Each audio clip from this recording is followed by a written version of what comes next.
Chapter 1: The Fate of a Simp. Gu Nianchen, you're fired. Wang Tianhao threw a termination notice on the table. He was fat, and his greasy face was full of sarcasm. Gu Nianchen stood in front of the table, staring at the paper, his mind blank. Mr. Wang, I don't understand. His throat was dry. I was number 1 in sales this month, and I also secured the project last quarter. Performance? Wang Tian scoffed, slowly pulling out a cigar and cutting it open, without even glancing at him. What's performance worth? Don't you know how much the company has lost because of you? Gu Nianchen frowned. Losses? Still pretending? Wang Tianhao raised his head and stared at him. The core data of the company's Sky Dome project was leaked to our rival, Fengxing Technology. You dare to say you have nothing to do with it? Gu Nianchen's mind went blank. Impossible. Only you and I have the highest access to the data. How could I possibly leak it? Of course not. Wang Tianhao lit a cigar, took a puff, and the smoke enveloped him completely. Then it's only you. I didn't. Gu Nianchen's voice rose. I swear on my integrity. Personality? How much is your personality worth? Wang Tianhao flicked his cigarette ash. I checked the back-end records. It was your account that sent out the data at 12:03 a.m. last night. Gu Nianchen was completely stunned. Late last night? Yesterday was his and Charmaine's 3rd anniversary. He took leave, bought the necklace she had been wanting for a long time, and made a reservation at a restaurant, but then Li Sherman called to say she had to work overtime and stood him up. He waited alone until the restaurant closed, then went home and texted and called her, but received no response. At that time, he was filled with anxiety and worry, so how could he possibly leak secrets to the company? It wasn't me. Someone stole my account. Gu Nianchen exclaimed anxiously. Mr. Wang, you can check the IP address. I was home all night last night. Check the IP? Ha! Wang Tianhao laughed, his fat shoulders shaking. Gu Nianchen, you're too green. The other party is using a virtual gateway. Their IP is spread all over the world. How can you check it? You teach me? He leaned forward, staring at Gu Nianchen. The legal department has calculated that the losses this time exceed 5 million. Considering your past efforts, the company will not sue you, but you will have to bear a portion of the costs. He took another document out of the drawer and pushed it in front of Gu Nianchen.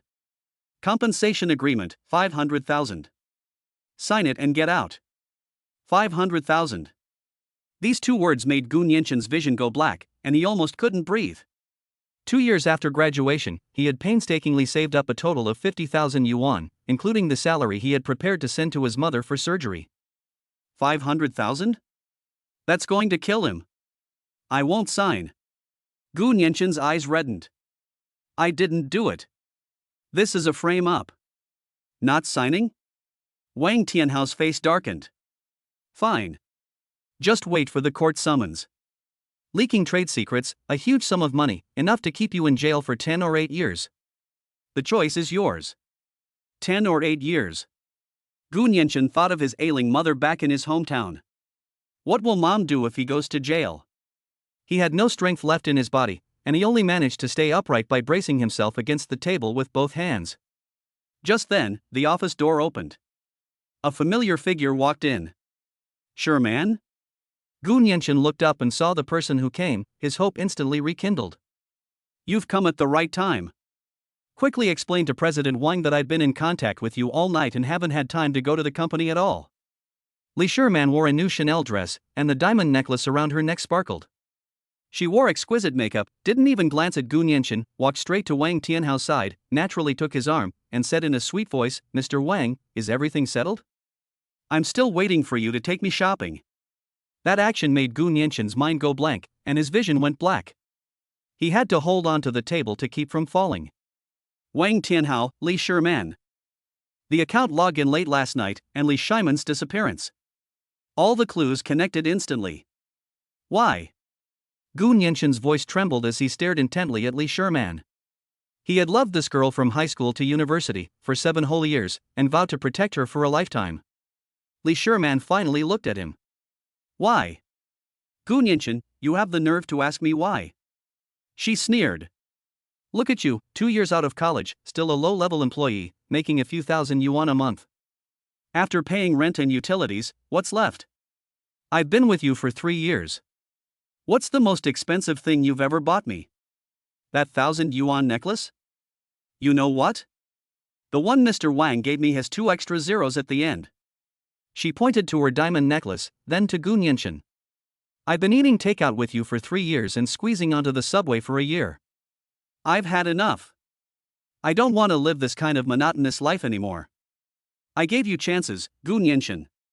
I hinted to you countless times to cultivate a good relationship with President Wang, to learn how to be shrewd and manipulative, but what did you do?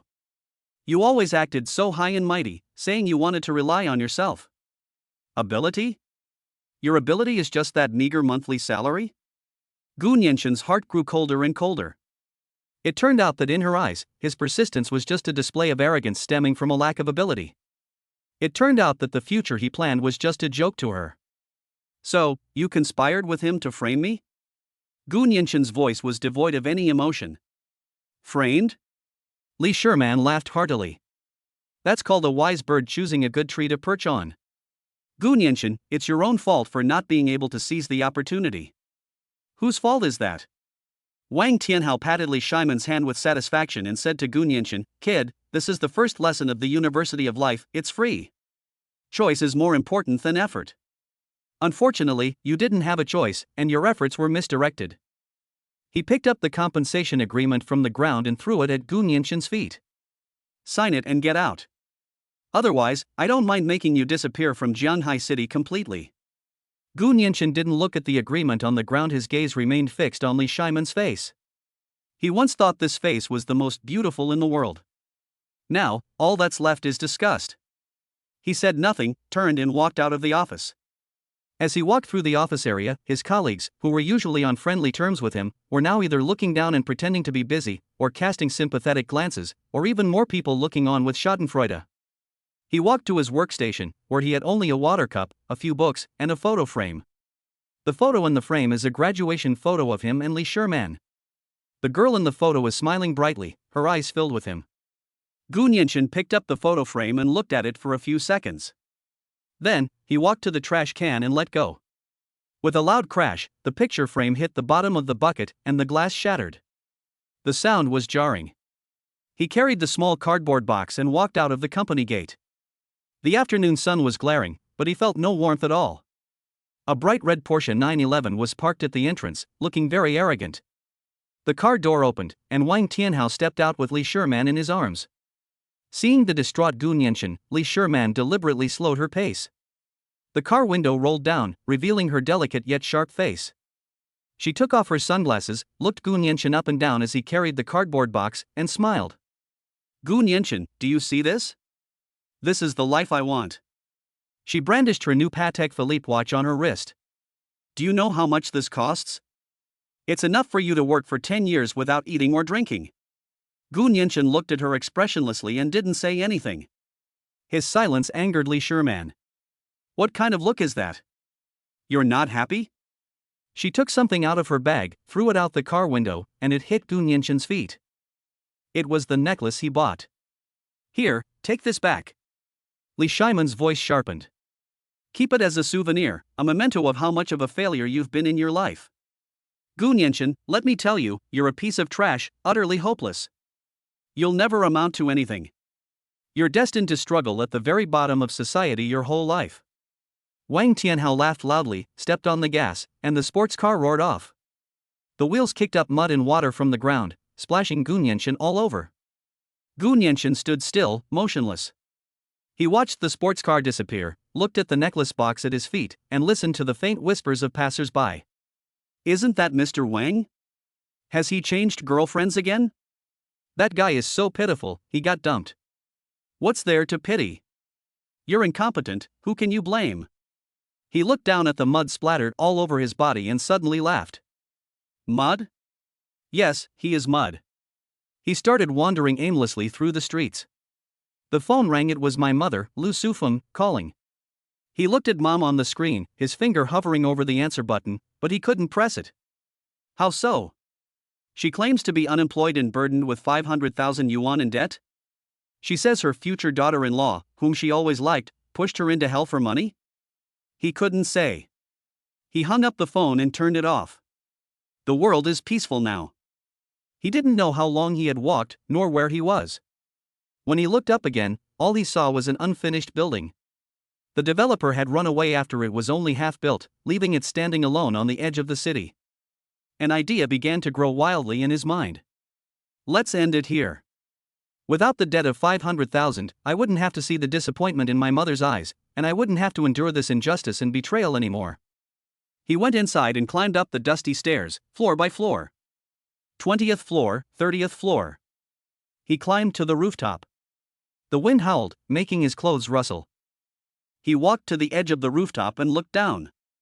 Skyscrapers stand tall, and traffic flows like a river. The prosperity of the entire Jianghai city was no longer relevant to him. He recalled his childhood when his father passed away and his mother raised him alone, enduring countless hardships. He remembered when he was in college, he vowed to his mother that he would make something of himself and give her a good life. He recalled every moment he shared with Li Sherman. Those sweet memories now felt like knives, cutting into his heart. I'm not reconciled.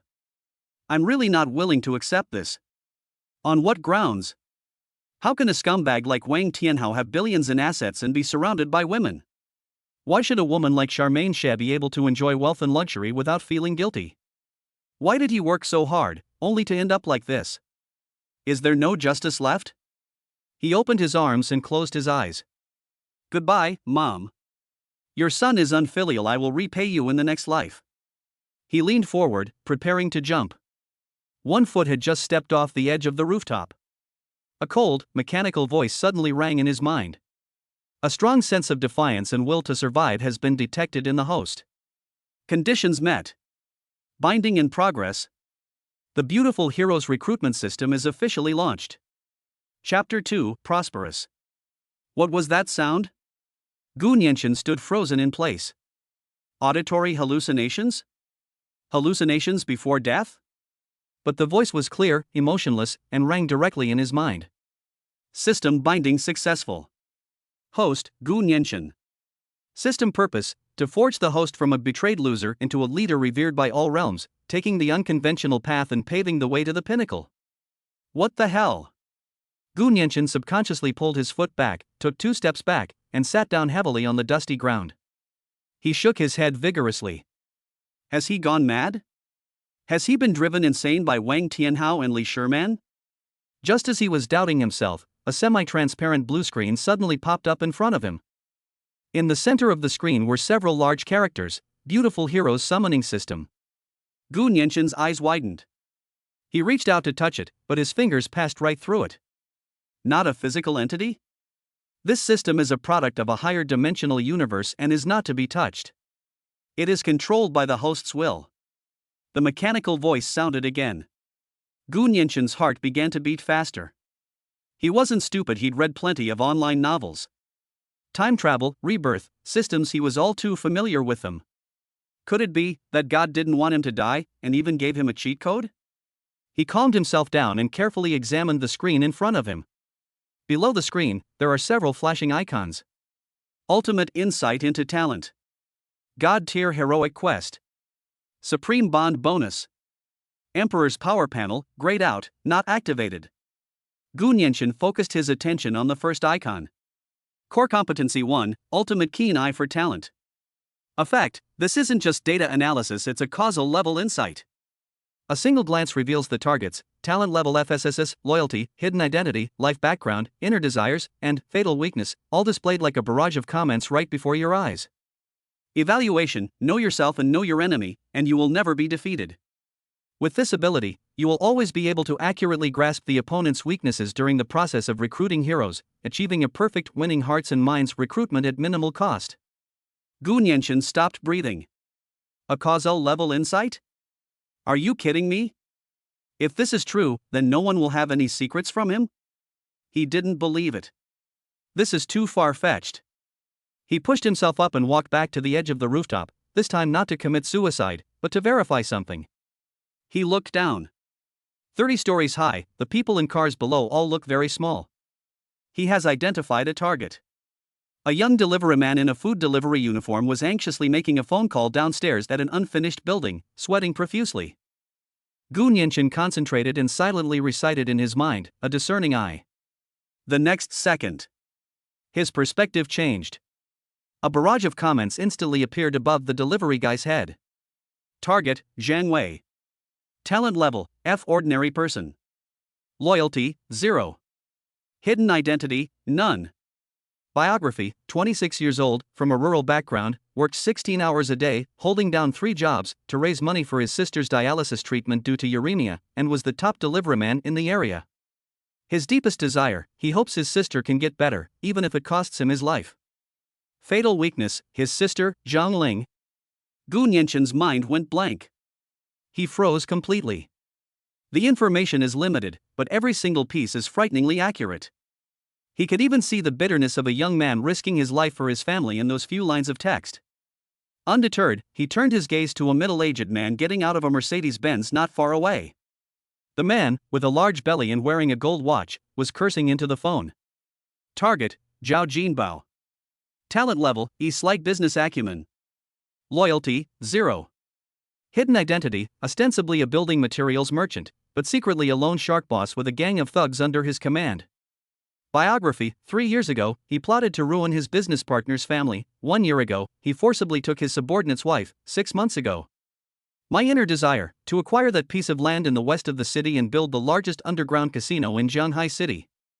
Fatal weakness, extremely afraid of death, suffers from severe heart disease, and always carries nitroglycerin tablets.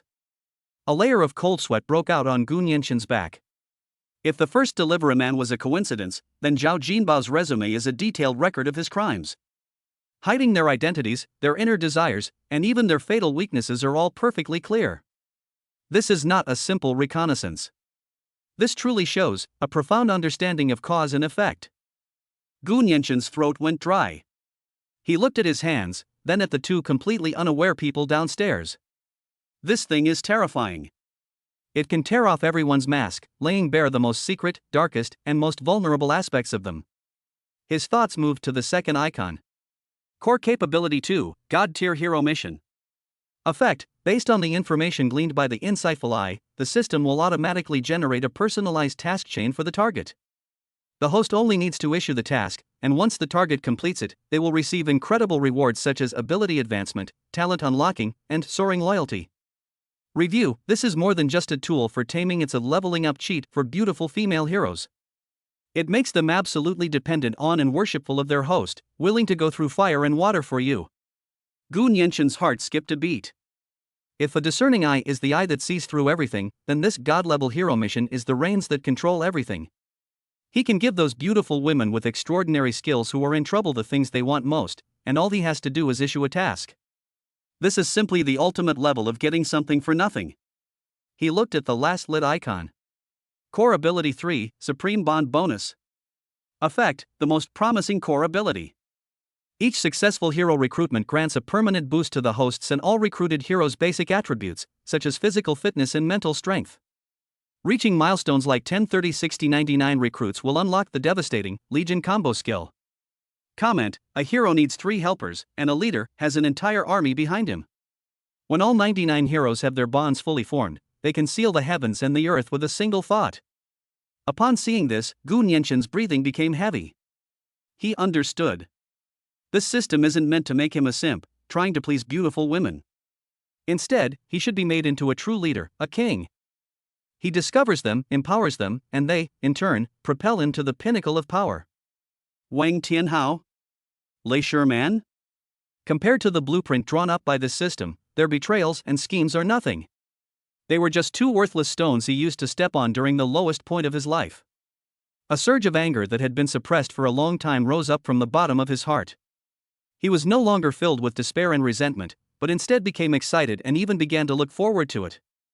This world has become more interesting. Just then, the cell phone rang. Gu Nianchen was taken aback and took out his phone from his pocket. It was the one he had turned off before. Now, it has turned on by itself. On the screen, 2 words appeared, Mom. Gu Nianchen's heart tightened. He had only one thought in his mind. What will Mom do if I really jump? He hesitated for a moment, his fingers trembling slightly, before swiping to answer the call. Hello, Mom. The mother's anxious voice came from the other end of the phone. Nianchen. Where did you go? Why is your phone off? Do you know how worried I am about you? Her voice already sounded like she was about to cry. Gu Nianchen's eyes immediately reddened. The moment he saw the word mom, his keen eye was triggered uncontrollably. A soft white light appeared on the phone screen, displaying lines of information in front of him. Target, Lu Sufeng mother. Talent level, ordinary person. Loyalty, 100 blood relatives, never betraying. Hidden identity, a great mother who sees her son as her whole world. Biography, at 25, her husband died in the line of duty, leaving her to raise her son alone with great hardship. Due to overwork in her youth, she developed chronic illnesses, including severe heart disease and rheumatism. To avoid worrying her son, she concealed her condition. My deepest desire, that my son, Gu Nianchen, can live a peaceful, healthy, and happy life. Fatal weakness, son, Gu Nianchen. My deepest wish is that my son, Gu Nianchen, can live a peaceful, healthy, and happy life. To avoid worrying her son, she kept her illness a secret. Upon seeing these two lines, Gu Nianchen completely lost his composure. Tears streamed down my face uncontrollably. Li Sherman wanted designer handbags and sports cars. What Wang Tianhao wanted was money and power. But his mother, the woman who loves him most in the world, only wants him to be safe and sound. Therefore, she could endure the pain without saying a word.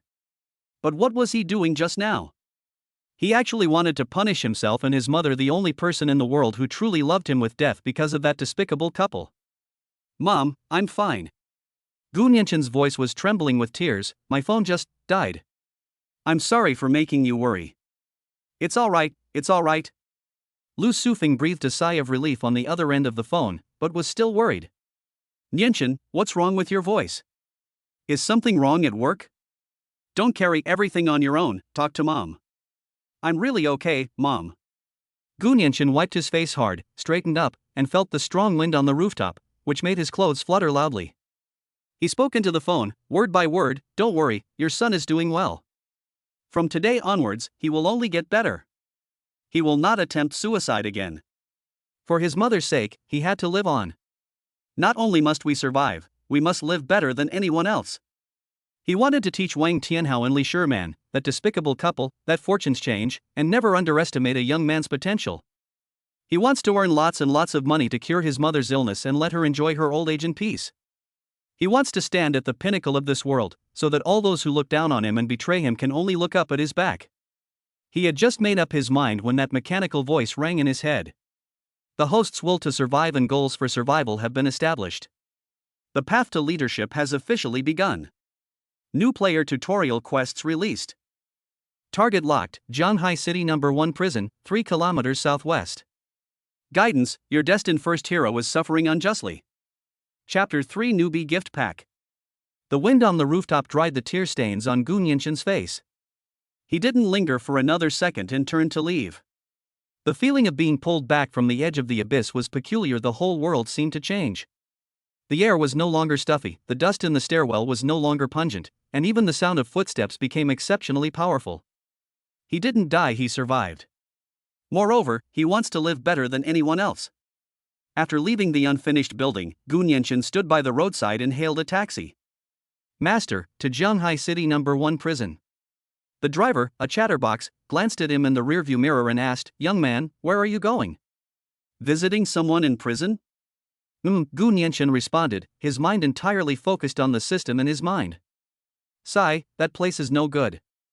High walls and electric fences, once you're inside, you have no control over yourself. The old man sighed. Let me tell you, these days, it's not easy to be a good person.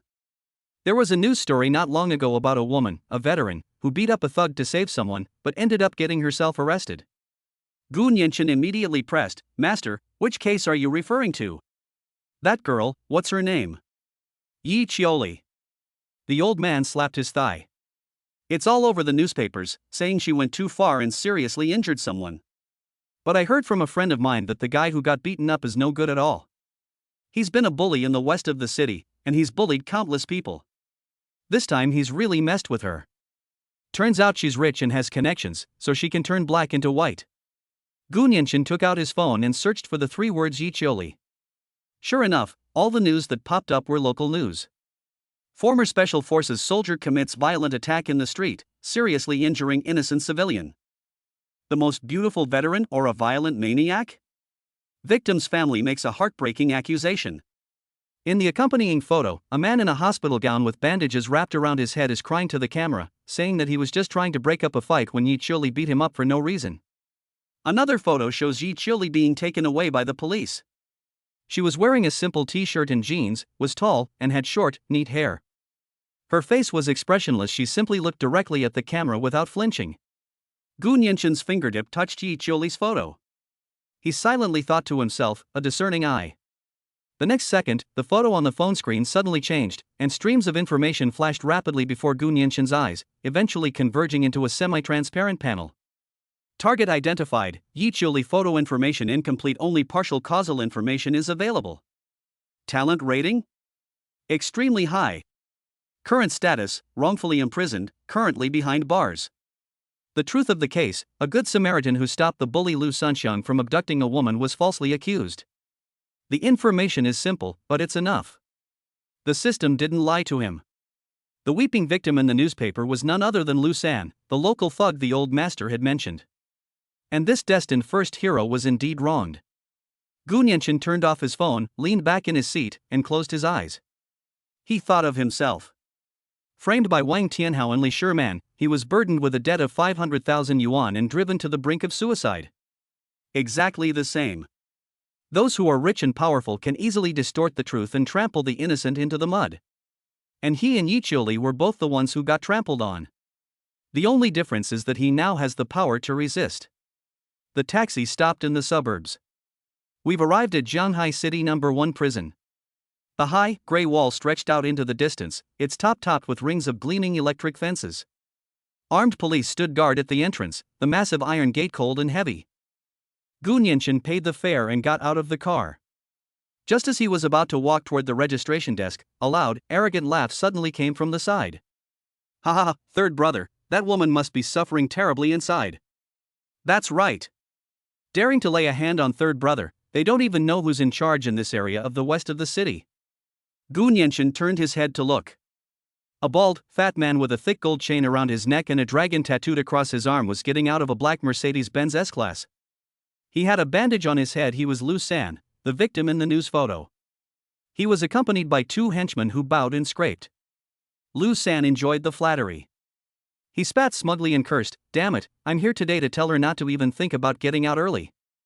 I have plenty of money, I'll make sure she rots in jail. And her old hag won't have a peaceful life either." Gu Nianqin frowned. He followed Lu San and the others, walking at a distance into the visiting hall. The lobby was quiet, with only occasional whispers. Visitors and inmates were separated by thick bulletproof glass and communicated by telephone. Gu Nianqin spotted Yi Chuli at a glance. She was wearing a gray prison uniform, and her short hair seemed to have been cut even shorter, making her face appear even smaller. She sat there quietly, her back ramrod straight. Lu San plopped down in the chair opposite her, picked up the phone, and his face was full of mockery and smugness. Gu Nianqin didn't approach. He chose an empty seat diagonally behind him, where he could see Yi Chuli's profile and Lu San's back. He didn't know what Lu San said on the phone, but he saw Yi Chuli's originally calm face gradually turn cold. Her hand gripped the phone receiver tightly. She stared intently at Lu San, her jaw clenched, her chest heaving violently. But there was nothing she could do. She was trapped behind that small pane of glass. Gu Nianqin's throat tightened.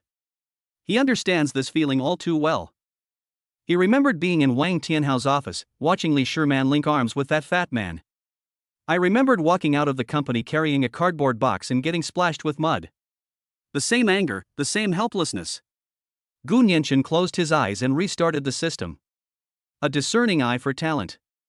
This time, it's not a blurry photograph, but a living, breathing person. In Yi Chuli's field of vision, a waterfall of detailed information instantly appeared above her head. Target, Yi Chuli. Talent level, SSS Iron Armed Rakshasa. Loyalty, 50. Hate, this person sees you as a bystander who colludes with the bullies. Your gaze offends and humiliates her. Hidden identity, former champion of the National Top Special Forces Team Dragon Fong, codenamed Rakshasa.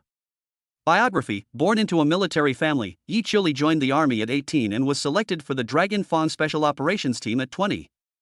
She carried out 13 Class A missions, earning 3 second-class merits and 5 third-class merits. Later, unwilling to comply with unspoken rules, she angrily retired from the army. 3 months ago, at a night market, she clashed with a local bully, Lu San, while rescuing a girl who was being forcibly dragged. She subdued Lu San within 3 moves, but did not use excessive force. Lu San, harboring resentment, used his connections to bribe all witnesses present and fabricated a medical report, instead suing Yiqiuli for intentional assault, ultimately resulting in a 3-year prison sentence. My deepest desire, to clear my name and bring the evildoers to justice. To protect my only family member, my grandmother, from harassment. Fatal weakness, her grandmother, her only family. Lu Sanjiang has people guarding her grandmother's doorstep 24 hours a day, subjecting her to psychological intimidation. SSS level talent. Dragon Fang Special Forces fighting champion. Gu Nianquan's heart skipped a beat. He knew he had struck gold, but he never imagined it was such a huge treasure. This wasn't some retired soldier, it was practically a humanoid weapon. But then came the 50 loyalty rating. Gu Nianquan frowned. Hatred? He understood instantly. He had been staring at her the whole time, and she must have thought he was there to laugh at her, that he was in cahoots with scum like Lu San. Just then, the bell rang signaling the end of visiting hours. Lu San slammed down the phone, stood up, and arrogantly made a throat-slitting gesture towards Yiqiuli on the other side of the glass. Yiqiuli was taken away by the prison guards, and she didn't look at Lu San again. Only in the instant she turned around did she glance at Gu Nianquan. That glance was devoid of any warmth. Gu Nianquan's heart sank. Lu San, satisfied, swaggered out with his 2 henchmen. He stopped as he passed Gu Nianquan. The bald, fat man sized Gu Nianquan up and down, narrowing his eyes. He had just noticed that the young man had been staring in their direction. Hey kid, what are you looking at? Lu San came closer, his breath reeking of alcohol and cigarette smoke. He pointed at Gu Nianquan's chest with his finger, his fleshy face trembling. You're not happy about it? You think I'm bullying you? Let me tell you, this is reality. With money, you can do whatever you want. Lu San was even more annoyed when he saw that Gu Nianquan didn't speak and just stared at him calmly. He hated that kind of look the most. It was unwavering and calm, which infuriated him. Look again, and believe me, I'll gouge your eyes out. Lu San threatened viciously. His 2 henchmen also surrounded him, grinning maliciously. The other visitors in the hall were so frightened that they all moved away, afraid of getting into trouble. Gu Nianquan remained silent. He looked at the ugly face before him and listened to the arrogant threats in his ear, but felt nothing. Because, the instant Lu San uttered those words, a mechanical voice rang in his mind. New player tutorial quest triggered. Task name, First Glimpse of Talent. Mission objective, punish the bully Lu San and make him pay the price for his words and actions. Task reward, Yiqiuli's loyalty level changes from negative to positive, and you receive a newbie gift pack. Chapter 4 Kneel down, or die. In the visiting hall, no one spoke for a moment. Lu San's fleshy, trembling face was almost touching Gu Nianquan's nose, and the stench of smoke and alcohol hit him in the face. Look again, and believe me, I'll gouge your eyes out. 2 of his henchmen surrounded him, cracking their knuckles. Hey kid, new here, huh? Don't you know third brother's reputation? Talking to our third brother like that, I think you're asking for trouble. The visiting family members around them were frightened and retreated, fearing they would get into trouble. Several prison guards frowned and looked over, but when they recognized Lu San, they did not immediately approach him. Everyone thought that this well-mannered young man was about to be in big trouble. Gu Nianquan didn't move. He didn't even blink, just calmly looking at Lu San. The system's voice sounded in my mind. New player tutorial quest triggered. Task name, First Glimpse of Talent. Mission objective, punish the bully Lu San and make him pay the price for his words and actions. Task reward, Yiqiuli's loyalty level changes from negative to positive, and you receive a newbie gift pack. Gu Nianquan smiled inwardly. Cost? He looked up, past Lu San's shoulder, and at Yiqiuli, who was being led away by the prison guards. She noticed the commotion, stopped in her tracks, and looked back. That glance was icy, and carried undisguised disgust. She clearly saw him as one of Lu San's gang's trash. Gu Nianquan withdrew his gaze and returned it to Lu San's face. A discerning eye, he murmured to himself. In an instant, all the information about Lu San flashed before his eyes. Target, Lu San. Real name, Lu Dagang. Talent level, E. Simple-minded, physically strong. Loyalty, 100 mortal enemy. Hidden identity, leader of a lone shark gang in the west of the city, peripheral member of the Black Dragon Society, backed by Mad Dog Chang, a hall master of the Black Dragon Society. Biography, 5 years ago, in a turf war, he sank his rival to the bottom of the river. 3 years ago, he orchestrated a scheme that bankrupted hundreds of families. 1 year ago, he forcibly seized. Fatal weaknesses: 1. Severe coronary heart disease, prone to sudden death during emotional excitement. 2. Extremely afraid of his backer, Mad Dog Chang. 3. Extremely afraid of the Black Dragon Society's leader, Black Dragon. Recent key event: at 11:45 p.m. last night, a secret meeting was held at an abandoned warehouse near Pier Number 3 in the west of the city with Leopard, the leader of the Blood Wolf Gang, a sworn enemy of the Black Dragon Society. He sold the transportation route for a shipment of goods belonging to the Black Dragon Society next week for 200,000 yuan in cash. The transaction proceeds were transferred to his mistress's account through an encrypted account ending in 7439. If this matter is exposed, the Black Dragon Society's leader, Black Dragon, will surely skin him alive. Gu Nianchen finished reading it. There's a lot of information, and every single piece of it is stained with blood. But he only remembered the last one. That's enough. Kid, are you fucking deaf? Lu San got angry when Gu Nianchen didn't speak, and shoved Gu Nianchen in the chest with his fat hand. I'm talking to you. Gu Nianchen took half a step back and steadied himself. Ignoring the pain in his chest, he took a step forward, closing the distance between himself and Lu San.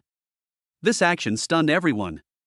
Lu San's 2 henchmen were about to make their move, but this sudden turn of events left them somewhat bewildered. If this kid doesn't run, why would he dare to come closer? Lu San narrowed his eyes, thinking Gu Nianchen was about to back down, and a sinister smile appeared on his face. What? You've come to your senses? Now kneel down and kowtow 3 times to me, then call me grandpa, and I'll. He hadn't finished speaking. Gu Nianchen leaned close to his ear and whispered something in a voice only the 2 of them could hear. West of the city, Pier Number 3. The sinister smile on Lu San's face froze instantly. His eyes widened suddenly, staring intently at Gu Nianchen. Impossible. Only he and the leopard knew about this. Who is this kid in front of me? How does he know? Lu San's voice began to tremble. Gu Nianchen didn't give him time to think and continued to deliver the second piece of information in a calm tone. Last night, at 11:45. Lu San's face instantly turned from flushed red to deathly pale. Cold sweat suddenly broke out on his forehead. He recalled the Black Dragon Society's methods for dealing with traitors. Skinning, tendon removal, drowning. My heart was pounding uncontrollably, and my breathing became rapid. Who exactly are you? Lu San's lips trembled, unable to utter a complete sentence. His 2 henchmen behind him also sensed something was wrong. What's wrong with the boss? Why is he acting like he's seen a ghost? Third brother? What's wrong? Third brother, what did this kid say to you? Lu San couldn't hear anything in his world, there was only the calm face of the young man in front of him.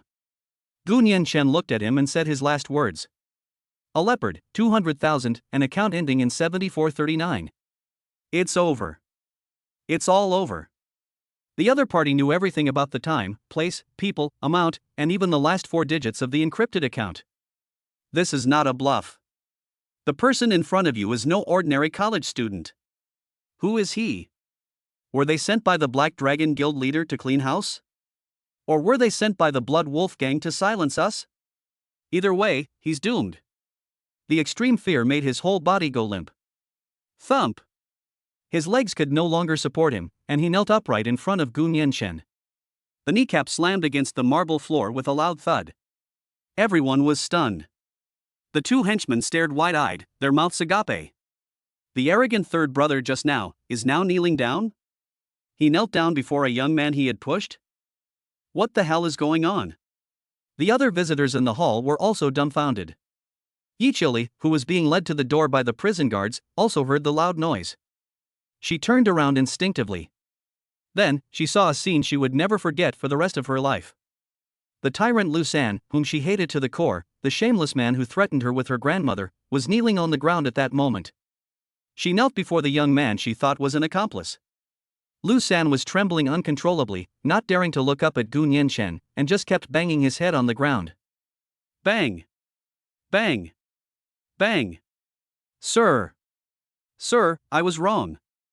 I was blind to your greatness. I deserve to die. I'm not human. Please spare my life. I'll never do it again. Please. He cried and screamed as he slapped himself hard across the face with both hands. Slap. Slap. Slap. The crisp sound of a slap echoed throughout the hall. Yi Qiuli was completely stunned. My mind went completely blank. What happened? What happened? What did that young man do to Lu San? He just whispered a few words in Lu San's ear, and this local tyrant turned into this. Yi Qiuli looked at the young man standing upright in front of Lu San. He didn't speak, just stood there quietly, looking down at Lu San, who was kowtowing and begging for mercy on the ground, his face expressionless. At this moment, Yi Qiuli began to doubt her own judgment for the first time. Who exactly is this person? Gu Nianchen ignored the gazes around him and didn't look at Yi Qiuli. He looked at Lu San, who was trembling on the ground, and waited until Lu San's face was swollen from being slapped and his head was bleeding from kowtowing before he slowly spoke. Want to live? Yes. Yes. I want to live. Lu San cried out, looking up as if grasping at a straw. Sir, I'll do anything you ask. Gu Nianchen looked at him with a cold gaze. I want all the evidence of Yi Qiuli's acquittal delivered to me before noon tomorrow. Chapter 5. Will you come? Gu Nianchen looked at Lu San, who was kowtowing on the ground and had blood on his head, with a cold gaze. I want all the evidence of Yi Qiuli's acquittal delivered to me before noon tomorrow. After saying that, he didn't look at the fat man on the ground anymore, and turned to leave. The entire visiting hall was so quiet that you could hear everyone breathing. Lu San's two henchmen stood there, looking at their boss who was lying on the ground, and then at the young man's back, completely dumbfounded. What the hell is going on here? Third brother? One of the underlings stepped forward, wanting to help Lu San up. Roll! Lu San shoved him aside, scrambling to his feet, his face a mixture of blood and tears, his features contorted. He pulled out his phone, his fingers trembling so badly he couldn't even unlock the screen. After several attempts, he finally managed to dial a number. Hello? Is this Attorney Wang? This is Lu San. He practically yelled as soon as the call connected. I don't care what methods you use, in Yi Qiuli's case. Drop all the evidence. Yes. Drop it all. Don't fucking ask why. Just do what I tell you to do. And also, go to the court, go to the prosecutor's office, and say I'm making a false accusation. I fell down myself, it has nothing to do with her. Yes. I'm going to recant my testimony. Get it done right now. If it's not done by noon tomorrow, I'll make sure you can't stay in Jianhai City. After yelling, he dialed another number. Everyone from that old house in the west of the city, get back here. Now. Anyone who dares to harass that old woman again, I'll break their legs. Lu San roared into the phone, his whole body trembling, whether from anger or fear, it was hard to tell. After hanging up the phone, his legs went weak and he almost knelt down again, but was supported by the henchman next to him. Third brother, what's going on? Who's that kid? Who? Lu San gasped for breath. Just thinking about the young man's calm eyes and those light words he had just heard made his heart clench, and he couldn't breathe.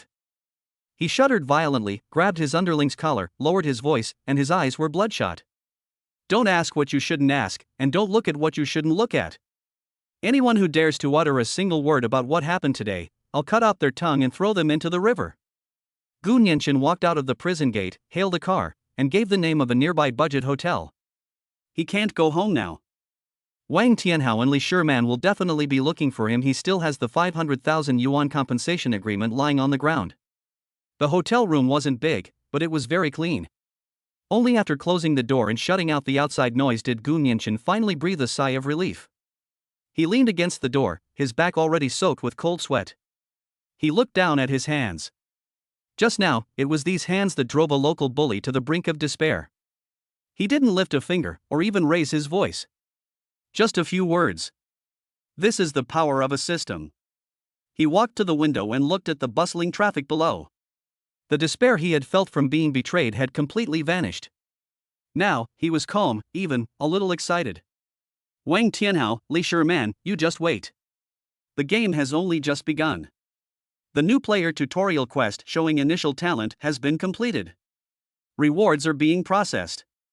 Reward 1, Hero Yi Chioli's loyalty has increased from 50 hateful to 0 unfamiliar. Note, loyalty will increase further once the target regains their freedom. Reward 2, New Player Gift Pack X1. Do you want to open the new player gift pack now? Activate, Gu Nianchen silently told himself. New player gift pack successfully opened. Congratulations, host, you have received starting capital, 100,000 yuan.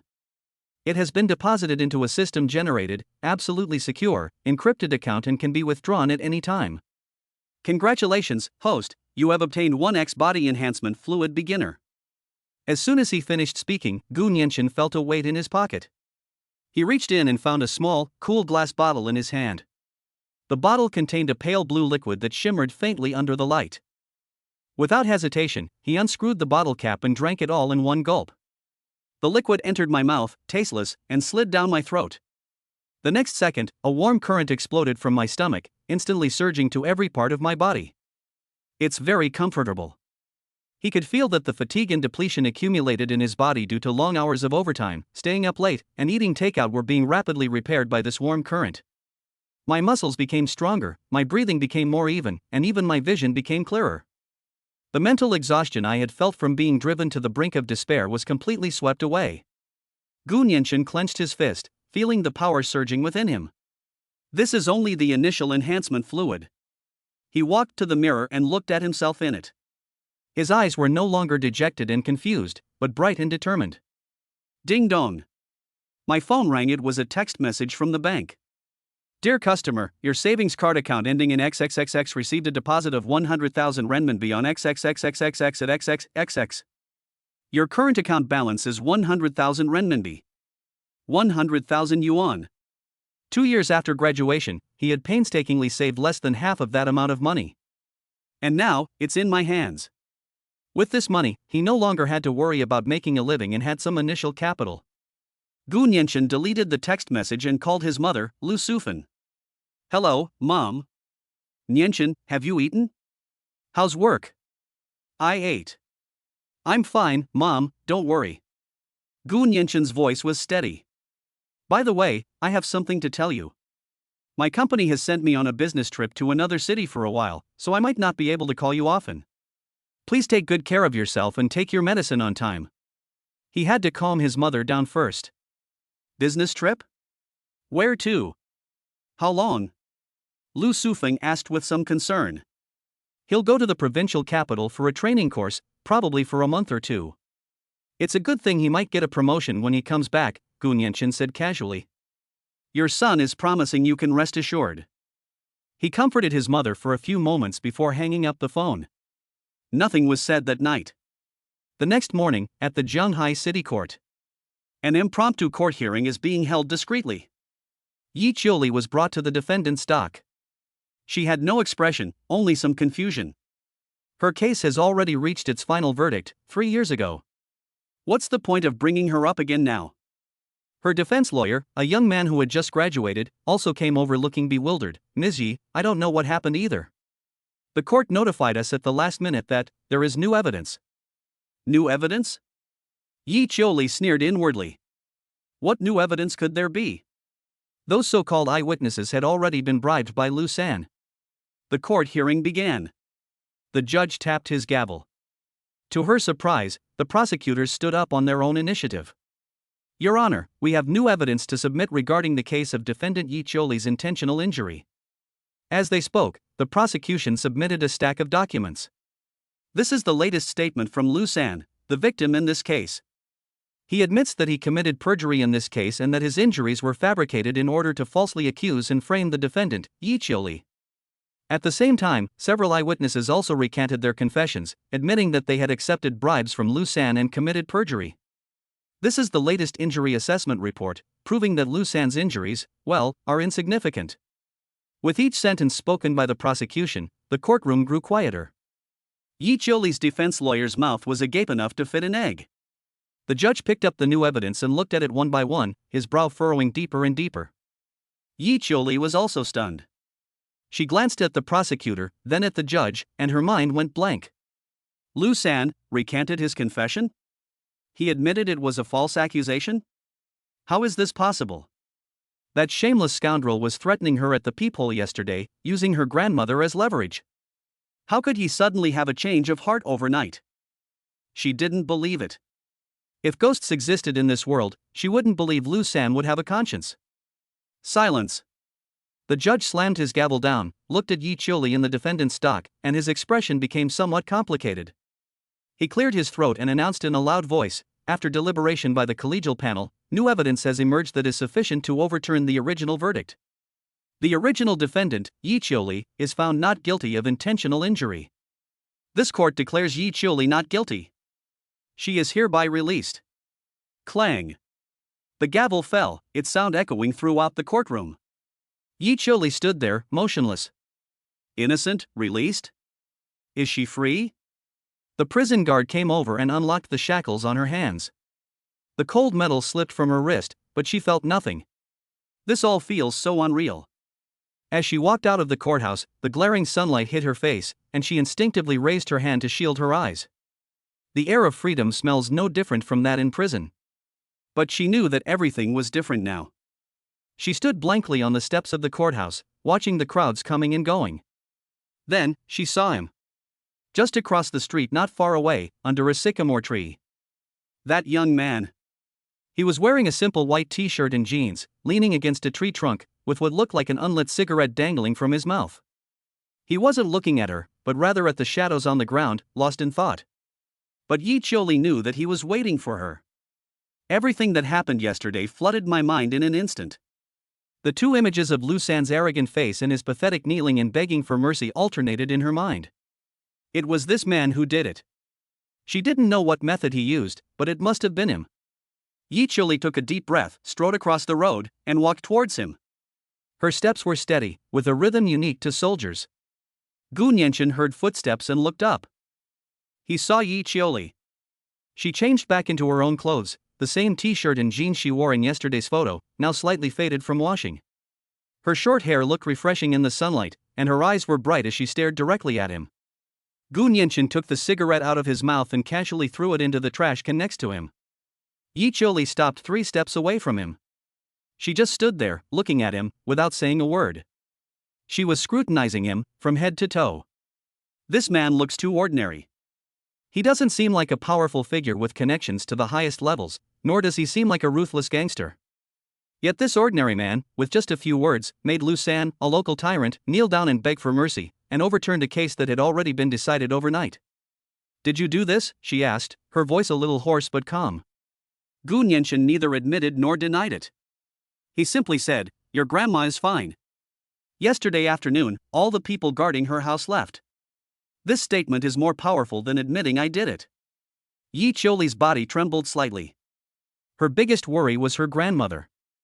Lu San's threat to her grandmother was the heaviest burden on her heart. This man not only saved her, but also quietly moved the stone away.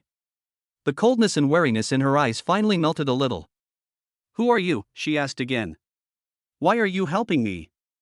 Gu Nianchen looked at her and smiled. He took a business card out of his pocket and handed it over. The business card was pure black with a high-quality feel. There was nothing on it except a name and a phone number printed in gold lettering. Gu Nianchen. Yi Qiuli took the business card, her fingertips accidentally touching his. His fingers were warm and dry. She looked at the 3 words on the business card, then looked up at him. "My name is Gu Nianchen." His voice was flat. "I need someone who can fight." He looked into her eyes and asked, word by word, "Are you coming?" Yi Qiuli held the business card but did not answer immediately. She simply looked at the man in front of her, trying to discern something from his face. But there was nothing there. His eyes were calm as a deep pool of water. Just then, a light screen that only he could see popped up in front of Gu Nianchen's eyes. Target, Yi Qiuli. Loyalty, 30 observation, this person is curious and wary of you, and is assessing your motives and capabilities. The hero Yi Qiuli has an unresolved issue. Her most respected comrade in arms, Sanglong, sacrificed himself 3 years ago in Operation Blood Wolf, and the truth behind it remains unclear. This is her inner demon. Hero Quest Chain released, The Elegy of the Blood Wolf. First step, investigate the truth behind Operation Blood Wolf 3 years ago and find the mole who caused the sacrifice of the Azure Wolf. Chapter 6: The Unlucky Guy Preparing to Jump Off a Building. The air was still for a few seconds under the sycamore tree. Yi Qiuli held the high-quality black business card without answering. She stared at Gun Yanchen, looking him up and down. This man was so ordinary that he was the kind of person you'd lose in a crowd within 3 seconds. But it was he who, with just a few words, made Lu San, a local tyrant, kneel down and beg for mercy, overturning an ironclad case overnight. "You haven't answered my question yet," Yi Qiuli said. "Who are you?" "My name is Gun Yanchen." Gun Yanchen put his hands back in his pockets. A poor guy who was just swindled out of 500,000 yuan by his boss and girlfriend, and who was even planning to jump off a building yesterday. He spoke of it casually. Yi Qiuli was stunned for a moment. She considered countless possibilities. A representative of a mysterious organization? A member of a powerful family? Or even a secret agent of the government? But this was the answer she never expected. Jumping off a building? She looked at Gun Yanchen. He showed no signs of dejection whatsoever, and his eyes shone with an astonishing brightness. "I don't believe it." Yi Qiuli shook her head. "Whether you believe it or not is not important." Gun Yanchen turned and walked across the street. "Come with me, and you'll find out." Yi Qiuli hesitated for a moment, then followed. She wanted to see what this man was up to.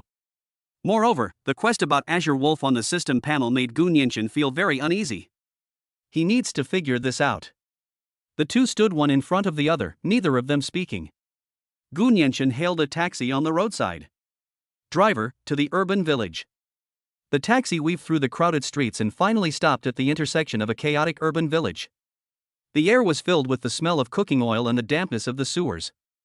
All around were the cries of street vendors and the shrill horns of tricycles. Yi Qiuli frowned. She had been to much worse environments while in the military, but it felt strange to return to such a place after being released from prison. Gun Yanchen, familiar with the area, led her into a narrow alleyway that could only accommodate 2 people walking side by side. The alley is lined with densely packed handshake buildings, and the sky above is fragmented into irregular pieces by various power lines. Finally, Gun Yanchen stopped in front of a dilapidated residential building. The hallway was dark, with no lights, and the walls were covered with small advertisements for locksmith services and drain cleaning. "We've arrived," Gun Yanchen said. He took out his key and opened a peeling iron door on the second floor. With a creak, the door opened.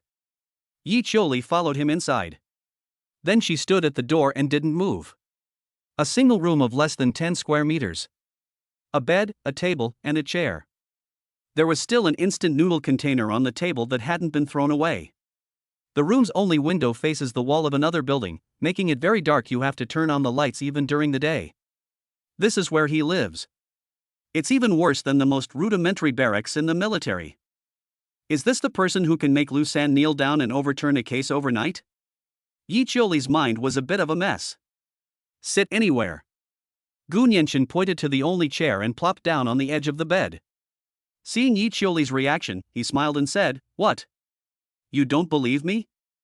I told you, I'm just a loser who has been beaten down by society. I rent a place for 800 a month. I lost my job and am in debt for 500,000 yuan. Before yesterday, I couldn't even withdraw 1,000 yuan from my bank account." Gun Yanchen just stared at her and revealed all his secrets. Yi Qiuli looked at him and remained silent. She believed it. There's no need to lie to her. Bringing her to a place like this is the best proof. But she couldn't understand it even more.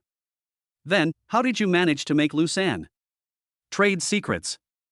Gun Yanchen interrupted her, picked up a bottle of mineral water from the table, unscrewed it, and took a sip. "Everyone has weaknesses. Lu San has them, Wang Tianhao has them, and so do I. I just happen to know his weakness." Yi Qiuli's gaze fell on him.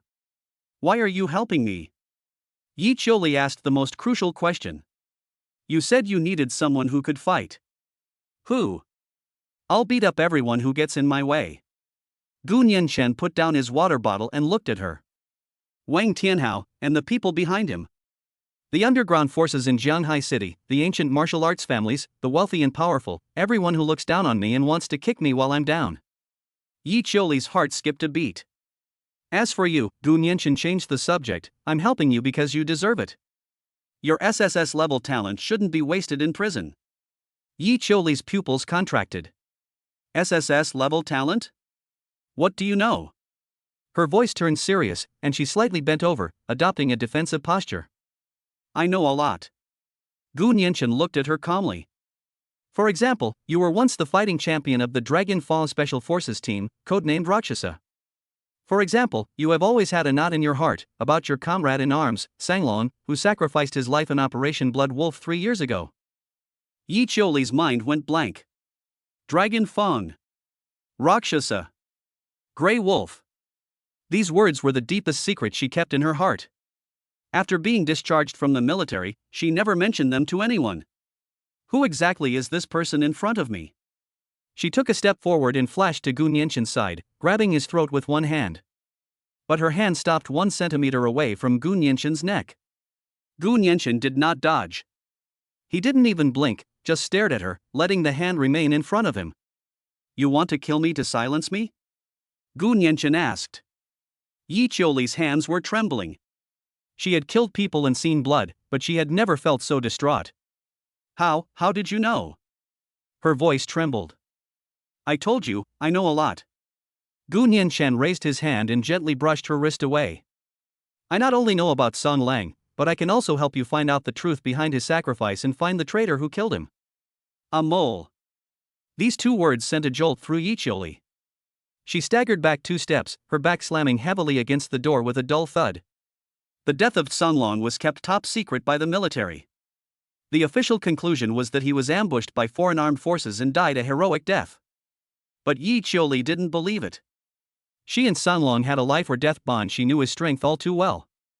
The difficulty of that mission was simply not enough to warrant his sacrifice. She suspected there was a mole, but she had no evidence. This incident became a source of inner demons for her, and it was also the real reason why she later angrily retired from the military. Why should I believe you? Yi Qiuli steadied herself by holding onto the door, staring intently at him. Because I can get you out of prison. Because I know all your secrets. Gu Nianchen stood up and walked up to her. I'll give you a choice. Stay and be my first hero. I'll help you find out the truth and let the dead rest in peace. You, help me clear the way ahead and reach the top. He paused, then continued, or you can leave now. I won't stop you. But you may never find out the truth about the Azure Wolf in your entire life. In the room, no one spoke for a moment. Yi Qiuli's breathing was a little erratic. Danger. This person is too dangerous, we must leave immediately. But, the Grey Wolf. Find out the truth and let the souls of the departed rest in peace. These 8 words made her unable to move. A long time passed. She finally spoke, her voice a little dry. I will protect your safety until the truth is revealed. This is a deal. Deal. Gu Nianchen smiled. He knew that he had accepted this SSS-level killing god. Just then, Gu Nianchen's phone rang. He took it out and saw that it was his mother, Lu Sufan. He walked to the window and answered the phone. Hello, Mom. Cough cough. Nianchen, are you all right over there? Came the suppressed coughing sound from the other end of the phone. Gu Nianchen frowned. Mom, what's wrong? Have you caught a cold? It's nothing, it's just an old ailment. A little water will do the trick. Cough cough.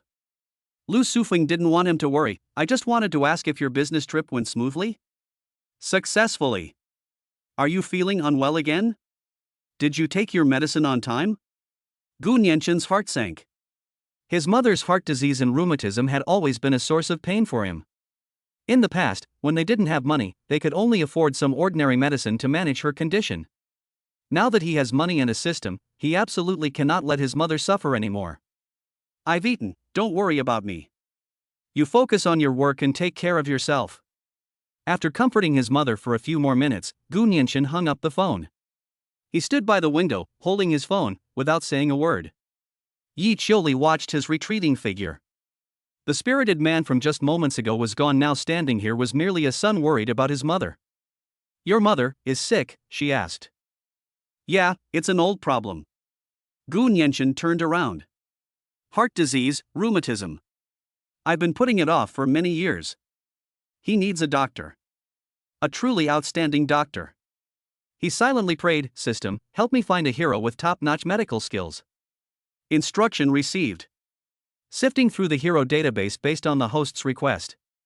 Filtering complete. Target locked, the legendary healer, Zhang Nanxiao. Zhang Nanxiao's information immediately popped up in front of Gu Nianxin's eyes. Target, Zhang Nanxiao. Talent level, SS Ghost Hand Divine Doctor. Loyalty, 0 stranger. Hidden identity, the sole heir of the Jishitang family, a lineage of traditional Chinese medicine practitioners. Biography, at 24, he graduated with a doctorate from Yenjing University of Traditional Chinese Medicine, possessing astonishing medical talent.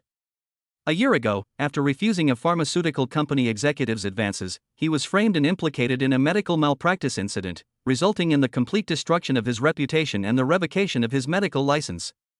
To raise money for his seriously ill adoptive mother's medical expenses, he was forced to open an unlicensed clinic in a dilapidated alley in the south of the city, barely making ends meet.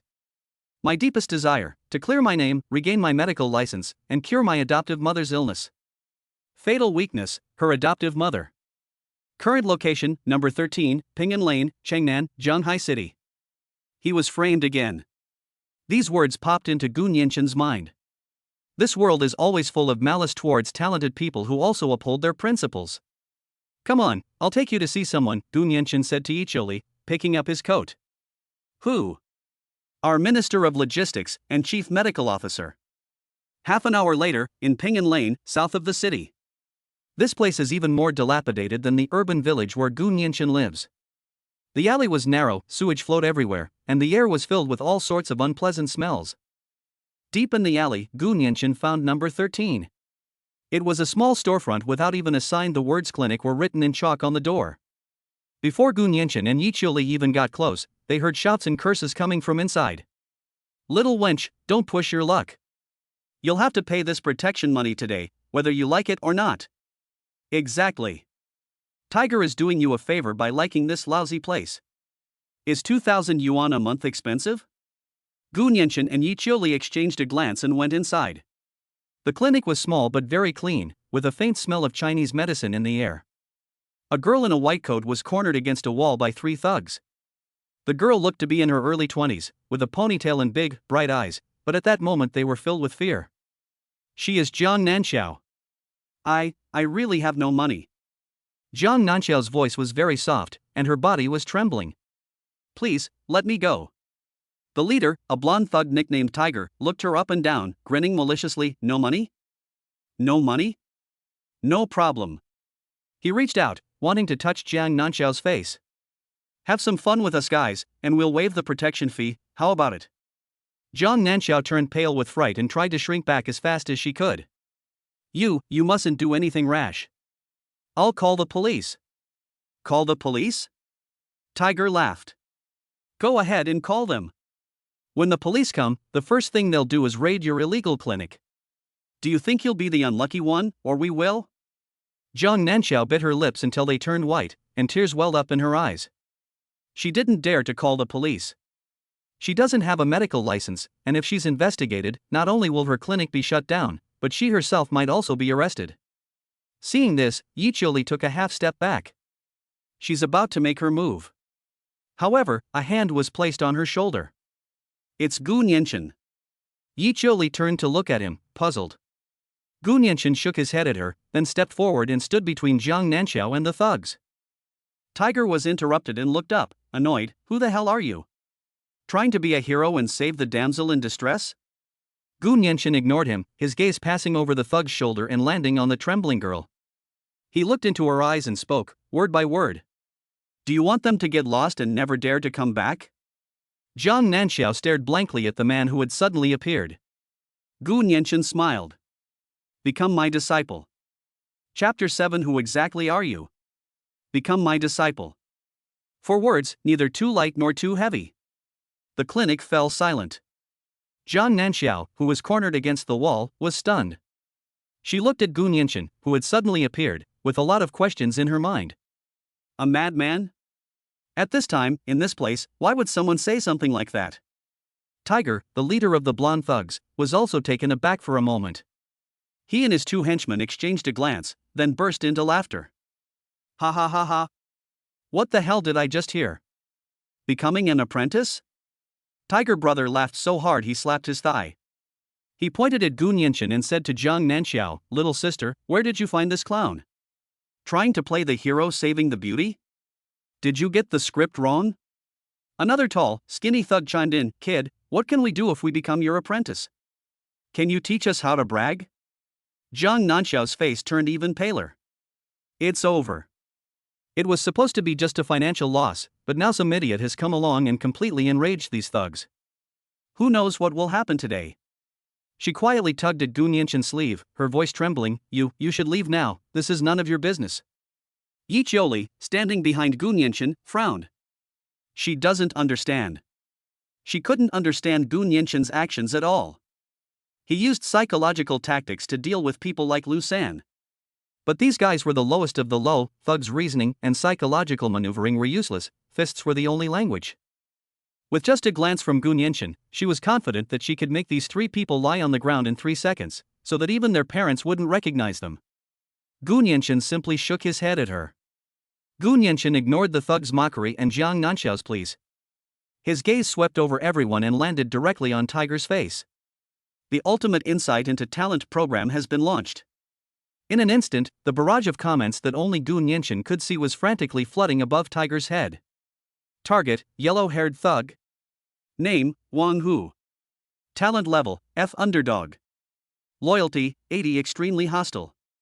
Hidden identity, a low-level outlaw of the Black Dragon Society in the south of the city, not officially part of the organization.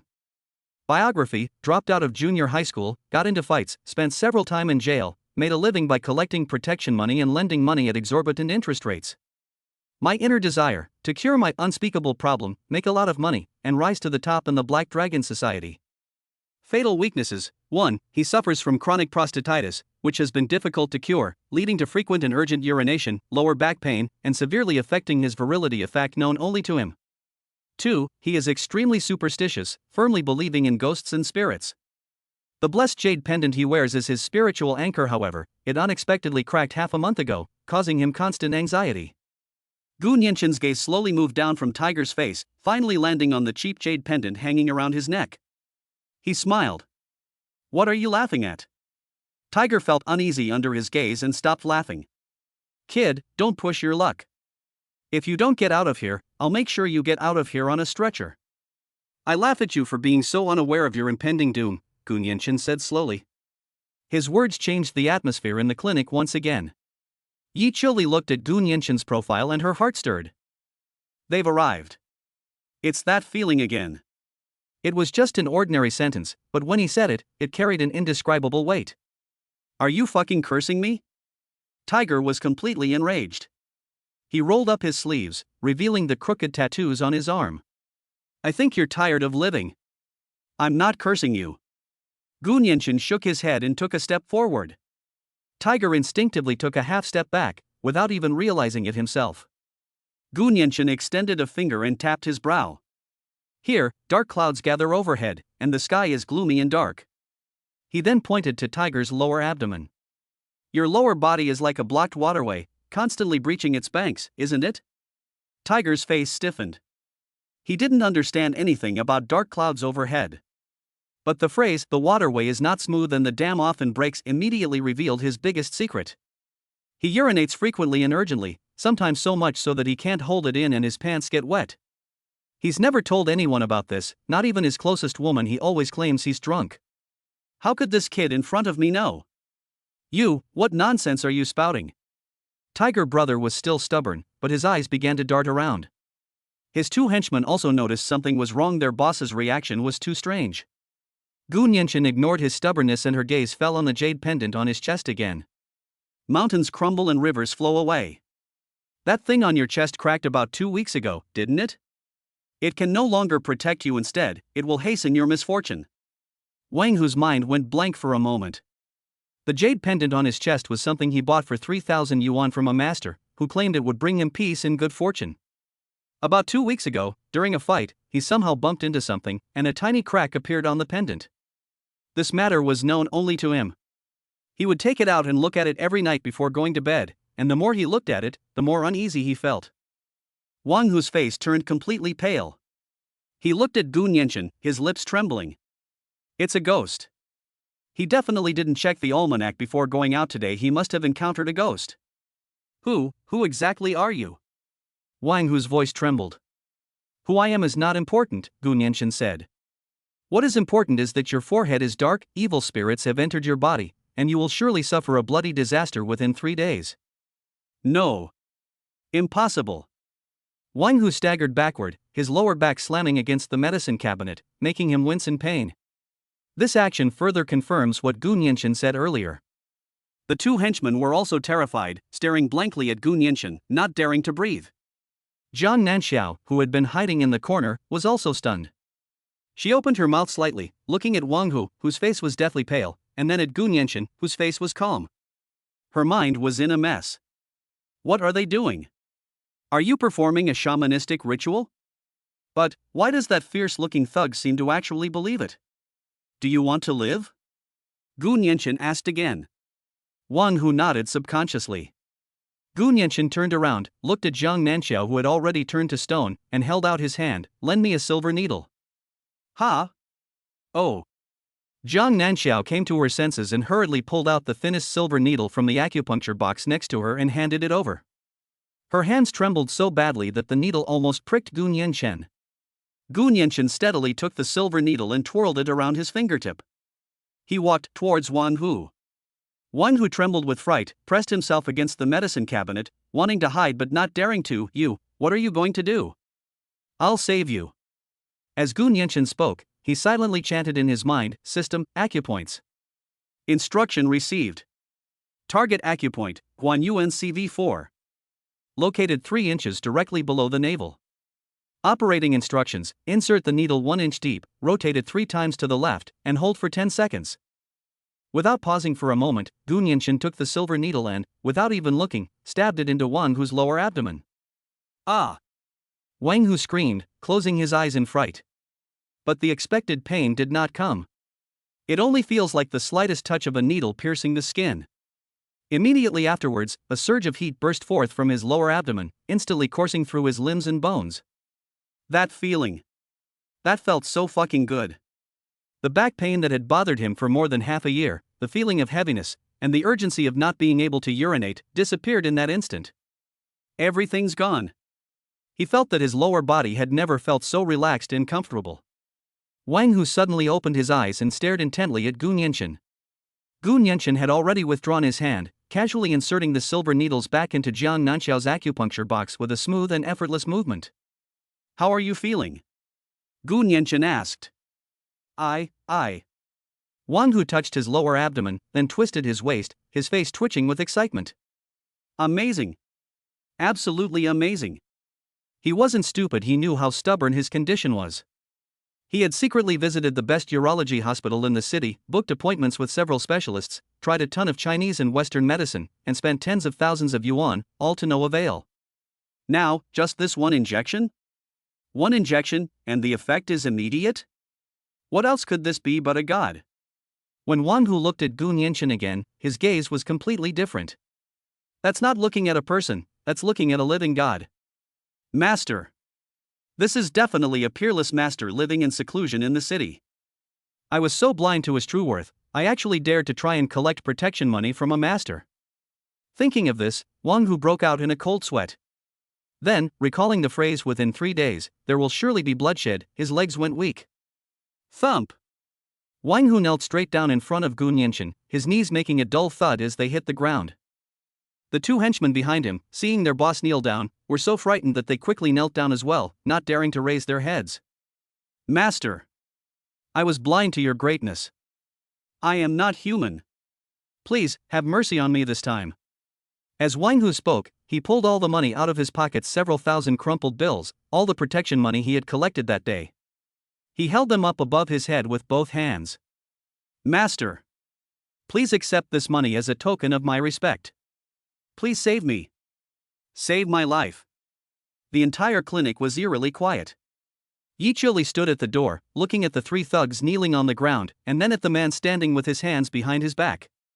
She felt that her worldview of more than 20 years was being overturned little by little. The clinic's owner, Zhang Nanxiao, was completely dumbfounded. She stared blankly at the surreal scene before her, the acupuncture box in her hand falling to the ground with a clatter, scattering silver needles all over the floor. She studied traditional Chinese medicine for 7 years and earned a doctorate. How could she not know that inserting a silver needle into the Guanyuan acupoint could have such an effect? No, this is not medicine. This is sorcery. Who exactly is this man named Gu Nianchen? Target, Jiang Nanxiao. Loyalty, 10 Vigilant 25 Curiosity. Chapter 8, Taking Revenge While It's Okay. The clinic was so quiet you could hear the dust settling on the floor. Wang Hu and his 2 henchmen knelt upright on the ground, their heads bowed low, like 3 quails with their necks being choked. The air was filled with a strange smell of cheap perfume and sweat, along with a faint medicinal scent. Jiang Nanxiao stood there blankly, silver needles scattered around her feet, reflecting the cold light of the lamp. She studied traditional Chinese medicine for 7 years, memorizing everything from the Huangdi Neijing to the Shanghan Zabingluan. Her doctoral dissertation focused on the intervention mechanism of acupuncture for neuropathic pain. But she never knew that a single silver needle pricking the Guanyuan acupoint could make someone kneel down on the spot, crying out, "Master, save me." This is not medical skill. This is metaphysics, magic, something that has never appeared in her materialistic worldview of more than 20 years. She watched Gu Nianchen's retreating figure. Just a few minutes ago, she thought he was a crazy person who came to cause trouble, but now he seemed mysterious and unsettling. Yi Chili leaned against the doorframe, arms crossed, brows furrowed. She'd seen people use guns, knives, and fists. She could take down all 3 of them with her own fists. But she had never seen anyone make 3 tyrannical thugs kneel down and beg for mercy with just a word or a needle. Winning hearts and minds is the best strategy? No, this goes beyond the realm of psychological warfare. This is a dimensional reduction attack. Gu Nianchen glanced down at Wang Hu, who was kneeling on the ground trembling, and then at the wad of crumpled banknotes he held high above his head. "I don't want the money," he said, his voice not loud. Wang Hu trembled all over and lowered his head even further. "Master, I was wrong, I was really wrong. Please show me the way." Gu Nianchen ignored him and walked straight to Jiang Nanxiao. He bent down and picked up the silver needles from the ground one by one, neatly putting them back into the acupuncture box. His movements were slow but steady. After doing all this, he handed the box back to Jiang Nanxiao. Jiang Nanxiao instinctively reached out to take it, her fingertips touching his hand. It was cold. She jerked back. "Now, they are yours," Gu Nianchen said. Jiang Nanxiao was stunned. "What?" Gu Nianchen gestured with his chin toward Wang Hu. "From now on, they will pay double the protection fee to your clinic every month." Wang Hu looked up instantly, his face not filled with anger, but with wild joy. "Master is right. No, it's not protection money, it's a tribute. A tribute to divine Dr. Jiang." He immediately got up, ran to Jiang Nanxiao, and performed another standard sliding kneeling motion. "Dr. Jiang. From now on, you're like a sister to me. Anyone in this area who dares to cause you trouble, I, Wang Hu, will be the first to kill them." His 2 younger brothers quickly followed suit, kneeling down beside him and calling out, "Hello, sister." Jiang Nanxiao was completely dumbfounded. She glanced at the 3 thugs who had tried to smash her shop a second ago, then at Gu Nianchen, who remained calm, and her mind went completely blank. What is all this nonsense? Get lost. Gu Nianchen uttered a single word. "All right." Wang Hu felt like he had been granted a pardon. He and his 2 underlings scrambled away, almost forgetting to pick up the motorcycle by the door. In the clinic, only 3 people remained. Gu Nianchen pulled up a chair and sat down, looking at Jiang Nanxiao, who was still in a state of malfunction. "Now, we can talk." Jiang Nanxiao snapped out of her daze. Clutching the acupuncture kit, she took a step back and looked at him warily. "You, who exactly are you? What did you do to them? That wasn't acupuncture." "Who I am is not important," Gu Nianchen said. "What's important is that I can help you." He paused, then continued. 6 months ago, a medical accident occurred. The patient's family caused trouble, colleagues kicked you when you were down, and the media added fuel to the fire. In the end, your medical license was revoked, you were branded with a bad reputation, and you almost lost the clinic that your grandfather passed down to you. Jiang Nanxiao's face turned deathly pale in an instant. This is the deepest scar in her heart, a nightmare that wakes her up in pain every night. She never told anyone the details, even her parents only knew that she lost her job because of an accident. How could he know? You investigated me?" Her voice was trembling. I don't need an investigation. Gu Nianchen shook his head. I want you to come with me. Jiang Nanxiao was stunned. Follow you? Why? I need your medical skills. I will clear your name. Gu Nianchen's tone was calm, but every word struck Jiang Nanxiao's heart. To quell the injustice? She had thought about those 4 words countless times, and she knew it was simply impossible. With a complete chain of evidence and the opposing party hiring the most famous lawyer in Shanghai City, she was completely powerless to fight back. Why should I believe you? She bit her lip, her eyes a little red. This man who suddenly appeared painted a picture of the future for her, one that she both longed for most and dared not believe. Based on what I just did. Gu Nianchen stood up and looked directly into her eyes. Based on you as well. You had no other choice. There was no other choice. Yes, she had no other choice. In another month, she won't even be able to pay the clinic's rent. At that point, she'll have no choice but to close down the little shop that holds all her childhood memories and dreams, and then find a place to do odd jobs to pay off the compensation she'll never be able to repay in her lifetime. Jiang Nanxiao's shoulders slumped. She looked at Gu Nianchen for a long time, as if he were a lifeline, or as if he were a deadly abyss. Finally, she whispered, "Okay. I'll go with you. But I'll only be responsible for treating patients and saving lives. I won't do anything else." And if you're just lying to me? Deal. Gu Nianchen interrupted her. Bite. The hero ghost hand healer Jiang Nanxiao has been initially subdued. Loyalty, 40 temporary cooperation. Unlock rewards, host spirit power +10, all attributes of all captured heroes +1. A warm current flowed into his body, and Gu Nianchen felt his mind become clearer. He glanced at Yi Qiuli beside him and noticed that her eyes seemed even more radiant than before. Very good. His first team was formed. The next day, Gu Nianchen received a bank card with 500,000 yuan. It's Wang Tianhao's compensation. He took Yi Qiuli and the newly joined Jiang Nanxiao to a roadside Lanzhou noodle restaurant for their first company meeting. Inside the steaming hot restaurant, Yi Qiuli ate her noodles expressionlessly. She had no concept of money or the company. She did whatever Gu Nianchen asked her to do.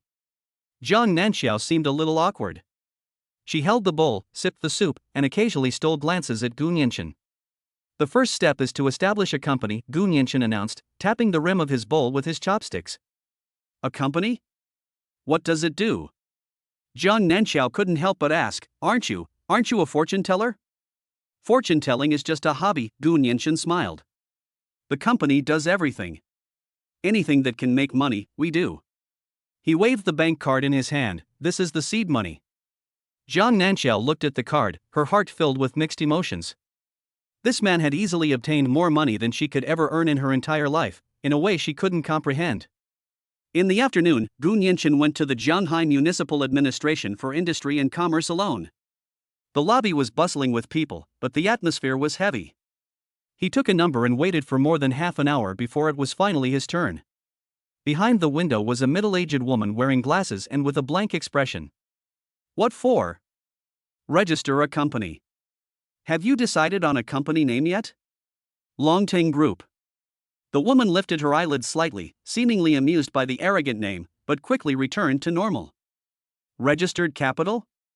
500,000. Ha! The woman curled her lip, said nothing, and pushed out a form. Fill out this form. Legal representative's ID card, shareholder information, business scope. Most importantly, this office address. You need to provide a copy of the property ownership certificate or a lease agreement for more than 3 years. Gu Nianchen stopped at the office address column with her pen in hand. Where did he get an office address? He still lives in a rented single room in an urban village for 800 yuan a month. I haven't found the address yet, could you? No, the woman interrupted him impatiently. What kind of company can you register without an address? Are you playing house? Go rent a place and come back later. Next.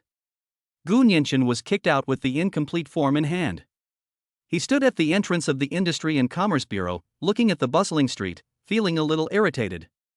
Damn it, the system is awesome, but reality is terrible. I want to be a boss, but I can't even get through the door. Just then, the system's voice rang in my mind. Ding! Detected that the host is facing a critical juncture in power building. base is missing. Selecting the best solution for the host. Solution selection in progress. The plan has been generated. Hero information has been updated. A large amount of information flooded into Gu Nianquan's mind in an instant. Hero name, Lui Wutong. Talent level, SS Financial Prodigy. Loyalty, 0 unknown. Hidden identity, former founder of Tongxing Capital, a financial genius who returned from Wall Street. Biography, founded Tongxing Capital at age 25, growing the company to a market value of 1 billion yuan within 3 years. Later, she was betrayed by her partner and fiancé, Zhao Kai, who absconded with all her funds and forged contracts, saddled her with a massive debt of 300 million yuan. Current status, extremely resentful and on the verge of despair. My only asset, the Huitong building, will be auctioned off tomorrow morning at 10 a.m. at the First Municipal Court, with a starting price of 500,000 yuan. My inner desire, to reclaim everything that belongs to me and make the betrayers pay the price. Fatal weakness, extreme pride, inability to accept failure, and deep hatred for those who betray her. Gu Nianquan stood still, processing this information. Huitong building. Starting bid, 500,000. His frustration vanished instantly. A brilliant plan instantly took shape in his mind. Need an office building? This is practically delivered to our doorstep. Moreover, buying this building solves more than just the problem of finding an office address. It was also the key to winning over this SS-level financial genius. He smiled. What does it mean when someone brings you a pillow when you're sleepy? This is it. He immediately turned around and found Yi Qiuli and Jiang Nanxiao, who were still waiting for him by the roadside. The plan has changed, he said with a hint of excitement. Let's go, we'll pull off a big heist tomorrow. At 9:50 a.m. the next day, in the judicial auction hall of the First People's Court of Jianghai City. The lobby was filled with people, mostly dressed in suits and ties, who appeared to be business people. Gu Nianquan led Yi Qiuli and Jiang Nanxiao to a corner in the back row to sit down. He was still wearing the same casual clothes as yesterday, which made him stand out from the atmosphere in the hall. Immediately, many eyes turned towards them, filled with scrutiny and disdain. Where did this kid come from? You've come to the wrong place, haven't you? Dressed like that to attend an auction? What are the security guards doing? Jiang Nanxiao felt uncomfortable under their gaze and instinctively wanted to shrink back. Yi Qiuli remained unmoved, like a statue, showing no reaction to the gazes around her. Gu Nianquan didn't care at all. He leaned back in his chair and looked around the venue with great interest. At 10 a.m. sharp, the auctioneer stepped onto the stage, and the highlight of the day, the auction of the Huitong building, officially began. Huitong building, located in the core area of the West City CBD, has 15 floors above ground and 2 floors below ground. Due to the original owner's debt problems, it is now being auctioned off by the court. The starting price is 500,000 yuan, and each bid must be at least 10,000 yuan higher. The bidding now begins. Gu Nianquan was about to raise the number plate in his hand. Suddenly, he stopped moving. His gaze locked onto a familiar figure in the front row. A middle-aged man wearing a Zegna suit, with slicked-back hair and a smug look on his face. Wang Tianhao. His former boss, the man who treated him like a dog and eventually colluded with Li Shiman to ruin him and leave him with nothing. At this moment, Wang Tianhao was holding up his number plate with a smug look on his face, with a glamorous woman sitting next to him, seemingly flirting with him. He also seemed determined to get his hands on this building. Gu Nianquan's eyes slowly narrowed. He smiled.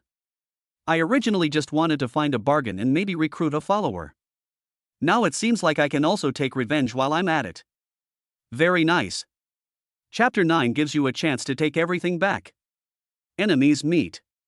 Gu Nianquan narrowed his eyes. Wang Tianhao. He misses you so much. Perhaps his gaze was too direct, because Wang Tianhao in the front row noticed it and turned his head. He was stunned when he saw Gu Nianquan's face clearly. Holy crap? Gu Nianquan? The woman beside him, heavily made up, leaned against him affectionately and looked over as well. Oh my, isn't this Xiao Gu? What are you doing here? This isn't a place for you. The woman covered her mouth and laughed. Her name is Zhang Li, the receptionist at Wang Tianhao's company, and also Wang Tianhao's mistress before Li Shiman. When Gu Nianquan was at the company, she often ordered him around. Wang Tianhao snapped out of his daze, his surprise turning into disdain. He looked Gu Nianquan up and down her casual clothes, costing less than 500 yuan in total, were completely out of place. Gu Nianchen, are you fucking crazy? What are you doing here? Judicial Auction Hall, do you even know these words? Wang Tianhao's voice was loud, deliberately making sure everyone around could hear. Is this a place you belong? Or have you been kept by some rich woman who's bringing you here to broaden your horizons? As soon as he said that, several people in suits around him looked over, their faces showing amusement. Jiang Nanxiao's face turned pale instantly, and she clenched the hem of her clothes tightly. She wasn't used to being stared at like that. Yi Chili didn't react much, she just glanced at Wang Tianhao. Gu Nianchen wasn't angry, instead, he smiled. He leaned back in his chair, crossed his legs, and lazily replied, "I'm here to buy an apartment, Mr. Wang." Buy the building? Ha ha ha ha. Wang Tianhao laughed exaggeratedly. You? Do you know how much the starting price for this building is? 500,000. You couldn't even scrape together that much if you sold yourself. Zhang Li, who was next to him, also chuckled, "Mr. Wang, please stop teasing him. He probably just went to the wrong place and thought this was a job market." That's true. Wang Tianhao nodded, feigning a serious tone. "Xiaogu, I'm not trying to criticize you, but you need to know your place. Now that I've fired you, you can't even find a job, right? You'd be better off working on a construction site, earning 200 or 300 a day. Coming to a place like this will only make you more insecure, understand?" Gu Nianchen picked at his ear. "Mr. Wang, you talk too much nonsense." Wang Tianhao's smile froze. This employee, who used to be as obedient as a dog in front of him, dares to speak to him like this today? What the hell did you say? Wang Tian's face darkened. "I'm telling you," Gu Nianchen said, emphasizing each word, "you should take some medicine. You're getting older, and talking so much can easily cause prostate problems." You! Wang Tianhao was so angry he almost stood up. Just then, the auctioneer on the stage struck the gavel. "Silence! Silence! The auction is now beginning." Wang Tianhao glared at Gu Nianchen and lowered his voice, "You little bastard, you just wait. Once I buy this building, I'll see how I deal with you." He sat back down, and to show off, he raised his paddle as soon as the auctioneer finished speaking. 600,000. He immediately added 100,000, his voice booming. People around him glanced at him, and many shook their heads. The Huitong building was in a good location, but the property rights were complicated, and there was a mountain of debts. The starting bid of 500,000 was already quite high, and 600,000 would be a loss. The auctioneer's face lit up with joy. "Mr. Number 88 has bid 600,000. Any higher bids?" He looked around, preparing to bring down the gavel. In the back row, a license plate was slowly raised. 601,000. The voice was flat. All eyes in the room turned to the back row. Wang Tianhao also turned around abruptly, and when he saw that the person holding the sign was Gu Nianchen, he almost choked. "Gu Nianchen! What the hell are you doing causing trouble?" he roared. Gu Nianchen smiled at him. "Mr. Wang, didn't you say it would be the highest bidder win? I'll make my bid, what's the problem? Do you even have money?" Whether or not you have money is none of Mr. Wang's concern. The auctioneer perked up immediately when he saw someone bidding. "Mr. Number 108 has bid 610,000. 610,000. Any higher bids?" Wang Tianhao was so angry that his face turned red. Gu Nianchen was deliberately trying to disgust him. How dare a good-for-nothing he fired challenge him in front of so many people? 700,000. Wang Tianhao shouted, raising his sign again. He's going to bury this arrogant brat in money. Everyone around was dumbfounded. This wasn't an auction, it was a battle of wills. "Mr. Number 88 has bid 700,000, the auctioneer shouted excitedly. Everyone looked at Gu Nianchen, wanting to see how he would respond. Gu Nianchen remained calm and waited until Wang Tianhao looked over smugly before raising the sign again. 701,000. Or just add another 10,000. Precise and disgusting. Put. Jiang Nanxiao next to her couldn't help but laugh out loud, but quickly covered her mouth. Wang Tianhao's face turned a deep liver color. His hand holding the number plate was shaking. That's fucking like shitting on his face. 1 million. He stood up abruptly and announced a price that caused a stir in the room. A building with a starting bid of 500,000 was instantly driven up to 1 million. Everyone thought that number 88 had gone mad. Wang Tianhao was panting heavily, staring intently at Gu Nianchen. He refused to believe it. 1 million? This kid dared to bet? If he dared to bet, he'd admit defeat today. Gu Nianchen silently recited in his heart. System, show me his underwear. Ultimate insightful talent recognition has been launched. Target, Wang Tianhao. Financial status: the company has approximately 1.8 million in working capital and 300,000 in personal funds. For this auction, a 1 million loan was secured from a bank, bringing the total available funds to 3.1 million. Minimum asking price, 2.5 million. It is believed that once this property is sold, over 3 million can be realized in the short term. Current status: extremely angry, provoked by the host, driven by pride, determined to succeed. Fatal weakness: ambitious and overly concerned with saving face. I see. Gu Nianchen felt confident. He looked at Wang Tianhao and slowly raised the sign. 1,001,000. The entire room fell silent. Everyone looked at Gu Nianchen with a strange expression. Dude, are you really just here to disgust people? Wang Tianhao felt a lump in his throat and his face turned bright red. He pointed at Gu Nianchen, his lips trembling. You. Mr. Wang, are you going to join or not? Gu Nianchen asked. If you don't join, this building is mine. And we have to follow. If he gets outdone by a penniless guy with 10,000 yuan today, how will he ever be able to survive in Shanghai City again? 1.5 million. Wang Tianhao roared. 1,500,000. Gu Nianchen immediately raised his paddle. 2 million. 2,001,000. The entire auction became a duel between the two of them. Wang Tianhao kept raising the price like a madman, while Gu Nianchen followed closely behind him, slowly and deliberately adding only 10,000 each time. The price quickly reached 2.5 million.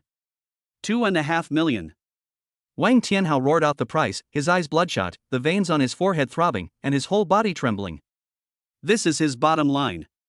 He stared intently at Gu Nianchen, betting that he wouldn't dare follow him anymore. Gu Nianchen looked at him, but this time he didn't immediately raise his sign. Wang Tianhao felt a sense of relief. He had chickened out. What? Out of money? Wang Tianhao panted heavily. If you don't have money, get out. Gu Nianchen smiled, then stood up and held up his number plate. 3 million. The entire room fell silent instantly, followed by an uproar. 3 million. He immediately added 500,000. Are you crazy? Wang Tianhao was also stunned, his mind went blank. 3 million, that's beyond his limit. He looked at Gu Nianchen, whose young face was smiling, and that smile was genuine. Could it be that this kid has really hooked up with some rich woman? Impossible. Absolutely impossible. He's bluffing me. He doesn't have that much money at all. He's betting that I won't dare to play. Yes. That must be it. He can't lose. We absolutely cannot lose to this piece of trash he once trampled underfoot. 110,000. Wang Tianhao roared. This is all the money he could muster. He gambled. He risked everything, his life. After yelling, he slumped into his chair, feeling like his heart was about to leap out of his chest. He stared intently at Gu Nianchen, waiting for him to raise his sign again. However, Gu Nianchen looked at him and smiled. He put down the number plate and clapped his hands at Wang Tianhao. Congratulations, Mr. Wang, on your new building. After saying that, he pulled Jiang Nanxiao and Yiqiuli, who were still a little dazed, and turned to leave. Wang Tianhao stood there, stunned. It took him 3 seconds to realize what was happening. Was he tricked? Gu Nianchen never intended to buy this building. From beginning to end, he was just trying to drive up the price and rip him off. Wang Tianhao felt a sweet taste in his throat, spat out a mouthful of blood, his vision went black, and he collapsed. Stepping out of the courthouse, the sunlight was a bit too bright. Jiang Nanxiao was still a little dazed. We're just leaving like this? That building wasn't our target to begin with. Gu Nianchen stretched. Our target is the original owner of that building. He took out his phone and dialed a number. Hello, is this Louis Vuitton? Who I am is not important. What is important is that I want to talk to you about a business deal involving the Huitong building. I know you owe 300 million and are desperate. I'll be waiting for you at the coffee shop downstairs in an hour. I'll give you a chance to take everything back. Chapter 10 What If? Outside the courthouse, Gu Nianchen hung up the phone and smiled. Done. He put his phone back in his pocket. Jiang Nanxiao, who was standing next to her, had not yet recovered from the shock. Her face was pale and she was still in a daze. We're just leaving like this? That building. She asked softly, feeling like she was dreaming. Wang Tianhao, he really spent over 3 million? 3,100,000. Gu Nianchen corrected her, stretching. He was so angry he vomited blood. He is probably already on an ambulance by now. Jiang Nanxiao opened her mouth, but couldn't say anything for a long time. She had never seen or even heard of anything like it in her life. It made a company CEO so angry that he vomited blood and fainted. Is this still the same Gu Nianchen she knew at the company, the honest and unassuming one? Yi Qiuli remained expressionless, only glancing at Gu Nianchen. She didn't care about money, but she could sense that the man before her was a completely different person from the one who had threatened to jump off a building a few days ago. Where are we going now? Yi Qiuli asked. Waiting for someone. Gu Nianchen pointed to the coffee shop across the street, someone who can help us turn our money into more money. He paused, looked at the two of them, and smiled. Let's go, I'll introduce you to the future Finance Minister of our Longtang Group. Longtang Group? Jiang Nanxiao and Yi Qiuli exchanged a glance, both somewhat puzzled. The name sounded impressive, but they had never heard of it before. Peninsula Cafe. This is a famous coffee shop in Jianghai City, frequented by either high-level professionals or cultured individuals. Gu Nianchen and the other two pushed open the door and entered, where piano music was playing. He spotted the woman in the corner immediately. She was dressed in a Chanel business suit and sat upright. Her long, wavy hair cascaded over her shoulders, and her makeup was impeccable. However, instead of coffee, there was a nearly empty bottle of Royal Salute on the table in front of her, with an empty wine glass next to it. She was holding the bottle, pouring herself a second glass. Of all the tables in the coffee shop, hers was the only one that seemed out of place. People around them cast strange glances, some curious, some disdainful, but no one dared to step forward. Everyone in Shanghai's financial circles knows this woman. Lu Yuetong. Once known as the Golden Abacus, a financial genius who returned from Wall Street, she founded a private equity fund at the age of 28 and earned the title of Female Stock God in Shanghai City within 2 years. Unfortunately, just 2 weeks ago, she was betrayed by her most trusted partner and boyfriend, who emptied her company and left her with a debt of 300 million yuan. They fell from the clouds into the mud. Gu Nianchen walked straight over and sat down opposite her. Yi Qiuli and Jiang Nanxiao sat at a table not far away, observing their surroundings. Lu Yuetong picked up her wine glass, without even raising her head, and glanced at Gu Nianchen out of the corner of her eye. A whole outfit made up of cheap clothes that cost no more than 500 yuan. She spoke, her voice hoarse from the alcohol. I wondered who was so arrogant as to want to talk business with me. Kid, you've come to the wrong place, haven't you? This isn't an internet cafe. Gu Nianchen ignored her and picked up the kettle, pouring himself a glass of lemon water. Lu Yuetong, 29 years old, graduated from Wharton Business School, founded Tonghua Capital at the age of 28, and the company was valued at 1.5 billion 2 months ago. Half a month ago, she was betrayed by her partner Chen Jingming and her best friend, who emptied her account and used her name to conduct illegal operations, leaving her with a personal debt of 300 million. All her assets have been frozen, including the house she bought for her parents. Gu Nianchen spoke slowly and deliberately. After he finished speaking, Lu Yuetong suddenly raised her head and stared intently at him. You investigated me? No need. Gu Nianchen took a sip of water. It's not hard to find out. So what? Lu Yuetong sneered, coming to laugh at me? Or do you think you can get something out of me now that I'm down on my luck? Let me tell you, even if I, Lu Yuetong, die, it's not your place to pick up the scraps. Gu Nianchen smiled. You're wrong. I'm not here to take advantage of you. He leaned forward, staring into her eyes. I'm here to give you a chance to take everything back. An opportunity? Lu Yuetong laughed exaggeratedly, her chest heaving. You? A kid who can't even afford a decent suit, giving me an opportunity?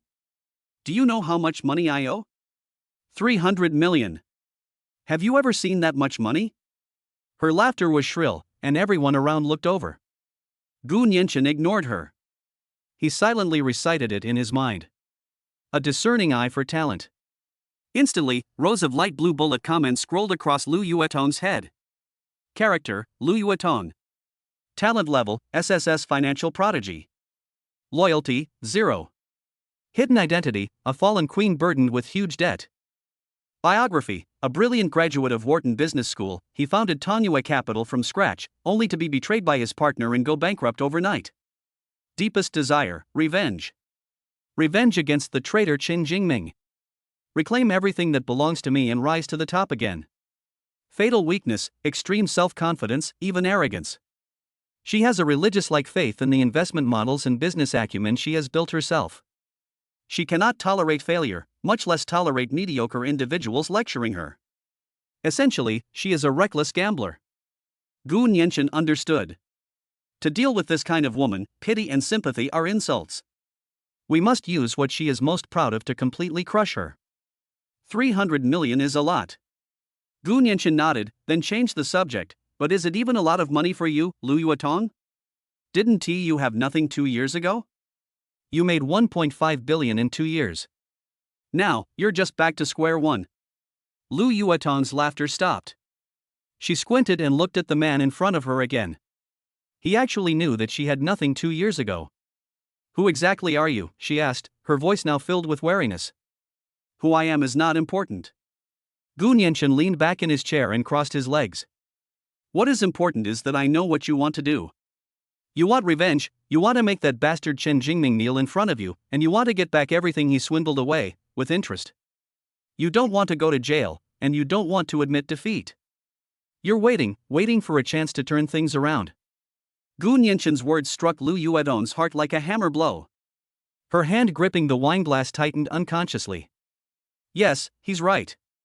For the past 2 weeks, her drinking to drown her sorrows was a pretense her mind was truly racing. She kept reviewing the situation, looking for Qin Jingming's weaknesses, and waiting for a chance to turn the tables. But she has nothing now, not even a penny of her initial investment. Finished? Lu Yuetong put down her wineglass, looked up at him, and said, "If you're done, then get lost. It's none of your business to interfere in my affairs. I'm not only going to give you instructions, I'm also going to give you the principle." Lu Yuetong paused. What did you say? I'll give you 500,000. Gu Nianchen looked at her. Let us make a bet. Gambling? Lu Yuetong laughed. 500,000? Are you trying to fob me off? If you threw 500,000 into the financial market, would you even hear a sound? That depends on who is in charge, Gu Nianchen said. In a month, I'll use this 500,000 to earn you 5 million back. 10 times. Lu Yuetong's pupils contracted slightly. Tenfold in 1 month. If someone else had said that, she would have thrown the wine at them. Madman. But the man in front of her was too calm. So calm that it made her uneasy. What are the conditions? She knew there was no such thing as a free lunch. If I succeed, you, Lu Yuetong, will join my company and become my finance minister. From then on, your life will be mine. Your company? Lu Yuetong almost laughed again. What kind of company do you own? Longting Group. Never heard of it. You'll hear it soon, Gu Nianchen said. It will become an empire. Lu Yuetong fell silent. She looked at Gu Nianchen, this young man. Arrogant, conceited, and ignorant of one's own limitations. But he was so certain that he could control everything, and that feeling made her heart, which had been dormant for half a month, suddenly skip a beat. She has nothing left. Losing is just a loss of 500,000, which is nothing compared to a debt of 300 million. But what if? What if he actually did it? Then she can get her revenge. Okay. Lu Yuetong picked up her phone. Give me the account. She wanted to see if this man was just bragging or if he really had extraordinary abilities. No. Gu Nianchen shook his head. I don't handle the money. Lu Yuetong frowned. What do you mean? The money is in your account. You're in charge of the operation as well, Gu Nianchen said. I'm only responsible for giving instructions. Lu Yuetong was completely stunned. She had met countless investors, but never one like this. He gives money to a heavily indebted bankrupt woman and lets her manage the business herself. All he does is talk? What gives him the right? Aren't you afraid she'll run off with the money? Or is it that he's certain he wouldn't dare? Ding. Detected that the host is currently recruiting the third hero, Lu Yuetong. A god-tier heroic quest has been generated. Task 1, within 1 month, increase Lu Yuetong's initial investment of 500,000 tenfold to 5 million. Mission reward, Lu Yuetong's loyalty increases to 60% humiliating, unlocking all of her business abilities. Milestone announcement, successfully recruiting 10 heroes will unlock the Legion combo skill 10 Directions Annihilation. Gu Nianchen ignored the voice in her head and just looked at Lu Yuetong, waiting for her answer. Lu Yuetong felt a tightness in her chest, so she picked up the water on the table and took a sip. Okay, I promise you. If you can really turn this 500,000 into 5 million in a month, Lu Yuetong, will sell my life to you. It's a pleasure working with you. Gu Nianchen picked up his lemonade and held it up to her. Lu Yuetong didn't move, looking at him. Speak, you great genius. What's the first instruction? Which stock to buy? Or which futures contract? She refused to believe that anyone could be better at investing than her. She waited, and if Gu Nianchen's instructions were even slightly illogical, she would fire him immediately. Gu Nianchen leaned back on the sofa, looking at her. He opened his mouth and said only one sentence. Open your trading software and use all of your 500,000 to buy put options on Hongxing Technology with your entire capital. Lu Yuetong's expression froze. She froze on the spot, her fingers trembling as she held her phone. Put options? Hang Seng Tech put options? She suspected she was drunk and hallucinating. Hang Seng Tech, currently the hottest star stock in the A-share market. Combining artificial intelligence and new energy, it has increased fivefold in 3 months. All institutions are bullish, with a target price of 1,000 yuan. The entire market is celebrating. Should we short it now? That's not investing, that's suicide. It's throwing money into a fire. What did you say? Her voice was a little dry. She stared at Gu Nianchen, trying to see if he was joking. No. He is very serious. Are you crazy? Lu Yuetong roared. Do you know what you're saying? Shorting Hang Seng Tech? You might as well just let me throw my money off the building. This goes against all her knowledge and experience. This isn't gambling, this is suicide. Gu Nianchen looked at her and asked a question. Do you still remember our bet? Lu Yuetong was speechless. I'm only responsible for giving orders, you're only responsible for executing them, Gu Nianchen said. Or is it that the former financial queen has lost even this basic ability to execute? Lu Yuetong's face flushed red and then turned pale. She bit her lip, her mind a jumbled mess. Reason told her that the man in front of her was a madman, and his instructions were utterly absurd. But she just agreed to it herself. Her pride, her words, trapped her. She looked at Gu Nianchen, and an absurd thought popped into her head. Just in case. What if he's right? Chapter 11. Let's talk about it after you survive tonight. For a moment, no one spoke in the coffee shop. Lu Yuetong's face flushed red, and the veins on the back of her hand, which was gripping the phone, stood out. She thought she had misheard. What did you say? Say it again? Her voice was strained. Gu Nianchen leaned back on the sofa, his posture unchanged, and took a sip of lemonade. I said, go all in and buy put options on Hongxing Technology, he repeated. You're insane. Lu Yuetong finally yelled, ruining her makeup. She suddenly stood up, her chest heaving, her fingers almost poking Gu Nianchen's nose. Do you know what Hongxing Technology is? Do you know that all the funds in the market are rushing into it right now? Do you know that all the top institutions' research reports are strong buy? Short it? You want me to spend 500,000 to fill someone's teeth? No, that's not even enough to fill a tooth. That's suicide. That's throwing money into a shredder. Her voice was loud, and several customers at the surrounding tables looked over. It's certainly a strange scene to see a well-dressed woman getting angry at a young man dressed in cheap clothes. Jiang Nanxiao nervously gripped the hem of her clothes not far away, her palms sweaty. Yi Chili shifted her position, blocking Jiang Nanxiao's path, and scanned the surroundings with her gaze. Gu Nianchen looked up at Lu Yuetong, who was about to lose control, without any expression. Are you done talking? Lu Yuetong stopped. Sit down when you're done talking. Gu Nianchen pointed to the seat opposite him. I'm not discussing this with you, I'm giving you an order. Lu Yuetong trembled all over. Who is she? She is Lu Yuetong, a genius who returned from Wall Street, the former stock market guru of Jianhai City. Since when did a mere brat dare to point fingers at her? This is an insult even more direct than Chen Jingming's betrayal. Gu Nianchen spoke up, have you forgotten our bet? Lu Yuetong fell silent instantly. Yes, a bet. She promised it herself. If he can turn 500,000 into 5 million within a month, her life will be his. The condition is that she must unconditionally obey his instructions. The words she uttered have now become a cage, trapping her tightly. Lu Yuetong bit her lip and slowly sat back down, her body still stiff.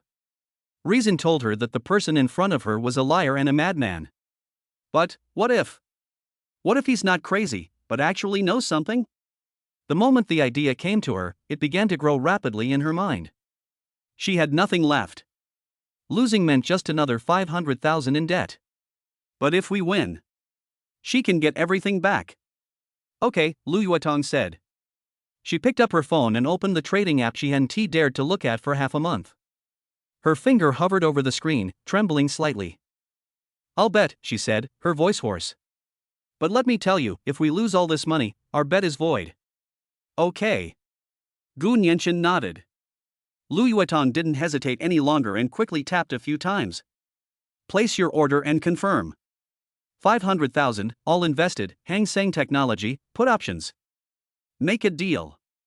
After doing all this, she slumped back in her chair, staring at the ceiling. It's over.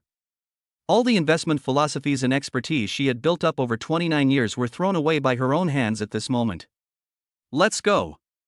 Gu Nianchen stood up without looking at her phone screen. He walked over to Yi Qiuli and Zhang Nanxiao's table and said to them, the matter is settled. Zhang Nanxiao asked softly, is that lady all right? She looks terrible. It's all right, it'll be fine in a few days, Gu Nianchen smiled. The three of them walked out of the coffee shop. The afternoon sun was a bit too bright. Gu Nianchen hailed a taxi and gave them an address. Where are we going now?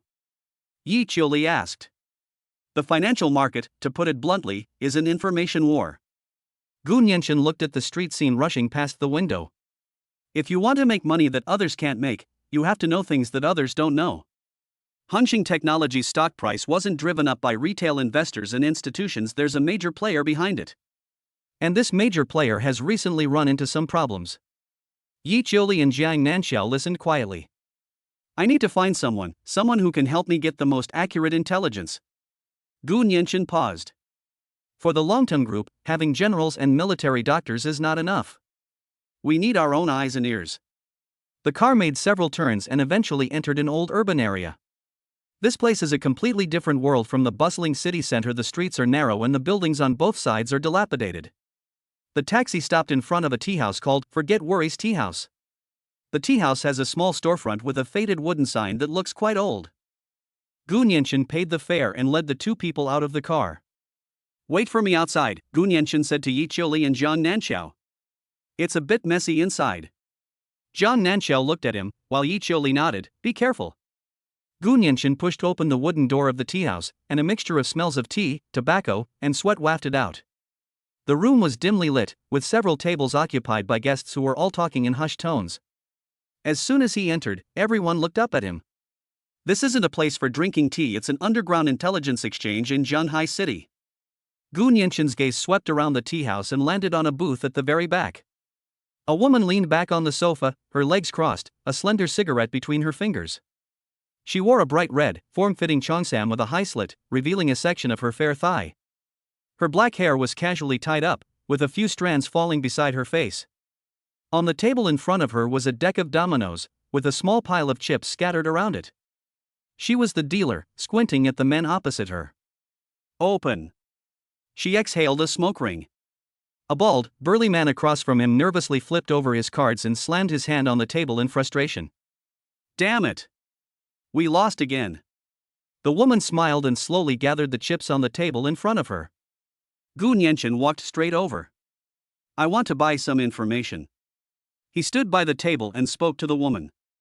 The woman didn't look up, but pointed to the sign next to her with the finger holding the cigarette. It read in calligraphy, 100,000 for one, take it or leave it. Gu Nianchen silently recited in his heart. A discerning eye for talent. A series of messages flashed across the woman's head in an instant. Character, Lu Ruyan. Talent level, SS1000 Faced Phantom. Loyalty, 10 Warning. Hidden identity, 1,000 Faces, the underground intelligence queen, is a master of disguise, infiltration, and stealth. Biography, born into a family of con artists, he surpassed his predecessors. 6 months ago, he took on a large job investigating the flow of funds in underground banks in Jianhai City. He inadvertently discovered evidence of money laundering by a powerful figure, and was subsequently hunted down for silence. Her inner desire, to escape the Black Serpent's pursuit, find a safe haven, and then find out who betrayed her. Fatal weakness, strong sense of loyalty. Her only apprentice was captured by Black Snake while covering her escape, and his fate remains unknown. She desperately needs a large sum of money to smooth things over and get him rescued. Black Snake. Gu Nianchen knew this person. He was the number 2 figure in Jianhai City's underworld, ruthless and vicious. I see. Gu Nianchen smiled. He pulled out a chair and sat down at the table. Lu Ruyan raised her head and glanced at him. He was dressed head to toe in cheap clothes. He didn't seem worried at all. Little friend, did you see the words on the sign clearly? She flicked her cigarette ash. I don't bargain here, and I don't offer credit. The information I bought may be worth more than 100,000, Gu Nianchen said. Lu Ruyan leaned forward slightly, tapping the table with the finger holding the cigarette. Oh? Tell me about it.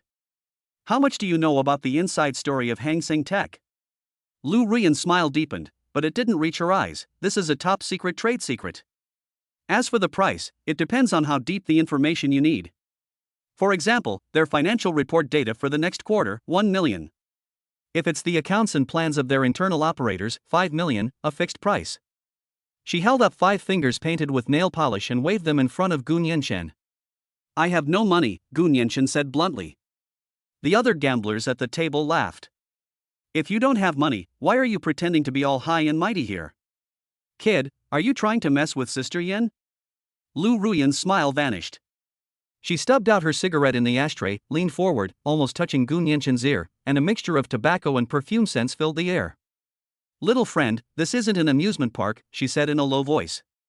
You dare to mess with me when you have no money? You've got some nerve. Gu Nianchen didn't move, and followed her example, lowering his voice. I don't have money, but I have what you need most right now. Oh? What do I need most? Lu Ruyan asked. Someone who can help you solve the Black Snake problem. As soon as she finished speaking, Lu Ruyan's expression froze. Her fingers, holding the cigarette, stopped in midair, a bit of ash falling to the ground, but she didn't move. For a moment, no one spoke. The men nearby sensed something was wrong, took their chips, and quietly got up and left. Who exactly are you? Lu Ruyan leaned back on the sofa, creating distance between herself and Gu Nianchen. The name Black Snake is her Achilles heel. How did this ordinary-looking man know it? Who I am is not important, Gu Nianchen said. What is important is that I know you are being hunted by him. I also know that you urgently need money to save your apprentice. Lu Ruyan's fingers, which were holding the cigarette, trembled slightly. I can help you deal with Black Serpent, wiping the slate clean of all grudges between you and him. Gu Nianchen looked into her eyes and said, word by word, in exchange, you, and your intelligence network, will be at my disposal from now on. The inside information about Hangxing technology is just the beginning. Lu Ruyan fell silent. She stared intently at Gu Nianchen. How to deal with the Black Snake? In Jianhai City, you could count the number of people who dare to say that on one hand. What gives this man the right to do this? Based on those 2 girls behind him? Ridiculous. After several seconds, Lu Ruyan suddenly burst into laughter, laughing so hard she bent over backwards, her long legs under her cheongsam swaying back and forth. Help me deal with the Black Snake? Ha! She stopped laughing and looked at Gu Nianchen. Little kid, you're all talk and no action. She stood up, took a business card from the lining of her cheongsam, and tossed it on the table. Want to negotiate with me? Sure. Lu Ruyan walked to Gu Nianchen's side, bent down, and brought her red lips close to his ear. The Black Snake's men will be coming to have tea with me tonight. She smiled. Let's talk about it after you've survived tonight. Chapter 12 is going to be interesting. After Lu Ruyan finished speaking, she stopped looking at Gu Nianchen. She swayed back to her booth, sank into the sofa, and lit a cigarette. She exhaled a smoke ring and watched him through the smoke as if it were a show. The atmosphere in the tea house was strange. Gu Nianchen didn't move, but picked up the business card on the table. The paper was thin and smelled of perfume. He stuffed the business card into his pocket, turned around, and left the tea house. Outside the door, Yi Qiuli and Jiang Nanxiao were pacing anxiously. How is it? Yi Qiuli rushed forward to greet them, peering into the tea house. She won't help? Jiang Nanxiao asked softly, her voice full of worry. No, she will help, Gu Nianchen said. But before she helps us, we need to help her solve a small problem first. He glanced at his watch. Let's go inside and wait. Huh? Jiang Nanxiao was stunned. Aren't we going to wait outside? You said it was a bit messy inside. It's not chaotic now, it'll be chaotic later. Gu Nianchen pushed open the door. Come in, there's a good show to watch. Without a word, Yi Qiuli followed her inside. Jiang Nanxiao hesitated for a moment, then quickly followed as well. Upon entering the tea house again, Lu Ruyan saw that Gu Nianchen had returned with two women. She smirked, not bothering to hide her mockery. One of them is that female bodyguard from earlier. She seems to be quite skilled. The other one was quiet and unassuming, like a student. These three people think they can fight Black Snake? She shook her head. This kid was either crazy or naive. Gu Nianchen ignored her and walked straight up to her. Mr. Lu, may I borrow your place for a moment? Lu Ruyan, with a cigarette between her fingers, didn't say anything, but simply raised an eyebrow. Do as you please, I'll see how you die. How long will it take for Black Snake's men to arrive? Gu Nianchen asked. According to their rules, the time between making a statement and taking action should not exceed half an hour. Lu Ruyan glanced at the wall clock. You have 15 minutes left. That's enough. After Gu Nianchen finished speaking, he turned to Jiang Nanxiao. Nanxiao, you know about pharmacology. Are there any herbs that, when burned, produce smoke that can cause mental confusion and hallucinations, but won't kill you? Jiang Nanxiao's face turned pale instantly. Brother Gu, you're going to use poison? It's not poison, it's medicine, Gu Nianchen corrected her. I don't want to kill anyone, I just want them to calm down. Yes, there are. Jiang Nanxiao bit her lip, looking troubled. For example, a combination of rosemary and senna can cause confusion and the ability to see things that aren't there if you inhale a small amount. But those are banned drugs, and the dosage is hard to control. If you overdose, it can damage your brain. I only need them to be confused for 10 minutes. Gu Nianchen interrupted her. You just prepare the medicine, I'll control the dosage. Jiang Nanxiao looked at him. Gu Nianchen looked back at her calmly, without the slightest hesitation. She didn't know why, but she just couldn't refuse. Okay. She nodded. Gu Nianchen then looked at Lu Ruyan. Do you have any medicinal herbs? Lu Ruyan paused, her hand holding the cigarette still. Drugging? The thought flashed through her mind. This kid doesn't follow the rules. No, this isn't some underhanded tactic. To dare to use drugs in front of Black Snake's gang of desperados, that takes guts and cunning. She suddenly realized that things were getting interesting. Hee, little friend, you've come to the right person. Lu Ruyan laughed and took out an antique wooden box from a hidden compartment under the counter. The box was opened, revealing dozens of small compartments filled with various dried herbs. My Forget Worries tea house sells more than just tea. Jiang Nanxiao stepped forward, glanced at the herbs, and quickly found the ones she needed. She deftly took them out, put them into a stone mortar, and crushed and mixed them. A strange herbal scent wafted out. And then? Lu Ruyan asked, intrigued. Even if there's a sleeping potion, what good will your little bit of smoke do when a dozen of them rush in through the main gate? So I need a floor plan of the tea house, Gu Nianchen said, especially the location of the ventilation openings. Lu Ruyan stared at him for a few seconds, then didn't ask any more questions. She pulled out a hand-drawn sketch from under the bar and threw it on the table. Gu Nianchen picked up the blueprint, glanced at it, and pointed to a few spots on it with his finger. Incense burners have been placed here, and behind the screen at the entrance. He then said to Yi Qiuli, go find a few incense burners, mix the medicinal powder with sandalwood, and light them. Yi Qiuli nodded and immediately went to do it. And you? Lu Ruyan asked. Me? Gu Nianchen smiled, took out a few thin silver needles from Jiang Nanxiao's medicine box and played with them between his fingers. I'll add some spice to this scene. Lu Ruyan's gaze fell on the silver needle he was twirling between his fingers, and her heart tightened inexplicably. She couldn't understand this man. He didn't have the airs of a master at all, but his composure was more unsettling than any other big shot she had ever met. Soon, everything was ready. Incense burners were placed in several corners of the tea house, and wisps of smoke rose up, mixed with the scent of sandalwood, without any hint of anything unusual. You two, hide behind the bar, Gu Nianchen said to Jiang Nanxiao and Lu Ruyan. Cover your mouths and noses with wet towels, and don't come out no matter what happens. He then looked at Yi Qiuli. You two, hide. You don't need to lift a finger today. Yi Qiuli frowned. I can fight. I know you can fight, Gu Nianchen said, looking at her. But we are legitimate business people. Fighting is the way of barbarians. We should win people over with virtue. Yi Qiuli. She really wanted to ask, what does drugging have to do with winning people over with virtue? But seeing Gu Nianchen's serious face, she shut her mouth and obediently found a corner to hide in. The entire tea house fell silent. Only Gu Nianchen remained, standing in the center of the tea house with his back to the door, as if admiring a painting on the wall. Time passed second by second. Lu Ruyan hid behind the bar, staring intently at Gu Nianchen's back. She was counting down in her mind. 10, 9, 8. Bang! A loud bang. The old wooden door of the tea house was kicked open from the outside, sending wood chips flying everywhere. A dozen burly men wielding steel pipes and machetes rushed in menacingly. The leader was a bald man with a scar running from the corner of his eye to the corner of his mouth. He was Scarface, Black Snake's top henchman.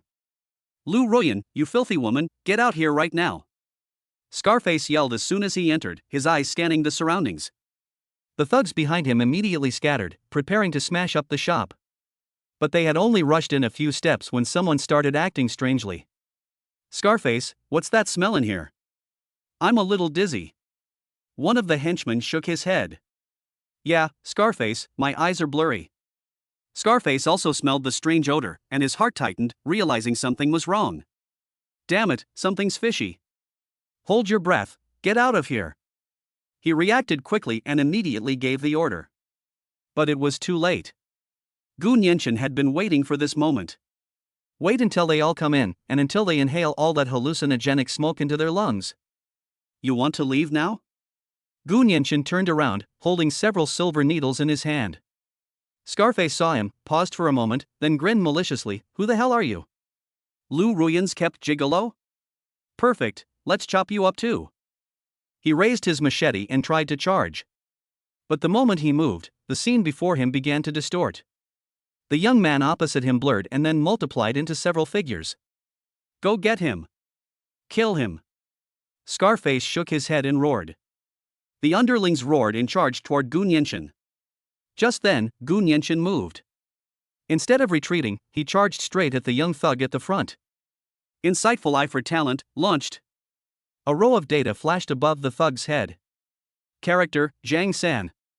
Fatal weakness, Shunmen Acupoint. A light strike can cause momentary loss of consciousness, while a heavy strike can induce deep hallucinations. Gu Nianchen almost brushed past the thug, flicking his finger lightly. A silver needle silently pierced Zhang San's Shunmen Acupoint on his wrist. Zhang San's body suddenly stiffened as he charged forward. The Gu Nianchen he knew was gone. In his place was a companion holding a steel pipe. But in his eyes, his companion's face had turned into a monstrous face with blue fangs. A ghost. Zhang San let out a scream, raised his knife, and slashed at his brother. Put. Blood splattered. The slashed companion stared at Zhang San in disbelief. Sanner, are you crazy? This scream ignited chaos throughout the tea house. Kill him. He's possessed. No. You're the ghosts. Get away from me. Ah. My hand. Wang Wu, why the hell did you cut off my hand? The entire tea house was in complete chaos. A dozen or so burly men attacked each other like madmen. They all saw things differently. Their brothers became vengeful ghosts and man-eating monsters. Steel pipes were swung, machetes fell, and all targets were their own people. Screams, curses, and cries mingled together. In the corner, Yi Qiuli stared in disbelief. She clenched her fists instinctively. She had imagined countless battle scenes, bloody and intense. But she never imagined that battle could be like this. The man simply walked a few steps through the crowd and flicked out a few invisible needles. Then, the battle ended. Is this a battle? Yi Qiuli's mind went blank. She only felt that this was a kind of art that she could not understand, and that was terrifying. Behind the bar, Lu Ruyan was also dumbfounded. She peered outside through the crack. That wasn't a fight. Gu Nianchen weaved through the crowd, each move so fast it was impossible to see clearly. All that could be seen was one burly man after another attacking his companions like madmen. He wasn't fighting, he was giving orders. Lu Ruyan's breathing became rapid, her hand holding the cigarette trembled, and she didn't even notice when the cigarette but burned her fingers.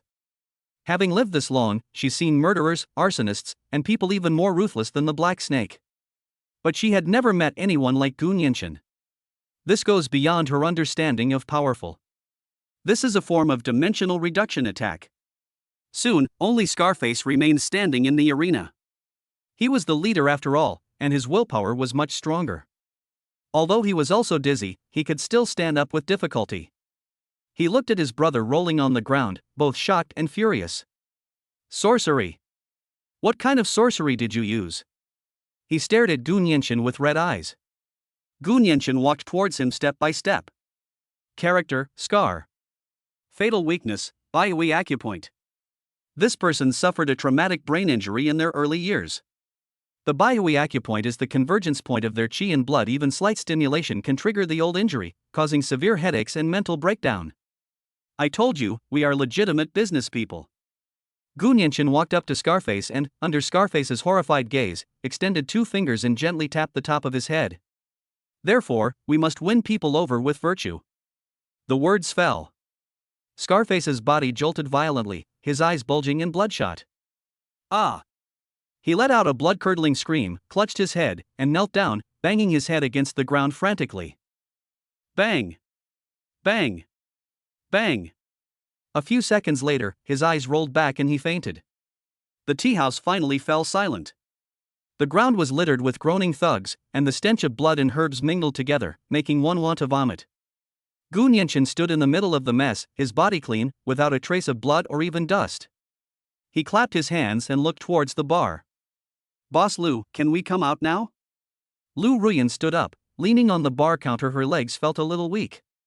She looked at Gu Nianchen, her lips moved, but she couldn't utter a single word.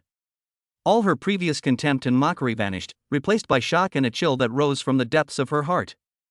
Ding! The loyalty of target Lu Ruyan has undergone a drastic change. Current loyalty level, 50 approved. In Gu Nianchen's mind, the system's notification sound rang out.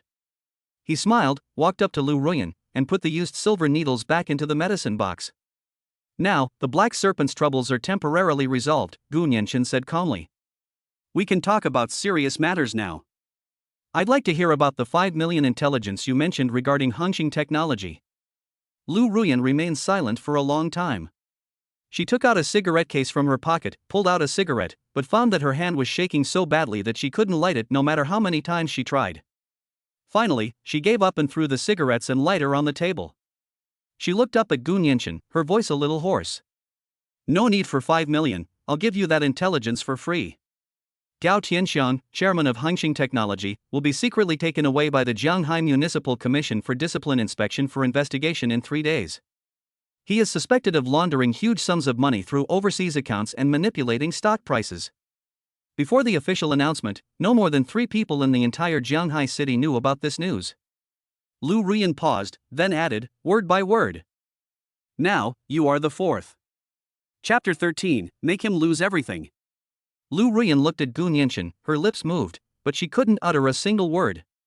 She obtained that intelligence about Hongxing technology at a great cost from an absolutely reliable source. She had planned to use this information to gain a huge favor from a top billionaire. Now, she's giving it away for free. No, it's not a gift. She handed it over willingly, even with a hint of ingratiation. Gu Nianchen didn't look at her again. He walked to Zhang Nanxiao's side and took the medicine box from her. Hand this over to the police. Just say it's infighting among Black Snake's people, Gu Nianchen said to Lu Ruyan, as if he were instructing her on a trivial matter. Aren't you afraid of Black Snake's revenge? Lu Ruyan's voice was a little dry. Black Snake is a vengeful person. He won't let this go after losing so many men today. Him? Gu Nianchen smiled. He has no chance. After saying that, he didn't linger and turned to leave with Yi Qiuli and Zhang Nanxiao. Lu Ruyan watched his retreating figure, a chill running down her spine. He has no chance. These 5 words terrified her even more than the wailing that had just filled the ground. She knew that Gu Nianchen was not joking. This man said he wanted the Black Snake people to calm down, and they really went crazy and started killing each other. He said Black Snake had no chance, so Black Snake might really not survive tonight. She picked up the phone on the table and dialed a number. Hello, Captain Wang? This is the Forget Worry Tea House. Yes, there's trouble, a fight has broken out, you guys need to come quickly. After hanging up the phone, she looked at the mess on the ground and suddenly felt that the world in Shanghai City might be about to change. On the bus, Zhang Nanxiao was driving, and Yi Qiuli was sitting in the passenger seat, glancing at Gu Nianchen in the back seat through the rearview mirror from time to time. From the moment he got in the car, Gu Nianchen had been on the phone. It's me, Gu Nianchen. When the call connected, he got straight to the point. There was a few seconds of silence on the other end of the phone before a woman's voice came through, cold and wary. What's up? It's Lu Yuatong. Hengxing Technology, Gu Nianchen said, only uttering 4 words. The person on the other end of the phone paused for a moment. What's wrong with Hengxing Technology? Lu Yuatong's voice was wary. It's the hottest stock in Shanghai City right now, with its price rising by 20% in 3 days. All the major institutions are bullish on it. Why are you bringing it up? Go all in, short. What? Lu Yuatong's voice instantly rose in pitch. Are you crazy? Shorting Hang Seng? Do you know what shorting it means right now? It's like throwing money into a fire. 500,000 might not even last half a day before you're liquidated. She practically yelled it out. All analyses point to one direction up. Shorting at this point is suicidal. This is gambling. No, this isn't even gambling, this is suicide. Lu Yuatong's voice was both urgent and angry. Gu Nianchen leaned back in the back seat, watching the street scene rushing past the window. Have you forgotten our bet? Lu Yuatong's side suddenly fell silent. Of course she hadn't forgotten. If Gu Nianchen can earn more money in 3 days than she could ever earn in her entire life with 500,000, she will serve him as her master. But she thought he would choose a safe and promising project. She never imagined that his first words would be to send her crashing into a speeding train. Where did you get this information? Lu Yuatong's voice lowered. Gu Nianchen, this is no joke. Even if you have inside information, you can't reverse the overall market trend. Chairman Gao Tianxian will be taken away for investigation in 3 days, Gu Nianchen said calmly. The charges are money laundering and stock price manipulation. There was complete silence on the other end of the phone. Lu Yuatong could only hear the thumping of her own heart. Is Gao Tianxian going to be investigated? How is that possible? Gao Tianxiang is a prominent figure in Shanghai City and the soul of Hengxing Technology. If he falls, Hengxing Technology will collapse. But how could such information be leaked in advance? If what Gu Nianchen said is true, then his source. Who exactly is he? Are you sure? Lu Yuatong's voice trembled. This wasn't fear, but a kind of shock that sent chills down her spine. I'm sure, Gu Nianchen said. Now, immediately, right now. Before the market closes today, use the highest leverage to put all the funds into shorting Hengxing Technology. Remember, it's all of them. Lu Yuatong gripped her phone tightly. Her rationality, her professionalism, and all the investment logic she had built up over the past decade were screaming in her head, telling her it was wrong, it was absurd. However, Gu Nianchen's calm eyes involuntarily surfaced in her mind. It was a kind of calm that seemed to know everything and be able to control everything. What if the news is false? She asked one last question. Then our bet is null and void. Gu Nianchen's voice remained calm. 500,000, consider it my treat to tea. Lu Yuatong closed her eyes. She knew she had no choice. From the moment she agreed to that bet, she had already handed over her fate. Okay, she uttered, her throat dry. I'll do it. Give me your account information. Lu Yuetong provided a string of overseas brokerage account numbers. Gu Nianchen hung up the phone and immediately sent a message to Lu Ruyan. Transfer 500,000 to an overseas account for me. You can set the transaction fee. Lu Ruyan replied almost instantly. Mr. Gu, you flatter me. It's my honor to be able to help you. Less than 5 minutes later, Lu Yuetong received a bank text message on her phone. Your account has received 500,000 yuan. Looking at the text message, Lu Yuetong sat in her cramped rented room for a long time without moving. On the computer screen in front of her, the candlestick chart of Hang Seng Technology was alarmingly red, and the stock price was firmly standing at its all-time high. Countless payments poured in, like a grand carnival. And she is about to become the only one to go against the tide in this carnival. Her hand holding the mouse steadied itself. She opened the trading software and her fingers flew across the keyboard.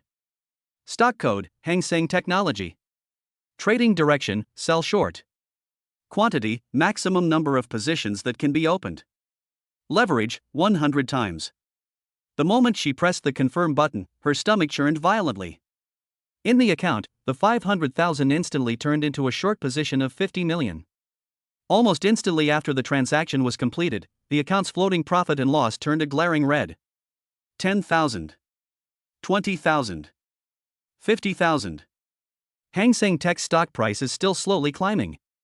Lu Yuetong stared blankly at the screen and closed the trading software. Success or failure will be revealed in 3 days. The next 2 days were agonizing for Lu Yuetong. Every minute and every second was torture. On the first day, Hang Seng Tech opened higher and continued to rise, surging 5% to a new all-time high. Financial news is flooded with praise for Hang Seng Technology and Gao Tianxiang. Technological giants, leading the future. Gao Tianxiang, my goal is the stars in the sea. Of the 500,000 yuan principal in Lu Yuetong's account, 300,000 yuan has already been lost. The margin is in grave danger and could be forcibly liquidated at any time. She hadn't slept all night, her eyes were bloodshot, and she stared intently at the trading screen. She picked up her phone countless times, wanting to call Gu Nianchen and ask him what exactly happened. But each time, she held back. The following day, after fluctuating at a high level, Hang Seng Tech stock price rose again at the end of the trading day, gaining another 3%. The market has gone completely mad.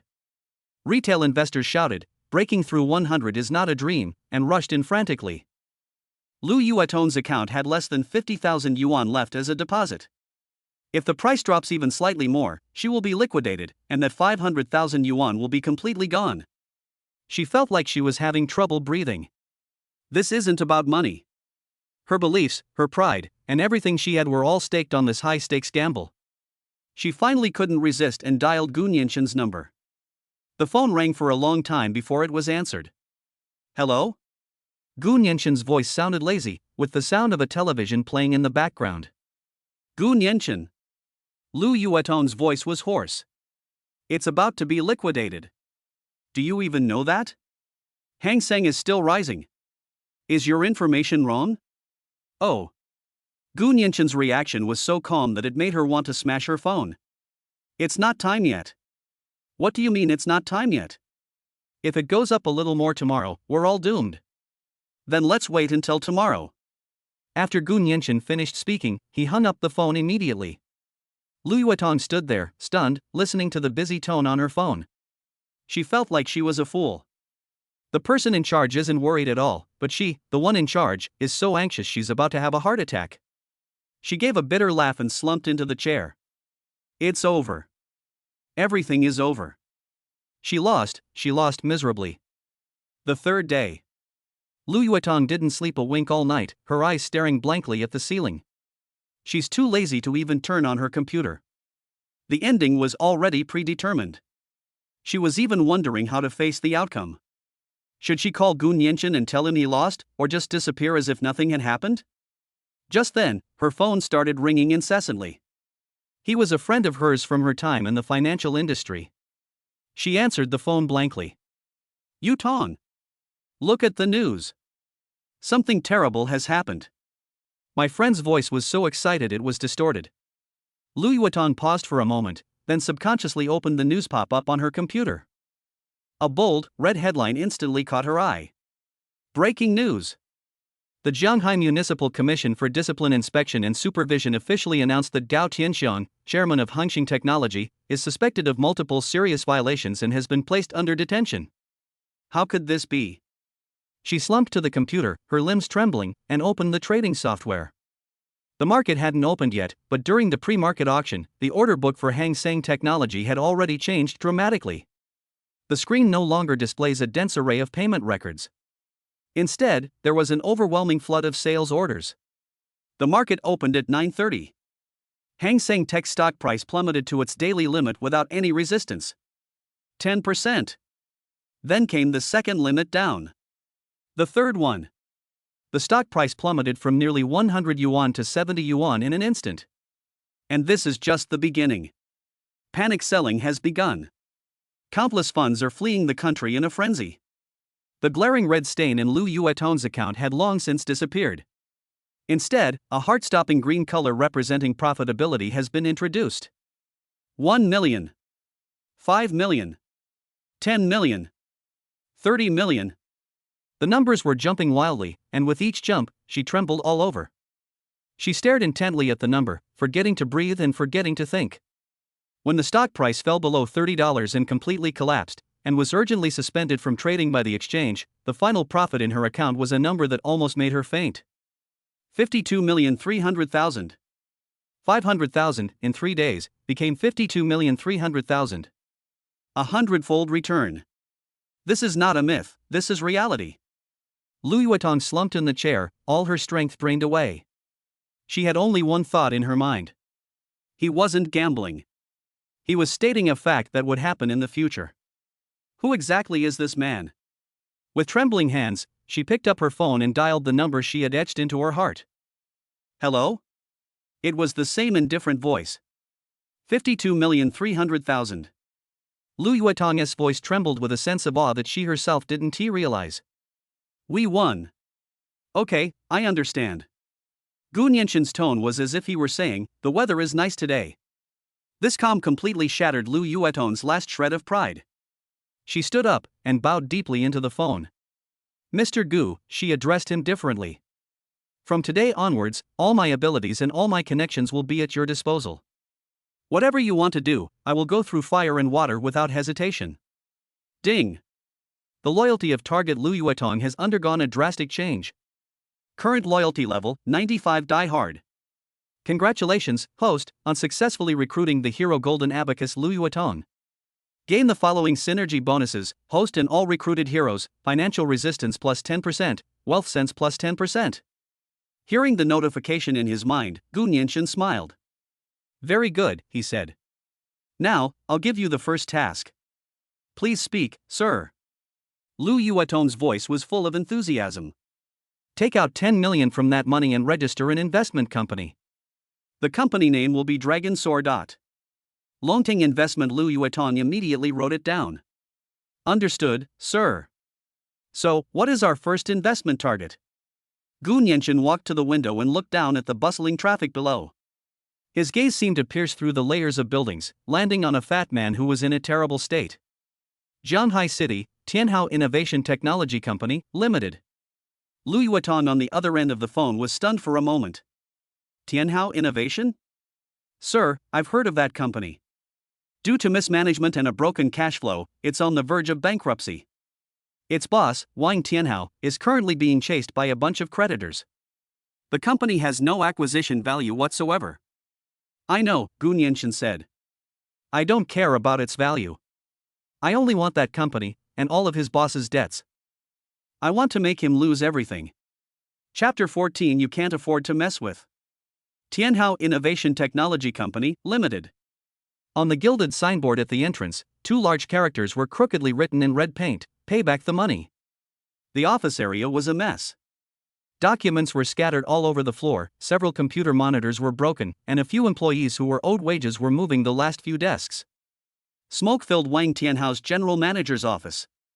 He slumped in his office chair, the stubble from just a few days ago aging him 10 years. The floor was littered with cigarette butts. Knock, knock, knock. The door was being pounded on loudly, and people outside were shouting and cursing. Wang Tianhao. You bastard. Get out here. You owe us 3 million. If you don't pay us today, I'll break your leg. Wang Tianhao shuddered, and cigarette ash fell onto his suit pants, burning a hole in them. Useless. You're just a piece of trash. Beside her, a woman with smudged makeup screamed it was Charmaine Li. Her Chanel dress was wrinkled, and her Hermes Birkin bag was lying on the sofa with a new scratch. The rich woman's dream has been shattered. What did you say back then? You said you were a rich second generation, and your company was about to go public. And what happened? Now you're too ashamed to even leave the house. Li Sherman pointed at Wang Tianhao's nose and yelled, I must have been blind to follow you. I even dumped Gu Nianchen for you. What am I supposed to do? Wang Tianhao grabbed his hair in frustration and yelled back, Shut up. How dare you say that? If it weren't for you constantly urging me to buy this and that, would the company's cash flow have dried up so quickly? You deserve half the credit for my bankruptcy. I don't care. You have to give me the money. I haven't paid my credit card bill this month. Money, money, money. I'm broke. Where am I going to get the money? The two were arguing when Wang Tianhao's phone rang. He answered the unfamiliar number irritably. Who is it? Get lost if you're trying to collect a debt. I have no money. There was a pause on the other end of the phone, followed by a clear and capable female voice. Mr. Wang Tianhao? I am Lu Yuetong, the legal representative of Longting Investment. Longting Investment?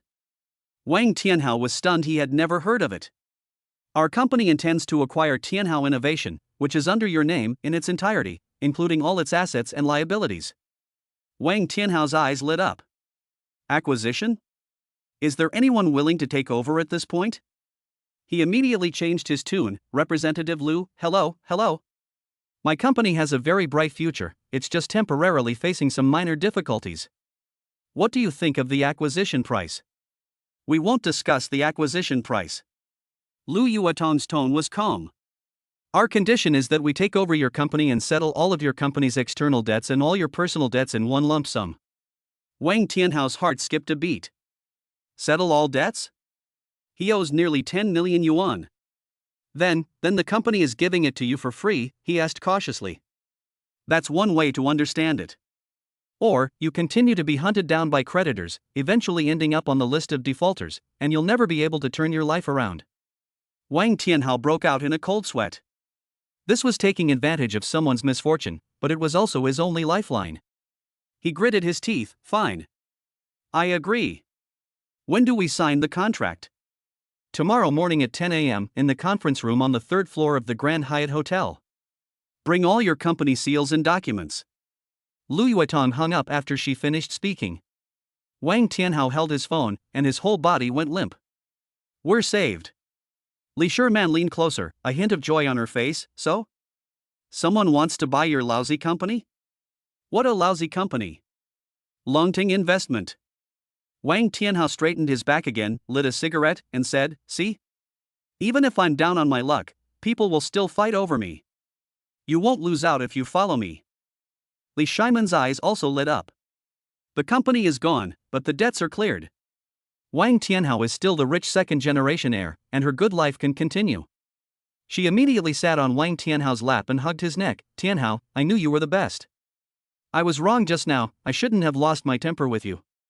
Humph, you're smart to know what's good for you. Wang Tianhao kissed her on the cheek. The next day, at the Grand Hyatt Hotel. Wang Tianhao changed into a brand new Armani suit, his hair was slicked back and shiny, and he wore a Rolex gold watch on his wrist. Li Sherman also dressed up carefully, carrying a platinum bag, and affectionately linked arms with Wang Tianhao. The two entered the conference room, where several people were sitting. The woman at the head of the group, dressed in a business suit, was none other than Lu Yuetong. Several lawyers and assistants stood behind her. Wang Tianhao smiled and extended his hand. Representative Lu, I've heard so much about you. Lu Yuetong nodded, without getting up, and pointed to the seat opposite her. Please sit down, President Wang. Wang Tianhao's smile froze for a moment, but he still pulled Li Sherman to sit down. Representative Lu, is the contract ready? If there are no problems, I can sign and stamp it right away. Wang Tianhao rubbed his hands together, looking very anxious. Lu Yuetong didn't speak, but glanced at the door of the conference room. The door opened. A person walked in. He was dressed casually, glanced at Wang Tianhao, and finally his gaze landed on Li Shimon's face. The smile on Wang Tianhao's face vanished. Li Shimon's hand, which was holding his arm, tightened suddenly, and her face turned pale. Gu Nianchen. How could it be him? How did he end up here? Gu Nianchen? Wang Tianhao stammered, his briefcase falling to the ground with a thud. Gu Nianchen ignored him and went straight to the head seat to sit down. Lu Yuetong immediately stood up and stood respectfully behind him. The lawyers and assistants all stood up and bowed slightly to Gu Nianchen. Mr. Gu. Wang Tianhao and Li Shimon's minds went blank. Mr. Gu? Longting Investment, is that his business? Impossible. How could a penniless guy who was fired by himself, a good-for-nothing who couldn't even pay his rent, possibly become the big spender who acquired his company? Wang Tianhao's worldview was shattered. After a brief moment of shock, a thought popped into Li Shimon's mind. She looked at Gu Nianchen in the main seat, and then at the fat man beside her. Regret. She suddenly understood. Gu Nianchen didn't come to acquire the company, he came for revenge. He came to slap her and Wang Tianhao in the face. No, he must still love me. Otherwise, why would he make such a fuss? He just wants me to regret it, to make me beg him. Yes, that must be it. Li Shimon's eyes instantly reddened, and tears fell. She abruptly shook off Wang Tianhao's hand, stood up, and ran towards Gu Nianchen. Nianchen. She cried and tried to grab Gu Nianchen's hand, but someone stopped her. Yi Qiuli stood there, motionless. Li Shiman missed her target and could only stand 2 steps away from Gu Nianchen, crying and complaining. Nianchen, I'm sorry, it's all my fault. I was bewitched. It's all his fault. It was that bastard Wang Tianhao who forced me to do this. She pointed at Wang Tianhao. He tried to bribe me and threaten me, saying he wouldn't let you go if I didn't break up with you. I was just trying to protect you. I know I was wrong, Nianchen, let's start over, okay? Please forgive me, let's go back to the past. In the conference room, everyone watched her in silence. Lu Yuetong's lips twitched slightly. Wang Tianhao's face turned a deep purplish red. He pointed at Li Shiman, trembling all over, and shouted, You bitch. What nonsense are you spouting? Gu Nianchen leaned back in his chair, expressionless, just staring at her. He didn't speak until Li Shiman was crying so hard she could barely breathe. Are you done talking? Li Shiman froze, looking at him. Nianchen. Gu Nianchen smiled, took out his phone, and tapped something on the table. The next second, a sharp and sarcastic female voice rang out in the conference room. Gu Nianchen, wake up. You only earn that meager monthly salary, you can't even afford a handbag for me. What do you have to offer me for the future? Look at Mr. Wang, he casually gave me a bag worth 100,000 yuan. And you? You have to spend ages calculating how much you can afford to treat me to a decent Western meal. I see no hope in this life if I stay with you. Let's break up, we're not from the same world. Also, stop bothering me. I feel disgusted just looking at you. You're not even worthy to carry Mr. Wang's shoes, understand? The recording is very clear. Li Shiman stopped crying, her face turning pale and then red. She looked at Gu Nianchen, her lips trembling, unable to speak. The people around her from Longting Investment looked at her with disdain. Wang Tianhao felt his face burning, wishing he could disappear into a crack in the ground. Did you hear me clearly? Gu Nianchen put away his phone. Do you need me to play it again? Humiliation, embarrassment, anger. Li Shiman's face was contorted. Gu Nianchen, she shrieked, you bastard. You're just a lucky loser. You think you're so great just because you have a little money? You just wait. She didn't finish her sentence. Smack. A crisp sound. Yi Qiuli moved. She simply waved her hand, and Li Shiman flew out, crashing into the corner of the conference table before sliding to the ground. Half of his face swelled up quickly, and a 5-finger mark was clearly visible. Li Shiman covered her face, stunned, blood seeping from the corner of her mouth.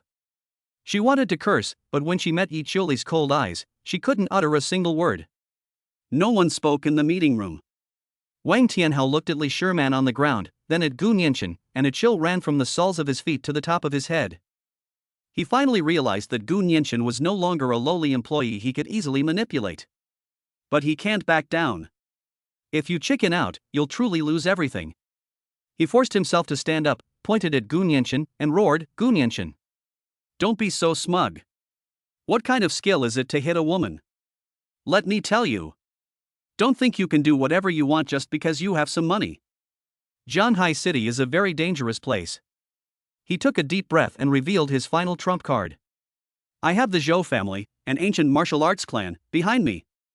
If you dare to touch me, you're going against the Zhou family. You can't afford to mess with them." Chapter 15, Wait and see how he dies. The Zhou family, a renowned martial arts clan? Gu Nianchen repeated it, tapping his fingers on the table. Do. The meeting room was quiet. Seeing Gu Nianchen's reaction, Wang Tianhao assumed he was scared, and his courage suddenly grew. He straightened his back and pointed at Gu Nianchen's nose. "Scared? Gu Nianchen, let me tell you, it's too late. The Zhou family can shake the underworld with a single stomp in Zhanghai City. I, Wang Tianhao, pay the Zhou family 3 million every year. We are a key partner." He got more and more excited as he spoke, as if he could already see Gu Nianchen kneeling on the ground begging for mercy. "My cousin is an outer sect steward of the Zhou family. If you dare to touch me today, the Zhou family will make sure you disappear from Zhanghai City. Your crappy Longting investment will also be finished." After saying that, he glanced smugly at Li Sherman on the ground. Li Sherman covered her face, her eyes shining again. "Yes, the Zhou family. Ancient martial arts families are a level that ordinary people can never reach in their entire lives. They are ruthless killers. So what if Gu Nianchen got lucky? Compared to the Zhou family, he's just an ant." She struggled to get up, staring intently at Gu Nianchen, waiting to see how he would die. Gu Nianchen looked at Wang Tianhao and smiled. "Are you done talking?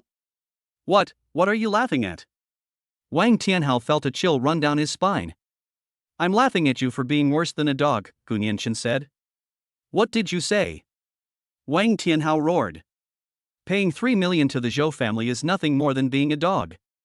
And a stupid dog at that, completely oblivious to its own place." Gu Nianchen stopped laughing and looked at Wang Tianhao's face. "You think that by bringing up the Zhou family, I won't dare touch you? You dare." Bang! No sooner had Wang Tianhao finished speaking than the conference room door was kicked open.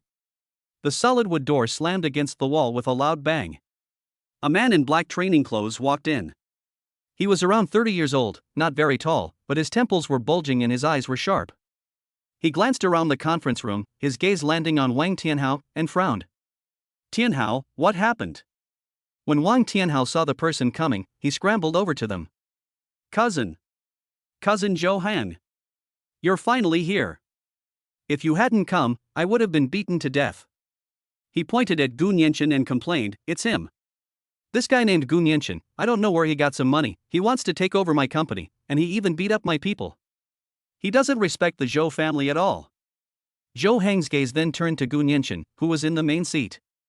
He looked Gu Nianchen up and down. "You're Gu Nianchen?" His voice was flat, but his arrogant air was unmistakable. "The owner of Longting Investment?" Gu Nianchen didn't speak, she just looked at him. Zhou Hang didn't care and said to himself, "I don't care if you're a dragon soaring or a tiger leaping, Wang Tianhao is someone the Zhou family protects." "How do you want to settle this matter today?" Lu Yuatong, standing behind Gu Nianchen, looked rather grim and whispered a reminder, "Mr. Gu, this is Zhou Hang, an outer sect steward of the Zhou family. I've heard he's cultivated internal strength and as a martial artist he's not easy to deal with." Internal energy martial artist? Gu Nianchen understood. This world is indeed not that simple. He looked at Zhou Hang. "How do you want to settle this?" Zhou Hang smiled and held up 3 fingers. "First, kneel down and kowtow to my cousin. Secondly, take 30 million as compensation for emotional distress. Third, get out of Zhanghai City and never come back." Wang Tianhao listened with great satisfaction, his eyes filled with delight as he looked at Gu Nianchen. "Serves you right for being so arrogant. Now you know how to spell death." Li Sherman also got up from the ground and hid behind Wang Tianhao, looking at Gu Nianchen with resentment and excitement. Gu Nianchen smiled again after hearing this. "What if I disagree?" Zhou Heng's face turned cold. "Disagree? You have no choice." As soon as he finished speaking, he moved swiftly and appeared in front of Gu Nianchen, grabbing Gu Nianchen's shoulder with one hand. "It's very fast." But the instant he moved, another figure was even faster. Yi Qiuli stood in front of Gu Nianqin. Without any extra movements, she threw a straight punch at Zhou Heng's chest. Zhou Heng was somewhat surprised, but he didn't dodge and instead threw a punch to meet it. Bang! A muffled thud. Yi Qiuli swayed and took half a step back. Zhou Heng stood still, motionless. He shook his hand and looked at Yi Qiuli. Interesting, a former Special Forces soldier? Yi Qiuli didn't speak, rubbing her numb fists with a solemn expression. She used 80% of her strength in that punch just now. It could have left a mark on a steel plate. But when it hit this person, all the force was neutralized. Is this what a martial artist with internal strength looks like? Unfortunately, it's just external martial arts, all show and no substance. Zhou Heng shook his head. It's utterly useless against internal strength. After saying that, he rushed forward again. It's faster. Yi Qiuli dared not be careless and was on high alert. In an instant, fists and feet flew in the conference room, and the wind howled. Lu Yuetong and her assistants were dumbfounded. Just like in the movie. Wang Tianhao and Li Shiman, however, looked excited. Go, cousin. Kill her. Kill this bitch. Li Shiman screamed. Wang Tianhao grinned maliciously. Dare to oppose the Zhou family? You're asking for death. On the field, Yi Qiuli's heart sank more and more as she fought. Her moves were all killing techniques, fast, accurate, and ruthless. But no matter how tricky the angle, Zhou Heng could always block them with a very slow movement.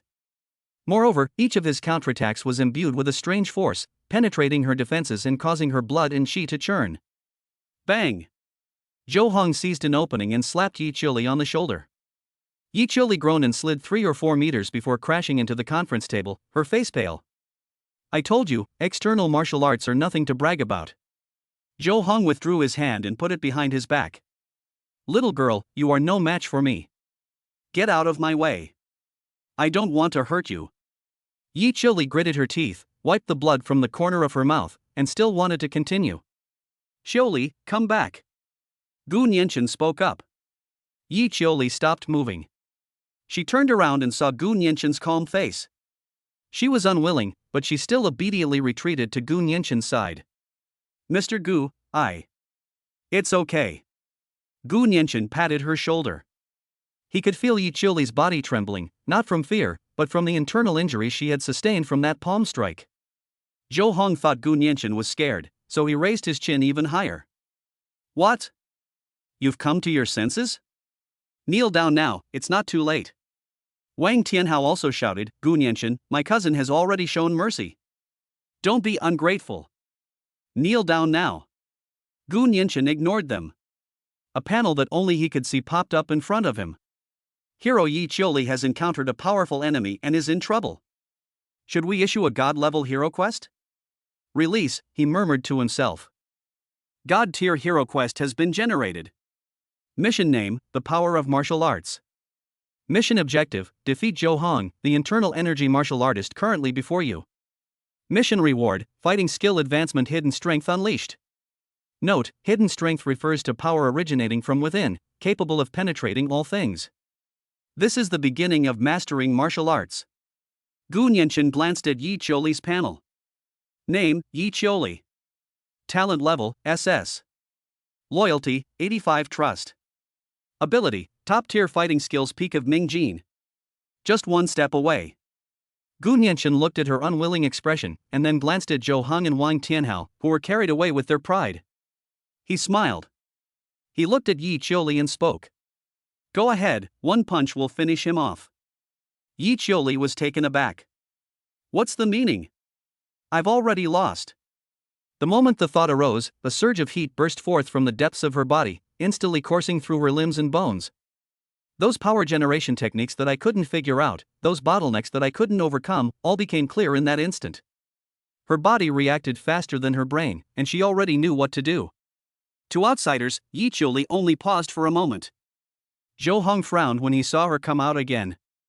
You're courting death. Fine, I'll grant your wish. He decided to take drastic measures and cripple the woman. He took a step forward and threw a punch at Yi Qiuli's face, the wind from the punch whistling. Wang Tianhao and Li Shiman couldn't help but burst out laughing, waiting to see Yi Qiuli get beaten to a pulp. Yi Qiuli moved. Still a straight punch. The movements were slow, even somewhat light and unsteady. A look of disdain flashed across Zhou Heng's face. The next second, The two fists collided. click. A crisp sound. Wang Tianhao's laughter caught in his throat.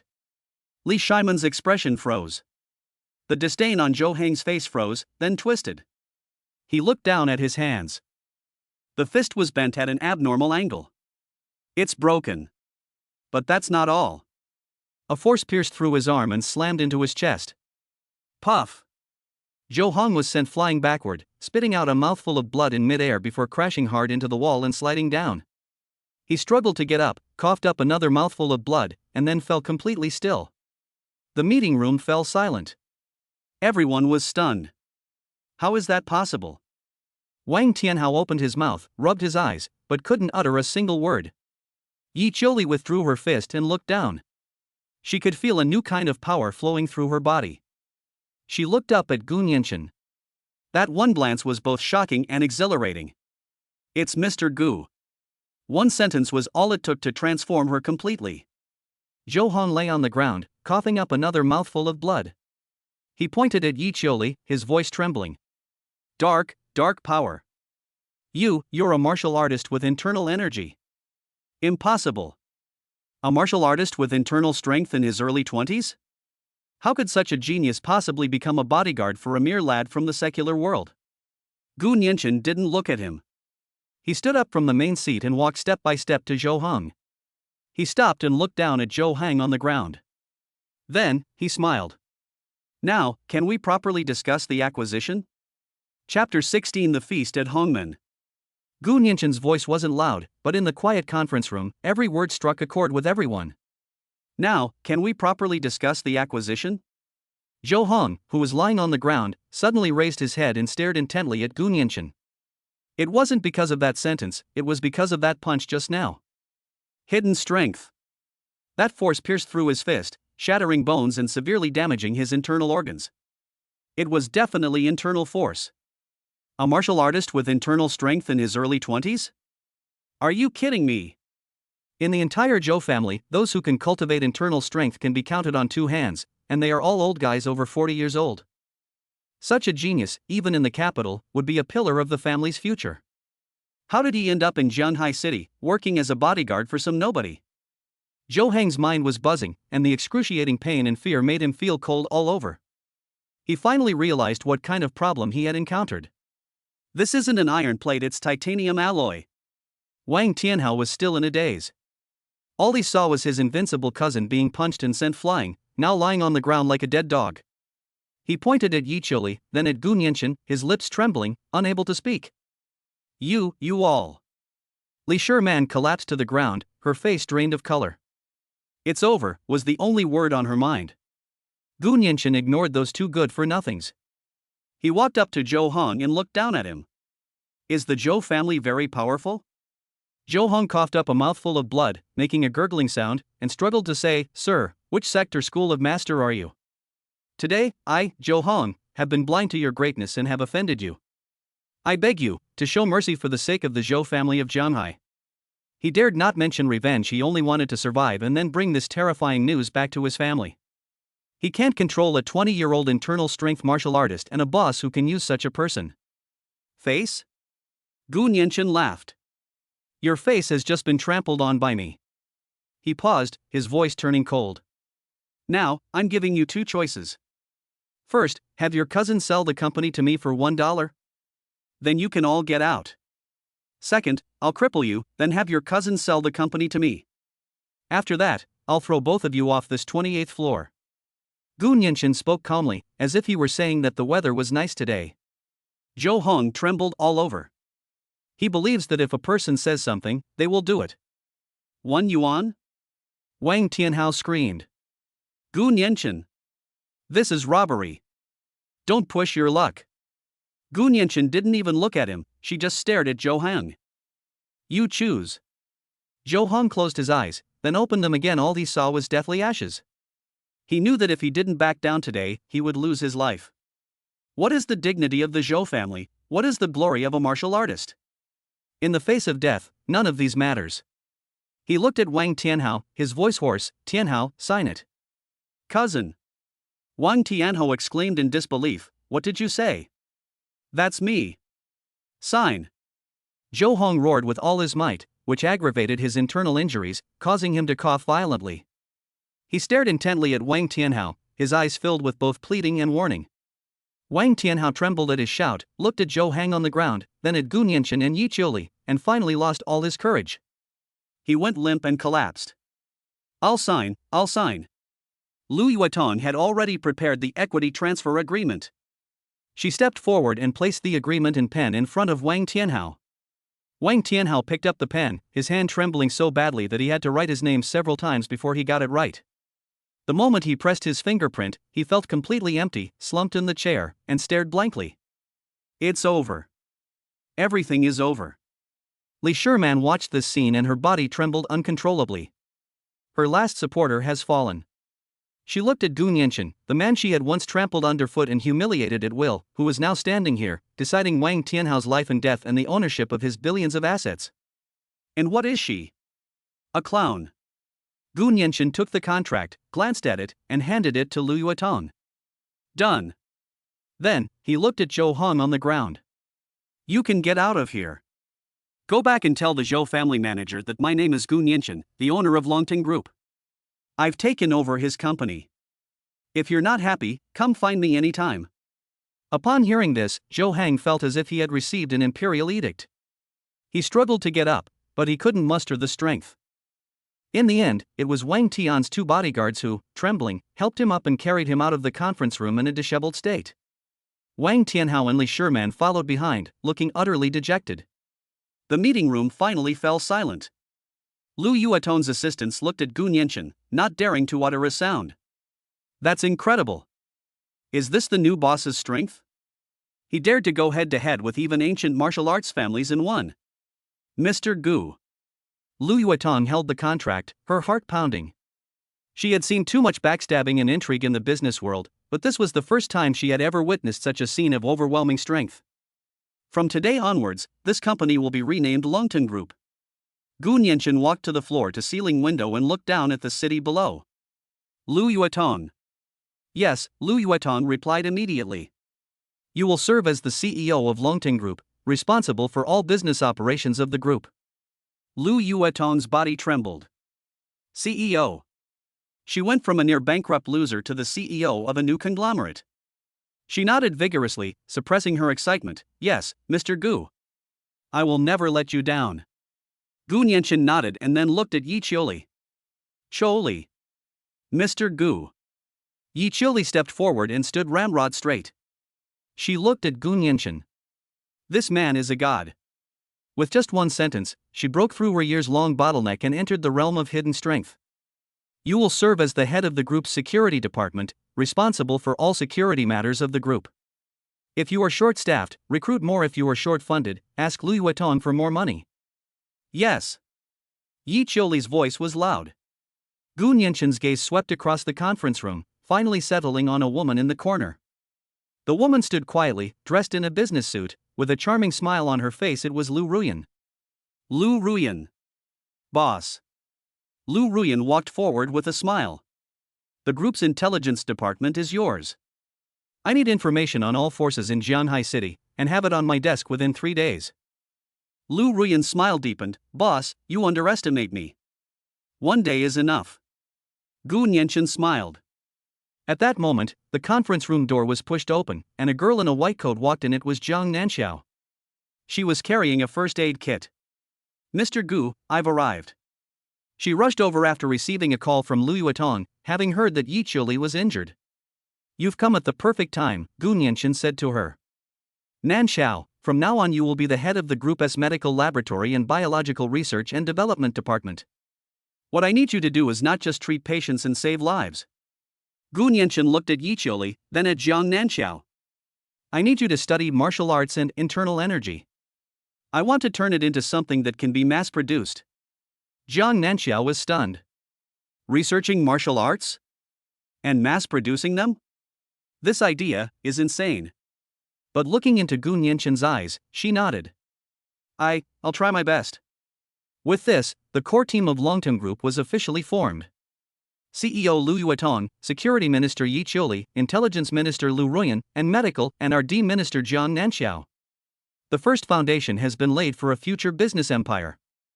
3 days later, the 4 large characters Tianhao Investment were removed from the top of the building and replaced with 3 gilded characters Longteng Group. After a simple listing ceremony, Gu Nianqian sat in the chairman's office. Before his eyes, a technologically advanced 3D sand table appeared. The system's Emperor's Power Panel.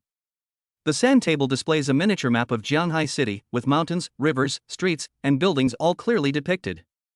A golden light shone from the building where Longteng Group is located, radiating outwards to a small area. On the right side of the panel is a leaderboard. Jianghai City Power Ranking. First place, Jianghai Municipal Government. Second place, Jianghai City Garrison. Third place, Morong Family Ancient Martial Arts. Gu Nianqian kept scrolling down, and the list had thousands of names, including all the forces in Jianghai City, both overt and covert. He finally found his name at the end of the list. 99th place, Longteng Group. Faction, Emerging Force.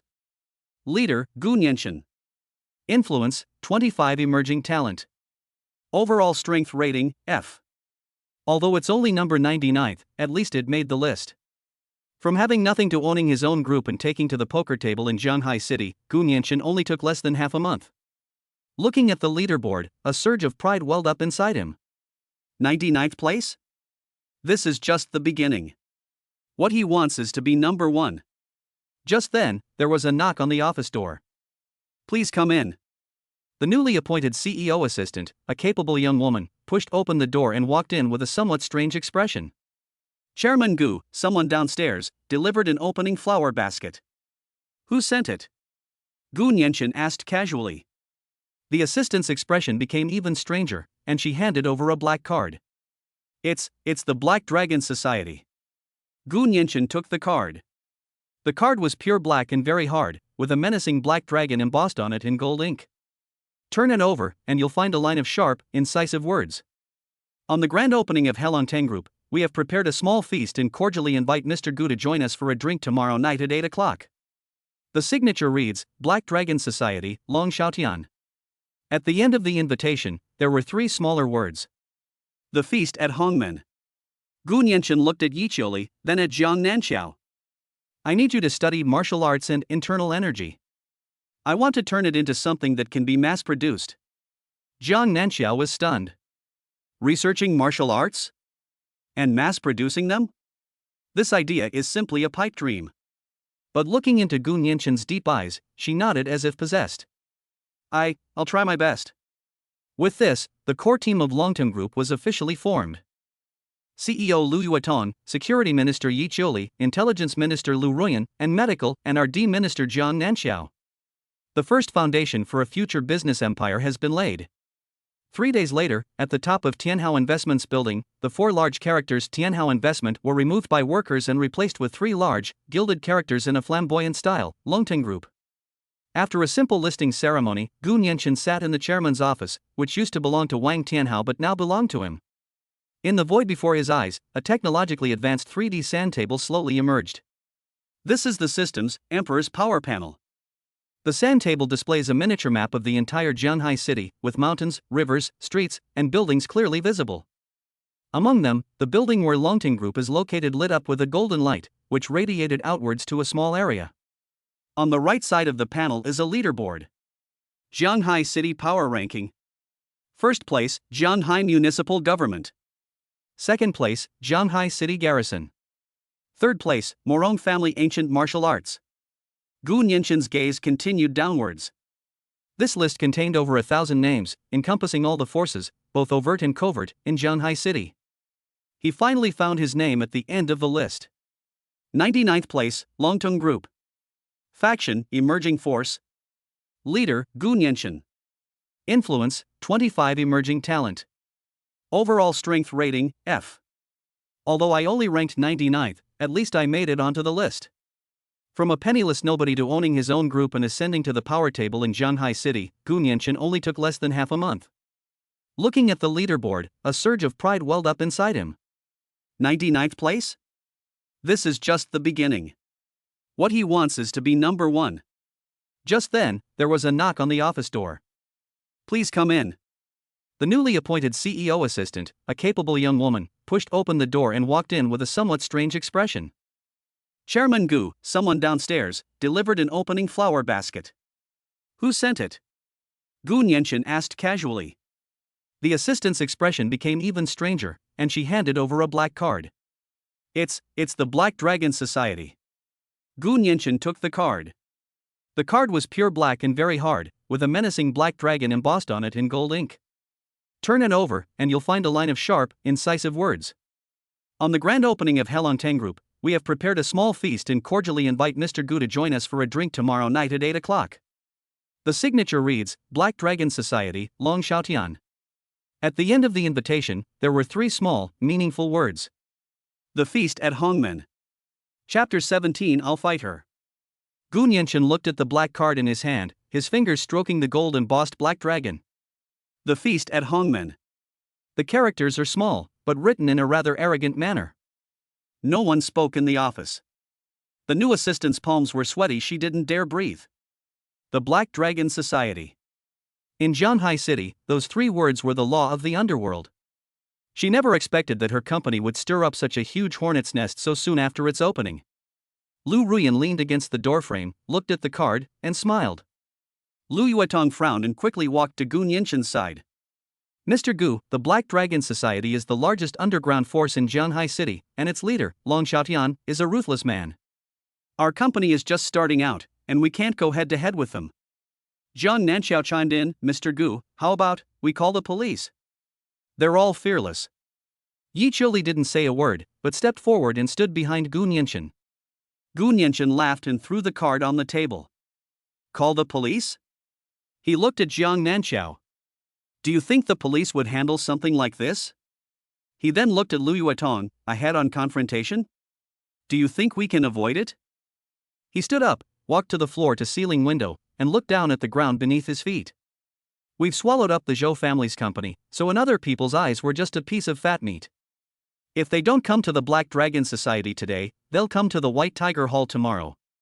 Now that we've jumped into this water, there's no reason for us to be afraid. I have to drink this glass of wine. I'll go with you, Yi Qiuli said. Boss, take me with you. Lu Ruyan said with a smile, in this kind of situation, it's easier to get things done with more women. Maybe I can even help you find out Long Xiaotian's background. Lu Yuetong gritted her teeth, Mr. Gu, I'll go too. I might be able to help with business matters. Gu Nianchen shook his head. He looked at Lu Ruyan, your task is to put the information on Long Xiaotian and all his core members on my desk before I attend the banquet. Remember, all of them. No problem, boss. Lu Ruyan smiled. He then looked at Lu Yuetong, you stay here and guard the company. The moment we leave, someone might come and raid our premises.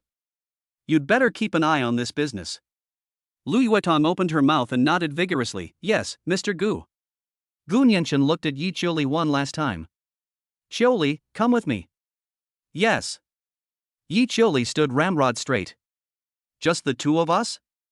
Zhang Nanxiao couldn't help but ask. Just the 2 of us. Gu Nianchen turned around, picked up the black invitation card and twirled it between his fingers. If too many people go, it's a negotiation. If too few people go, it's a demonstration. The next day, at 7:50 p.m. Longtung Mountain Villa, Zhanghai City. A Chinese-style manor built halfway up a mountain, the territory of Long Xiaotian, the leader of the Black Dragon Society.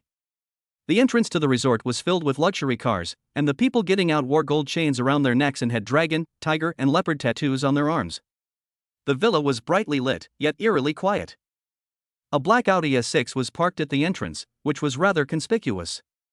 The car door opened, and Gu Nianchen got out in casual clothes. Yi Qiuli got out of the passenger seat, dressed in a black outfit with her long hair tied in a ponytail. The 2 walked inside. 2 men in black suits at the door stopped them, saying, invitation. Gu Nianchen handed over the card. The burly man glanced at them, then sized them up. A pretty boy with a female bodyguard? And they dare to touch the Zhou family's assets? President Long is waiting for you in the Hall of Righteousness. The burly man stepped aside to make way. Gu Nianchen ignored him and led Yi Qiuli straight inside. Passing through the corridor, you enter a spacious hall. There were more than a dozen tables in the hall, all filled with people, each with bulging temples, looking like they were not to be trifled with. As soon as Gu Nianchen and Yi Qiuli entered, everyone's eyes immediately turned to them. A man in his 40s, dressed in a tang suit, sat in the main seat, holding 2 walnuts in his hands. He is Long Xiaotian, the leader of the Black Dragon Society. Mr. Gu, you're young and promising, Long Xiaotian said with a smile as he stood up. I've been waiting for you for a long time. President Long, you're too kind. Gu Nianchen smiled back. Come, please sit down. Long Xiaotian led Gu Nianchen to the main table. The table was laden with dishes, but no one touched them. Gu Nianchen sat down, and Yi Qiuli stood behind him, arms crossed, scanning the room. Long Xiaotian poured Gu Nianchen a glass of mutai. Mr. Gu, nice to meet you. I'd like to offer you a toast. He raised his glass. Congratulations on the opening of Longteng Group. If you need anything in Jianghai City in the future, feel free to contact me, Long. Gu Nianchen picked up his wine glass, clinked it against his own, and drank it all in one gulp. Then thank you in advance, Chairman Long. After drinking a few cups, Long Xiaotian put down his glass, twirled the walnuts in his hand, and began to speak. Mr. Gu, you're new to Jianghai City, so you might not be familiar with the rules here, he said slowly. Companies in Jianghai City all set aside a sum of money each month for our Black Dragon Society. It's not much, just enough to make friends. We guarantee no one will cause trouble for your company. He paused, then laughed. In our line of work, we call this protection money. They've arrived. Gu Nianchen put down his chopsticks and smiled.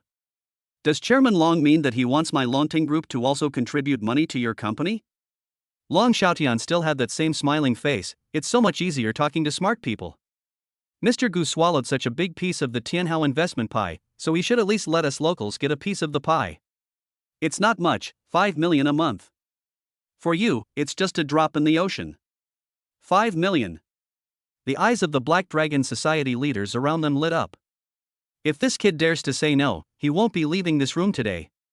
Yi Qiuli's hand reached towards her lower back.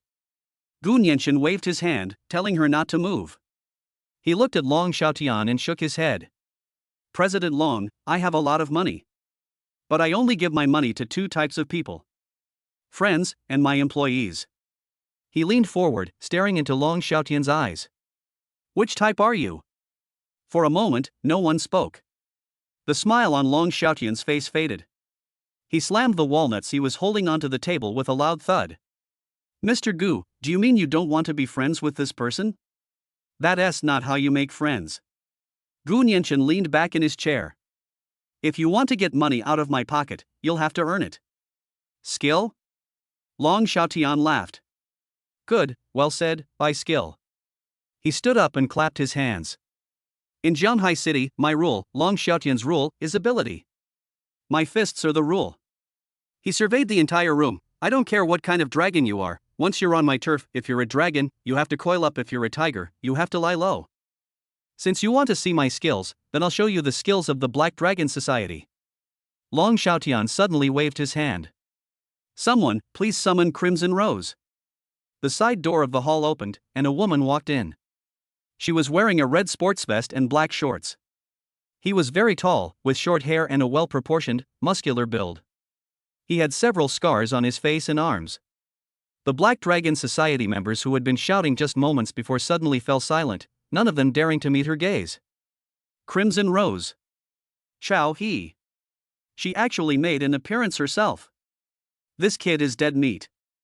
Xiao He has an 88-fight winning streak in the underground boxing ring, with no defeats. Gu Nianchen looked at the woman. A system panel popped up in front of me. Target person, Xiao He. Talent level, SS Grandmaster of Martial Arts. Loyalty, 0. Hidden identity, former national fighting team seed player. Biography, framed for refusing to obey orders to fix matches, he was banned for life. To pay for his younger brother Joan's exorbitant medical bills, he was forced to live under an assumed name and enter the underground boxing world, where he remains undefeated to this day. My deepest desire, enough money to cure my younger brother's congenital heart disease. Fatal weakness, his younger brother, Joan. Gu Nianchen understood. This woman is just a henchman who does things for money. Xiao He walked to the center of the field, glanced at Gu Nianchen, and then fixed her gaze on Yi Qiuli. Long Xiaotian sat down again and laughed. He pointed at Xiao He and said to Gu Nianchen, "Mr. Gu, this is my skill. She's undefeated in underground boxing matches, and at least 18, if not 20, people have died at her hands." He picked up his teacup and blew on it. "I won't make things difficult for you. Today, let's take a gamble. Let your female bodyguard fight my Rose Dot. If she wins, from now on, my Black Dragon Society will avoid your Longting Group's territory and won't take a single penny." "But what if she loses?" He put down his teacup and said, slowly and deliberately, "You and your so-called Longting Group will disappear from Jianhai City tonight." Everyone was looking at Gu Nianchen. Yi Qiuli stepped forward and stared at Xiao He. She was already a martial artist with internal strength, and she didn't believe she would lose. "Mr. Gu, I'll do it." Gu Nianchen shook his head at her. He stood up, straightened his collar, and looked at Xiao He in the room. "No." No one spoke in the hall. Long Xiaotian frowned, not understanding what he meant. Refuse? Did he have the right to refuse? Gu Nianchen smiled and said, "I'll fight her." Chapter 18. Are you still going to risk your life for him? As soon as Gu Nianchen finished speaking, everyone in the gathering hall fell silent. The smile on Long Xiaotian's face froze. His subordinates stared wide-eyed, unable to believe what they were hearing. What did he say? He's going to fight Xiao He? Is this kid scared out of his wits? Does he even know who Xiao He is? After a brief silence, the entire hall erupted in laughter. Ha ha ha. Did I hear that right? This pretty boy is going to take the stage himself? Brother Long, this isn't us bullying him, he asked for it. Xiao He could blow his head off with one punch. Long Xiaotian also came to his senses. The way he looked at Gu Nianchen was as if he were looking at a huge joke. He sat back down in the armchair, picked up his teacup, and blew on it to cool it down. "Mr. Gu, I didn't hear you clearly. Could you say it again?" Yi Qiuli's expression changed, and she immediately stood in front of Gu Nianchen. "Mr. Gu, don't be impulsive," she said in a low voice. "She's very strong." Just by standing there, Xiao He gave her an extremely dangerous feeling. Even I wasn't confident of winning against her. For an ordinary person like Gu Nianchen to go up there, that's not a martial arts contest, that's suicide. Gu Nianchen patted Yi Qiuli on the shoulder, signaling her to step back. He ignored the jeers around him, his gaze fixed on Xiao He in the center of the room. "I said, I'll fight her." This time, no one laughed. Everyone felt that there was something sinister about this. This kid is either crazy, or he has some trump card they don't know about. But looking at his small frame, what tricks could he possibly have up his sleeve? Xiao He finally looked up and faced Gu Nianchen directly. Her eyes were cold. She was a warrior, a boxing champion forged in blood and sweat. She could die in the ring, but she would not be humiliated by a pampered young master. What gives him the right? You? Xiao He finally spoke, "Are you sure?" "Confirmed." Gu Nianchen nodded. "Okay." Xiao He stretched her neck, her joints cracking. "Once you're in my ring, death or injury is no object." She took a step forward, and the entire hall fell silent. "Mr. Gu." Yi Qiuli stood in front of Gu Nianchen again. "If anyone should go, it should be me." Gu Nianchen pulled her away. He walked up to Xiao He, the two of them no more than 3 meters apart. He was half a head taller than Xiao He, but physically much thinner. "Fighting and killing is so uncivilized," Gu Nianchen suddenly laughed. That laugh baffled everyone. Long Xiaotian frowned. What exactly was this kid up to? "So how do you want to play?" Long Xiaotian asked. "How about we try a different game?" Gu Nianchen held up a finger and shook it. "A battle of wits." "A battle of wits."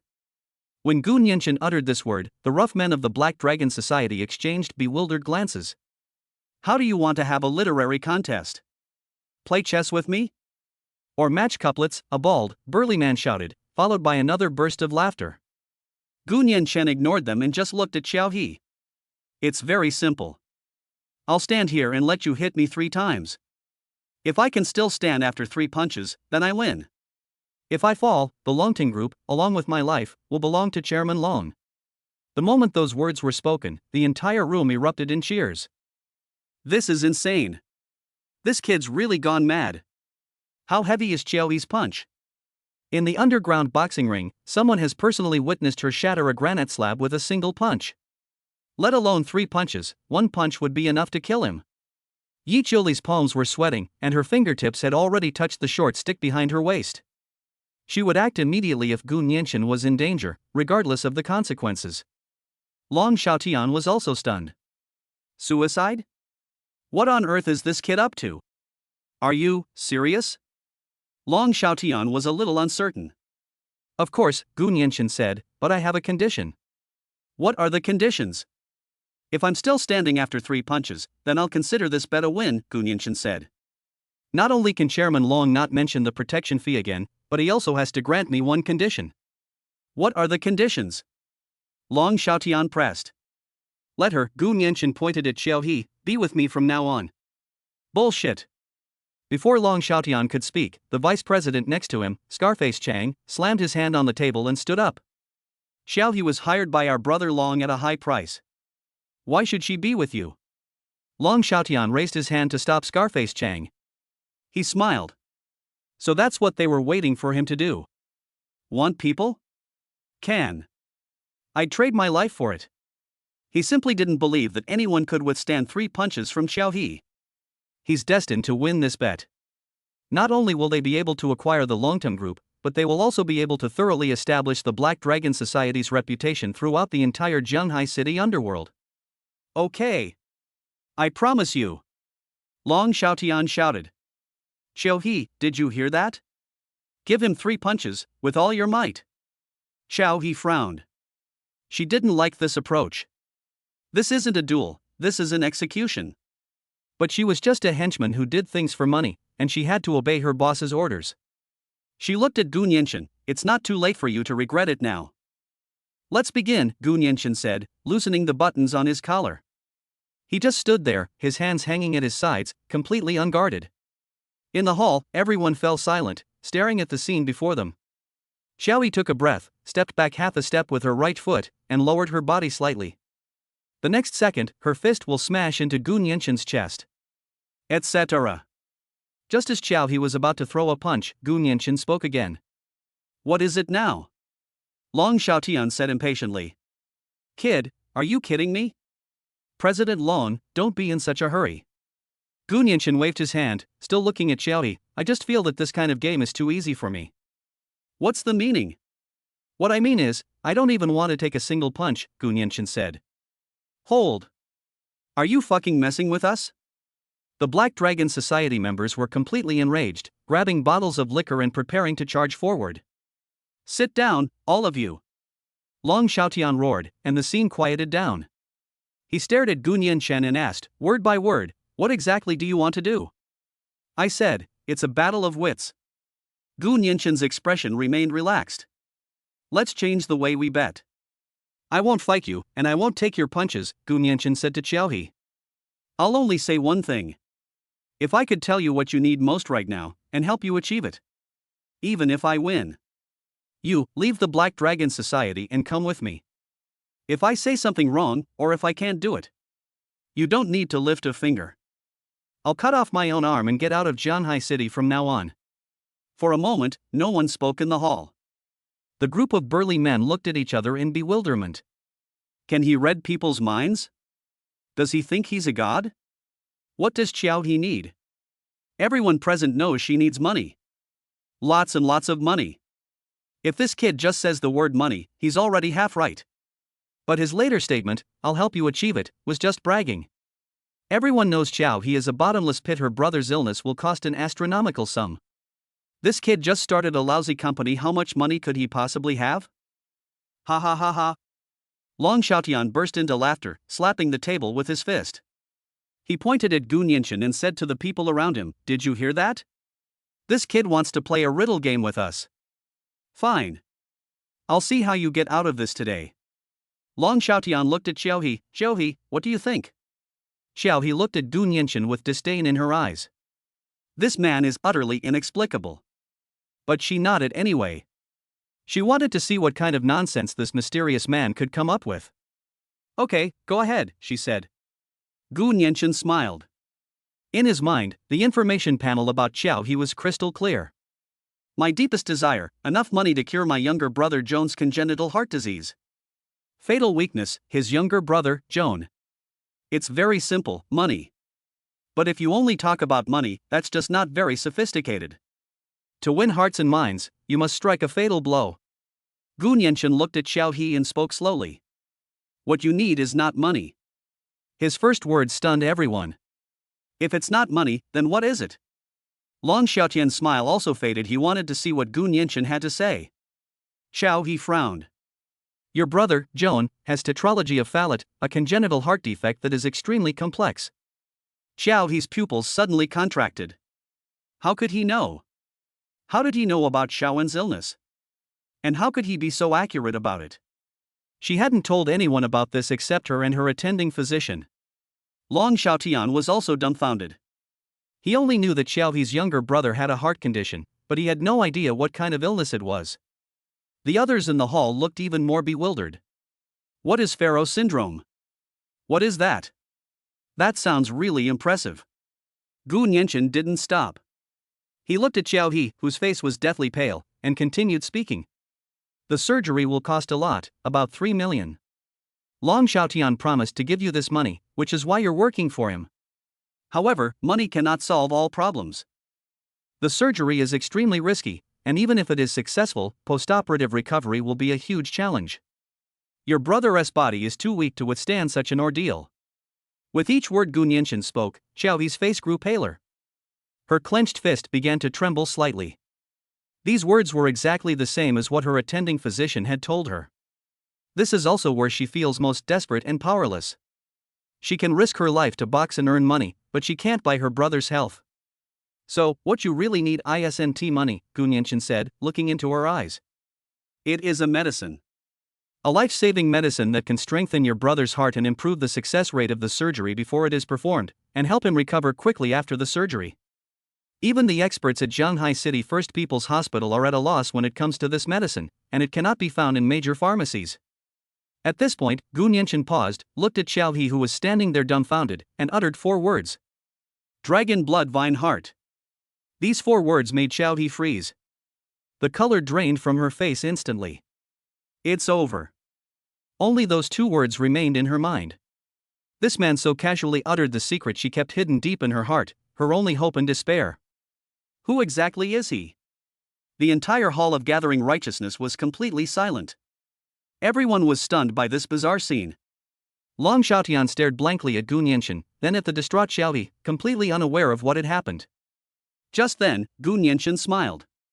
He took out his phone and glanced at the time. Then, he looked up at Xiao He. I not only know about this medicinal herb. I can deliver it to you intact within an hour. Now, are you still willing to risk your life for him? Chapter 19. Let me have a spar with you. As soon as Gu Nianchen finished speaking, the hall of gathering righteousness fell silent. Now, are you still willing to risk your life for him? Xiao He stood still, motionless. Dragon blood vine heart. Those 4 words made her head spin. How could he know? Who is he anyway? This man so easily laid bare his deepest secrets and his most vulnerable spot to everyone. Long Xiaotian was also stunned. He looked at Xiao He, whose face had turned deathly pale, and then at Gu Nianchen, who looked completely indifferent. He couldn't quite process what was happening. Dragon blood vine heart? What is that? What the hell are you spouting? Scarface Chang, the vice president next to Long Xiaotian, pointed at Gu Nianchen's nose and cursed, playing tricks. Brother Long, don't waste your breath on him, let me go and snap his neck. Just as he was about to rush forward, Long Xiaotian grabbed him and held him down. Long Xiaotian has been around for so many years, he's not a fool. He couldn't understand Gu Nianchen, but he could understand Xiao He. Xiao He's demeanor was definitely not an act. That kid was right. An hour? Long Xiaotian stared at Gu Nianchen, his throat a little dry. Kid, don't talk too big for your britches. If you can't come up with the money, neither of you will walk out this door today. Gu Nianchen ignored him. He simply looked at Xiao He, took out his phone from his pocket, unlocked it, and found a number. Everyone in the hall was watching his finger as he swiped the screen. The phone call was made. Gu Nianchen pressed the speakerphone button. Beep, beep. After 2 rings, the call connected, and a gentle yet cool female voice came through. Mr. Gu. It's Jiang Nanxiao. Nanxiao, it's me. Gu Nianqian's tone was casual. I have a question for you. Do you have a medicinal herb called dragon blood vine heart? There was a 2-second silence on the other end of the phone. In the hall of gathering righteousness, only the heavy breathing of a few leaders remained. Xiaohi tensed up, her ears perked up, not daring to miss a single word. Dragon blood vine heart. Jiang Nanxiao's voice rang out again, somewhat uncertain. Yes. My grandfather obtained it by chance many years ago, and there was only one left. He has preserved it using special methods ever since. This medicinal herb is potent and extremely difficult to find. It is a miraculous medicine for strengthening the heart and blood vessels. Mr. Gu, what do you need this for? It really exists. Xiaohi trembled and almost lost her balance. Hope, the hope the doctor said was impossible, is right there on the other end of the phone. Long Xiaotian's facial muscles twitched. Scarface Chang and the other leaders beside him looked at each other, their faces drooping with menacing expressions. This is too bizarre. To save a life, Gu Nianqian said succinctly. A boy with tetralogy of Phallat urgently needs this medicine for pre-operative preparation. Are you available now? Bring it over. Tetralogy of Phallat. Jiang Nanxiao murmured, then immediately understood. I see. Mr. Gu, where are you? I'll bring it over right away. West of the city, the Black Dragon Society's territory. Okay, I'm not far away, I'll be there in half an hour. After Jiang Nanxiao finished speaking, she hung up the phone immediately. Gu Nianqian put his phone away and back in his pocket. He looked up and scanned the room. The entire gathering hall, filled with dozens of people, stared at him as if he were a monster. Yi Qiuli stood behind him, her palms sweaty, the handle of the short stick slipping slightly. Looking at Gu Nianqian's back, she suddenly felt that she had never really understood this man. Just how many things is this man hiding? All right. Gu Nianqian clapped his hands, breaking the silence in the hall. Half an hour will be quick. President Long, you don't mind if I wait here for a while, do you?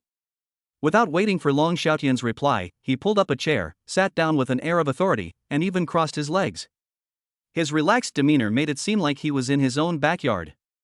Yu Long Xiaotian was speechless at his attitude. But the words stuck in his throat.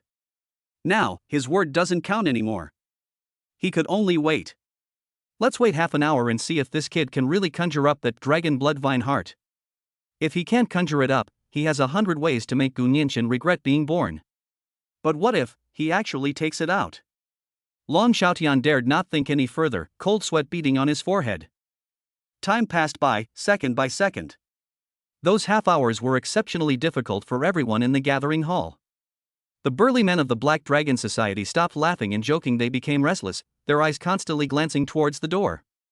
Long Xiaotian held the teacup, his hand trembling slightly, and the tea spilled out. Xiaohi stood there, motionless, her eyes fixed on the door. She could see and hear nothing. All she could think about was the door and the chance her brother might have a chance to live that lay outside. Finally, after everyone's agonizing wait, the sound of an engine came from the doorway. An ordinary family car was parked at the entrance.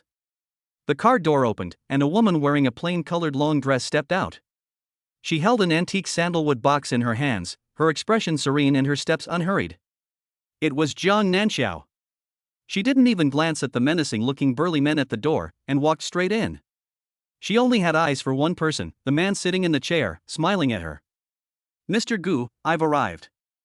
Jiang Nanxiao walked up to Gu Nianqian and handed him the wooden box. Did you get delayed on the way? Gu Nianqian asked with a smile. No, everything is going well. The conversation between the two was very relaxed. But this ease made everyone in the Black Dragon Society afraid to even breathe. Gu Nianqian took the wooden box and stood up. He didn't open it immediately, but turned around and walked up to Xiaohi. Xiaohi stopped breathing. Her eyes were fixed on the sandalwood box, unable to look away even for a moment. Click. Gu Nianqian opened the wooden box. A section of vine, about the thickness of a thumb, dark red in color with traces of blood flowing inside, lay quietly on bright yellow silk. A strange medicinal fragrance wafted out. Everyone present felt invigorated upon smelling it. Dragon blood vine heart. Xiaohi reached out her hand, her fingertips trembling, but she dared not touch it. This is it. She searched every pharmacy in Shanghai City, pulled countless strings, and even offered a bounty on the black market, but she still couldn't find the life-saving medicine. The only hope to pull her brother back from the brink of death. For you. Gu Nianchen handed the wooden box to her. Xiao He's eyes immediately reddened. She looked at Gu Nianchen, her lips moved, but she couldn't utter a single word. She suddenly raised her hand, forcefully wiped away the tears that were about to fall, reached out her hands, took the wooden box, and hugged it tightly to her chest. That place holds her brother's life. The next second, before anyone could react, she made a move. Thump! A muffled thud. The Crimson Rose, who had never fallen in the underground boxing ring, knelt on one knee in front of Gu Nianchen. Mr. Gu. Xiao He raised her head, her voice hoarse yet firm. You gave my brother his life. From this day forward, my life, Xiao He's life, belongs to you. As soon as she finished speaking, no one in the Hall of Righteousness dared to utter a sound. Long Xiaotian's face turned ashen, and he swayed, almost falling off the armchair. There was only one word on his mind.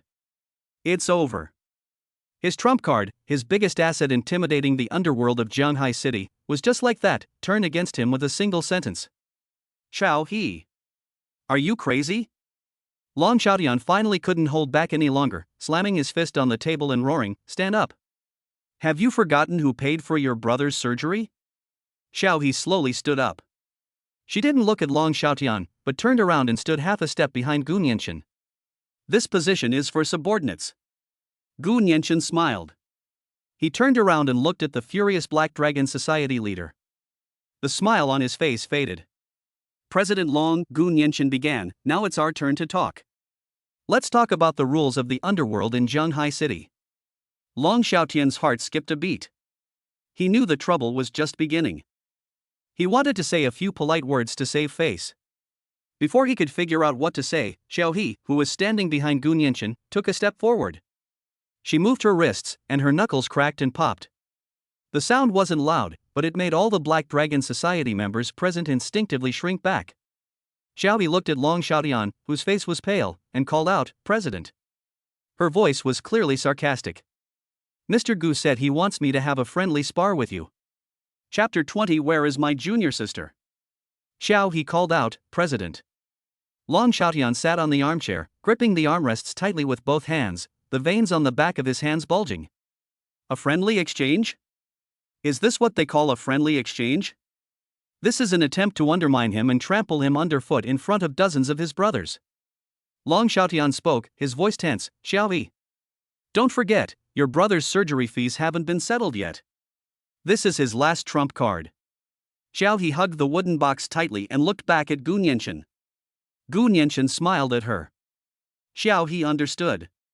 She handed the sandalwood box she was holding to Zhang Nanxiao. Dr. Jiang, please help me. Zhang Nanxiao took the wooden box and stepped aside. Xiao He no longer had any worries. She turned to face the Black Dragon Society members in the Hall of Righteousness, who were carrying weapons. President Long, Xiao He said, Mr. Gu will pay for the surgery. My brother's life was also saved by Mr. Gu. I must repay this kindness. She moved her neck, and her joints cracked. Therefore, this fight today is inevitable. She's rebelled. She's really rebelled, the Vice President Scarface roared, his scars trembling. Brothers, this woman betrayed Brother Long. Cripple her. At a command, a dozen burly men, armed with steel pipes and machetes, rushed forward. They outnumbered each other and usually acted arrogantly in the west of the city, never taking a woman seriously. So what if you're an underground boxing champion? 2 fists can't beat 4 hands. Long Xiaotian didn't stop them. He watched all of this, wanting Xiao He to know what the consequences of betraying him would be. But the scene he envisioned did not appear. The first burly man to rush up swung a steel pipe and smashed it down on Xiao He's head. Xiao He didn't dodge. Instead, she raised her left arm to block. When? The steel pipe slammed solidly into Xiao He's forearm, making a dull thud. The burly man felt a numbness in his hand, and the steel pipe almost slipped from his grasp. Before he could react, Xiao He's right fist arrived. A straight punch landed squarely on his chest. Bang! A muffled thud. The burly man, weighing over 180 pounds, had his chest cave in, and he flew more than 3 meters backward, crashing into an 8 immortal table before falling silent. 1 punch. Just one punch. The entire gathering hall fell silent instantly. Everyone watched the scene, but no one dared to utter a sound. Is this the power of a human being? Who else? Xiao He withdrew her fist and scanned the group of people surrounding her. The burly men surrounding her unconsciously took a step back. What are you afraid of? She's all alone. Attack her together. Scarface roared. The remaining people exchanged glances, gritted their teeth, and surrounded them again. Machetes and steel pipes rained down on Xiao He from all directions.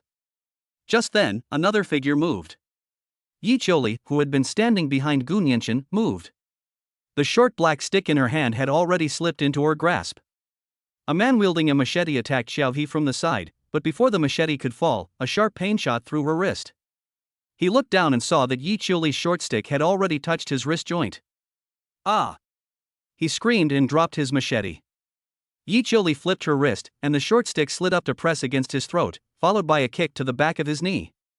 The man fell to his knees with a thud, clutching his throat, his face turning red, unable to speak. The other attacker, who had just raised the steel pipe, felt a chill on the back of his neck, his vision went black, and he collapsed. Yi Qiuli delivered a karate chop to his carotid sinus.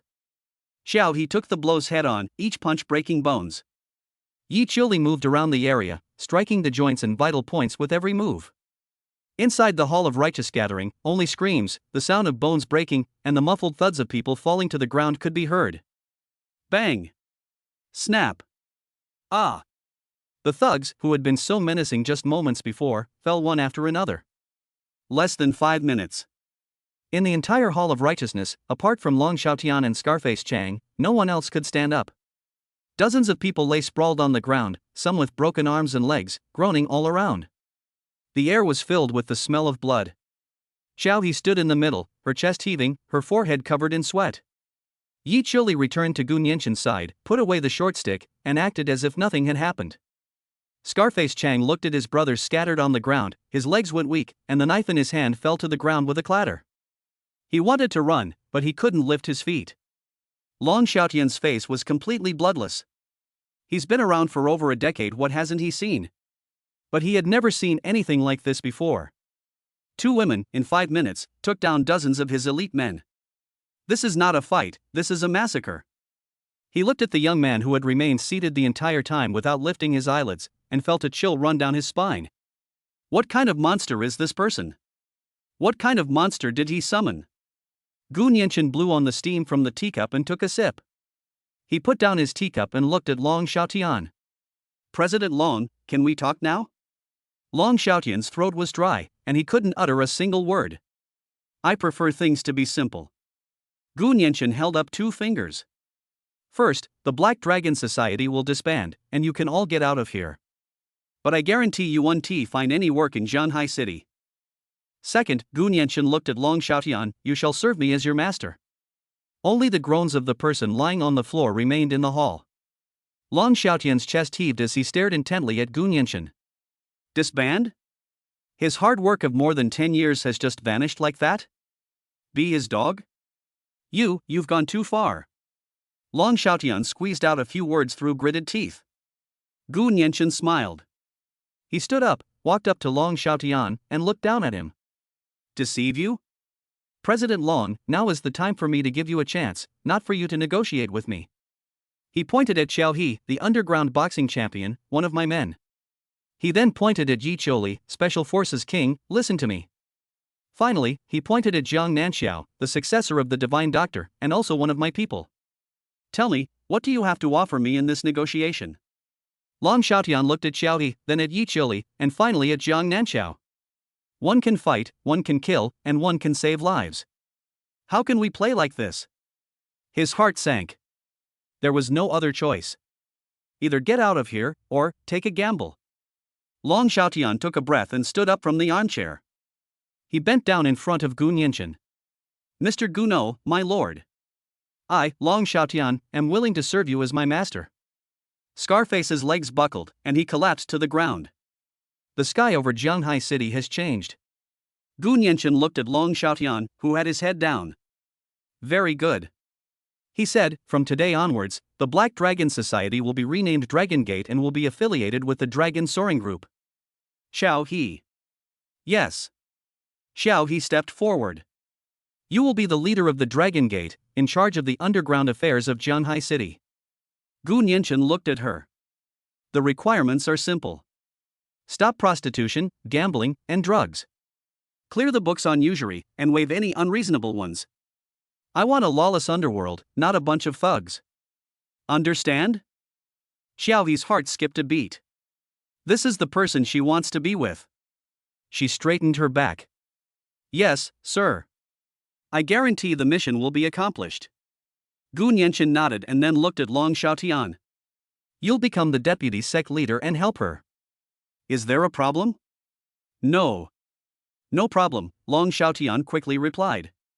Going from the eldest to the third is better than dying. The system's voice rang in his mind. Ding. Congratulations, host, you have successfully recruited the hero underground boxing champion Xiao He. Ding. Congratulations, host, on the expansion of your influence and successful integration of the underground forces in Jianghai City. Updating the faction panel. Faction name, Dragon Group. Controller, Gu Nianchen. Core members, Yi Qiuli Loyalty 90, Zhang Nanxiao Loyalty 95, Liu Yuatan Loyalty 85, Xiaoli Loyalty 100 Diehard. Power assets, omitted. Territory, western part of Jianghai City, and parts of the northern part of the city.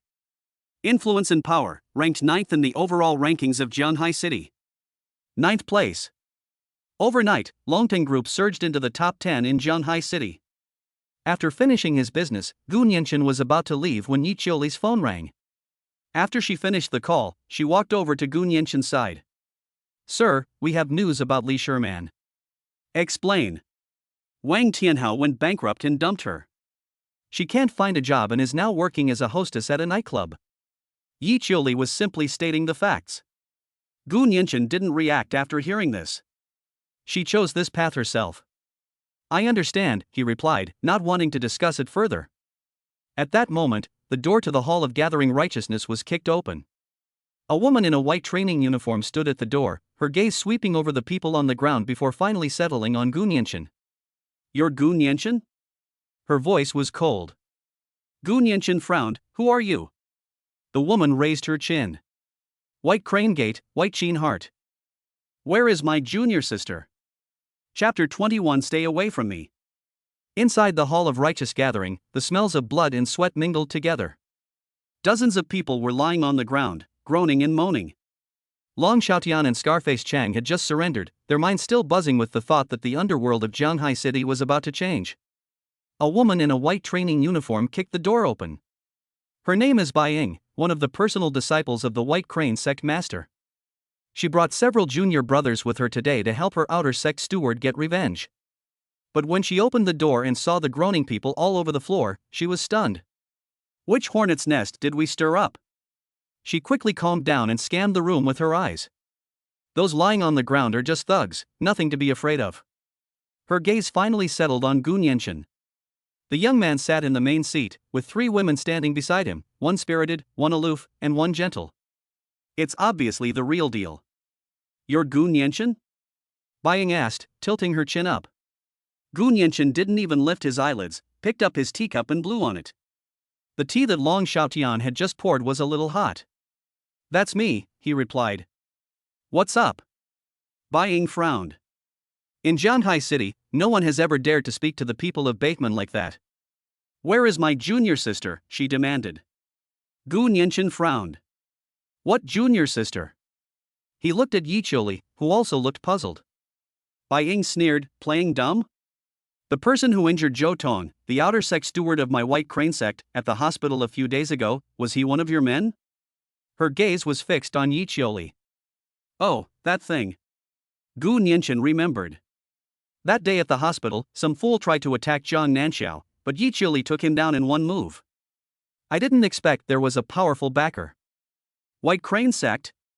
That sounds like something out of a martial arts novel. I hit him. Yi Qiuli took a step forward, her expression blank. He deserved it. Fine, good that you admit it. Bai Ying raised her voice. How dare you be so arrogant after injuring someone from my White Crane sect? I'm here today to seek justice for my sect. Several men in matching training uniforms immediately stepped forward and stared at Gu Nianchen. Long Xiaotian and Scarface huddled in the corner, barely daring to breathe. The Black Dragon Society had just changed its name to Dragon Gate when its new master ran into another tough nut to crack. The White Crane sect is a tough nut to crack in Zhanghai City. It's said that the sect leader is a true master of ancient martial arts, and even the big shots in the city have to give him some face. Mr. Gu is probably in big trouble this time. Gu Nianchen finally put down his teacup and looked up at Bai Ying. Speak, what justice do you mean? Bai Ying extended 3 fingers. First, compensate my junior brother Zhou Tong for medical expenses, lost wages, and mental distress damages, totaling 3 million. 3 million? Jiang Nanxiao frowned as she listened. Zhou Tong only had superficial injuries and a dislocated joint, which she easily put back in place. The medical expenses were at most a few hundred yuan. This is pure extortion. Second, Bai Ying continued, you must publicly apologize to my Baihe sect in front of all the media in Zhanghai City. Third, she looked at Yi Qiuli, she will come back to the White Crane sect with me, have one of her hands crippled, and then be dealt with according to the sect rules. As soon as he finished speaking, the hall fell silent. Yi Qiuli's expression turned cold. Xiao He clenched her fists. Long Xiaotian's heart pounded. This White Crane sect was even more ruthless than the gangsters they were involved in. They were willing to cripple someone's hand with a mere word. Gu Nianchen smiled after hearing this. He looked at Bai Ying and shook his head. Are you done talking? That's all. Bai Ying said, head held high. I'll give you 10 minutes to think it over. Otherwise, none of you are leaving today. It won't take 10 minutes. Gu Nianchen stood up and straightened his collar. I'll give you an answer now. He walked up to Bai Ying, the two of them less than a meter apart. First, money. Not a single penny. If you want it, earn it yourself. Secondly, an apology? You think you're worthy? Third, Gu Nianchen glanced at Bai Ying and the people behind her. Anyone who dares to lay a finger on my people, I'll break every bone in their body. Gu Nianchen took a step forward. Bai Ying subconsciously took a step back. She realized what was happening and her face immediately turned red. You're asking for it. Get her. Grab that woman and break the man's legs. As soon as Bai Ying gave the order, her junior brothers immediately drew their short sticks and rushed over. Yi Qiuli flipped her wrist, and the short stick slid into her hand. Xiao He stepped forward, blocking Jiang Nanxiao's path. Another fierce battle is about to begin. Long Xiaotian closed his eyes, unable to bear looking. But no screams were heard. Just as the White Crane sect disciples rushed in front of them, a small, thin figure emerged from the shadows at the doorway. It was a girl, about 17 or 18 years old, wearing faded old clothes with patches. Her hair was messy, and her face was dirty. She didn't know when she got there no one had noticed. But the moment she moved, everyone's attention was drawn to her. She moved too fast. Just as a disciple of the White Crane sect raised his short stick, his wrist went numb, and the stick flew out of his hand. Before he could react, a hand gently patted his chest. Bang! A soft sound. The burly man, weighing over 170 pounds, was thrown backwards, his feet leaving the ground. He crashed into the stone lions outside the door, slid to the ground, and passed out. The other disciples were stunned. Who is it? You dare to launch a sneak attack? They abandoned their attack on Yi Qiuli and instead attacked the girl who had suddenly appeared. The girl had no expression. Faced with the 3 men's attack, she advanced instead of retreating, slightly shifting her body to the side to dodge a short stick that was about to hit her head, while simultaneously extending her hand. Her hand had her 5 fingers together, slightly bent, and the shape of her hand was quite peculiar. Slap! Slap! 2 more soft sounds followed. She clapped her hands out, landing them on the shoulders of the other 2 disciples. The 2 men felt a sudden, unexpected force, and half of their bodies went numb instantly. They could no longer hold their weapons and they fell to the ground. They wanted to back away, but their bodies wouldn't obey them. The girl flipped her wrist, turning her palm into fingers, and quickly tapped them a few times. The 2 men groaned, their bodies went limp, and they collapsed to the ground, unable to move. It only took a few seconds. 3 menacing White Crane sect disciples were dealt with by a ragged little girl. Bai Ying was stunned. She stared intently at the girl, then at her palm technique, her mouth opened, but she couldn't utter a word. White Crane spreads wings. This is the direct lineage palm technique of our White Crane sect. How do you know it? Who exactly are you? This palm technique is only taught to the sect leader, a few core elders, and the most valued inner disciples. This girl's palm technique was more exquisite and authentic than any of her fellow disciples she had ever seen. The girl didn't answer her, she just stared at her coldly. The system notification sounded in Gu Nianxin's mind. Ding! SSS level talent target detected. Initiating ultimate insightful talent recognition. In an instant, countless comments flashed before Gu Nianxin's eyes. Character, Bai Qianxin. Talent level, SSS Ancient Martial Arts Prodigy. Loyalty, 0. Hidden identity, granddaughter of the former leader of the White Crane sect, the true direct descendant. Biography, displaying exceptional martial arts talent from a young age, she was hailed as a once-in-a-century prodigy of the White Crane sect. 3 months ago, her uncle, Bai Jinxiong, plotted against her in a scheme to seize the sect leader's position, falsely accusing her of stealing forbidden techniques and murdering her own uncle. Unable to defend herself, Bai Qianxin was stripped of her martial arts, expelled from the sect, and left to wander the streets. My inner desire, to uncover the truth, avenge my enemies, clear my grandfather's and my own name, and revive the White Crane clan. Fatal weakness, his mother is being held captive by Bai Jinxiong and is being used as leverage. I see. Looking at the girl in front of him, who was covered in dirt but had a cold look in her eyes, Gu Nianxin knew what was going on. Bai Jinxiong. He remembered the name. Bai Ying was still shouting, "Who are you? Do you dare to sign up?" Bai Qianxin finally spoke, her voice hoarse. Roll. Bai Ying's face flushed red. You. If you don't get out of here, I'll cripple you. Bai Qianxin looked at her with cold eyes. Bai Ying shuddered, she felt that this girl really would kill her. Let's go. Bai Ying gritted her teeth, helped up her 2 junior brothers who were still able to move, and fled in a panic. The hall fell silent once again. All eyes were on Bai Qianxin. Yi Qiuli and Xiao He were both staring at her, they couldn't see through this girl's strength. Long Xiaotian's legs went weak. What was going on today? Was this a battle of gods? Each one was more ferocious than the last. Gu Nianxin looked at her and took the initiative to speak. Thank you. Bai Qianxin turned her head and looked at Gu Nianxin, her eyes full of vigilance. She glanced at him, then looked at Yi Qiuli and Xiao He behind him.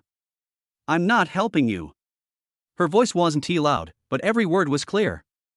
I just don't want to see the White Crane sect's martial arts tainted by that bunch of trash.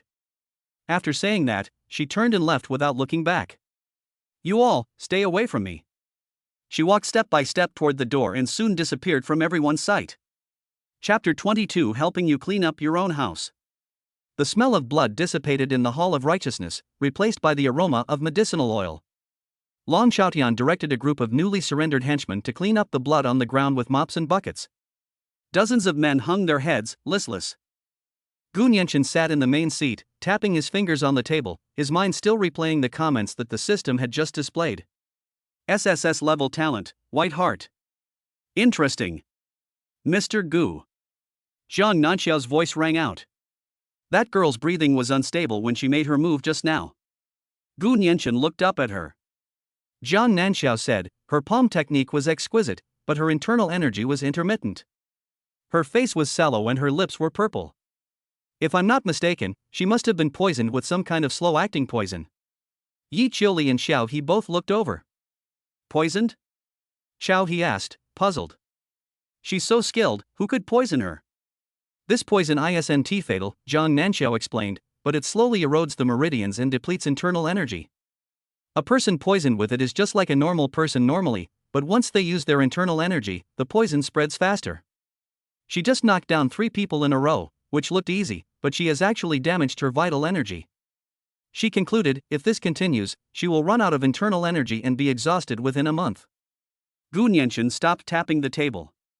He remembered the information the system had given him. Bai Qianxin had been stripped of her martial arts skills and expelled from her sect. The so-called abolition of martial arts was actually achieved through this insidious method. It's such a pity that an SSS-level martial arts prodigy was ruined like this. However, for him, this was actually an opportunity. Qiuli, he began. Yes, Yi Qiuli replied. Follow her and find where she lives. Don't disturb her, just figure out the location. Yes. Yi Chuli didn't ask any more questions and turned to leave. Gu Nianchen then looked at Long Xiaotian, who was still diligently mopping the floor. Long Xiaotian. Hey! Mr. Gu, you called me. Long Xiaotian jumped up, dropped the mop and ran over, bending down. I'm giving you a task, Gu Nianchen said. Use all your people to investigate the White Crane sect, focusing on a man named Bai Xinxiong. I need to know who he met every day for the past 3 months, what he ate, where he slept. Every detail is crucial. Not a single one can be missed. Long Xiaotian's heart skipped a beat. Bai Xinxiong? That's the current sect leader of the White Crane sect. Mr. Gu is determined to fight the White Crane sect to the death. He didn't dare to think too much, and patted his chest to assure him, Mr. Gu, don't worry. My brothers are good at everything, but when it comes to finding out trivial matters, they're professionals. They'll handle it perfectly for you. Go. Long Xiaotian received the order and ran out to make a phone call. In the hall, only Gu Nianchen, Zhang Nanxiao, and Xiao He remained. Gu Nianchen took out his phone and dialed a number. The call was quickly connected, and a woman's languid and alluring voice came from the other end. Boss, you already miss me? It was Lu Ruyan. I have a job, Gu Nianchen said directly. Bai Xinxiong of the White Crane sect. 3 months ago, he framed his niece Bai Qinxin and seized the position of sect leader. I need all the evidence he used to frame Bai Qinxin, witnesses, physical evidence, anything. Lu Ruyan chuckled on the other end of the phone. Boss, this is a local bigwig in Jianghai City, not someone to mess with. The intelligence fee won't be cheap. You name the price. Okay. Boss, you're generous. Lu Ruyan said. Give me 24 hours. The call ended. As Xiao He listened, her respect for Gu Nianchen grew even stronger. In just a few minutes, a massive net targeting the White Crane sect master had been quietly cast. With intelligence, local bullies, and these thugs, Mr. Gu has more cards to play than she thought. Just how many cards is this man hiding? Jianghai City, the old city area awaiting demolition. This is a corner of the city, filled with ruins and garbage. Yi Chuli stopped in front of an abandoned tenement building. She silently climbed up to the second floor and saw that thin figure through a broken window. Bai Qinxin huddled in a corner, wrapped in a newspaper she had picked up, her body trembling. She coughed violently a few times, and a trickle of black blood seeped from the corner of her mouth. Yi Chuli watched without saying a word. As Gu Nianchen had instructed, she didn't go in, but simply noted the location and left. Half an hour later, a black minivan stopped downstairs in the tenement building. Gu Nianchen got out of the car with Zhang Nanxiao. The two walked up the creaking stairs to the second floor. Bai Qinxin heard footsteps, raised her head warily, and tightly gripped a rusty steel bar in her hand. When she recognized Gu Nianchen and Zhang Nanxiao, she gripped the steel bar in her hand even tighter. I told you, stay away from me. Her voice was hoarse.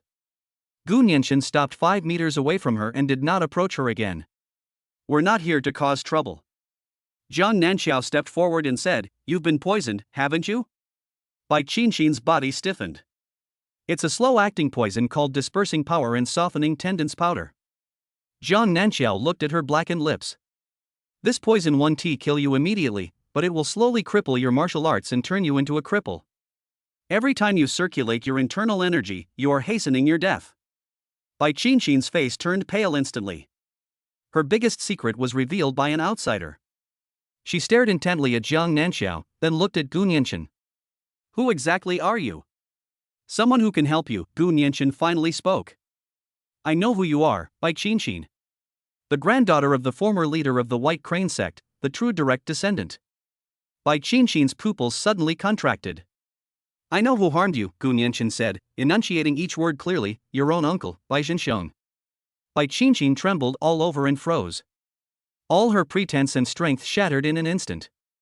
Betrayed by her closest relatives, expelled from her sect, and left to wander the streets, living like a dog. She thought she would rot away in some unknown corner, but unexpectedly, someone would know her identity and all her grievances. What do you want to do? Her voice trembled. She doesn't believe in unconditional kindness in this world. I can help you, Gu Nianchen said directly. She can cure the poison in your body. I can help you take back everything that belongs to you. Bai Qinxin looked at him. Why? She asked. What do you want? I'm an investor, Gu Nianchen smiled. I like to invest in people with potential. And you, Bai Qianqin, in my opinion, have unlimited potential. It would be a waste to let someone with your talent be buried here. He took a small porcelain bottle out of his pocket and threw it over.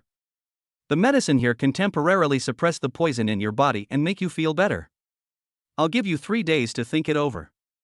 Once you've made up your mind, come find me at Longting Security Company. After saying that, Gu Nianchen turned and left. Zhang Nanxiao glanced at Bai Qianqin and then left as well. In the hallway, only Bai Qianqin remained, clutching the cold porcelain bottle tightly in her hand, frozen in place. 2 days later. The president's office of Longting Security Company. Lu Ruyan's encrypted email and a large stack of documents collected by Long Xiaotian's men were placed on Gu Nianchen's desk at the same time. In Lu Ruyan's email, there was a recording of Bai Xinxiong speaking the truth while drunk. He personally recounted how he bribed the elders, poisoned Bai Qianqin, and then fabricated evidence to frame her for patricide. Long Xiaotian's intelligence was even more detailed. Bai Xinxiong was a gambling addict with a secret base outside the city. He was keeping 3 mistresses behind his wife's back, one of whom was pregnant. He also had shady financial dealings with several underground forces.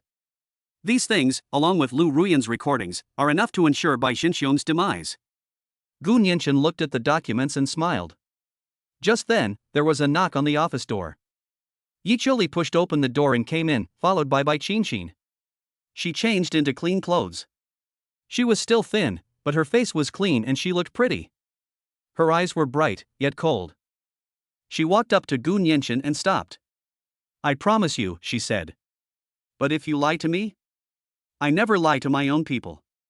Gu Nianchen interrupted her, stood up, and handed her a document. What is this? Bai Qianqin asked, taking the item. By Zhenxiong's schedule, Gu Nianchen said. Tomorrow morning at 10 o'clock is the annual festival of the White Crane sect. All the important figures in the sect will be present. Bai Qianqin gripped the paper tightly. Of course she knew about the festival. It was the day she had looked forward to most since childhood, and also the place where her nightmares began. What do you want to do? She looked up at Gu Nianchen. Gu Nianchen walked to her side and patted her on the shoulder. I'll take you to collect a debt. He turned to Yi Qiuli and said, prepare a decent set of clothes for her. Then, he looked at Bai Qianqin and smiled. Tomorrow, let's go see a good show. The next day, at 9:30 a.m. Bagman Martial Arts Arena. Amidst the swirling smoke of incense, hundreds of disciples, dressed in matching white training uniforms, stood in neat rows. On the high platform in the center of the training ground, Bai Xinxiong, dressed in magnificent attire, was preparing to preside over the sacrificial ceremony. Below the platform sat many prominent figures from Jianhai City, all there to observe the event. Bang! The gate to the martial arts arena was kicked open from the outside. The loud noise interrupted the entire process. Everyone turned to look at the doorway. Gu Nianchen walked in with his hands in his pockets. Behind him were Yi Qiuli and Xiao He. Among them was a girl wearing a long white dress. When they saw the girl's face clearly, the crowd erupted in an uproar. Bai Qianqin? It's that traitor. How dare she come back? Who's that person next to her? How dare they? Bai Xinxiong's face instantly darkened on the high platform. He stared intently at his niece, who should have been rotting away in the corner, then looked at Gu Nianchen, who was in the lead. Who are you? He shouted. Who gave you the audacity to trespass on my White Crane Sex Festival? Ignoring the angry shouts around him, Gu Nianchen walked straight to the foot of the platform, looked up at Bai Xinxiong, and smiled. Sect leader Bai, please don't get so angry. Today, I'm here to give you a big gift. He paused, his gaze sweeping over the elders on the stage before finally settling on Bai Xinxiong's face. I'll help you clean house. Chapter 23. Today, I am the head of the sect, Master. Clean house. The hundreds of people in the training ground fell silent instantly. Everyone looked at him. Who is this person? Crazy? How dare you say you're going to clean house for the White Crane sect at their festival?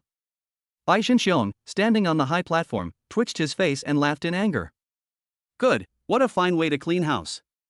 He pointed at Gu Nianchen and said, word by word, I don't care who you are, you're dead today. He suddenly waved his hand and roared at the crowd below, enforcement team. Break these men's legs and throw them down the mountain. A dozen or so law enforcement officers wielding sticks immediately surrounded them. The guests in the audience whispered among themselves. Whose kid is this? He's so reckless. What a pity, he looks so respectable, but he's actually an idiot. Bai Qingqing stood beside Gu Nianqin, her hands clenched, ready to make her move. Gu Nianqin didn't even glance at those people, and only said 4 words. Xiaoli, Xiaohe. Exist. Yi Qiuli and Xiao He took a step forward. The two of them did nothing, they just stood there. The dozen or so law enforcement disciples stopped in their tracks. Looking at the two women in front of them, their legs felt a little weak. My palms were sweaty as I gripped the stick, and I couldn't muster any strength. The scene froze. Bai Xinxiong's face turned very ugly. He hadn't expected that the two women this kid brought would be so troublesome. What? Is this all the skill Master Bai has? Gu Nianqin finally looked up at him, slowly took out his phone, and tapped the screen. Don't rush, I said I'm here to give a gift. He waved his phone. Come on, let's hear a sound first. The next second, a recording came out of the phone, crystal clear. In the recording, a drunk man is bragging. That little bitch, does she really think she's the sect leader? Dream on. Her grandfather's senile, I'll spend a little money to bribe 2 elders, and then give her some power-dissolving and muscle-weakening powder, and she'll be crippled. Parricide? Haha, the evidence is flawless. Now, isn't the entire White Crane sect under my control? That voice, it's Bai Xinxiong's. The training ground fell silent once again. All eyes were on Bai Xinxiong on the high platform. Bai Xinxiong's face instantly turned pale. He swayed and almost fell. Fake. This is a forgery. It's slander. He yelled. A buzzing sound started in the disciples' group chat, and the ranks were in disarray. The elders on the stage also changed their expressions, their eyes filled with suspicion as they looked at Bai Xinxiong. Bai Qingqing bit her lip hard as she tasted blood. For 3 months, she was hunted down, framed, and forced to wander like a dog. Now, it's finally over. Her eyes were red and swollen, and tears were welling up, but they wouldn't fall. She wanted to see this man utterly ruined. A forgery? Gu Nianqin put away his phone and laughed. Sect leader Bai, calm down. Recordings can be forged, but what about these things? He took a file folder from Yi Qiuli and tossed it into the air. Splash. Dozens of photos and documents floated down. The disciple who was closest picked up a card and gasped. The photo shows Bai Xinxiong, who was blinded by greed after losing money at an underground casino. The other photo shows him entering a hotel with a glamorous woman in his arms. There are also several documents showing the financial transactions between Bai Xinxiong and the Black Dragon Society, an underground force in Jianhai City. Bai Xinxiong. You used the sect's money to gamble. A white-haired elder trembled with anger as he pointed at him and cursed. You still dare to collude with the Black Dragon Society. You beast. The old sect leader was kind to you for nothing. The evidence is right in front of us, there's no denying it. It's over. Those 2 words were all he could think about. Reputation, status, sect leader, all gone. No. We can't let it end like this. A crazy idea flashed through his mind. Kill this young man, destroy the evidence, and silence everyone. Ah! Bai Xinxiong roared, his eyes bloodshot. Instead of rushing towards Gu Nianqin, he suddenly turned around and slapped the white-haired elder beside him who had been cursing him. Create chaos first, then kill that kid in the confusion. The elder was completely unprepared and was about to be beaten to death. Just then, a white shadow flashed by. Faster than Bai Xinxiong. You beast! How dare you! Bai Qingqing stood in front of the elder and met his attack with a palm strike. White Crane spreads wings. Bang! A muffled thud. Bai Xinxiong took 3 steps back before regaining his footing. Bai Qingqing only swayed slightly. Everyone was shocked. Wasn't Bai Qingqing's martial arts skills crippled 3 months ago? She seemed stronger than before. Bai Xinxiong was also dumbfounded. You're poison. He knew better than anyone how domineering the dispersing power and softening tendons powder was. There was simply no way to counter it. Thanks to you, I'm still alive. Bai Qingqing's voice was icy cold. Zhang Nanxiao's medicine restored 70% of her strength. That's enough to deal with Bai Xinxiong, who's already thrown into disarray. Clean house without outsiders. Bai Qingqing looked at Bai Xinxiong and spoke each word clearly. Today, I've come to finish you off with my own hands. She had barely finished speaking when she rushed forward. She channeled all her hatred and pain into her palm strikes. Bai Xinxiang was both scared and angry, so he had no choice but to hastily accept the challenge. He was already feeling guilty, and now he was even more flustered, unable to use even 70% of his skills. On the high platform, palms danced in the air. The disciples below the stage were all stunned. Some of Bai Xinxiang's confidants exchanged glances, wanting to go up and help. They just started moving. Yi Qiuli and Xiao He also moved. The two blocked the stairs leading to the stage. Yi Qiuli clenched her fist, her knuckles cracking. Anyone who wants to go up there, ask my fists. Xiao He was more direct, looking at those people. If you want to die, come up here. Those trusted henchmen's legs went weak, and they dared not move. The battle on the high platform ended quickly. White Crane soars to the sky. Bai Qinxin let out a clear shout, leaped into the air, and placed both palms on Bai Xinxiang's chest. Puff! Bai Xinxiang spat out a mouthful of blood, flew out, and crashed heavily to the ground, where he remained motionless. The training ground was deathly silent. Bai Qinxin slowly landed, looking at her uncle on the ground, her body trembling uncontrollably. The revenge has been taken. But inside, she felt empty. At that moment, an elderly man leaning on a cane walked out shakily. He was Bai Qinxin's third grandfather, the most senior member of the family. He walked up to Bai Qinxin, tears streaming down his face. "Child, we're so sorry." He turned around and spoke loudly to everyone. "I hereby declare that, effective today, Bai Xinxiang is expelled from the White Crane sect, his martial arts are abolished, and he is forever forbidden from ever setting foot in the sect again." Then, he looked at Bai Qinxin. The White Crane sect cannot be without a sect leader. Qin Xin, you are the successor chosen by the old sect leader. From today onwards, you are the new sect leader of the White Crane sect. The disciples below the stage immediately shouted. Welcome to the new sect leader. The sect leader is mighty. Everyone thought she would agree. She deserves it. But Bai Qinxin shook her head. She glanced at her third grandfather, whose face was full of anticipation, and then at her fellow disciples cheering below the stage. Finally, her gaze fell on the man in the audience who remained calm throughout. She said nothing, turned around, and walked down the platform step by step. She walked through the crowd, and amidst everyone's puzzled gazes, she stood before Gu Nianchen. Then, she knelt down on one knee and lowered her head. Her voice, clear and firm, resounded throughout the entire training ground. Bateman is no longer my home. My life was given to me by you, sir. My innocence was restored by you. From this day forward, there will be no more White Crane sect master in the world, only your pure and kind heart. I am willing to follow you, sir, until death do us part. Chapter 24. A shallow pond cannot raise a true dragon. On the training ground, the wind blew, stirring up a few fallen leaves. Bai Qinxin knelt on one knee, her head bowed low. Her words were clear and distinct, word by word. I am willing to follow you, sir, until death do us part. The third grandfather's hand, which was holding a cane, trembled slightly. He opened his mouth, but couldn't utter a single word. His most beloved granddaughter had abandoned the entire sect for a young man of unknown origin. That's ridiculous. But when he looked at the young man again, the man was calm, as if this was how it was supposed to be. The disciples below the stage looked at each other in disbelief. Just moments ago, they had been shouting welcome the new sect leader, but now they were completely dumbfounded. The sect leader doesn't want them anymore? Gu Nianchen looked at Bai Qinxin kneeling in front of him, but did not immediately help her up. He knew that this kneeling was her way of severing ties with the past and offering her allegiance. If he's going to accept it, he has to accept it securely and properly. His gaze swept across the entire room, from the astonished third grandfather to the bewildered disciples, and finally returned to Bai Qinxin. Have you thought it through? He asked. I've thought it through, Bai Qinxin replied quickly without looking up. Okay.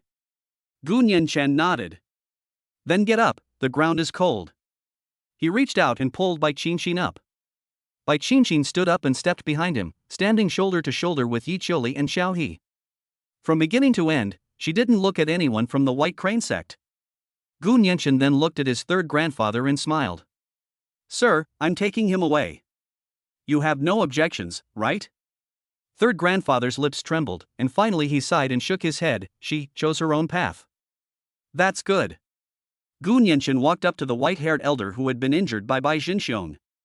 Jiang Nanxiao had already given him some basic treatment. Gu Nianchen glanced at it and said to his third grandfather, "The White Crane sect has lost a scoundrel, but its foundation remains. I don't want this matter to get out. Consider it as you cleaning up your own house." He paused, then continued, "From now on, the White Crane sect should focus on developing in Jianhai City. No one will bother you.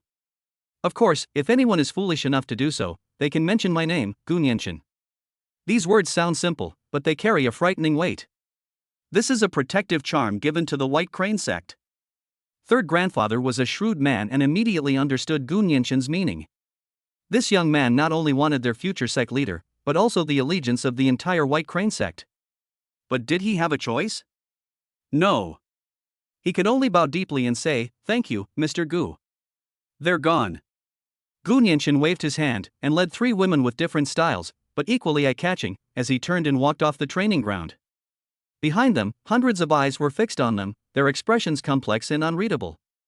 On the way down the mountain, Yi Chili was driving, Xiao He was in the passenger seat, and Gu Nianchen and Bai Qinqin were in the back. The car was quiet. Bai Qinqin kept looking out the window as the familiar mountain scenery gradually receded into the distance. "Do you regret it?" Gu Nianchen suddenly asked. Bai Qinqin turned around, looked at him, and shook her head. "No regrets." "You're not sad that you've lost your home?" "Home is wherever you are, sir." Bai Qinqin looked at him. Gu Nianchen smiled. "This girl looks cold, but she's actually quite stubborn." Ding!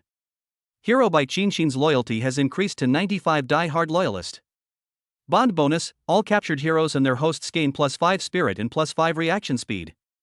A warm current surged through him, and Gu Nianchen felt his mind instantly clear up, even his vision became a bit clearer.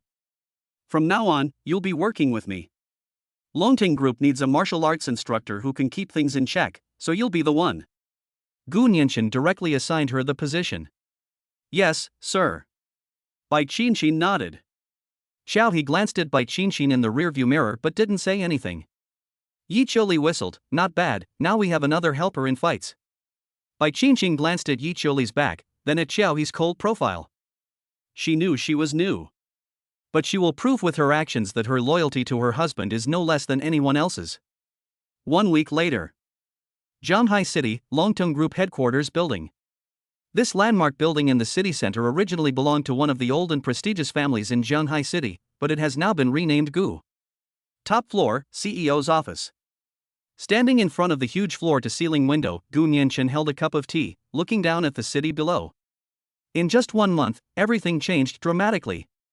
From a hapless guy who almost jumped off a building, to now, the entire underground world of Jianhai City is groveling at his feet. "Boss, this is last week's financial statement." Lu Yueton, dressed in a smart business suit, placed a document on Gu Nianchen's desk, radiating excitement and walking faster than usual. "We integrated all of the Black Dragon Society's venues and businesses, plus the company we previously acquired from Wang Tianhao. Our weekly turnover exceeded 300 million. Net profit 90 million. Even for a financial genius like Lu Yueton, who was used to seeing large sums of money, it felt a little unreal when she read out the number. That's an exaggeration. This isn't running a company, this is printing money." Gu Nianchen nodded, his reaction indifferent. On the virtual panel in front of him, the Emperor's Power panel was flashing. Faction, Longtong Group. Controller, Gu Nianchen. Territory, entire Jianhai City. Assets, 3.75 billion current plus fixed assets. Core personnel, 1399. Influence, Jianhai City Dominator. Power ranking Jianhai City, 1st place. Power ranking Yunnan Province, 87th. His gaze fell on that number on the provincial ranking list. 87 people. He may be a king in Jianhai City, but looking at the entire Yunnan Province, he is just a newcomer who has just made it onto the list. "It's still too slow," Gu Nianchen muttered to himself. Lu Yueton heard this and her lips twitched. "Boss, you're making 90 million a week and you still think it's too slow?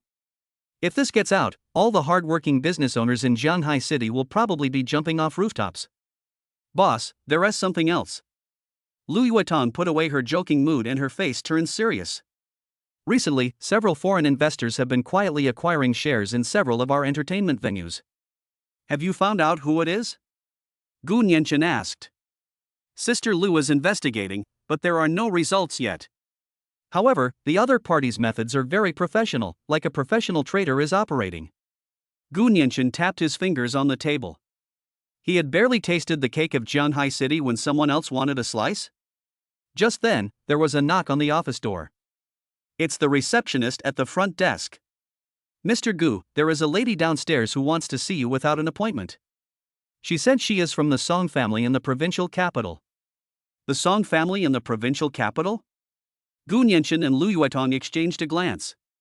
Yunnan province has 4 major families: Morong, Zhao, Ouyang, and Song. The Song family is one of them. Let her come up, Gu Nianchen said. He wanted to see what this guy from the provincial capital was up to. A few minutes later, the office door was pushed open. A woman walked in. She looked to be around 27 or 28 years old, wearing a white suit, her long hair styled in an updo, revealing her smooth forehead and neck. She was beautiful, but what was even more striking was her capable and efficient demeanor. As soon as she entered, her gaze swept quickly across the office, finally landing on Gu Nianchen with a scrutinizing look. Ding! SSS level hero target detected. The ultimate insightful eye for talent has been activated. A barrage of comments flashed before Gu Nianchen's eyes. Character, Song Qinghuan. Talent level, SSS business genius. Loyalty, 0 contempt. Hidden identity, eldest daughter of the Song family, one of the 4 major families in Yunnan province. Biography, 2 master's degrees from Wharton Business School, joined the Song Group at age 22, spearheaded 3 multi-billion-dollar business acquisitions within 3 years, generating over 50 billion in profits for the family, hailed as a once-in-a-century business prodigy in the Song family. My inner desire, to prove my abilities to the family, surpass all my brothers, and become the true leader of the Song family. Fatal weakness, extreme self-confidence, strong desire for control, habitually viewing problems from a superior's perspective, and underestimating all competitors outside the top tier. SSS rank. Gu Nianchen's heart stirred slightly. This was the first SSS level talent he had ever encountered. Yi Qiuli was S level, Zhang Nanxiao was SS level, and Bai Qinqin was also SS level. This woman's talent level was higher than all of them. You're Gu Nianchen? When Song Qinghuan spoke, her tone was undisguisedly condescending. She didn't sit down, but walked straight to the floor-to-ceiling window, turned her back to Gu Nianchen, and looked at the bustling traffic outside. In a small place like Jianhai City, being able to acquire such a building is quite an achievement. The tone was that of someone praising a subordinate who had performed well. Gu Nianchen smiled but didn't reply. He poured himself a cup of tea. My name is Song Qinghuan, Song from the Song family. Song Qinghuan turned around and got straight to the point. I'm here today on behalf of the Song family to give you a chance. Oh? What opportunity? Gu Nianchen took a sip of tea and asked. An opportunity for you to jump out of the quagmire of Jianhai City and truly see the outside world. Song Qinghuan walked to the desk, placed her hands on the table, leaned forward slightly, and stared at Gu Nianchen. Longting Group will be integrated into the Song family's business system, becoming the Song family's representative in Jianhai City. From now on, you will be responsible for leading the charge and clearing all obstacles. The Song family will provide you with funding, connections, and protection from behind. After she finished speaking, she straightened up, smiled, and her smile was full of condescension. This is a meteoric rise for you. You should understand that a local tyrant is nothing in front of the real behemoths in the provincial capital. Without the approval of a major family, your Longting Group could be swallowed up at any time. Lu Yuetong stood to the side, her face turning pale with anger. Is this a negotiation? This is clearly an attempt to recruit you. And it's the kind of recruitment that offers no benefits and expects you to be grateful. Gu Nianchen remained calm. He put down his teacup, looked at Song Qinghuan, and asked, You mean, you want me to be a dog for your Song family? Song Qinghuan frowned slightly. She didn't like the word dog. It's cooperation, it's a win-win situation, she corrected. Our Song family gets the meat, and you get the soup. But the soup is much more than if you ate it all by yourself in Jianhai City. Sounds good. Gu Nianchen nodded. But I have a question. Explain. Why should I share the empire I painstakingly built with you? Gu Nianchen leaned back in his executive chair, his hands clasped in front of him. Just because your name is Song Qinghuan and you come from the Song family? Song Qinghuan's smile vanished. She never expected that a local tyrant would dare to speak to her like that. She was used to the awe and fawning expressions on everyone's faces when they heard the name Song family. It seems you haven't grasped the situation yet. Song Qinghwan dropped her feigned politeness. You think you're something special just because you've unified the underground in Zhanghai City? In your eyes, this might be your peak. But in the eyes of the Song family, it's nothing more than children playing house. She held up one finger and pointed at the financial statements on the table. 90 million in profit a week? Is that a lot? Even an insignificant branch of our Song family makes more than that in a month. Your so-called power and your so-called group are incredibly fragile in front of us. Lu Yuetan was about to retort, but Gu Nianchen stopped her with a look. Gu Nianchen simply looked at her quietly, and even smiled. His appearance irritated Song Qinghwan. The shock, fear, and struggle she had anticipated didn't materialize. This man is either a fool or extremely arrogant. I'll only give you one chance, Song Qinghwan declared, issuing an ultimatum. I'll give you 3 days to consider. After 3 days, I expect a smart answer. Otherwise, Longting Group has no reason to exist. After saying that, she turned and left. Wait a minute, Gu Nianchen called out to her. Song Qinghwan stopped and turned to look at him, saying sarcastically, "What? You figured it out now?" Gu Nianchen shook his head, stood up, and walked to her. The two were very close. Gu Nianchen was a head taller than her and looked down at her. I just wanted to tell you something. What? The tea is good. Would you like a cup before you leave? Gu Nianchen pointed to the teacup on the table. Song Qinghwan was stunned. She thought he would back down, try to negotiate, or even get angry. But she never expected him to say something so absurd. Is this flirting with her? Or humiliating her? Song Qinghwan's face flushed instantly, not from embarrassment, but from anger. As the eldest daughter of the prestigious Song family, she was always the center of attention wherever she went. She had never been treated with such contempt before. She looked at Gu Nianchen's smiling face, took a deep breath, and suppressed her anger.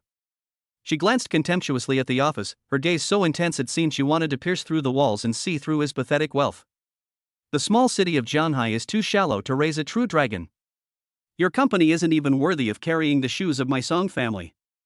Chapter 25. The woman from the provincial capital. The office was eerily quiet. Lu Yuetong stood to the side, her palms bleeding from where she had pinched herself. Not even worthy to carry my shoes? Where did this woman come from? She's so arrogant. Longting Group is an empire built by Gu Nianchen. She witnessed it grow from nothing to a business miracle with a weekly turnover of 300 million and a net profit of 90 million. In this woman's mouth, it became a low-class, muddy business. She was about to speak when Gu Nianchen raised his hand to stop her. Then he smiled. It wasn't a loud laugh, nor a cold laugh. It was a very light laugh, the kind that didn't reveal any emotion. He looked at the woman in the white suit with her chin held high and actually laughed. Song Qinghwan frowned. She had imagined all sorts of reactions from the other person: anger, resentment, fear, or even a roar. I never expected the other person to laugh. The laughter made her very uncomfortable. What are you laughing at? Song Qinghwan's voice turned cold. It's nothing, Gu Nianchen said, his smile fading as he leaned back in his executive chair, placing his hands on the table with his arms crossed. I just think you're quite interesting. As he spoke, the virtual bullet comments in front of him went crazy. Character, Song Qinghwan. Talent level, SSS business genius. Loyalty, 0 contempt. Hidden identity, eldest daughter of the Song family, one of the 4 major families in Yunnan province. Biography, 2 master's degrees from Wharton Business School. Joined the Song Group at age 22. Spearheaded 3 multi-billion-dollar business acquisitions within 3 years. 6 months ago, independently managed the Cloud Top Palace real estate project due to obstruction from her elder brother Song Qinghe. The project's funding chain broke, forcing her to seek help from the family. Ultimately, Song Qinghe took all the credit, while she was criticized by family elders for being reckless and unfit for the task. Currently, within the family, due to being a woman, her status is far lower than her brother's, and she faces limitations in many ways. Deepest desire, to prove my abilities to the family, surpass all my brothers, and become the true leader of the Song family. I urgently need a monumental achievement that, without relying on the family, can shake the entire Yunnan province.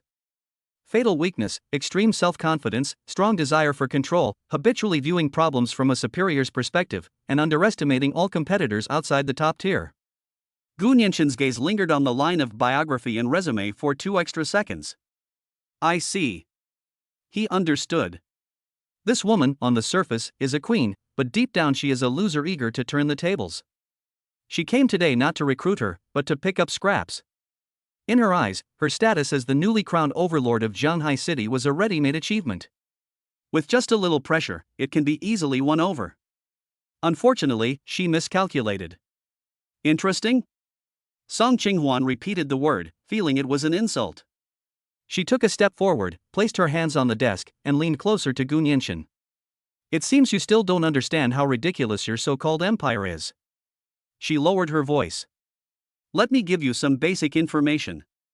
The 4 major families in Yunnan province are the Morong, Zhao, and Ouyang families, as well as our Song family. If any one of them stomped their foot, Zhanghai City would tremble.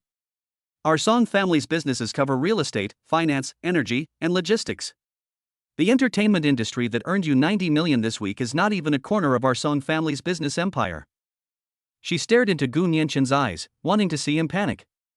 I admit you have some tricks up your sleeve.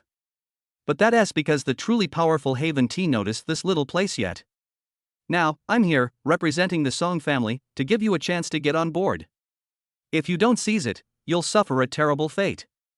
Lu Yuetan listened from the side and felt her hands and feet turn ice cold. It's over. This opponent is simply not in the same league. She looked at Gu Nianqin nervously, her palms sweaty. Gu Nianqin remained calm. He picked up the teacup, blew on it to cool it down, and took a sip. The tea is indeed quite good. He put down his teacup and said something completely unrelated. Song Qinghuan's patience ran out. She hated this feeling of being out of control. Gu Nianqin, I'm not discussing this with you. Her voice was even colder. I'm informing you. Where do you think those funds that have been quietly acquiring shares in your businesses recently came from? Lu Yuetan's expression changed. Gu Nianqin also raised his eyelids slightly. It's our Song family. Gu Nianqin's expression finally changed. Song Qinghuan breathed a sigh of relief. She had finally got him under control. This is just an appetizer. I came here today to save some effort. If you insist on refusing to listen to reason, then starting tomorrow, your Longting Group will face a full-scale commercial attack. Finance, media, connections, we have countless ways to make your newly built building rot from the inside out and then collapse. She straightened up and resumed her haughty demeanor. At that time, what you will lose will be more than just the qualification of a spokesperson. The office fell silent again. Lu Yuetan didn't even dare to breathe loudly. She knew that Song Qinghuan wasn't exaggerating. The power of a top-tier wealthy family in a provincial capital is absolutely beyond what the current Longting Group can compete with. This is both an open strategy and a crushing defeat. It's over. The boss is in real trouble this time. Are you done talking? Gu Nianqin spoke. Song Qinghuan raised an eyebrow.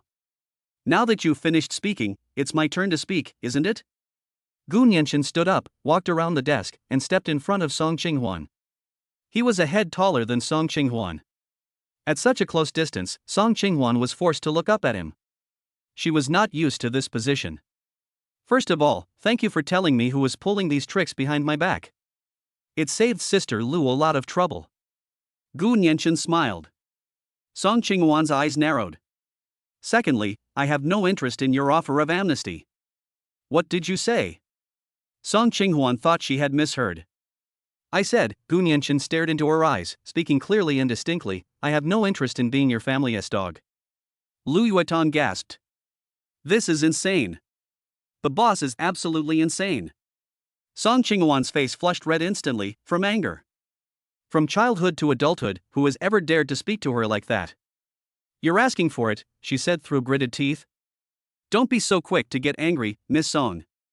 Gu Nianqin waved his hand, his smile widening.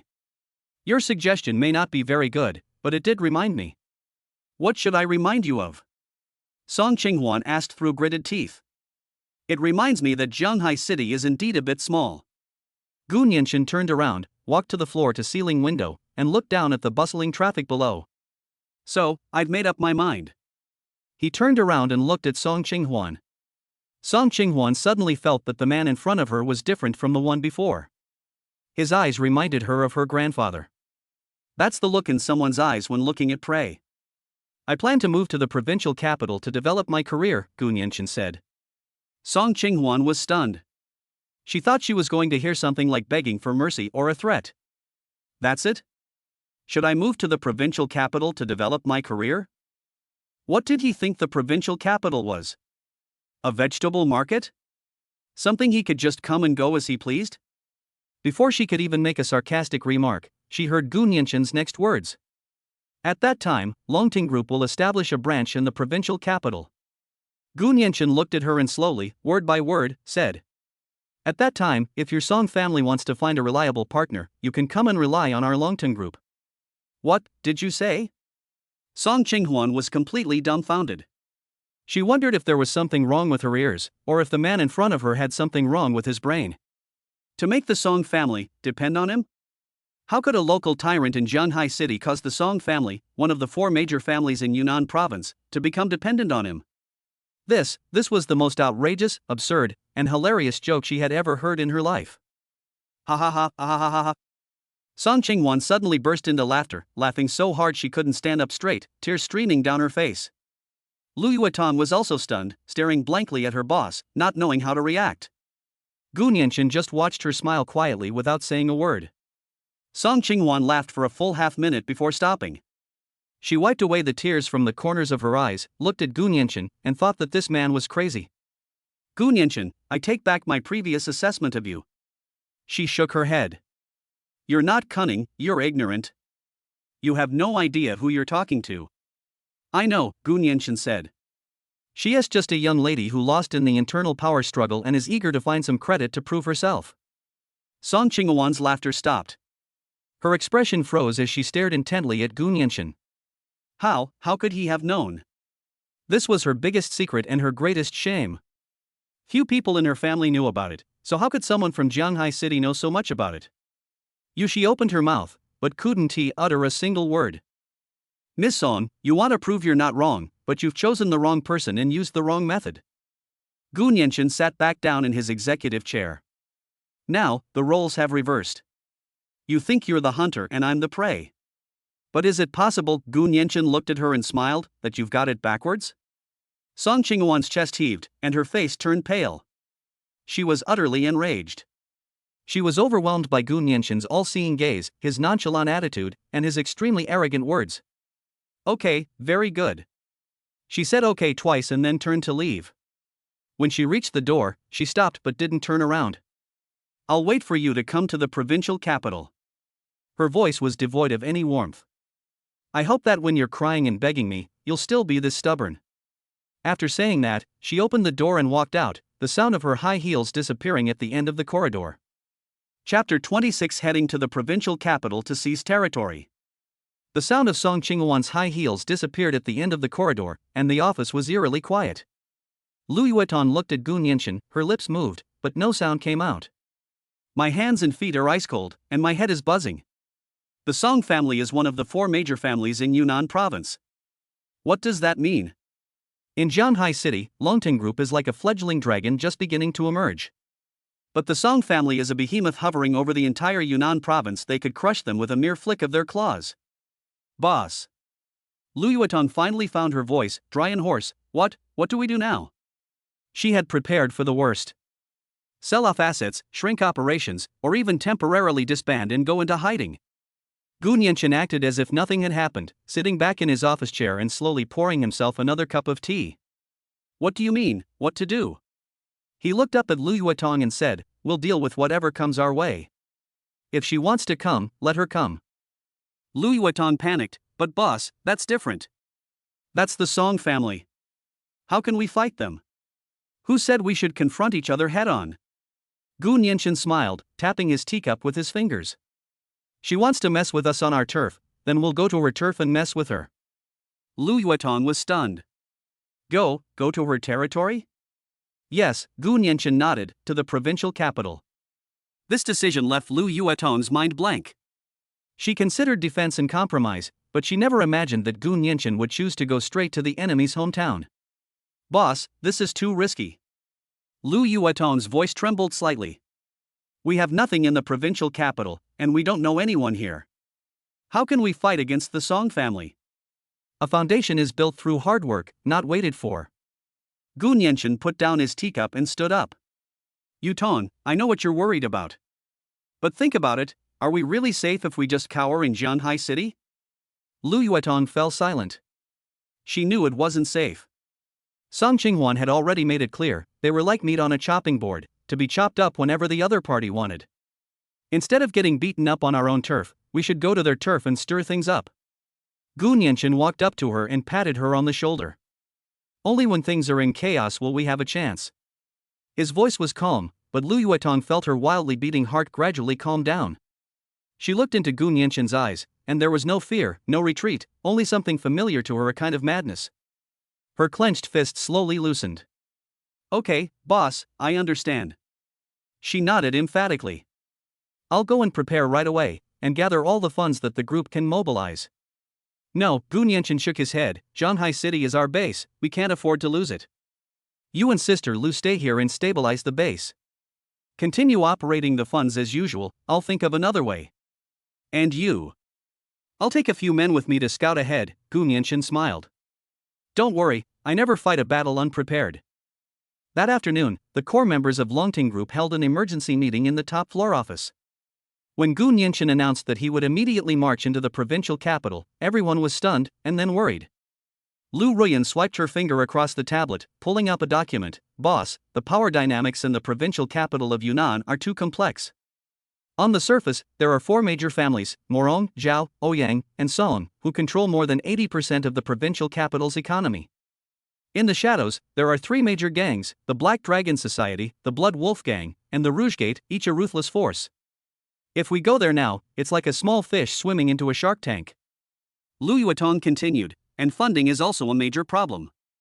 Our business in Jianhai City has just gotten on track, and although our cash flow is healthy, it's probably not enough to support us in opening up new markets in the provincial capital. Others also expressed their concerns. Gu Nianchen listened quietly without interrupting. He only spoke after everyone had finished speaking. I understand what you're saying. His gaze swept over everyone present. Precisely because the provincial capital is a den of dragons and tigers, we must venture there. 300 million in revenue in 1 week. That's a miracle in Jianhai City. But in the eyes of those big shots in the provincial capital, it's nothing. We can't stay here forever, waiting for others to reap the benefits. Song Qinghuan is just the beginning. If she can come today, there will be Li Qinghuan and Wang Qinghuan tomorrow. Rather than waiting to be beaten, we should jump out and take our lives into our own hands. He stood up, walked to the floor-to-ceiling window, and looked down at Jianhai City. Jianhai City is too small. The ceilings here are too low. What I want is not just Jianhai City. What I want is the entire Yunnan province, or even more. After these words, the conference room fell silent. It felt like a fire was burning in everyone's chest. Yes, they followed Gu Nianchen from nothing to where they are today. What was it all for? Isn't it also that we can stop being trampled underfoot and stand taller? Boss, just tell me what to do. Yi Qiuli was the first to slam her hand on the table and stand up. Going to the provincial capital, right? I'll pave the way for you. Anyone who dares to block my way, I'll twist their head off. That's right, boss, we'll listen to you. Let's do it. Seeing the light in everyone's eyes, Gu Nianchen smiled. That's the spirit he's been craving. All right. He pressed his hands down to quiet everyone. Jianhai City is our base, and we must secure it. Yutong, you stay here and continue to be your head steward. Keep a tight grip on the purse strings. Lu Yuetong nodded emphatically, don't worry, boss. Sister Lu, you need to extend your intelligence network to the provincial capital as soon as possible. I need to know everything about that place, especially the movements of the 4 major families and the 3 major gangs. Lu Ruyan nodded, no problem. Within 3 days, I guarantee you'll know the provincial capital better than you know your own backyard. Nanxiao, logistics support is your responsibility. Also, the pharmaceutical factory plan can be put on the agenda. We need to have our own core industry. Zhang Nanxiao replied, yes, I will. Gu Nianchen assigned tasks to each person, giving them specific responsibilities. Finally, his gaze fell on Yi Qiuli and Bai Qinxin, who had remained silent. Qiuli, Qin Xin, you two, come with me to the provincial capital. Yi Jiuli grinned, revealing a set of white teeth. All right. Bai Qianxin simply nodded coolly. A top-notch special forces soldier and a master of ancient martial arts. This is the source of Gu Nianxin's confidence in going to the provincial capital to reclaim wasteland. 2 days later, a black Mercedes-Benz van drove into the urban area of the provincial capital of Yunnan province. Compared to Jianghai City, the provincial capital is far more prosperous. Skyscrapers stand tall, and traffic flows endlessly. While driving, Yi Jiuli clicked her tongue in amazement as she turned the steering wheel. Goodness, these buildings are so tall, my neck is getting sore from looking at them. Boss, where are we staying tonight? Not sleeping under a bridge, are we? Gu Nianxin leaned back in the seat and opened his eyes. Sister Lu has made the arrangements. It's a 5-star hotel in the city center, a top-floor suite. Wow! What a corrupt boss! Yi Jiuli exclaimed. Bai Qianxin, sitting on the other side, remained silent, simply gazing calmly at the unfamiliar city through the car window. Her hands remained resting on her knees. As the car approached an intersection and prepared to turn right, it suddenly found itself blocked off. Several police cars with flashing lights and cordoned off the area, completely blocking the entrance to an office building. Many passers-by gathered in the distance, pointing and commenting. What happened? Was there a car accident? Yi Jiuli peeked out to look. Gu Nianxin also frowned. Just then, his phone vibrated. It was a message from Lu Ruyan. Boss, there's been an accident up ahead. Someone fell from the Hong building. The deceased was Zhang Haidong, the vice president of Tianyu Group. Tianyu Group is the Song family's biggest competitor in the new energy field. Having just arrived in the provincial capital, they encountered a murder case related to the Song family? What a coincidence! Jiuli, pull over, Gu Nianxin instructed. Ha? Boss, aren't we leaving? What's so interesting about this commotion? Yi Jiuli complained, but still neatly parked the car on the side of the road. Let's go down and take a look. Gu Nianxin pushed open the car door and got out. Bai Qianxin and Yi Jiuli immediately followed, one on each side, protecting him. They squeezed into the crowd inside the police cordon. Several police officers were investigating the scene. Beside a body covered with a white sheet, a woman wearing a white coat, mask, and gloves is squatting down, carefully examining something. She was tall and thin, with her long hair neatly tied up at the back of her head, revealing only a focused profile. Captain Zhou, that's enough. Send it back for autopsy, a middle-aged policeman said as he walked over. The woman stood up, took off her mask, revealing an expressionless face. Captain Zhou, she began, her voice flat. The deceased had electric shock burn marks on the web of his right hand and a blunt force trauma to the back of his head. This was not an accidental fall. The police officer called Captain Zhou's expression changed. He pulled her aside and said in a low voice, Shaoan. How many times have I told you? We're only responsible for the on-site investigation. We'll discuss the conclusions back at the station. What are you yelling about here? I'm just stating the facts, the female forensic pathologist said. There were no signs of a struggle at the scene, and the doors and windows of the deceased's office were intact. He was invited to meet by an acquaintance, and was knocked down with a stun gun without any warning. Then he was struck hard on the back of the head, and finally it was staged as a fall. This was premeditated murder. Sweat beaded on Zhou's forehead. He glanced at the office building sign and lowered his voice even further. My dear lady, keep your voice down. Do you know who died? Do you know whose property this is? We've been told to classify it as an accident as soon as possible. Don't cause me any trouble. The female forensic pathologist pursed her lips into a straight line.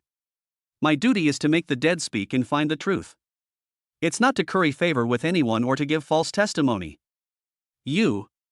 Captain Zhou was so angry he couldn't speak. In the end, he could only wave his hand and say, all right, let's call it a day. We'll talk about it back at the station. After saying that, he turned and left, ignoring her completely.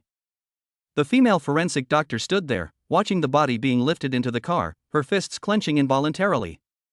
From a distance, Gu Nianxin watched all of this. He looked at the lone female forensic doctor, her whole body radiating defiance, and a few lines of text appeared before his eyes. Person, Njingi. Talent level, SSS Forensic Queen. Loyalty, 0 warning. Hidden identity, national-level forensic doctor, who assisted in solving hundreds of cold cases, was demoted to Yunnan province for arguing with his superior. Biography: 3 years ago, he offended high-ranking officials by insisting on reopening a rape and murder case involving a son of a powerful figure, and was transferred from the capital. My inner desire, to uncover the truth and bring no criminal to justice. Fatal weakness, an extremely strong obsession with unexonerated wrongful convictions. Another genius who was ostracized. Gu Nianchen understood. He watched as Njingi took off her gloves, walked out of the police cordon with a frosty expression, and prepared to leave. He stepped forward and blocked her path. Hello, forensic doctor. Njingi stopped and looked up at him, her eyes full of wariness. Who are you? A reporter? I'm not a journalist. Gu Nianchen shook his head and smiled. I'm just someone who is interested in the truth. He didn't beat around the bush, he asked directly. That case was murder, right? Njingi's body stiffened. She stared intently at Gu Nianchen without saying a word, but her taut chin said it all. She tried to get around him, but Gu Nianchen blocked her way once again. Want to know the truth? I can help you. Chapter 27. I took this case. Njingi stared at Gu Nianchen's face, not missing a single expression. Who are you? A reporter, she asked, her voice flat. I'm not a journalist. Gu Nianchen shook his head and smiled. I'm just someone who is interested in the truth. He didn't beat around the bush and asked directly, that case was murder, right? Njingi's body stiffened for a moment. She stared intently at Gu Nianchen without saying a word, but her chin was taut. How could he know? She spoke very quietly to Captain Zhou just now with all that noise around them. There was no way he could have heard her. She didn't say a word, turned around, and tried to walk around him. Gu Nianchen stood in front of her once again. Want to know the truth? I can help you. Njingi stopped and looked at him coldly. Help you?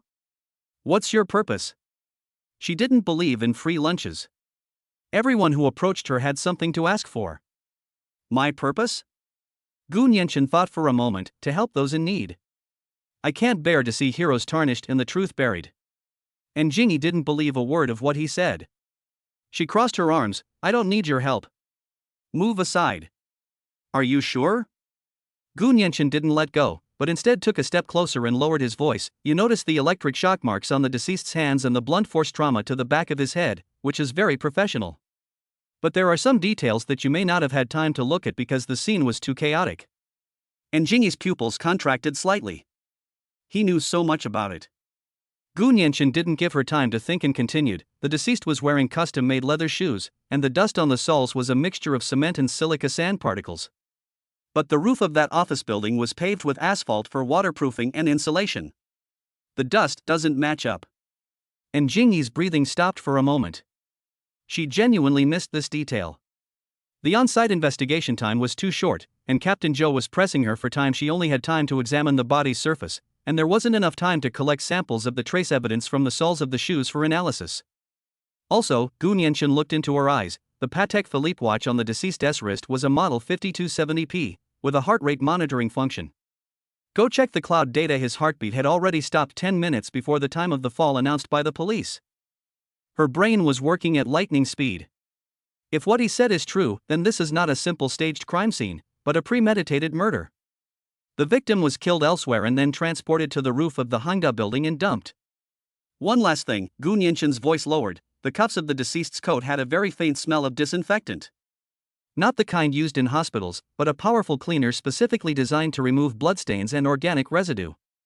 Go and find out which professional cleaning company in the provincial capital uses this kind of stuff. Njingi was completely stunned.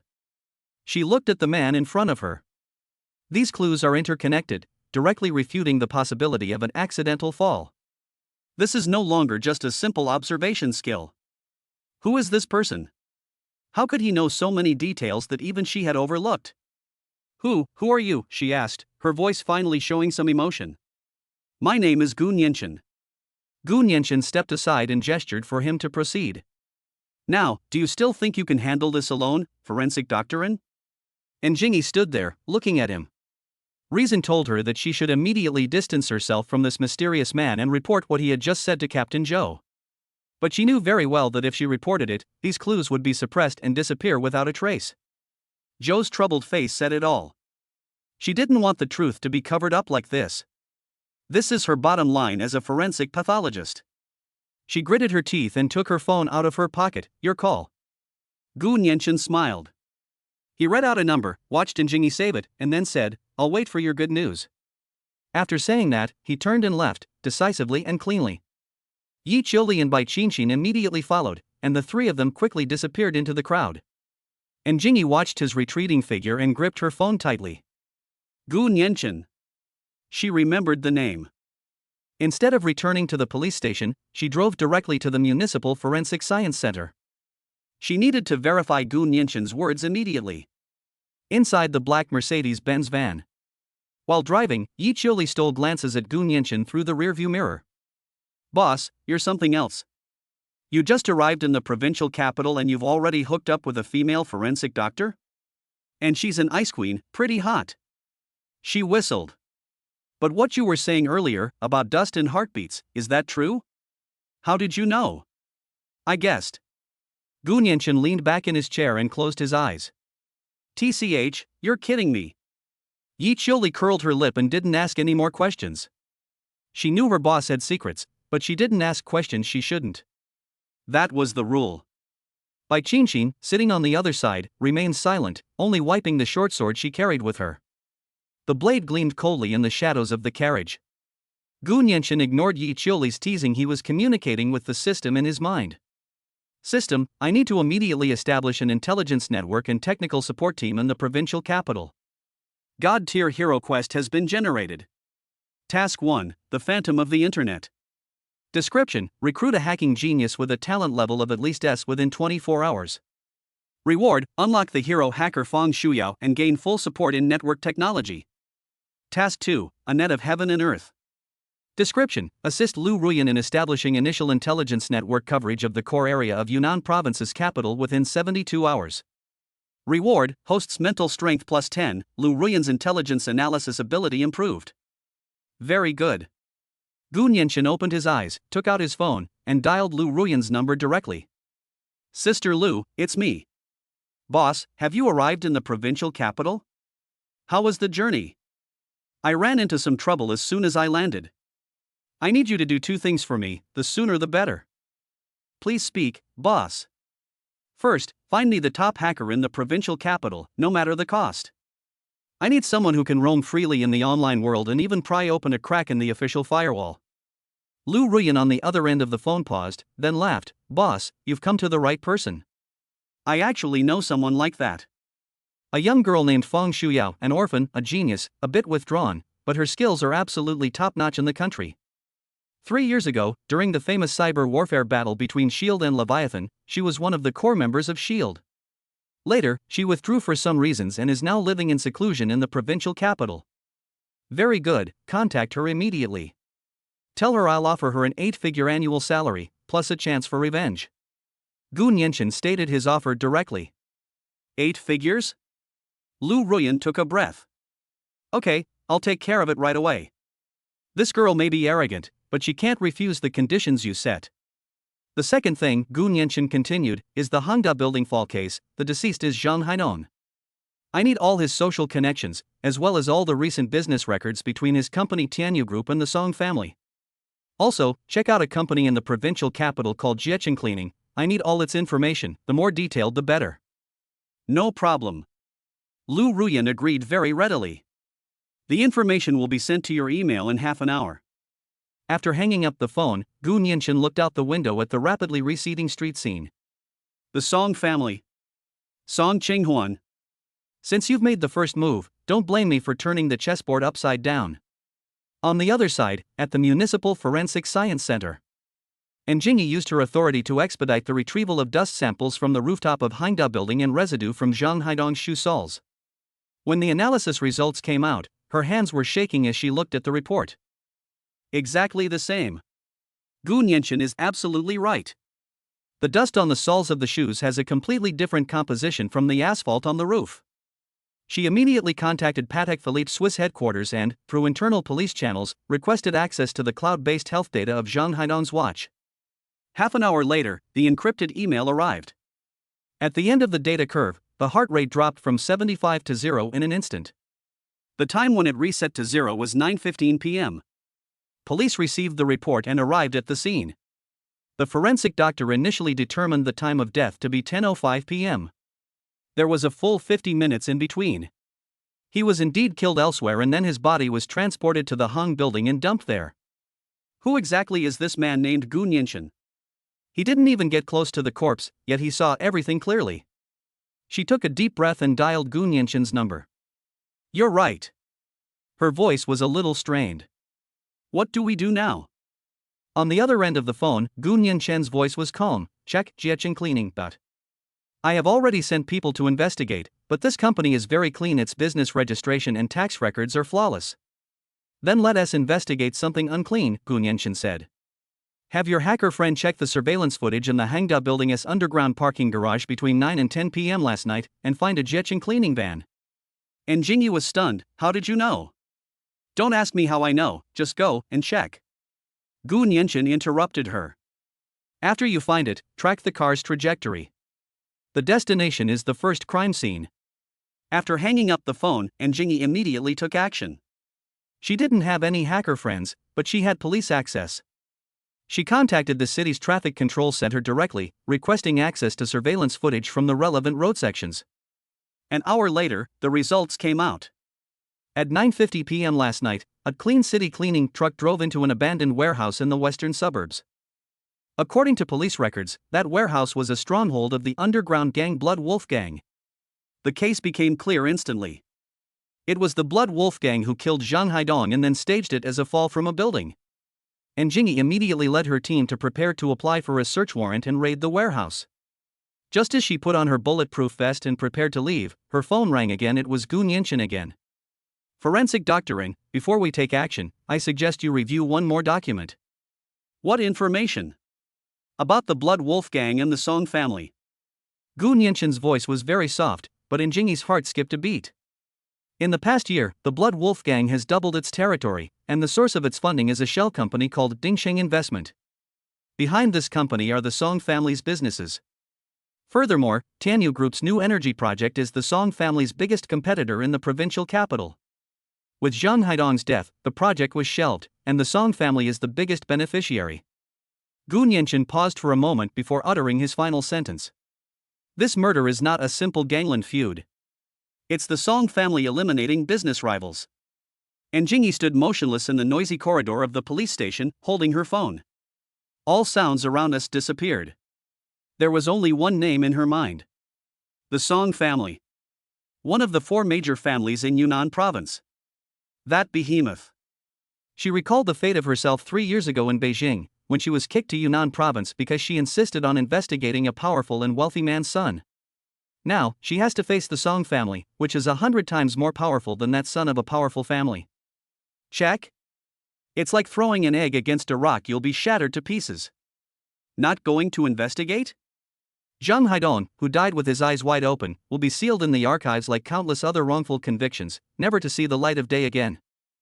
Her hand, holding the phone, was ice cold. Chapter 28. I came not to make friends.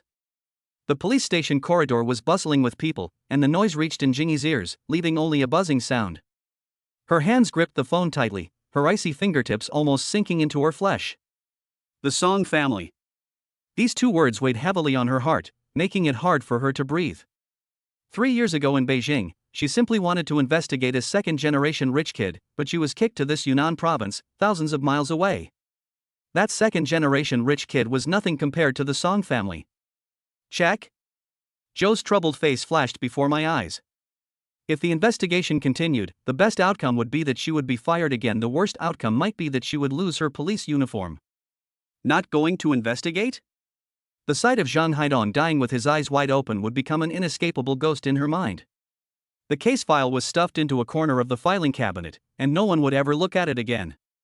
She bit her lower lip and tasted a hint of blood. What to do? My phone vibrated. It was still that unfamiliar number. Gu Nianchen. She walked to the empty stairwell and answered the phone. Have you thought it through, forensic doctorin? The voice on the other end of the phone was flat, revealing neither joy nor anger. And Jingyi was silent for a few seconds, her throat dry. What exactly do you want? What good will it do you to bring down the Song family? Benefits? Gu Nianchen chuckled on the other end. I already said, I stand up for what's right. If I had to give a reason, it would be that I don't like the Song family.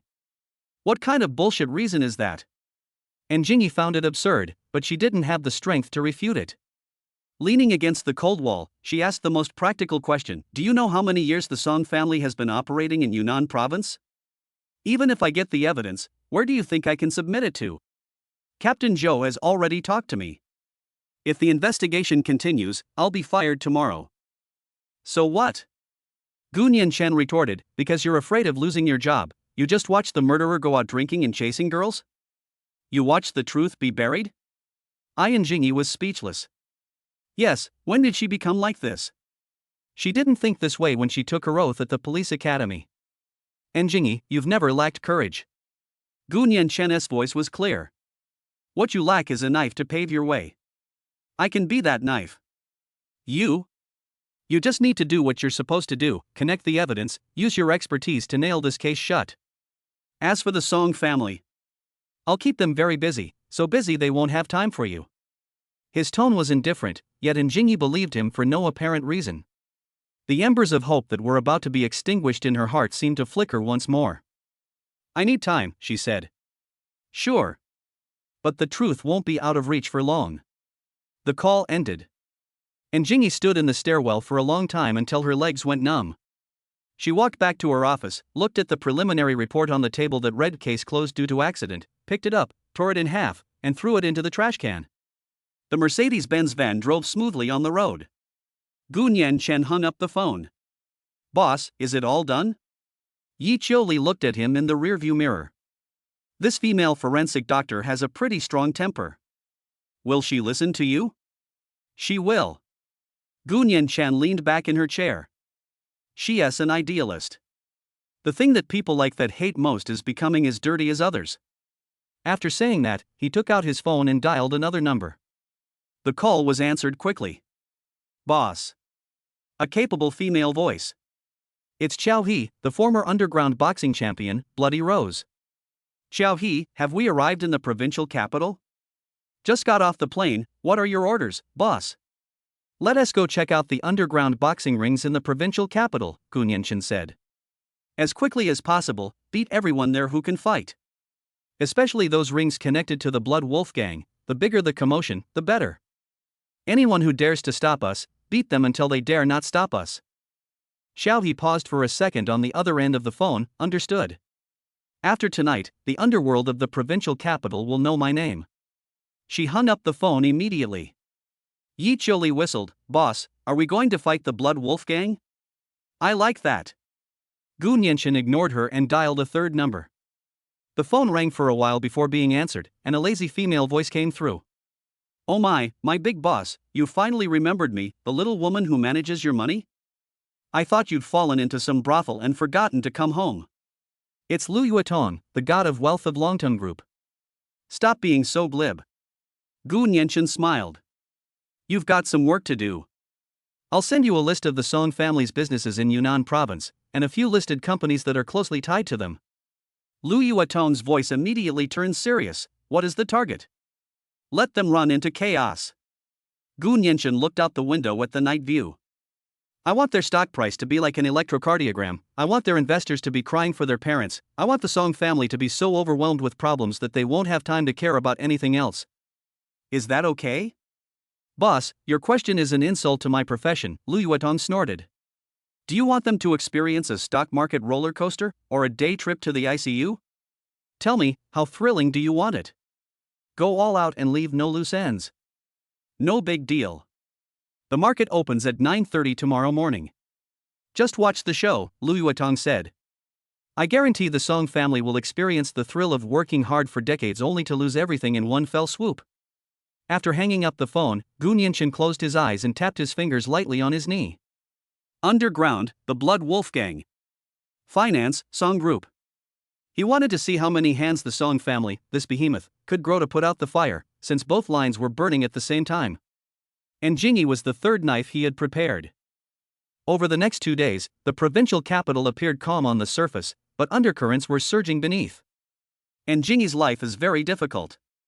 Despite the pressure, she reapplied for an autopsy, but it was rejected on the grounds of insufficient evidence and to avoid wasting public resources. She wanted to investigate Jiecheng Cleaning Company, but as soon as the police car arrived at the door, the company's lawyer's letter was delivered to the desk of the city bureau leader, accusing her of abusing her power and maliciously harassing him. She tried to get some information from familiar reporters, but as soon as they heard the word Song family, they quickly made excuses to hang up.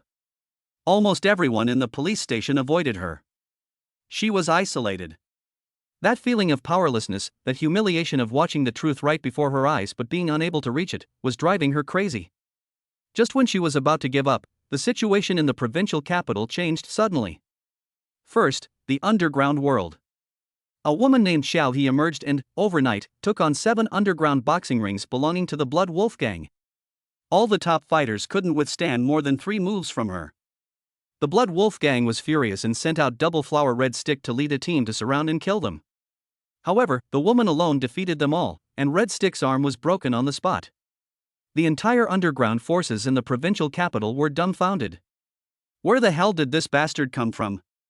He's here to cause trouble.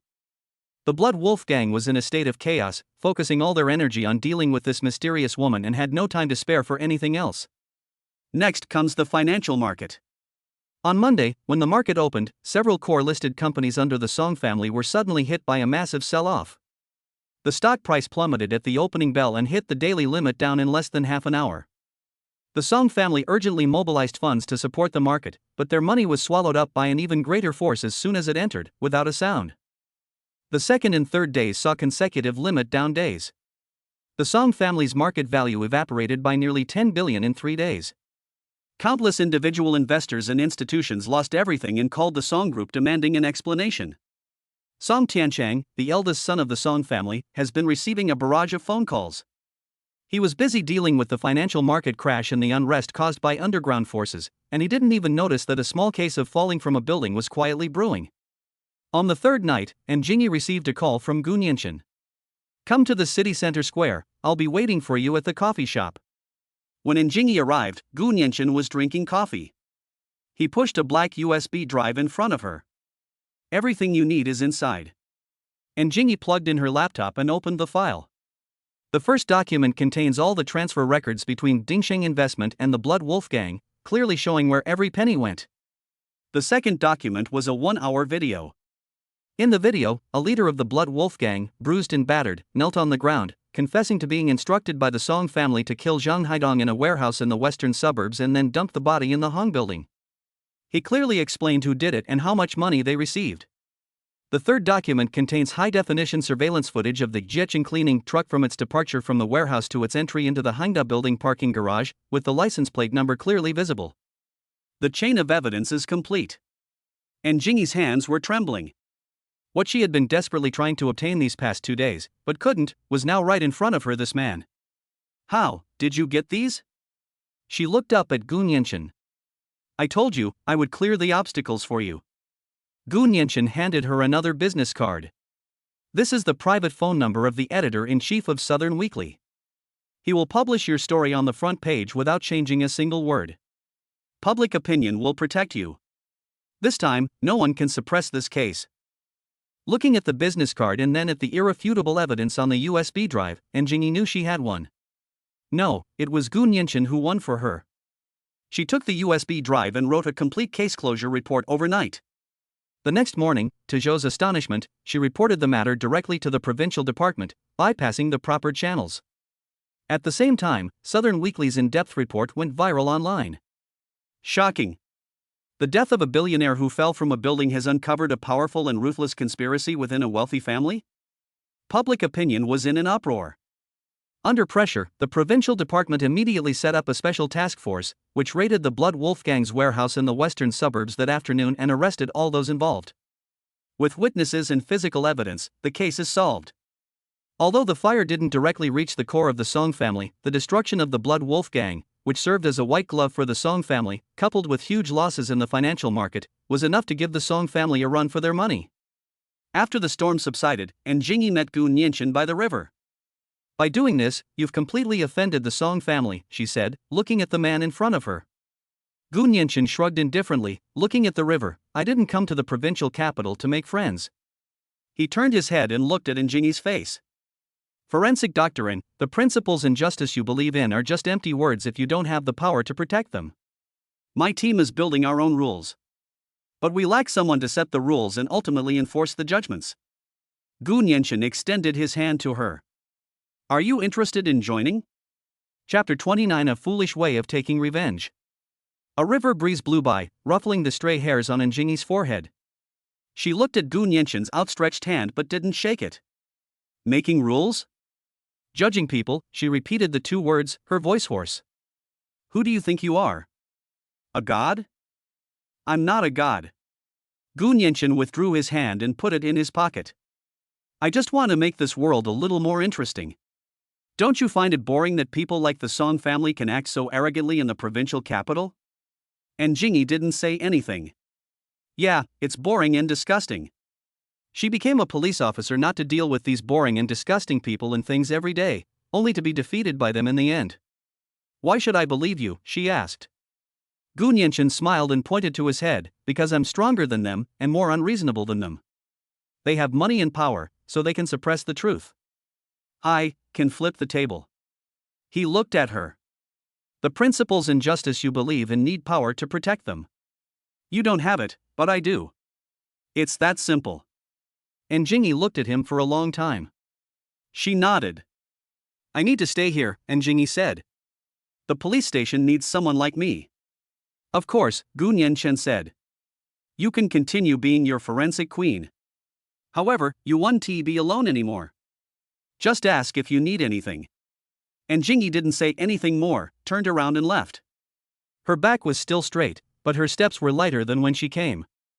Only after watching her walk away did Ji Qiuli drive the car over. Boss, is it all done? Okay. Gu Nianchen got into the car. This woman doesn't look like someone to mess with. Will she turn against me later? Ji Qiuli asked as she drove. No. Gu Nianchen leaned back in his chair and closed his eyes. What she wants is justice, and I will give her a platform to achieve justice. We have the same goal. Ji Qiuli pursed her lips and didn't ask any more questions. The car fell silent.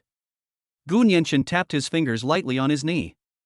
This time, dealing with the Song family may seem like a victory, but in reality, it was just cutting off one of their fingernails. With the Blood Wolf Gang gone, the Song family can now support the Black Tiger Gang. Even if the stock price drops, as long as the fundamentals remain intact, they have plenty of ways to recoup their losses. A behemoth that has been entrenched in Yunnan province for decades cannot be uprooted by brute force alone. Commercial attacks, underground harassment, and media pressure, these are all methods, but they are not enough. There must be a pair of eyes that can see through all their schemes. We need a sharp knife that can precisely sever every one of their funding chains and tear down every one of their firewalls. He needs a real cyber warfare expert. He opened his eyes, and a person had already been chosen in his mind. Fang Shuyao. Ultimate insightful IA target that was scanned previously. Character, Fang Shuyao. Talent level, SSS hacking domain. Loyalty, 0. Hidden identity, only daughter of Fang Jinghua, founder of Kaimingsing Technology, and her husband a top hacker codenamed Zhulong. Biography, at the age of 8, her parents were murdered in a car accident orchestrated by her business partner, Chen Jianhua, who then seized control of the company. She was sent to an orphanage by Chen Jianhua, but later gained admission to university with exceptional talent. She taught herself hacking and for 17 years has been constantly plotting revenge. My inner desire, to make Chen Jianhua pay for his crimes in blood and reclaim everything my parents have. Fatal weakness, revenge is her only obsession with living. On the system panel, the SSS level talent is bright red and eye-catching. More importantly, the system had just updated with a live update. Target Fang Shuyao is executing Operation Scorched Earth, scheduled to launch in 1 hour and 13 minutes. Objective, to completely destroy all server data of Huayuan Group, formerly Kaimingsing Technology, and detonate a virus at the network's underlying layer, causing irreversible physical damage. Expected consequences, 97% success rate. The target will suffer losses of tens of billions, but Fang Shuyao's physical address will be locked, preventing her escape. 4 words popped into his mind: mutual destruction. Qiuli, change course. Gu Nianchen sat up straight. Go to Starlight Community in the west of the city, the fastest way. Yi Chuli paused for a moment, saw Gu Nianshen's face in the rearview mirror, didn't ask any questions, and suddenly turned the steering wheel, the car whizzing into another lane. Xinguang residential area sounds nice, but it's actually a well-known old and dilapidated apartment complex in the provincial capital. The hallway was dimly lit, the walls were covered with small advertisements, and the air smelled of dampness mixed with a strange odor from food. Following the address provided by the system, Gu Nianshen stopped in front of a dilapidated security door on the 6th floor. He knocked on the door. No one answered. He tapped it again, this time with more force. There was still no movement inside.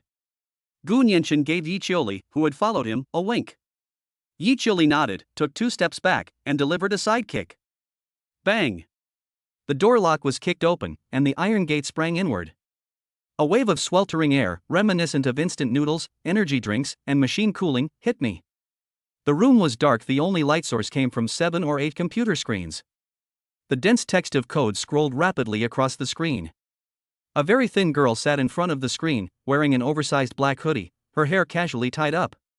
She wore noise-canceling headphones, her fingers flying across the keyboard, completely oblivious to the loud noise from before. In front of her, a screen displayed a bright red countdown. 47 minutes and 12 seconds. Gu Nianshen went inside, while Yi Chuli stood guard at the door. He walked behind the girl, reached out, and pressed the power button on the computer. Buzz. All the screens went black instantly, plunging the room into darkness and silence. Who? The girl finally reacted. She ripped off her headphones, jumped up from her chair, and held a screwdriver for disassembling computer cases in her hand, the tip of which was pointed at Gu Nianshen. Who the hell are you? What do you want? Her voice was hoarse and shrill. Gu Nianshen ignored the screwdriver and looked at her. Fang Shuyao. He called out her name. The girl's body stiffened. I don't know you, get out. Or I'll call the police. Call the police? Gu Nianshen laughed. A hacker who's planning to completely wipe Huayuan Group off the internet in 40 minutes is calling the police to arrest me, the one who unplugged your internet cable? Fang Shuyao's pupils suddenly contracted. She stared intently at Gu Nianshen, her face turning pale instantly. How could this person know? Who is he? Were they sent by Qin Jianhua? Who are you? Her voice trembled. Who I am is not important. Gu Nianshen pulled up a chair and sat down. What is important is that I know who you are. Kaimingxing Technology, Fang Jinghua, Lin Hui. Do you remember these names? Shut up! Fang Shuyao screamed and lunged at Gu Nianshen with a screwdriver in her hand. Gu Nianshen didn't move. Yi Chuli stepped forward and grabbed Fang Shuyao's wrist. Fang Shuyao struggled desperately, but Yi Chuli's hand remained unmoved. Let me go! You bastards! Kill me if you dare, she screamed, tears streaming down her face. Let her calm down, Gu Nianshen said. Yi Chuli applied a little force, and Fang Shuyao winced in pain, dropping the screwdriver to the ground with a clatter. 17 years, Gu Nianshen said. From the age of 8, every day you've lived has been for this day. To burn that bastard Qin Jianhua, along with everything he stole, to ashes. Fang Shuyao stopped struggling and stared blankly at Gu Nianshen, her face covered in tears. How could he know all this? You think destroying his company is revenge? Gu Nianshen asked. Data can be rebuilt, servers can be bought again. He only loses money, but what about you? You'll be wanted, you'll be caught, and you'll spend the rest of your life in prison. Is it worth it to trade your life for crippling him? I don't care. Fang Shuyao roared. As long as it makes him suffer, I don't care about anything else. You don't care, but your parents do. Morning Star is the only memento they left you. What you're going to do now is destroy it with your own hands. If your parents are watching from heaven, would they want to see you like this, or would they want to see you take the company back and make Morning Star shine again? Take it back? Fang Shuyao laughed, but her tears flowed even more fiercely. You make it sound so easy. He's the chairman of Huayuan Group now, worth billions. What do I have to fight him with? I have nothing but this worthless life. You do. Gu Nianshen stood up and walked up to her. You have this. He pointed to Fang Shuyao's head. Your skills are your strongest weapon. But you're using them in the wrong place. Gu Nianshen looked at her. To die together is the stupidest way to take revenge. If you want revenge, you should make him kneel before you and beg for mercy. If you want to take revenge, you should take everything he is proud of, his wealth, status, and fame, from his hands one by one, so that he can only watch helplessly. Let him fall from the clouds into the mud, let him lose everything, and finally, smile and ask him, Mr. Chen, how does it feel? Fang Shuyao was completely stunned. She looked at the man in front of her. His words, each one striking her heart, were like hammer blows.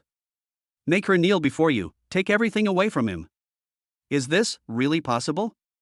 17 years. Her plan, which she had been preparing for 17 years, wavered for the first time at this moment. Chapter 30. Where you point, I hit. 17 years of unwavering belief were shattered by a few words from a man. Fang Shuyao looked at Gu Nianchen, her eyes still wet with tears. Hatred, confusion, and a sliver of hope that she herself was unaware of were all tangled together in her heart. That sounds nice, she said in a hoarse, nasal voice. Anyone can make empty promises. Chen Jianhua is now the chairman of Huayuan Group, a representative to the Provincial People's Congress, and has connections in both the legitimate and underworld circles. What makes you think you can compete with him? Just you and this thug beside you? She glanced at Yi Qiuli. Yi Qiuli clenched her fists, her knuckles cracking. If Gu Nianchen hadn't been silent, she would have shown this girl what a thug was right now. Gu Nianchen ignored her provocation and simply smiled. Of course, I'm not enough on my own. He admitted it. But what if I said I could give you an entire team? A team? Fang Shuyao laughed. What team? The thugs you hired? No. Gu Nianchen shook his head. It's a team that can make Huayuan Group fall from the sky into the mud within 3 days. He looked at Fang Shuyao and said, word by word, a top-notch business operator will help you short his stock, a top-notch intelligence expert will dig up all his dirt, a top-notch legal advisor will make all his protectors worthless, plus, a top-notch hacker, that is, you, will break through his last line of defense. I'm handing you the knife, so you can take everything back from him with your own hands. Will you take this deal? Fang Shuyao fell silent. She looked at Gu Nianchen, trying to find a trace of a joke on his face. No. He was calm. Every word he said struck her heart. Business operator? Intelligence expert? Legal advisor? She had only heard these words in movies, they seemed so distant and unreal. Why should I believe you? Because you have no choice. Gu Nianchen's answer was direct. Either continue your scorched earth plan, send yourself to prison, and let Chen Jianhua feel sorry for you for a few days. Or trust me this once and see if I can help you get revenge while you're still standing. He paused, looking at her. Of course, I'm not asking you to work for free. Gu Nianchen gave the order in his mind. God-tier hero quest has been generated. Mission name, Morning Star's Revenge. Mission objective, assist the host in recovering Huayuan Group within 72 hours and bringing the culprit Chen Jianhua to justice. Target, Fang Shuyao. Mission reward, AI-assisted revenge program Candle Dragon version 1.0 significantly improves computational efficiency, code cracking capabilities, and network tracking and anti-tracking capabilities. Should it be released? Release. Gu Nianchen had just finished reciting. The computer screen in front of Fang Shuyao, which had been forcibly shut down, suddenly lit up on its own. There is no boot screen, and the system does not load.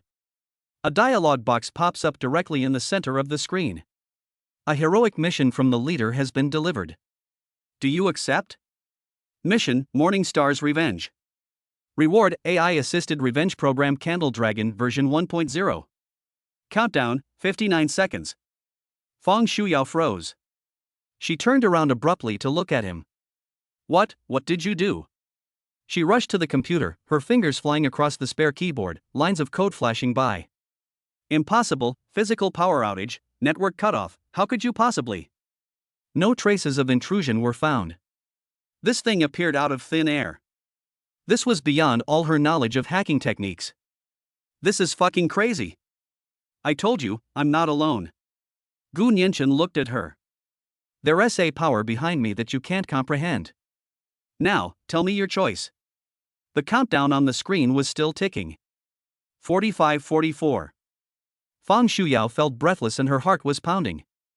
AI-assisted revenge program. Candle Dragon. Candle Dragon is the code name she gave herself, and only she knows it. This man not only knew her background and her plans, but also her deepest secrets. A shiver ran down my spine.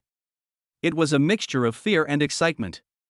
She bit her lip, looking at the accept and reject options on the screen. 17 years have passed. She was really tired of being alone. If there were any hope, to let her stand and watch her enemy fall. Only 10 seconds left in the countdown.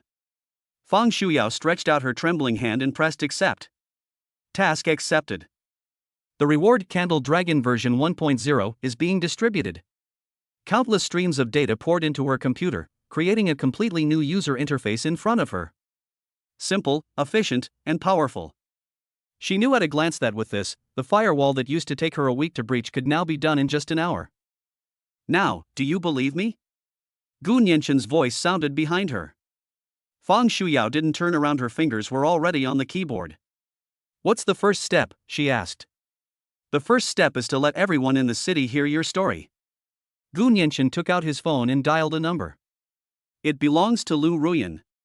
Ruyan, do me a favor. I need all the information on one person, Chen Jianhua, chairman of Huayuan Group. Everything I can find out about him from birth to the present. Also, write a story for me. Lu Ruyan laughed on the other end of the phone. Boss, I'm an information broker, not a story editor. Then let us write a tragic story, Gu Nianqin said. A genius couple suffers a terrible tragedy, their orphan daughter is left to wander the world, and their enemies steal their family fortune and act arrogantly. The title will be, The Rise of a Billionaire, Stained with the Blood of His Closest Friend. I love this! Lu Ruyan exclaimed excitedly. I guarantee that by tomorrow morning, all the media and forums in the province will be talking about this story. Should we add some more about him evading taxes and keeping a mistress? You decide what to do. The bigger the commotion, the better. After hanging up, Gu Nianqin dialed a second number. Njingi, it's me. It was Njingi on the other end of the phone, her voice cold. What is it? Huayuan Group, Chen Jianhua. I need a copy of his death sentence, from a legal perspective. List all the things he's done, including tax, environmental, and labor laws. What are you trying to do? I want him to never recover. Njingi remained silent for a few seconds. Okay. I'll give it to you tomorrow. The last phone call was to Lu Yutong. Yutong, get the money ready. Keep an eye on Huayuan Group stock, wait for my signal, and dump it like crazy. Boss, how much should we use? All. 3 phone calls, less than 5 minutes. Gu Nianqin put down his phone, and the only sound in the room was the frantic pounding of the keyboard. Yi Chuli stood at the door, looking at Gu Nianqin's back, and for the first time felt that this man was a little scary. Intelligence, law, and finance. He made only 3 phone calls and mobilized 3 forces she knew nothing about.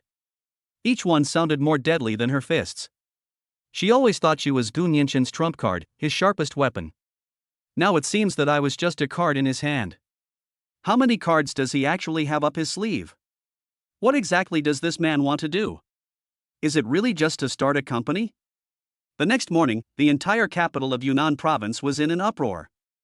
The rise of a billionaire, a dark gold empire stained with the blood of a close friend. This headline appeared on the front page of all news websites. Forums, online communities, and social media are all sharing it. In the story, Fang Xinghua and his wife are kind-hearted geniuses, and Kaimingxing technology should be a source of national pride.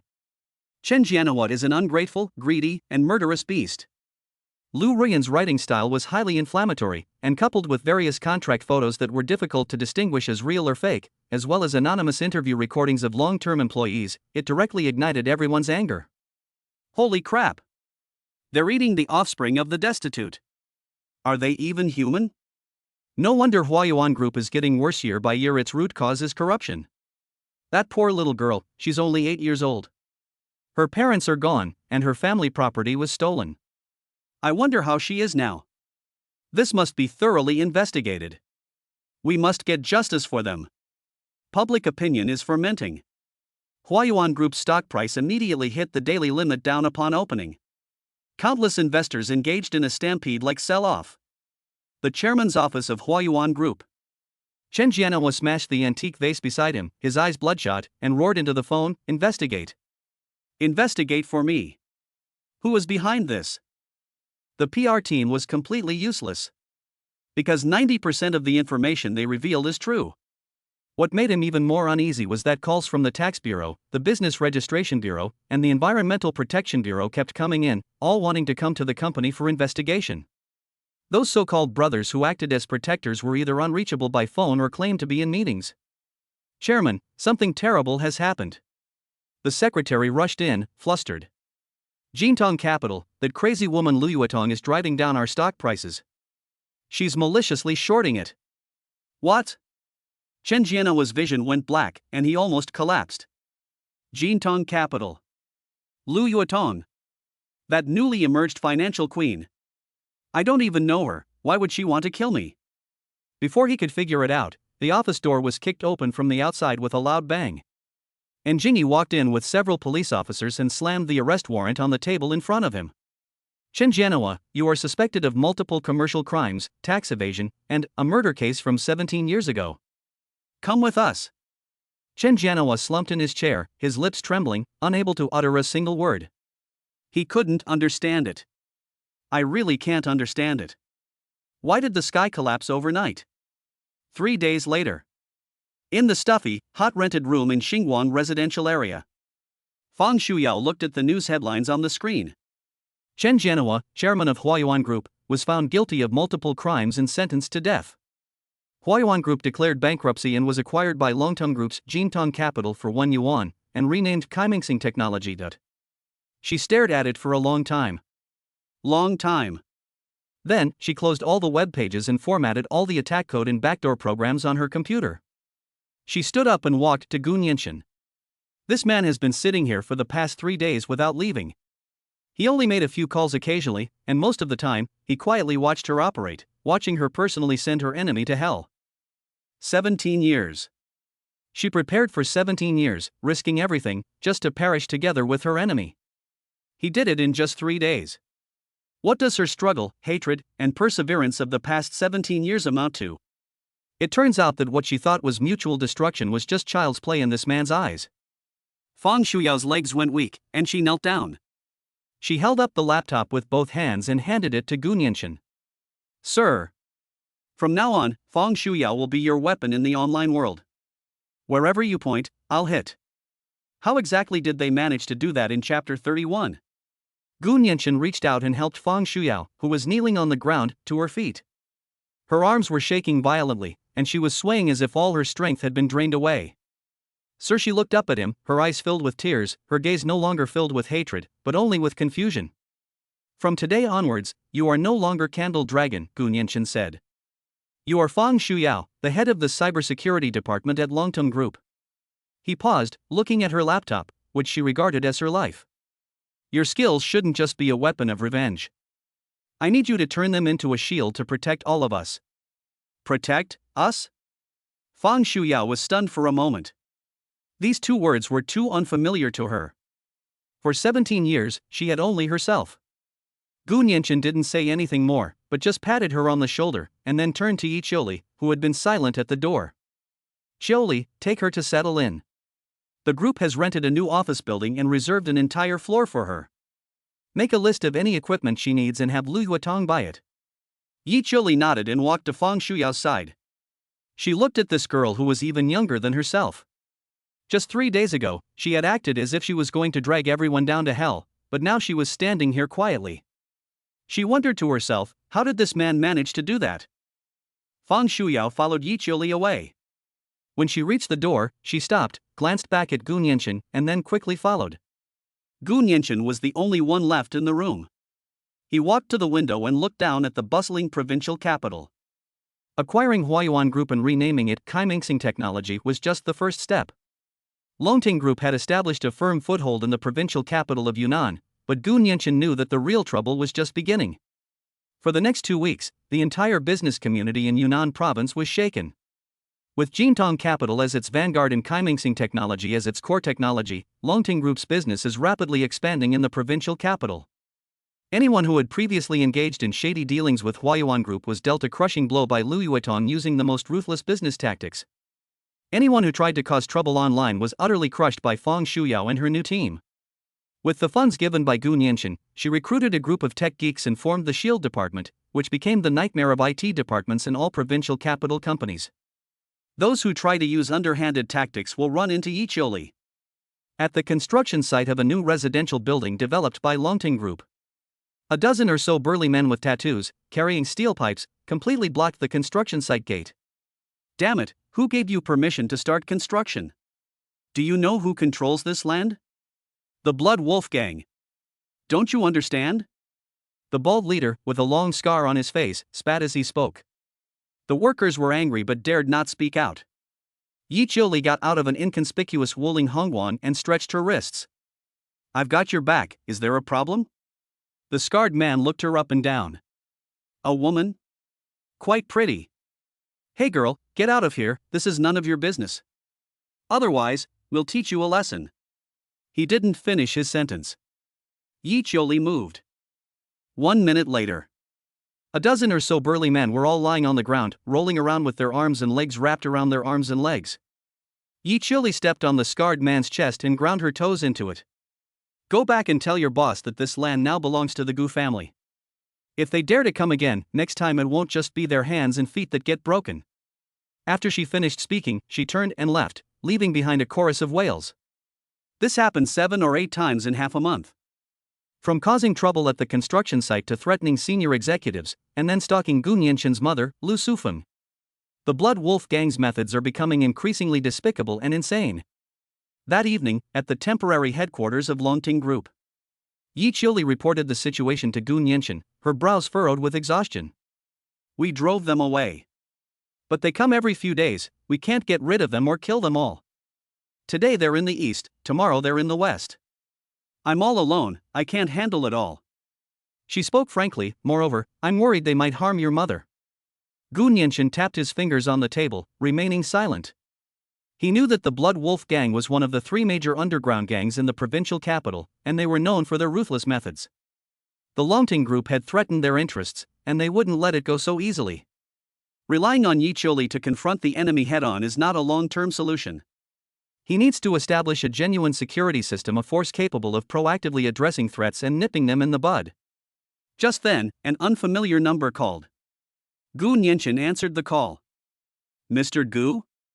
The voice on the other end of the phone was deep, its tone frighteningly flat. I'm the Wolf King of the Blood Wolf Gang. Your woman is very capable in combat. But can she stop a bullet? Gu Nianqin gripped his phone tightly. What are you trying to say? It's nothing. Just a reminder, the waters in the provincial capital run deep. Your few small fish can't make any waves. By noon tomorrow, you'd better return all the businesses you've taken. Also, prepare another 50 million to send to that abandoned factory in the western suburbs. Otherwise, I guarantee that you and everyone around you won't see the sunrise tomorrow. After saying that, the other party hung up the phone. Yicholi's expression changed upon hearing the contents of the phone call. They're getting serious. It wasn't them. Gu Nianqin shook his head. He stood up, walked to the floor-to-ceiling window, and looked at the city night view below. It was the people they hired. They're going to get serious. Street thugs don't negotiate in this way. This is the tone of a professional. Almost simultaneously, a system alarm sounded urgently in Gu Nianqin's mind. Warning! Host is detected to be facing a level 3 professional killer threat. Threat source, International Mercenary Squad Vulture. Assessment, the existing security force Yicholi has a 65% success rate in dealing with a solo attack, but a success rate of less than 10% in dealing with a coordinated team attack. The host's chance of survival is less than 5%. Recommendation, immediately initiate hero recruitment to build a core security team. Gu Nianqin's pupils contracted slightly. International mercenaries? The Blood Wolf Gang actually paid for an assassin of this caliber? It seems that I really hurt them this time. System, select the most suitable security officer. Matching based on current threat level. Match successful. Recommended hero, Meng Wanyu. Talent level, SSS Tactical Command. Current identity, owner of the End Bar. Status, disheartened, retired from the military and back to farming. Hidden background, former leader of the top international mercenary group Fire Phoenix, she was betrayed by her employer during a mission, resulting in the near annihilation of her team, with only her severely injured surviving. Deepest desire, to avenge my fallen brothers. Fatal weakness, revenge. Recruitment advice: money cannot sway her, only by helping her take revenge can you win her loyalty. The final bar. Gu Nianchen looked at the address given by the system. It was in the most chaotic western district of the provincial capital. Xioli, prepare the car. Where to? I'm going to see someone. Gu Nianchen put on his coat. Someone who can stop a bullet. The western district represents the other side of the provincial capital. There are no skyscrapers in the city center here, only old tenement buildings and narrow alleys. The air is filled with the smell of cheap food fumes and the stench of sewers. The endpoint bar is located at the very end of an alley. The sign was small, and half of the neon lights were broken, flickering as if they could go out at any moment. Gu Nianchen told Ji Qiuli to wait in the car, and then went inside by himself. The bar was dark, with a dim, yellowish light. Unlike outside, it was very quiet here, with only an old television playing an unknown black and white film. Behind the bar, several men sat silently drinking. As soon as Gu Nianchen entered, they all glanced up at him, then went back to drinking, ignoring him. Gu Nianchen's gaze fell on the woman behind the bar who was wiping glasses. She wore a simple black tank top, revealing her well-defined arms. Her long hair was casually tied back, and her profile was strong. She didn't look at him, all her attention was on the wineglass in her hand. But Gu Nianchen knew that from the moment he stepped inside, this woman had at least 3 ways to kill him instantly. He walked to the bar and sat down. The woman still didn't look up. She simply picked up another cup from the side and continued wiping. No, she wasn't wiping the cup. Gu Nianchen saw clearly that it was a military dagger, with a triangular blade that gleamed with a cold, eerie blue light under the dim light. She wiped very carefully and gently. The bar became even quieter, with only the sound of the television playing. Gu Nianchen didn't speak, he just looked at her quietly. Finally, she finished wiping the dagger and carefully put it back into its sheath under the bar. Then, she raised her head. She looked at Gu Nianchen for 3 seconds, then looked away, treating him as if he were invisible. She picked up a bottle, poured a glass of whiskey, and pushed it in front of him. Just passing by, finish your drink and leave. Her voice was low and a little hoarse. Gu Nianchen did not touch the glass of wine. I'm here to find someone, he said. The woman finally looked at him properly, and she smiled. The person you're looking for isn't here. There are only some drunkards waiting to die. I'm looking for Meng Wanyu, Gu Nianchen said directly. The woman stopped moving. Her hand, which was wiping the bar, froze in mid-air. The men drinking at the bar also looked up at the same time, all staring at Gu Nianchen. For a moment, no one spoke. The woman slowly put down the rag in her hand, leaned forward slightly, and placed her hands on the bar counter. She stared at Gu Nianchen. Who sent you? Someone who can help you get revenge. Gu Nianchen met her gaze and said, word by word. The woman smiled. She pulled a gun from under the bar. It's not a model, it's a genuine Desert Eagle, the barrel of which has been polished to a shine from years of use. She placed the gun on the bar, not pointing it at Gu Nianchen, but at the ceiling. Without looking up, she picked up a clean rag again and began wiping the gun. She spoke slowly, my gun is not for killing for money, but for revenge. Chapter 32 Common Enemy. The Desert Eagle on the bar counter has a jet black barrel. Meng Wanyu's finger rested on the trigger guard, but didn't move. But the bar suddenly fell silent. The men who had been drinking with their heads down all stopped what they were doing, and their eyes were all fixed on Gu Nianchen. They were regulars and knew Meng Wanyu's rules. She also knew that anyone who could get her to take out this gun usually didn't live long. Gu Nianchen shifted his gaze from the gun back to Meng Wanyu's face. Her facial features were sharp, and she had little expression. He smiled, picked up the whiskey she pushed towards him, but didn't drink it. I told you, I didn't come here to drink. Meng Wanyu's eyebrows twitched. She had seen people who were not afraid of death, but she had never seen anyone so calm. Then you've come here to die, she said, her voice hoarse. Gu Nianchen shook his head, pushed the glass forward, and the bottom of the glass made a soft sound as it touched the bar. No, I'm here to give you a target. As soon as he finished speaking, a complex yet clear stream of information flooded into his mind. Hero, Meng Wanyu. Talent level, SSS Tactical Command. Current identity, owner of the End Bar. Status, disheartened, retired from the military. Hidden background, former leader of the top international mercenary group Fire Phoenix. 3 years ago, during Operation Nightingale in West Africa, she was betrayed by her employer, the banker, who leaked the operation's route and retreat coordinates.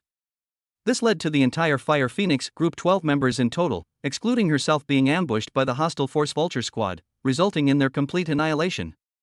She herself was shot 3 times and miraculously survived after falling off a cliff. His inner desire, to find the banker, to find the Vulture, and to avenge his 12 brothers. Fatal weakness, revenge. Current threat connections: the Vulture squad threatening the host this time is the same team that ambushed Fire Phoenix 3 years ago. Their employer is the Blood Wolf Gang, and the Blood Wolf Gang's financial backer is none other than the banker. Hidden connection: banker, whose true identity is a multinational arms dealer, codenamed K, is directly linked to Operation Blood Wolf, which led to the sacrifice of Yi Choli's comrade years ago. He was the weapons supplier for that operation. The message flashed by. Gu Nianshin's expression remained unchanged, but he already understood. Operation Nightingale. Banker. Vulture. It turns out that this was never an isolated incident. The Blood Wolf Gang, the Vulture Squad, Meng Wanyu's enemies, Yi Choli's past, everything is connected by an invisible thread. At the other end of the line is a mysterious financier codenamed the Banker. Target? Meng Wanyu scoffed. She leaned back against the bar, relaxing her body, but her hand still resting on the gun remained. There are plenty of people in the world who want to die. I have no interest in them. Are you interested in the target of Operation Nightingale? Gu Nianshin looked at her and slowly uttered those 4 words. The air in the bar grew cold. Meng Wanyu's sneer froze. She stopped wiping the gun. She froze completely. Only those eyes instantly turned blood red. The men drinking at the bar paled, grabbed their glasses, and scrambled to the corner, not daring to look in their direction again. What did you say? Meng Wanyu spoke slowly and deliberately, gripping the handle of the Desert Eagle. Operation Nightingale. It was her and her 12 brothers' final mission. It was a recurring nightmare she had been having every midnight for the past 3 years. This codename could not possibly be known to anyone outside of her and her brothers, who had already turned to bones. Gu Nianshin ignored her murderous glare and continued speaking. 3 years ago, in West Africa, you and your Fire Phoenix accepted a mission to protect a so-called philanthropist and evacuate him from the war zone. The one who issued the mission is codenamed Banker. As a result, you were betrayed during the evacuation. The bankers sold your coordinates to another group. With each word Gu Nianshin spoke, Meng Wanyu's face paled a little more. Her hand holding the gun began to tremble slightly. Those long-buried memories, those scenes of blood and fire, rushed into her mind once again. The brothers' unwilling eyes before they died, the desperate screams over the walkie-talkie, and the vulture flight she saw when she fell off the cliff. That group is called Vultures, right? Gu Nianshin's words completely shattered her. Who are you? Meng Wanyu suddenly raised her gun, the dark muzzle pointed at Gu Nianshin's forehead. Her chest heaved violently, and her eyes were bloodshot. How did you know all this? Gu Nianshin looked at the gun barrel so close to his face and could smell the faint scent of gunpowder on it. He still didn't move. Who I am is not important. He looked into her eyes, each word clear and distinct.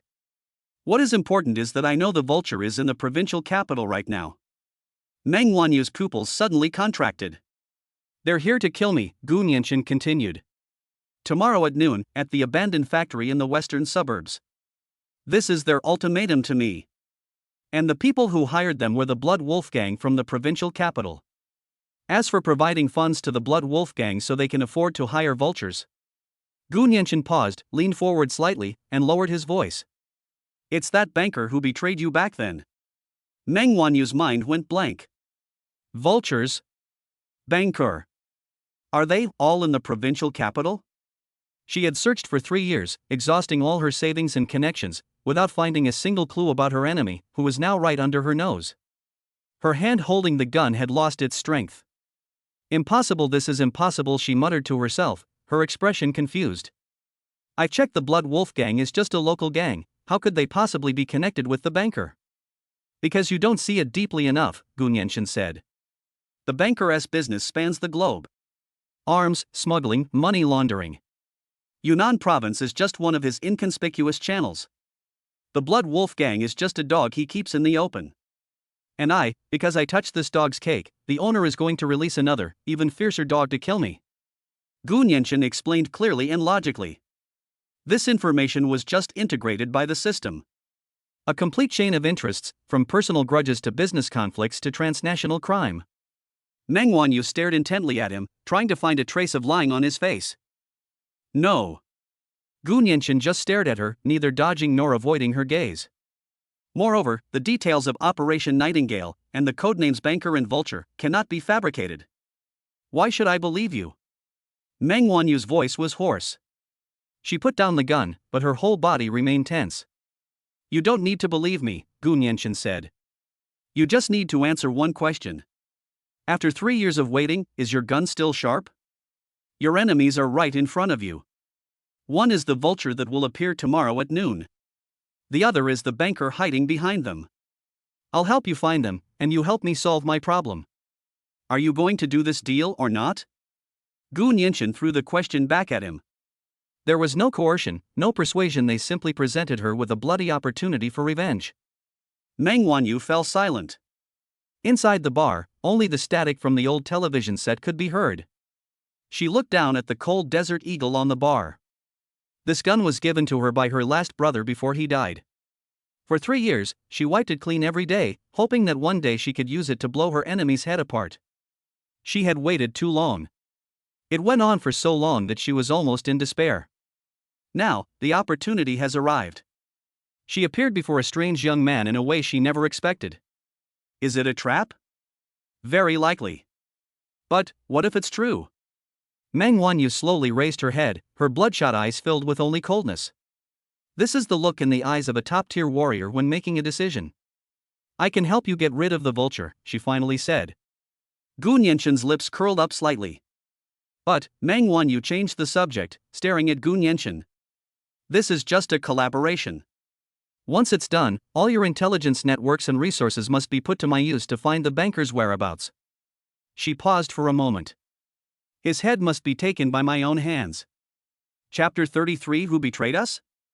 Meng Wanyu withdrew her hand and gently placed the dark desert eagle back on the bar. But Gu Nianchen knew that the lioness who had been asleep for 3 years had awakened. Vulture, a standard 5-man combat team. Meng Wanyu's voice was clear and cold. 1 sniper, 1 demolition expert, 2 assault soldiers, and the team leader, Vulture 1. As she spoke, she dipped her finger into the water stains at the bottom of the glass and drew a simple formation diagram on the bar counter. Tactical style, fast, ruthless, and accurate. They excel at using terrain and psychological pressure to create chaos before delivering a fatal blow. Snipers will prioritize the highest and most open vantage points to clear obstacles and provide vision for the assault team. Assault troops are usually divided into 2 groups, one to launch a frontal assault and the other to flank the enemy. Demolitionists are responsible for clearing obstacles or setting traps along the target's retreat route. She drew very quickly, sketching out a 3-dimensional battlefield in just a few strokes. They won't listen to any rules, their only goal is to complete their mission. To kill you, or to take you away. Meng Wanyu looked up at Gu Nianchen. Are your people up to the task? Gu Nianchen smiled and took out his phone. He didn't answer, but instead dialed Yi Qiuli's number directly. Qiuli, call Xiao He and Bai Qingqing to the conference room on the top floor of the Longting building, immediately. On the other end of the phone came Yi Qiuli's crisp and efficient voice, received. Gu Nianchen hung up the phone and gestured for Meng Wanyu to proceed. You decide for yourself. Half an hour later, in the top-floor conference room of Longtung Group. Outside the huge floor-to-ceiling windows is the bustling night view of the provincial capital. Yi Qiuli, Xiao He, and Bai Qingqing stood side by side, each with a different expression. Yi Qiuli crossed her arms, her brows slightly furrowed, and sized up Meng Wanyu, who was standing in front of the electronic whiteboard. There was a faint smell of blood on this woman, but it couldn't be hidden from her. Xiao He remained expressionless, but her feet were slightly apart, her center of gravity lowered, ready to launch an attack at any moment. Bai Qingqing was the quietest. She stood at the back, her breath long and drawn out, but her cold eyes remained fixed on the desert eagle that Meng Wanyu had placed on the table. This is Meng Wanyu, Gu Nianchen introduced simply, the commander-in-chief of tomorrow's operation. Commander-in-chief? Yi Qiuli's brows furrowed even deeper. Their team had always been personally commanded by Mr. Gu, when had they ever needed an outsider? Meng Wanyu ignored the 3 people's scrutiny and pressed the remote control directly. On the electronic whiteboard, satellite maps and internal structural diagrams of the abandoned factory in the western suburbs lit up. Tomorrow at noon, target location, abandoned factory in the western suburbs. Her voice wasn't loud, but everyone in the conference room could hear it clearly. The enemy, a 5-man vulture mercenary squad. Our objective is not to kill them, but to capture them alive. Especially their leader. Meng Wanyu's gaze swept over Yi Qiuli and the other two. According to intelligence, the enemy will deploy a sniper on the water tower 300 meters outside the factory. She drew a red circle on the map. This is the best vantage point, covering the entire factory entrance and main passageway. Bai Qinshin. Bai Qinshin stepped forward. Your mission is to take him out. I need you to capture this high ground silently, and then use his sniper rifle to become our eyes. Meng Wanyu looked at her. Can you do it? Bai Qinshin didn't speak, she just nodded. Her confidence needs no words. Meng Wanyu's gaze shifted to Qiao He. Inside the factory, the enemy will break in 2 groups. They usually use stun grenades to clear a path, and then attack simultaneously from the front door and side windows. Xiao He. Yes, Xiao He replied in a low voice. You and Yi Qiuli are a team. You are the hammer and the scalpel. Meng Wanyu drew 2 assault routes on the map. Yi Qiuli is responsible for breaking through the wall head-on, creating the greatest chaos and impact, and attracting their attention. Yi Qiuli's eyes lit up when she heard break down the wall. Xiao He, you cut in amidst the chaos. Your target is the enemy's joints and weapons. I want them incapacitated, not killed. You need to be fast. Xiao He's lips twitched slightly in response. The skills honed in underground boxing rings were all for this. What about me? Yi Qiuli couldn't help but ask. You? Meng Wanyu glanced at her. You're in charge of showing them what power is. Yi Qiuli grinned. She liked this arrangement.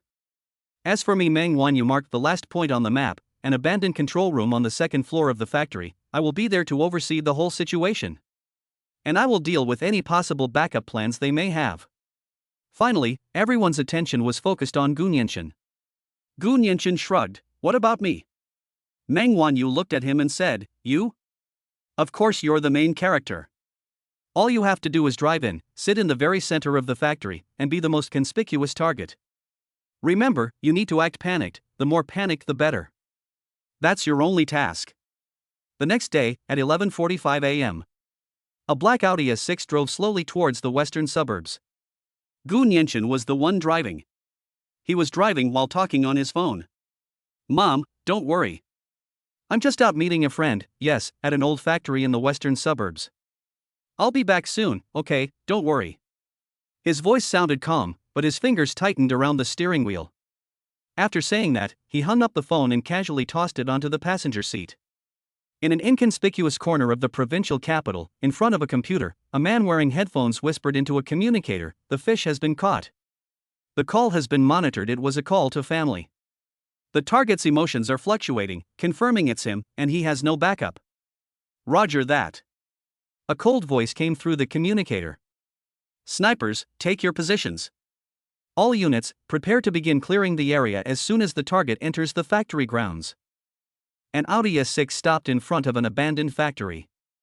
Gu Nianqian got out of the car, looked up at the model factory walls, took a deep breath, straightened his collar, and went inside. The factory was vast and empty, with abandoned production lines scattered everywhere. Sunlight streamed down from the broken roof, forming beams of light, and the air smelled of rust and dust. Gu Nianqian walked to an open space in the center of the factory, where a dilapidated iron chair was placed. He plopped down, took out a cigarette, lit it, and smoked silently. The top of the water tower, 300 meters away. A man dressed in a ghillie suit was observing Gu Nianqian without moving through a high magnification scope. Target is seated. Relaxed posture, smoking behavior, psychological assessment, tense, feigning composure. Perfect target. He licked his chapped lips, his finger on the trigger. Number 1, received. Strike team, proceed as planned. The captain's voice came through the earpiece. Receive. For fully armed mercenaries, in tactical formation, silently approached the factory's main gate. 2 men stood guard by the door, while another took out tools, preparing to break the lock. The fourth man, the demolition expert, circled around to the side of the factory, ready to breach through a side window at the same time the main attack began. Everything was exactly as Meng Wanyu had rehearsed. The sniper adjusted his breathing, his crosshairs locked on Gu Nianxin's brow. At the captain's command, he could end this wait instantly. Suddenly, he felt a chill on his neck. He froze. His intuition, honed through years of teetering on the brink of death, told him that something was pressed against his carotid artery. He didn't even hear any footsteps. A cool female voice sounded behind his ear, "Don't move." "It is Bai Qinshin." She appeared there at some point, holding a steel bar she had picked up from the ground, the sharp end pointed directly at the sniper's vitals. Cold sweat immediately broke out on the sniper's forehead. He wanted to resist and reached for the pistol at his waist. But Bai Qinshin only applied a little force with her fingers, and the stinging sensation made him give up all thoughts. "Your companion can no longer see this place," Bai Qinshin said calmly. She snatched the sniper rifle from the sniper's hand, skillfully turned on the communicator, lowered her voice, and imitated the sniper's tone.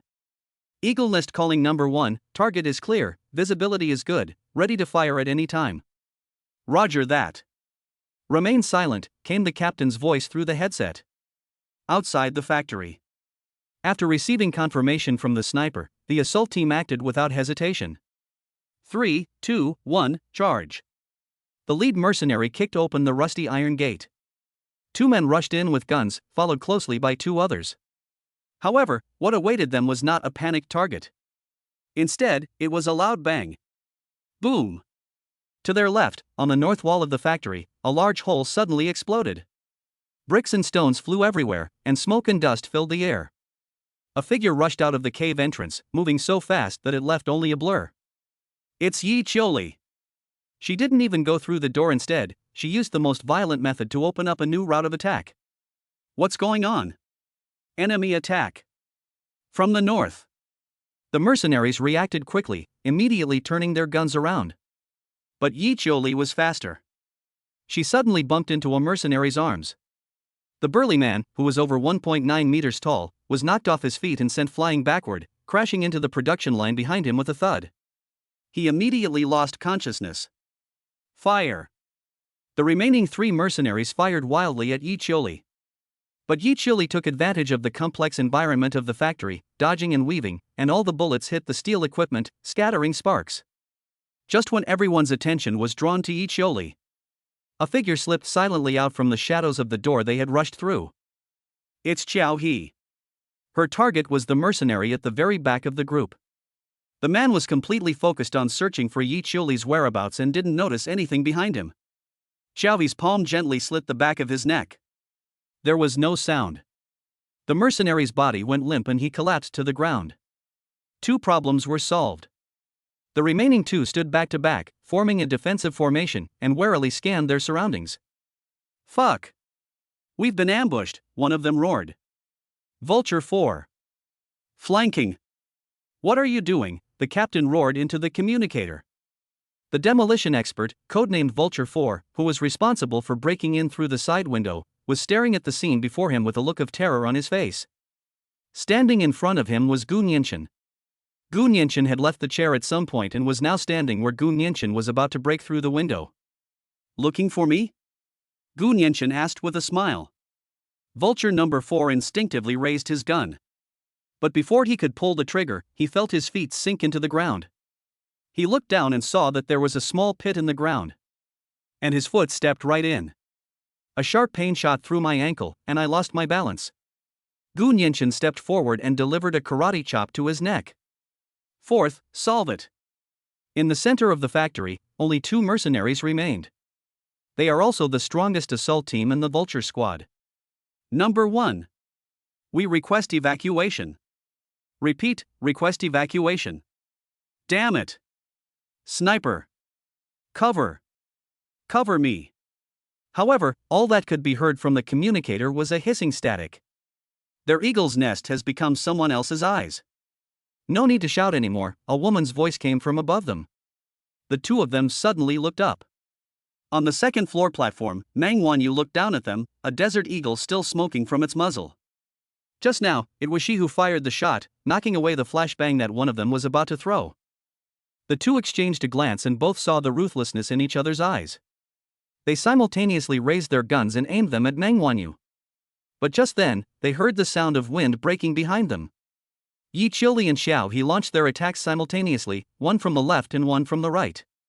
Yi Qiuli delivered a whip kick directly to the arm of one of the men holding the gun, and the sound of bones cracking could be clearly heard. Xiao He's fingers then plunged directly into the other person's ribcage. Ah! Screams rang out one after another. In less than 10 seconds, the last two mercenaries were also rendered unable to fight. The battle is over.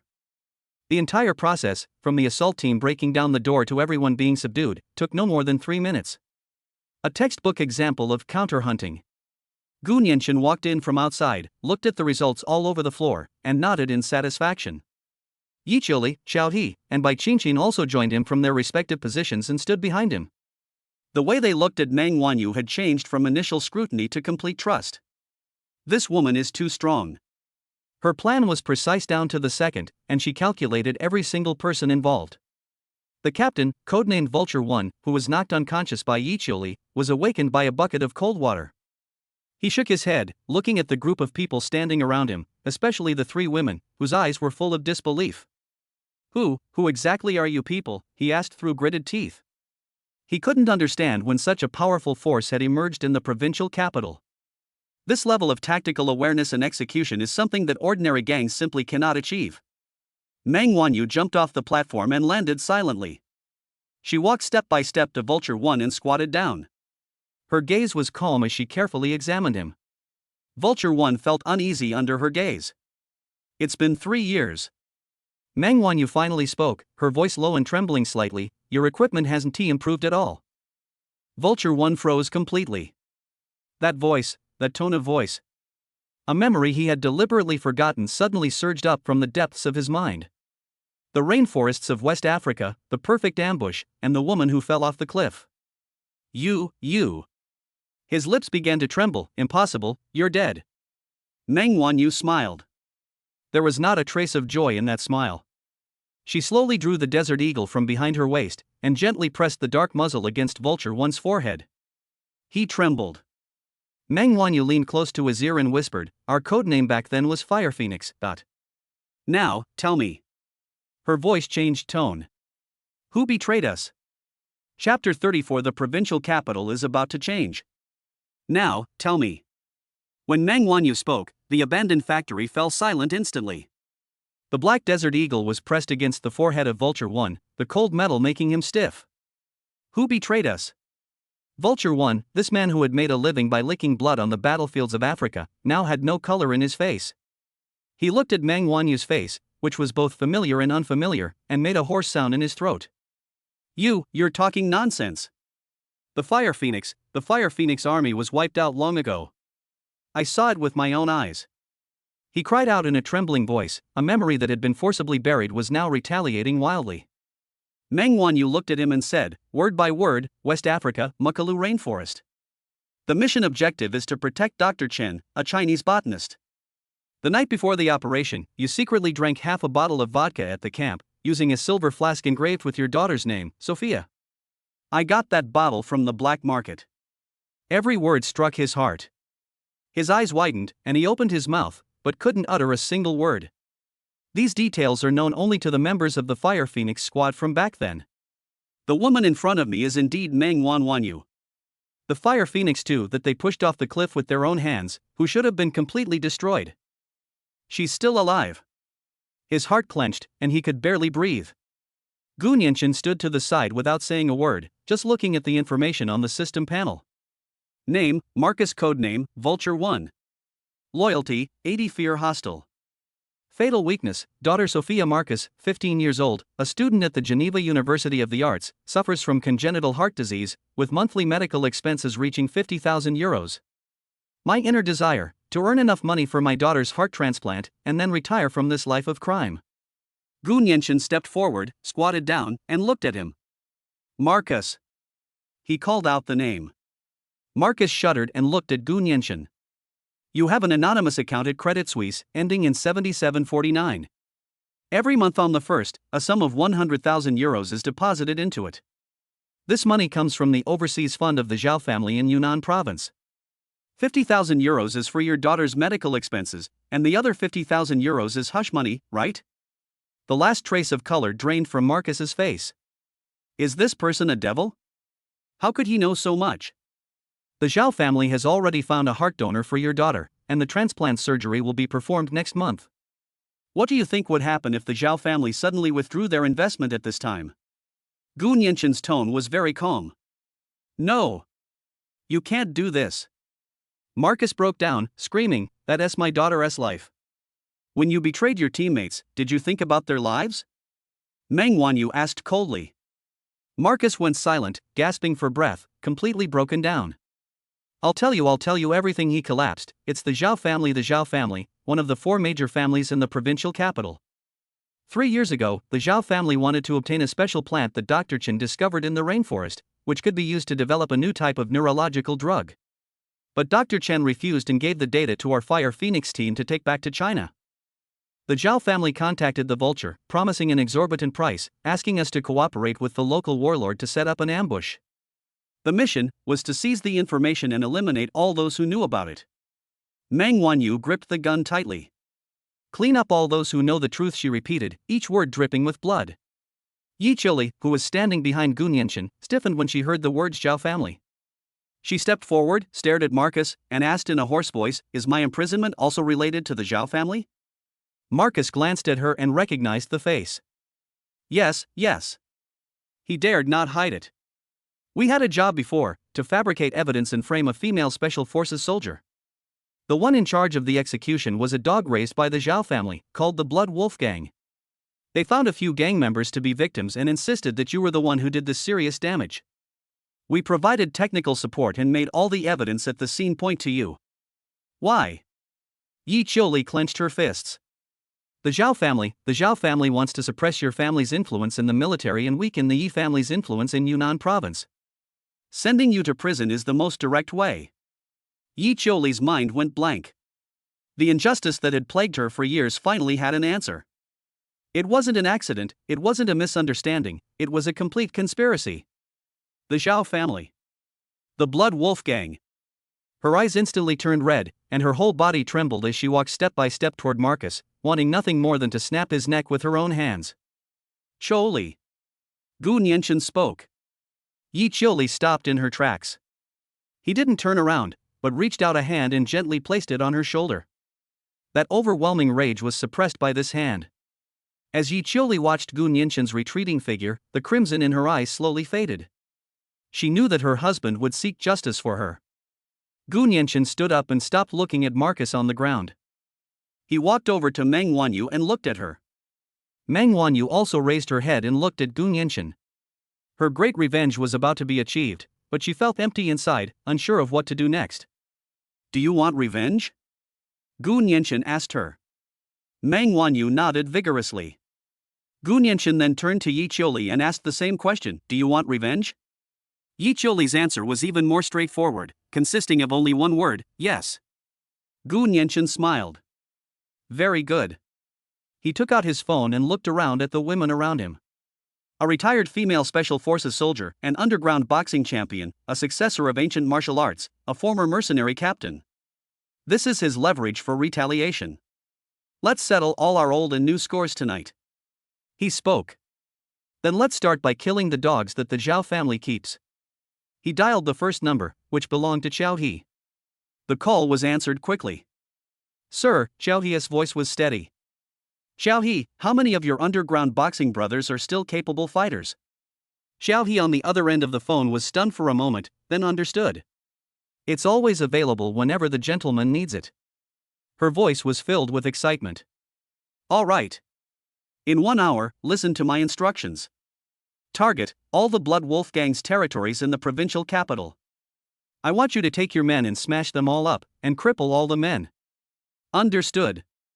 Xiao He replied crisply. After hanging up the phone, Gu Nianqin dialed Lu Ruyan's number again. "Sir, you're calling me so late, do you miss me?" Lu Ruyan laughed on the other end of the phone. "Ruyan, stop fooling around."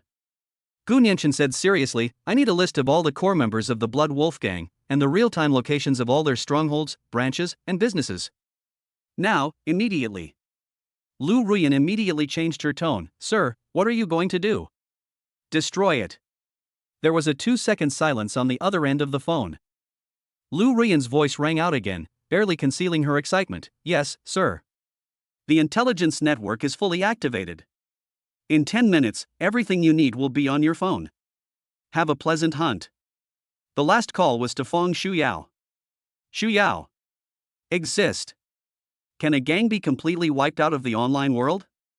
The sound of rapid typing came from the other end of the phone. Physical disappearance, or data disappearance? Data first, then physical, Gu Nianchen said. I want all of the Blood Wolf Gang's external communications, internal monitoring, and alarm systems to be completely paralyzed. Not a single phone call can be made, not a single distress signal can be sent. Simple, Feng Shuyao replied. Lu Ruyan will send you the address. Receive. 3 phone calls, 3 orders. A massive, inescapable net was silently cast against the Blood Wolf Gang. Gu Nianchen put away his phone and looked at the 4 women in front of him. Meng Wanyu, Yi Qiuli, Bai Qinqin, and Xiao He, who had just arrived. They will be the protagonists of tonight's killing spree. Meng Wanyu. Exist.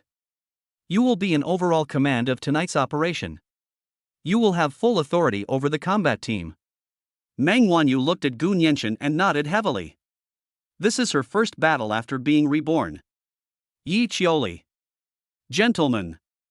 You are the sharpest knife, the most razor-sharp one. I need you to pierce the heart of the Blood Wolf Gang. Yi Qiuli grinned, revealing a set of white teeth. Bai Qinqin. Bai Qinqin stepped forward and looked at him quietly. You are a ghost. I don't want anyone to see you, I only want to see the enemy fall. Bai Qinqin nodded gently, her figure fading slightly in the shadows. Xiao He. Sir, my men are ready. You're in charge of cleaning up the surrounding area. Every single place, leave no one behind. I want to wipe out the Blood Wolf Gang from the very roots. Xiao He's lips curled into a cold smile. Finally, Gu Nianchen's gaze fell on each of their faces.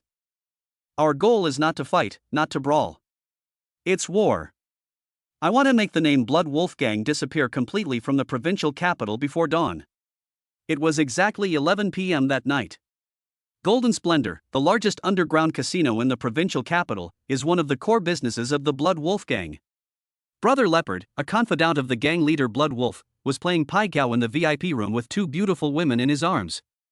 Suddenly, all the lights in the room flickered and then went out instantly. Damn it! What's going on? Where's the backup power? Leopard roared. He tried to take out his phone, but found that there was no signal at all. In the darkness, the heavy solid wood door of the VIP room was kicked open from the outside. Standing at the door was a tall woman, Xiao He. Behind her were dozens of men wielding steel pipes, their faces filled with menacing intent. Smash it! Xiao He only said one word. At the same time, similar scenes unfolded simultaneously at more than a dozen KTVs, bars, and bathhouses under the Blood Wolf Gang. All communications and monitoring have failed. A group of fierce-looking men rushed in, smashing everything in their path and beating everyone they saw, but they were very careful, only incapacitating those who could resist without taking their lives. The whole process was incredibly fast. When the police arrived after receiving a few reports, all that was left at the scene was a mess and the Blood Wolf Gang members howling in pain. Midnight. The headquarters of the Blood Wolf Gang is a heavily guarded 6-story building. The gang leader, Blood Wolf, paced anxiously back and forth in his office. He hadn't been able to contact any of the gang leaders for half an hour, all the phone numbers were unreachable. An ominous premonition settled over him. Suddenly, the office door was flung open, and a subordinate scrambled in. Help, boss. Something's wrong. Outside. He didn't finish his sentence. Boom. A loud bang shook the entire building. The building's sturdy alloy doors were forcibly blasted open from the outside with incomprehensible violence. Amidst the billowing dust, a tall figure walked in. It was Yi Qiuli. She flexed her wrists, looked at the dozens of dumbfounded, knife-wielding thugs in the hall, and laughed. I heard you framed a woman surnamed Yi? Go get her. Kill her. Blood Wolf roared hysterically as he watched the scene through the security camera upstairs. However, just as all the thugs rushed towards Yichuli, the lights in the lobby went out again. In the darkness, only muffled thuds and the sound of bones breaking could be heard. When the lights came on again, there was no one standing in the hall. Yichuli stood unharmed amidst the pile of corpses. On the roof beams, in the shadows of the ceiling, a few flashes of cold light disappeared. Bai Qianqin withdrew the silver needle from her hand and disappeared silently into the darkness. Blood Wolf was terrified and turned to try to escape through the secret passage in the office. But as soon as he turned around, he found a woman standing at the door. Meng Wanyu. She leaned against the door frame, toying with the desert eagle in her hand. How much money did the Zhao family give you to willingly become a dog? Blood Wolf's legs buckled, and he collapsed to the ground. It's almost dawn. Gu Nianchen stood in his office on the top floor of the Longton Group, overlooking the city that was about to awaken.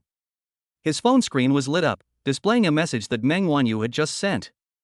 Task complete. Shortly after, news of Lu Ruyan arrived. Sir, the underground forums in the provincial capital have exploded.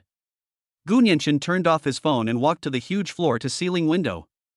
The eastern horizon was beginning to lighten with the first hint of dawn. A new day has begun. For the underworld of Yunnan province, this was destined to be a sleepless night.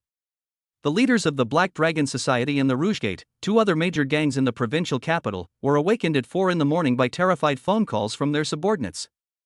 Boss. Something terrible has happened. The Blood Wolf Gang is gone. What's gone? You fucking explain yourself. Overnight, all their territories were smashed, all their core members had their legs broken, and their leader, Blood Wolf, was thrown off the roof of their headquarters, his fate unknown. The entire gang collapsed. There was silence on the other end of the phone. Countless seasoned veterans, upon hearing this news, dropped their cigarettes to the ground. Overnight, the Blood Wolf Gang, which had dominated the provincial capital for more than a decade and had the backing of the Zhao family, simply vanished. Clean and efficient, leaving no trace. Who did it? Nobody knows. Everyone had only one thought in their minds. The provincial capital is about to undergo a major transformation. The entire underground world of Yunnan province was chilled to the bone that night. Chapter 35 My Life is Yours. Daylight broke. The Blood Wolf Gang, which had dominated the provincial capital for over a decade, vanished overnight. When the news spread, the entire underground world of Yunnan province was shaken to its core. In the top floor office of Longting Group, Gu Nianchen stood in front of the floor-to-ceiling window, holding a glass of warm water. The city awakens beneath his feet, traffic converges, and a new day begins. But everyone knows that some things have completely changed. Gentlemen. Meng Wanyu walked in. She had changed into a business suit, her hair was tied back, and she looked capable and efficient. She placed a folder on Gu Nianchen's desk. All of the Blood Wolf Gang's assets are here. Gu Nianchen didn't turn around, but looked out the window. Nian. The Golden Splendor Casino has been taken over by Qiaoyi's people, and they're settling the accounts. There are also 13 KTVs, 8 bathhouses, 4 underground boxing gyms, all dealing with cash flow, but we're short-handed. Meng Wanyu spoke quickly and clearly. No rush. Gu Nianchen turned around, picked up the folder on the table and flipped through it. I won't touch these things. Meng Wanyu was stunned. What do you mean, sir? It's too filthy. Gu Nianchen threw the folder back on the table. I don't touch gambling, prostitution, or drugs. Sell these places to the Black Dragon Society or the Rougegate and let them do what they want. We only want cash. Meng Wanyu paused for a moment. She thought Gu Nianchen would accept everything. Unexpectedly, he didn't even bother to glance at it. I understand. Meng Wanyu nodded. However, there is one asset that is rather special. Explain. In the old town south of the city, there is a martial arts school called Qingluo Martial Arts School. The land deed was forcibly transferred by the Blood Wolf Gang a month ago using illegal means. But the owner of the school has not left, and the Blood Wolf Gang has gone there several times but has not been able to drive him away. Gu Nianchen became interested. Oh? There's someone this tough? To be able to hold out against the Blood Wolf Gang for a month without any problems is no small feat. The owner is a woman, Meng Wanyu added. It's said that she is a martial arts expert. That's interesting. Gu Nianchen smiled. Let's go take a look. He picked up his coat and said to Meng Wanyu, "You stay here to handle the aftermath, and have Chioli come with me." Yes. Half an hour later, a black Mercedes stopped at the entrance of Chengnan Old Street. Gu Nianchen and Yi Chioli got out of the car. The old street is narrow, with old buildings of blue bricks and gray tiles on both sides, which seem out of place with the high-rise buildings not far away. There was a sense of tranquility in the air. This is it. Yi Chioli pointed to a two-story building with a plaque hanging in the distance. The plaque has 3 characters, Qingluo Hall. His handwriting is neat and elegant, revealing an indomitable spirit.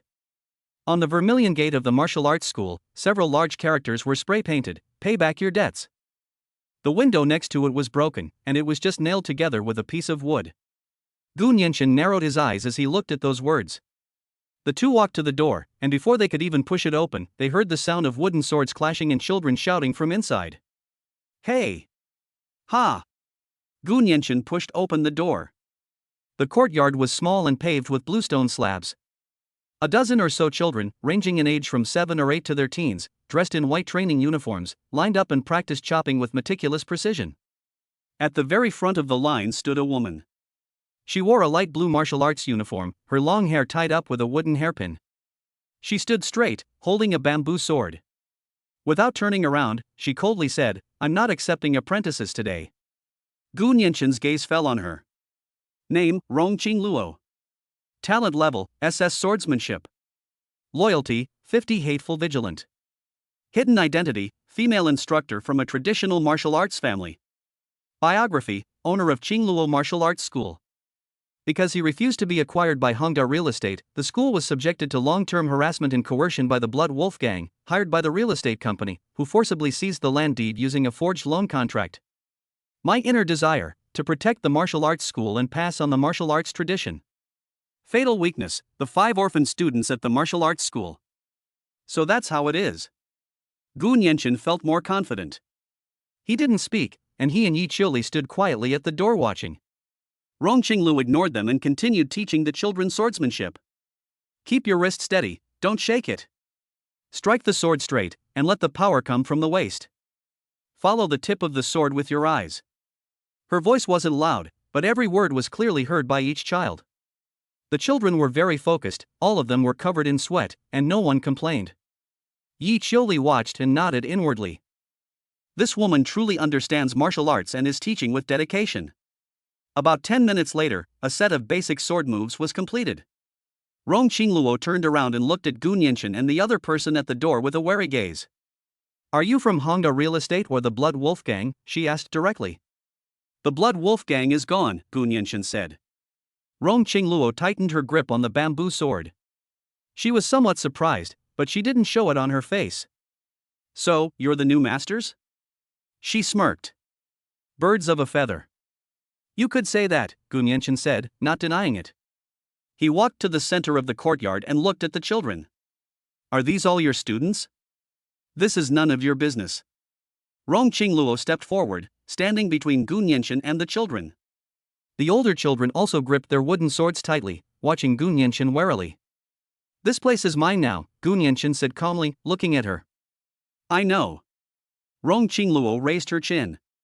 "The land deed is in your hands. But as long as I'm here, this will still be a martial arts school." "How can you, a woman, fight with a bunch of kids?" Yi Chioli couldn't help but ask, feeling that this woman didn't know what was good for her. Rong Qinglu glanced at Yi Chioli, her gaze lingering for a moment on her posture and the calluses on her hands.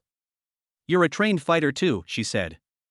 "Then you should understand that some things can't be backed down from. If you take a step back, you'll lose everything." Gu Nianchen smiled. "Well said." He clapped his hands. "However, theory is theory, and reality is reality.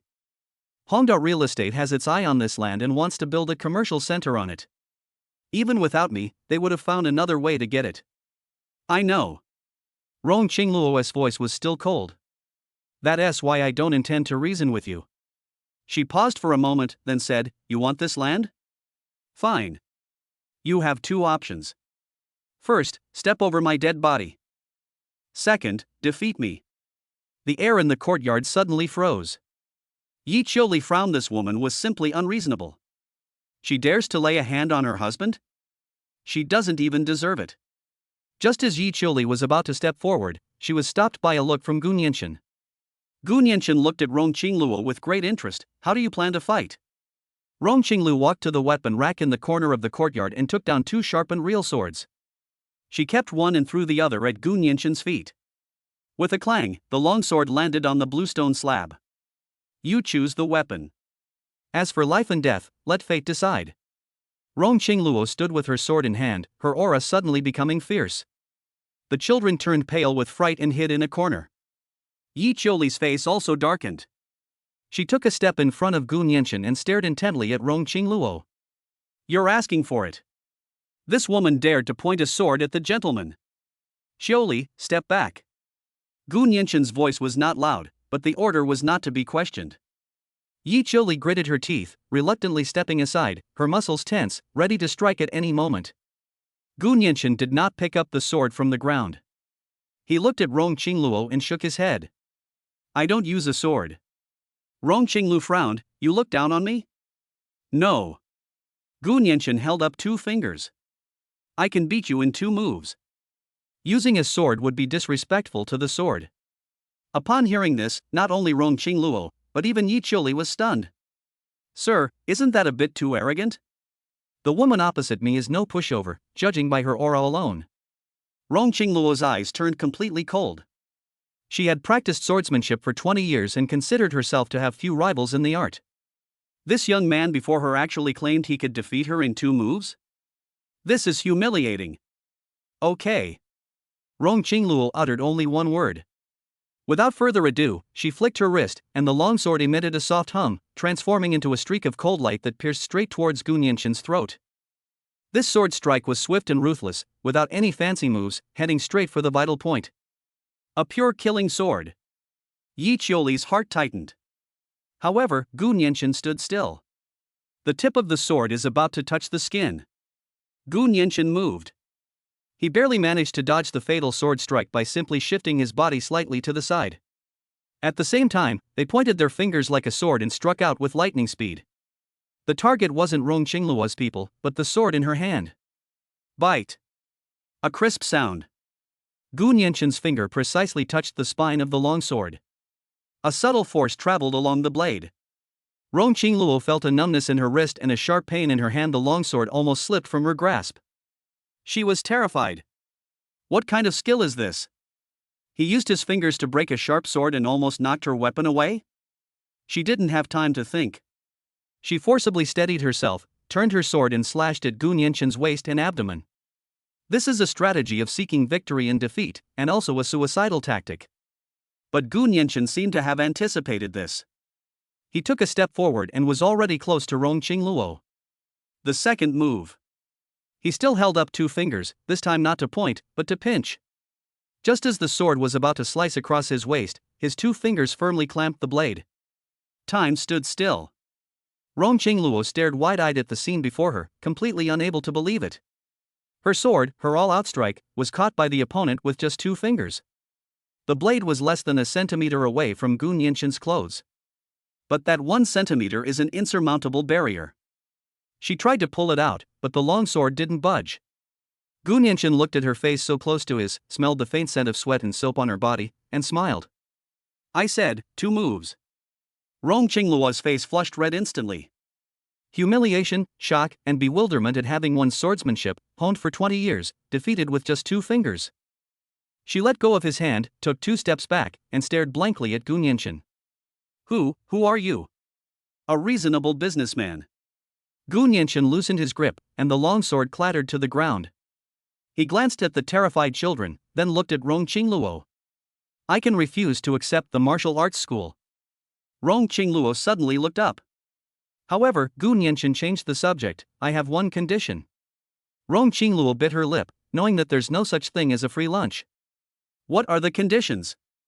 Gu Nianchen's gaze swept over the weapons rack in the yard, finally landing on her face. I want you to be my female bodyguard. And, incidentally, to teach my people swordsmanship. Rong Qingluo was stunned. She had considered countless possibilities, but this was the one she had never thought of. Are you suggesting she become a bodyguard for a mob boss? Just as she was about to refuse, Gu Nianchen spoke again. Don't rush to answer. I'll give you 3 days to think it over. In the next 3 days, you can go and find out who I am. You can also see if Honda Real Estate will find an even fiercer wolf after losing the Blood Wolf Gang. After saying that, Gu Nianchen stopped looking at her and turned to leave. Yi Qiuli gave Rong Qingluo a deep look before following her. Rong Qingluo only came to her senses after the two figures disappeared. She looked down at her trembling hands, then at the longsword on the ground. My mind is filled with those 2 fingers. The wind was gentle and the clouds were light, yet it possessed a power she could not comprehend. Teacher, a little girl came over and tugged at her clothes. Rong Qinglu squatted down, patted the girl's head, and forced a smile. It's okay, the bad guys are gone. But she knew in her heart that the people who left were not bad people. They were beings she couldn't understand even more than bad people. She picked up the long sword from the ground. On the blade, 2 clear finger marks were deeply etched. Just then, her phone rang. Unknown number. She hesitated for a moment, then accepted. Hello, is this Master Rong Qingluo? A polite yet obsequious male voice came from the other end of the phone. I'm Manager Wang from Honda Real Estate. Rong Qingluo's heart sank. It was all a misunderstanding, a misunderstanding. Those bastards from the Blood Wolf Gang went too far, and our company was completely misled. Don't worry, we've already severed ties with them. Our boss said we're extremely interested in your martial arts school. We're willing to pay 3 times the market price to buy your land. What do you think? Rong Qingluo hung up the phone immediately. She looked in the direction of the martial arts school entrance, her eyes filled with complex emotions. The Blood Wolf Gang is gone, but an even more greedy wolf has truly arrived. The conditions left by that young man now seemed exceptionally clear. On the other side, inside the car, Yi Qiuli was still puzzled. Sir, why don't you just? What's the best approach? Beat her into submission and forcibly take her away? Gu Nianchen leaned back in his chair, his eyes closed. Qiuli, people are the most valuable asset. Especially someone with backbone like her. If you subdue her, you only gain a tool. Only by making her willingly follow you do you gain an ally. Besides, Gu Nianchen opened his eyes and smiled. Where can you find such a good sparring partner? Yi Qiuli nodded, seemingly understanding but not quite. By the way, sir, what's the name of those 2 moves you just made? They were so cool, she asked with admiration. That thing, Gu Nianchen stroked his chin. I call it 2 finger Zen, it's specifically for dealing with disobedient women. Yi Qiuli. She always felt that her husband was driving, but she had no proof. Gu Nianchen leaned back in his chair, in a good mood. She's an SS-rank swordsmanship genius, and also a stunningly beautiful woman who's cold on the outside but warm on the inside. This trip was worthwhile. He could already foresee what choice that aloof woman would make 3 days later. Because what he gave us wasn't a multiple-choice question. It is the only way out. Gu Nianchen didn't expect that before 3 days had passed, he would receive a call from Rong Qingluo that very evening. As soon as the call connected, I heard her voice, filled with suppressed anger and humiliation. You gangsters, not a single one of you is any good. Gu Nianchen was taken aback. What's wrong? My student. Xiaoya is missing. Rong Qingluo's voice trembled. The people from Honda Real Estate came again this afternoon. The sound of an engine approached from afar and stopped at the street corner. The 2 walked into the martial arts school one after the other. It's Gu Nianchen. Behind him followed a woman in a white martial arts uniform, with a cool and aloof demeanor. She was Bai Qin. Where is he? Gu Nianchen asked directly. Rong Qingluo saw him and quickly walked over, her eyes red-rimmed. Xiaoya is missing. People from Honda Real Estate came this afternoon, but I chased them away. I thought everything was fine, but I only realized she hadn't come out at dinner. She pointed to a school bag in the corner. This is Xiaoya's school bag. She never leaves without her school bag. It must be them. It must be people from Honda Real Estate who kidnapped her. Gu Nianchen glanced at the small school bag, then looked at Rong Qingluo. The woman who held a sword and looked aloof at him during the day has now sheathed all her thorns, leaving only helplessness. I promise you, I'll agree to anything. Rong Qingluo looked at him, her voice trembling. Be your bodyguard, teach your people swordsmanship, I'll do anything. Please, find Xiaoya. As she spoke, her knees buckled, and she was about to kneel down. Gu Nianchen reached out and supported her arm. My people don't need to kneel, he said. Rong Qingluo was stunned.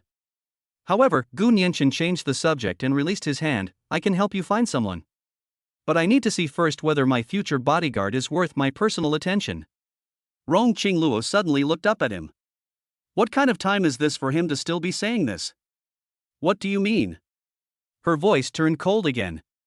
The meaning is very simple. Gu Nianchen walked to the center of the courtyard and pointed to Bai Qinqin behind him. Her name is Bai Qinqin, and she will be your colleague from now on. The two of you will have a fight. For a moment, no one spoke. Rong Qingluo couldn't believe her ears. Her students' fates are unknown, and this man actually made her fight with someone here? You bastard, she finally blurted out. Xiaoya is in danger. Don't you have any humanity? Human nature? Gu Nianchen smiled. Master Rong, are you mistaken?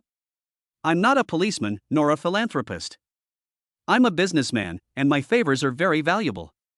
He paused, looking at Rong Qingluo's angry face.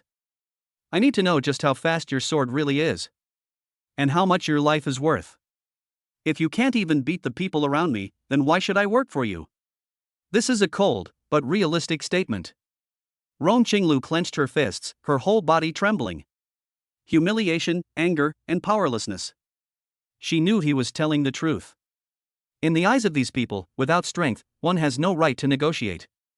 She closed her eyes, and when she opened them again, she looked at Bai Qinqin. Bai Qinqin hadn't said a word since entering the room, simply standing quietly behind Gu Nianchen. At this moment, she also looked over. Two equally aloof women stared at each other. Okay. Rong Qingluo squeezed out a single word through gritted teeth. She turned and walked to the weapon rack, taking down the longsword that Gu Nianchen had held between two fingers during the day. A sense of shame welled up inside her again, but she forced herself to calm down. Bai Qinqin also walked to the weapon rack and chose the same longsword.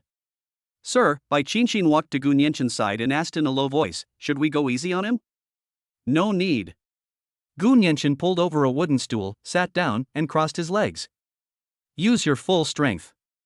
I just want to see her sword. Yes. Bai Qinqin nodded, walked to the center of the courtyard, and stood with her sword in hand. Rong Qingluo also stopped.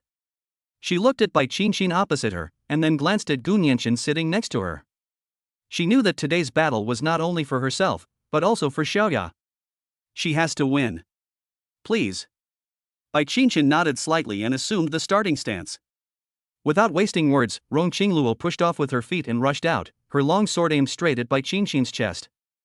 The sword's edge pierced the air. Fast, accurate, and ruthless. Instead of retreating, Bai Qinqin advanced, raising her long sword from bottom to top. Clang! The two swords clashed, sparks flying everywhere. A powerful force came from the sword, and Rong Qingluo's wrist trembled, causing her to take half a step back. She was startled. Such powerful internal energy. This woman is a master of internal martial arts. Rong Qingluo dared not fight head-on anymore. She turned her body and her sword moves became agile and elusive, with sword light enveloping Bai Qinqin's vital points. Her swordsmanship follows a light, agile, and unpredictable style. Bai Qinqin's white crane spreads wings technique is expansive and powerful. In an instant, the courtyard was filled with flashing sword light and clanging sounds. The two fought evenly, exchanging more than 30 blows in the blink of an eye. Yi Qiuli, who was watching from the sidelines, was shocked. She considered herself a top-notch fighter, but faced with this kind of real swordsmanship, she knew she wouldn't last more than 10 moves. Either of these two women is a monster. The gentleman simply watched calmly. Just as the two were locked in a fierce battle, Gu Nianchen suddenly spoke up. Rong Qingluo, your starting stance is wrong. Rong Qingluo's movements faltered, and Bai Qinqin almost seized the opportunity to exploit her weakness. She rushed back to defend, both shocked and furious. What nonsense is this guy talking about? She's practiced her starting stance for 20 years, how could it be wrong? She ignored it and focused on continuing her attack. Your center of gravity is 3 inches to the right, which makes your sword strikes a fraction slower each time, Gu Nianchen's voice rang out again. Rong Qingluo's heart skipped a beat. Was she a step behind? How come she didn't realize it herself? She forced herself not to think about it, but that sentence kept swirling in her mind. Clang! After another fierce battle, Rong Qingluo was shaken so badly that her blood and qi surged. Your move change was too stiff. Gu Nianchen leaned back in his chair and offered his advice. Flying star should be followed by flowing moon. Why did you use shattered jade? Didn't your master teach you that the energy channels of these two moves clash? Rong Qingluo's mind went completely blank.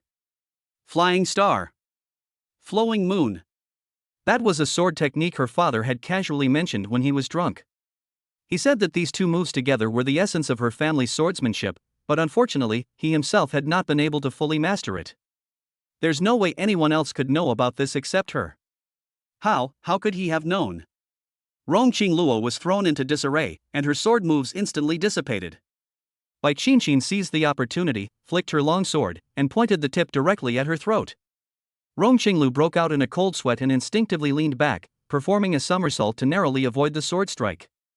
She stumbled back a few steps, her chest heaving, and looked at Gu Nianchen with eyes full of horror. Who are you?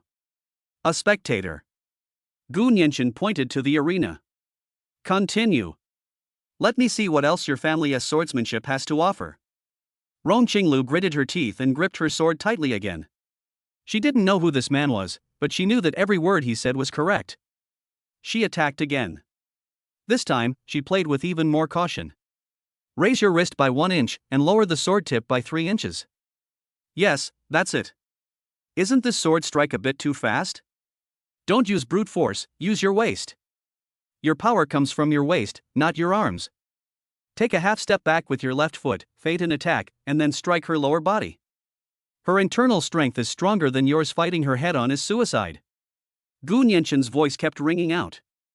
At first, Rong Qingluo was very resistant, but gradually, she found herself unconsciously following his instructions to make moves. Each adjustment made her feel enlightened. What was once obscure became instantly clear. The originally awkward moves became smooth and natural. Her sword was getting faster and faster, more and more fierce. Bai Qingqin felt the pressure growing stronger. The woman opposite me seems to be getting stronger rapidly during the battle. She had clearly figured out her opponent's sword style, but the next second, her opponent's moves changed completely and became even more deadly.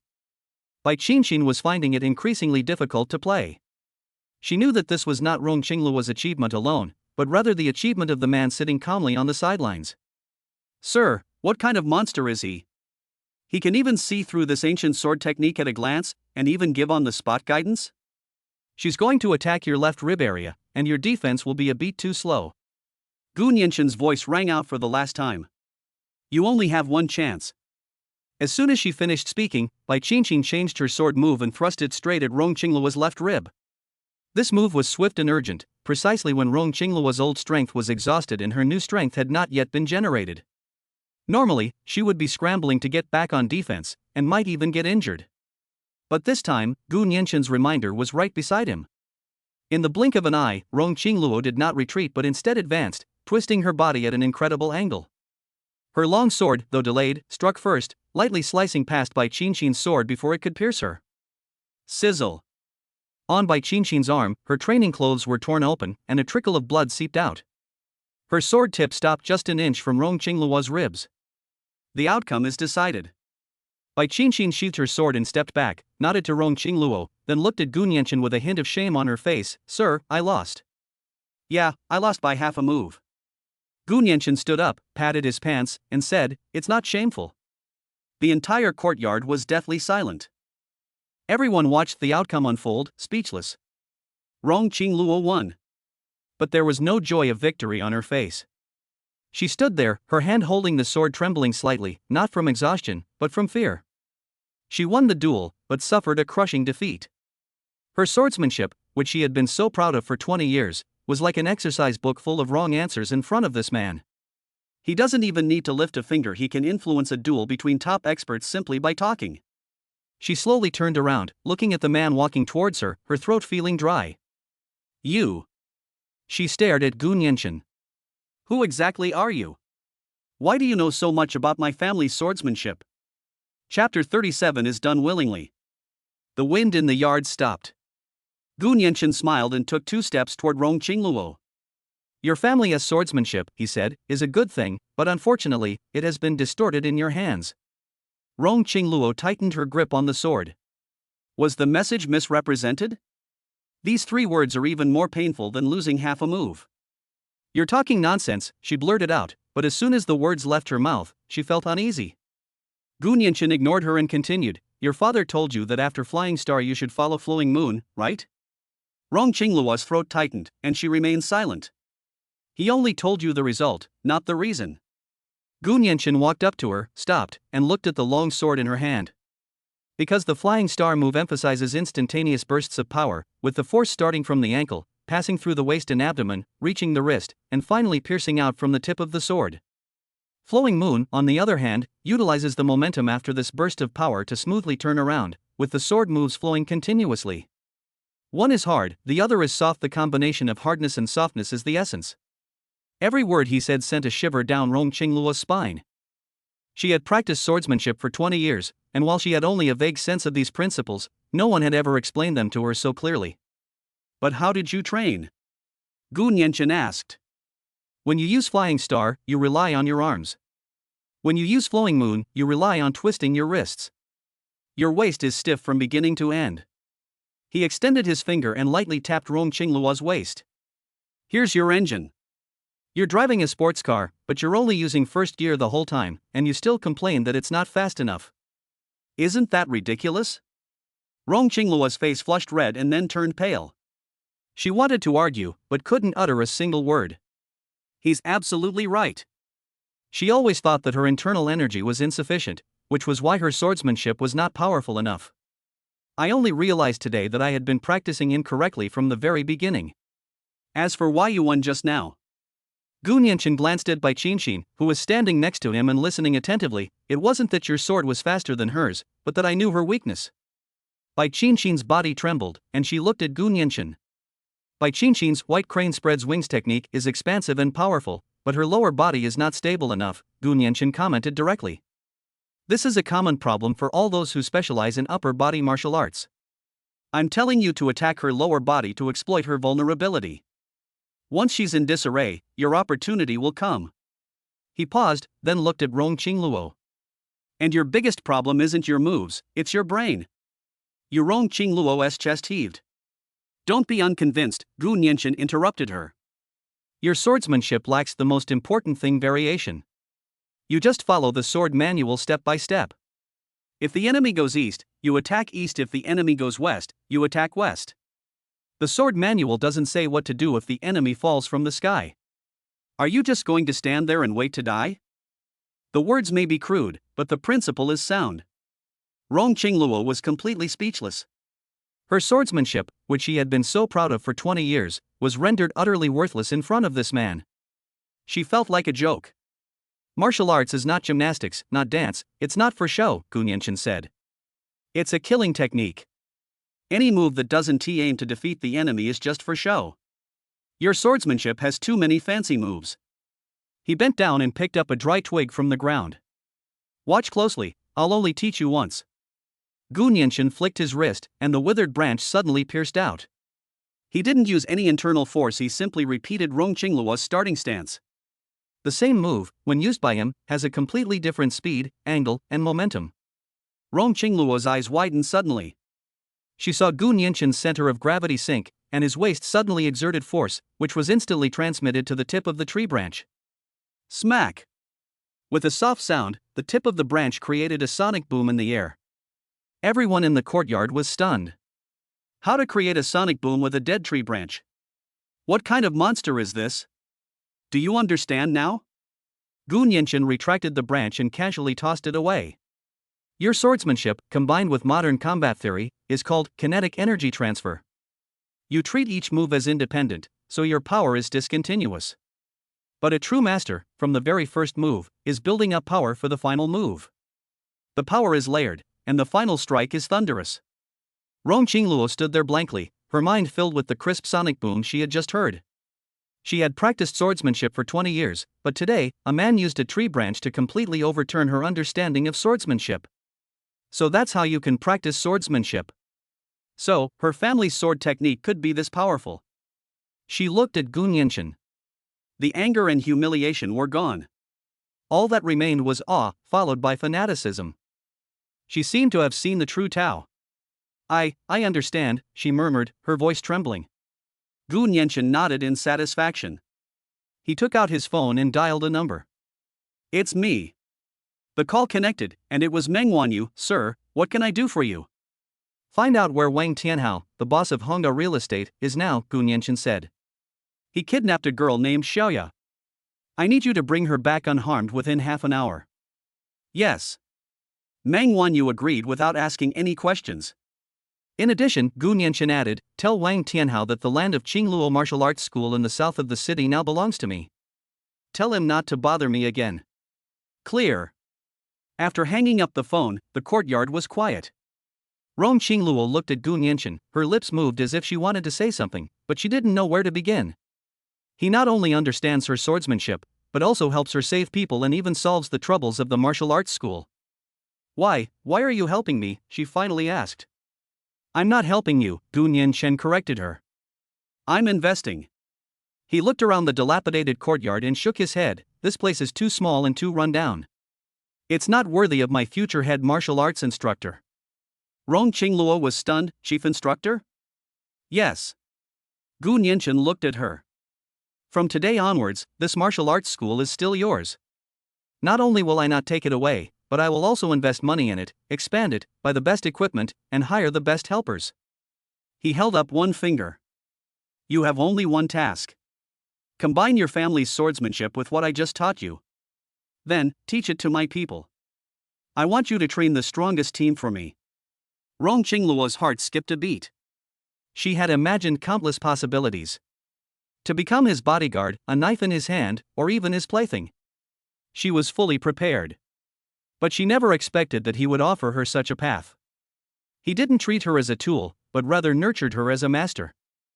What he wanted was not her personal strength, but her ability to pass on and create. This trust. As for companies like Honga Real Estate, Gu Nianchen said, you will never see them again. In your world, all you need is a sword. I will take care of the rest. The words fell. Rong Qingluo could no longer stand. She gently placed the long sword in her hand on the ground, and then knelt on one knee in front of Gu Nianchen. This time, it wasn't a desperate plea, nor was it the humiliation of being manipulated. It was done willingly. I am Rong Qingluo. Her voice trembled, but every word was crystal clear.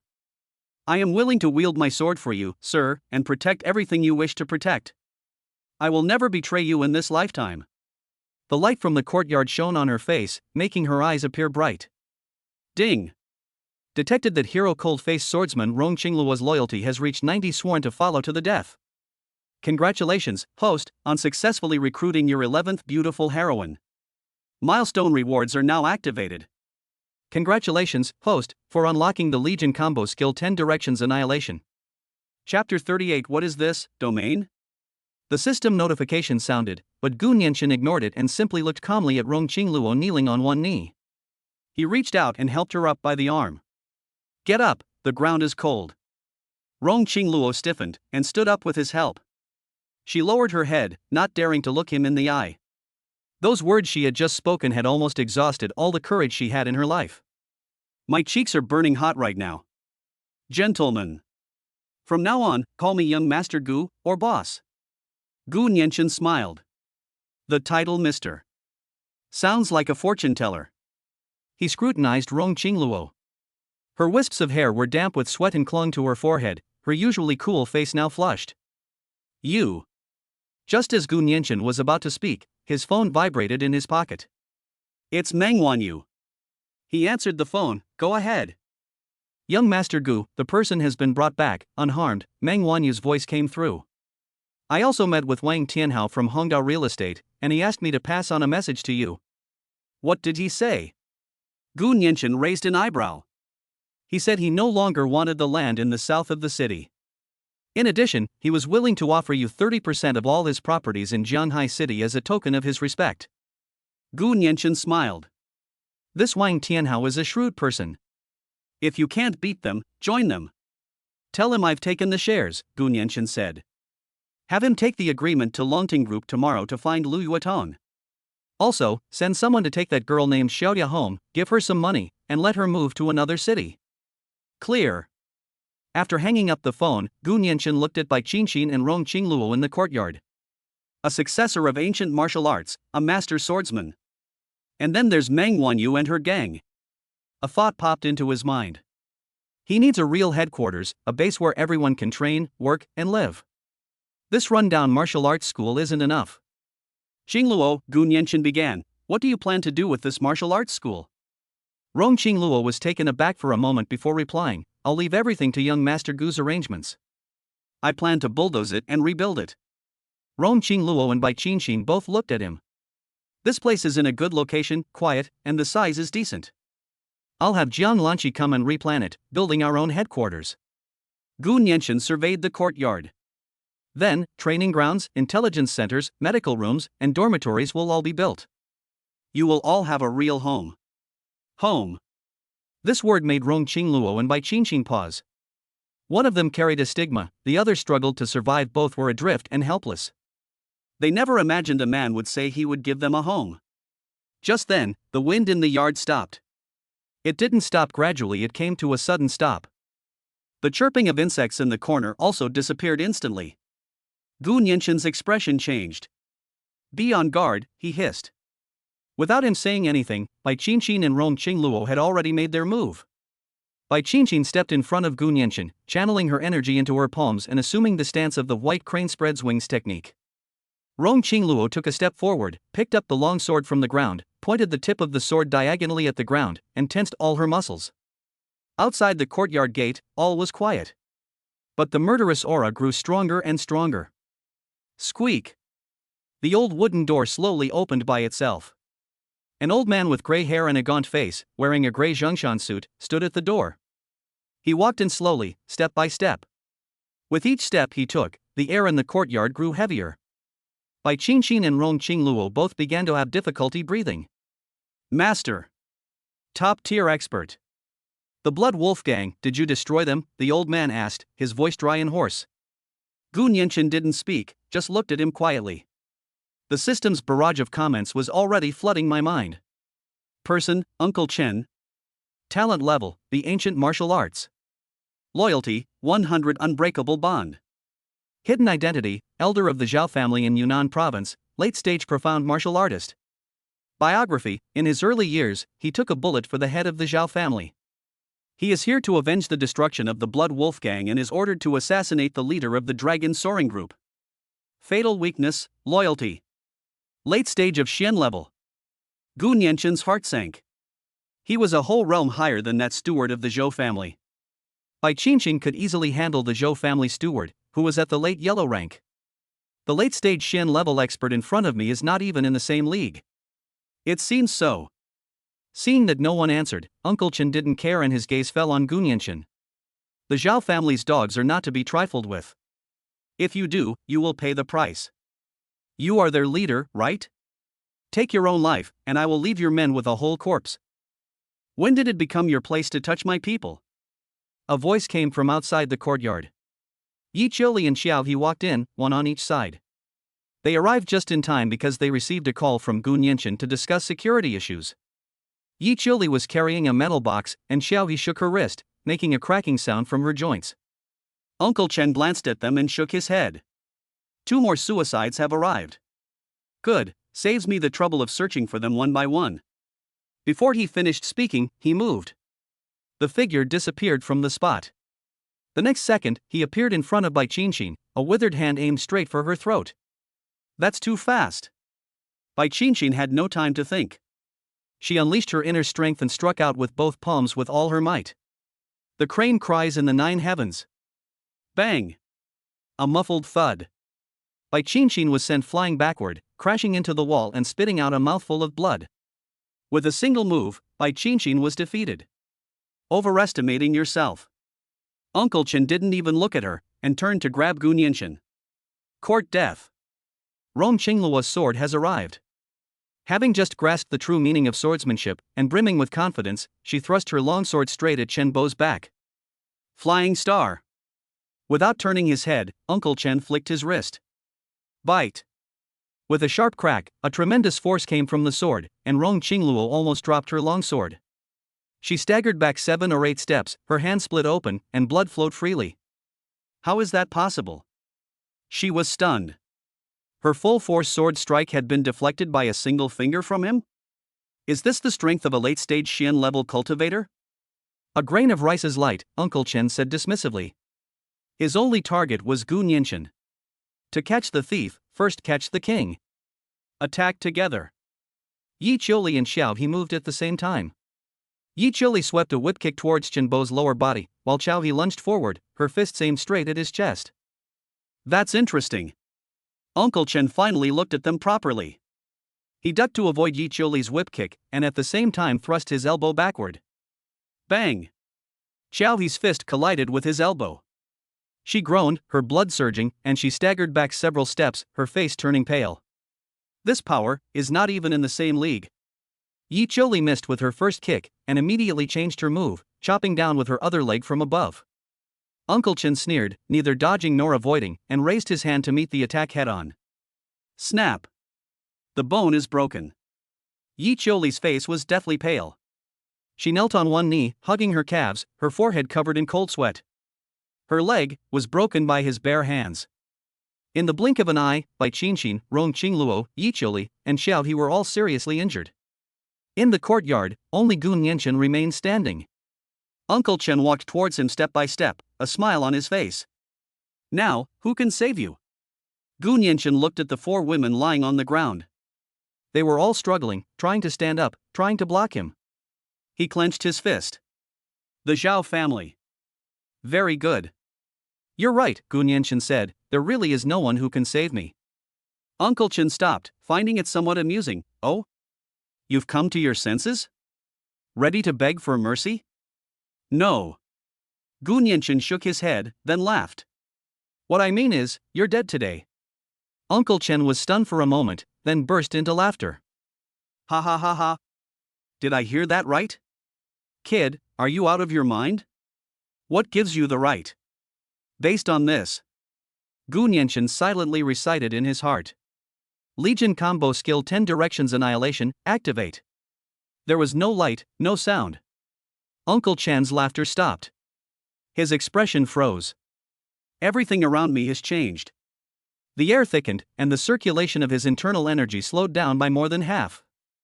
That power he was so proud of was being frantically suppressed and weakened. What's going on? On the other side. The four people who fell to the ground, Yi Qiuli, Xiao Yi, Bai Qinxin, and Rong Qingluo, felt completely different. A warm power surged through my body. A tingling sensation ran through Yi Qiuli's broken leg bone, the pain vanished rapidly, and her strength returned to her body. Xiao Yi's surging blood and she calmed down, and her fists were filled with unprecedented explosive power. The blood at the corner of Bai Qinxin's mouth was still wet, but her face quickly regained its color. Her depleted internal energy was recovering rapidly, even stronger than when she was at her peak. Rong Qingluo's split tiger's mouth stopped bleeding and scabbed over. She gripped her long sword tightly, and a force came from Gu Nianchen's direction, merging with her sword intent. She felt she could cut through anything. All four of them looked at Gu Nianchen at the same time. The man stood still, his expression calm. What is this? Uncle Chen's voice trembled. He tried to back away, but his movements were ridiculously slow. He could only watch helplessly as the four women he had so easily defeated stood up again. Kill! Yi Qiuli was the first to rush forward. The speed was 30% faster than before, and a sidekick was aimed straight at Uncle Chen's waist and ribs. Uncle Chen wanted to dodge, but his body wouldn't obey him, and he could only barely raise his arm to block. Bang! This time, it was him who flew out. Uncle Chen tumbled twice in the air before landing awkwardly, his arm throbbing with pain. Before he could even regain his footing, Xiao Yi's attack arrived. Her punches were so fast they left only after images, each one aimed at Uncle Chen's joints. Bang! Bang! Bang! Chen Bo could only parry, and was forced to retreat step by step. White cranes soaring through clouds. Bai Qinxin attacked him from behind, striking him in the back with a palm. Puff! Chen Bo staggered forward, spitting out a mouthful of blood. His protective internal energy was shattered by a single palm strike. Why?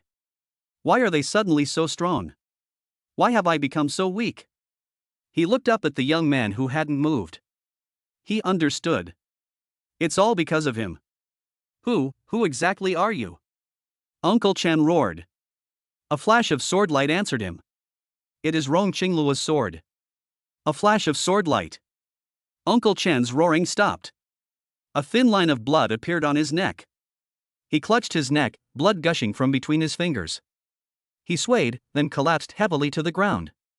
He stared intently at Gu Nianchen, and finally uttered a few words. What is this, domain? Chapter 39. Your plan is great. The wind in the courtyard started blowing again, stirring up the dust on the ground, mixed with a faint smell of blood. Uncle Chen lay on the ground, his eyes wide open, with a thin line of blood on his neck.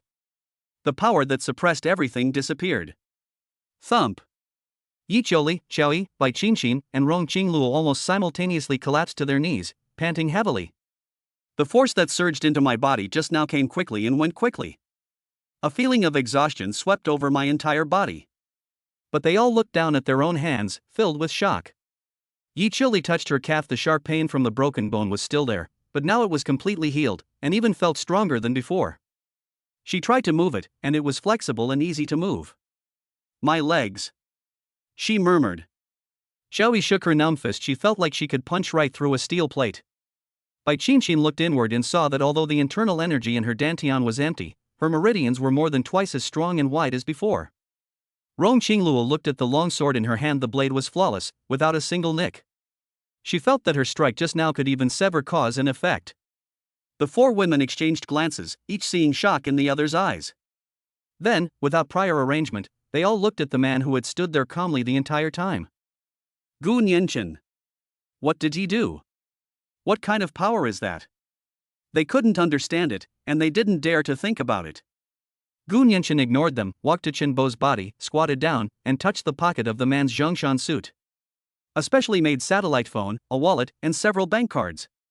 He stood up and tossed the things to the men Meng Wanyu had sent to handle the aftermath. Check the phone's call history, and dig out all the information from the wallet and cards. Dispose of the body cleanly, leaving no trace. Yes, young Master Gu. The subordinate immediately began to work. Gu Nianchen then turned around and looked at the four women kneeling on the ground. Get up, all of you. The four of them struggled to their feet, heads bowed, avoiding eye contact with him. How does it feel to be injured? Gu Nianchen asked. It's completely healed, Bai Qinxin answered first, her voice a little dry. Young Master Gu, what was that just now? Rong Qingluo couldn't help but ask, as she felt that power the most deeply. Gu Nianchen smiled but did not answer. Losing to a late-stage Xian-level expert is not shameful. He looked at the four of them. But next time, I hope you can win based on your own strength. He paused, then continued, starting today, Meng Wanyu's security team will be stationed here. By Qinxin, you will be responsible for teaching them the basics of ancient martial arts. Rong Qingluo, your swordsmanship can be an elective. Xiao He and Yi Qiuli, you will be responsible for combat and physical training. Yes, the four replied in unison. Go and rest, everyone's tired tonight. Gu Nianchen waved his hand. Watching them support each other as they left, Gu Nianchen looked up at the night sky. The Zhao family. They even sent out late-stage Xian-level experts. It seems the destruction of the Blood Wolf gang really stirred up a hornet's nest. But that's what makes it interesting. Meanwhile, in the provincial capital of Yunnan province, thousands of miles away. Inside the study of the Zhao family manor. A middle-aged man in a tang suit is holding a calligraphy brush and writing on rice paper. He is about to complete the character Ren, meaning forbearance. The study door was suddenly pushed open. A young man in his late 20s rushed in. Dad! Something terrible has happened. Uncle Chen's life tablet is broken. The middle-aged man's hand trembled, and the last stroke went astray, a drop of thick ink falling onto the rice paper, ruining the entire piece of calligraphy. He slowly put down his pen and looked up. He is Zhao Xiong, the current head of the Zhao family. Tianyu, how many times have I told you to be calm and collected in the face of adversity? Dad! It was Uncle Chen who died. Zhao Tianyu stamped his feet anxiously. Uncle Chen, a late-stage Xian-level cultivator. In a small place like Zhanghai City, who could kill him? Zhao Xiong fell silent. Uncle Chen was a powerful and loyal retainer of the Zhao family. Sending him to Zhanghai City to deal with a newly emerging small group seemed like overkill. As a result, the knife broke. When did this happen? Just now, the guards at the ancestral hall discovered that Uncle Chen's memorial tablet was broken, Zhao Tianyu said. I tried to contact him, but the satellite phone is no longer working. Zhao Xiong walked to the window and looked at the night view outside. It seems we all underestimated the Longting group. He spoke slowly. To kill Uncle Chen, there must be at least one expert of the same level in their ranks, or even a Earth-level expert. Prefecture level? Zhao Tianyu's heart skipped a beat. In the entire Yunnan province, there were only a handful of experts at the prefecture level, and they were all the pillars of strength for various major forces. How could such a monster appear in a small city like Zhanghai? Then, what do we do?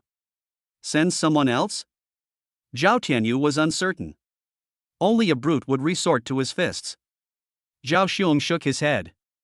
We know nothing about this Gu Nianchen or the Longtung group. Sending more people without sufficient intelligence would be suicide. So what do you mean? Zhao Xiong, times have changed, Tianyu. No matter how high your martial arts skills are, you're still afraid of technology. Use every means at your disposal. I need to know what Gu Nianchen eats, drinks, meets with, and says every day. I want everything about him exposed to our very eyes. I understand. Zhao Tianyu's eyes lit up. I'll contact the Sky Eye team right away and have them send people over. With 24-hour drone surveillance, let's see how he hides. Go on. Zhao Xiong returned to his desk, looking at the words ruined by ink splatters. Longtung Group, Gu Nianchen. I'd like to see who you really are. 3 days later. Longtung Group, President's Office. Lu Ruyan, dressed in a sharp business suit, stood in front of Gu Nianchen's desk, her expression not very pleasant. Boss, there's a problem. Speak. Gu Nianchen was looking at the financial statements that Lu Yuetong had brought. Almost all of my intelligence channels have been cut off, Lu Ruyan said. 3 of my informants in several key positions have lost contact. The rest dare not contact me anymore. Gu Nianchen looked up at her. I tried to go to our 2 backup safe houses, but they were both ambushed beforehand. Luckily, I ran fast, Lu Ruyan added. For the past 3 days, I've felt like something is watching me from the sky. No matter where I go, that feeling of being spied on can't be shaken off. Gu Nianchen tapped his fingers on the table. It's not a feeling, he said. There really is something watching us from the sky. Lu Ruyan was stunned. The Zhao family, Gu Nianchen uttered 2 words, force didn't work, so they changed their tactics. Drones, probably professional reconnaissance drones, and quite a few of them. A drone? Lu Ruyan realized, her face turning even paler. No wonder. These bastards are playing dirty tricks.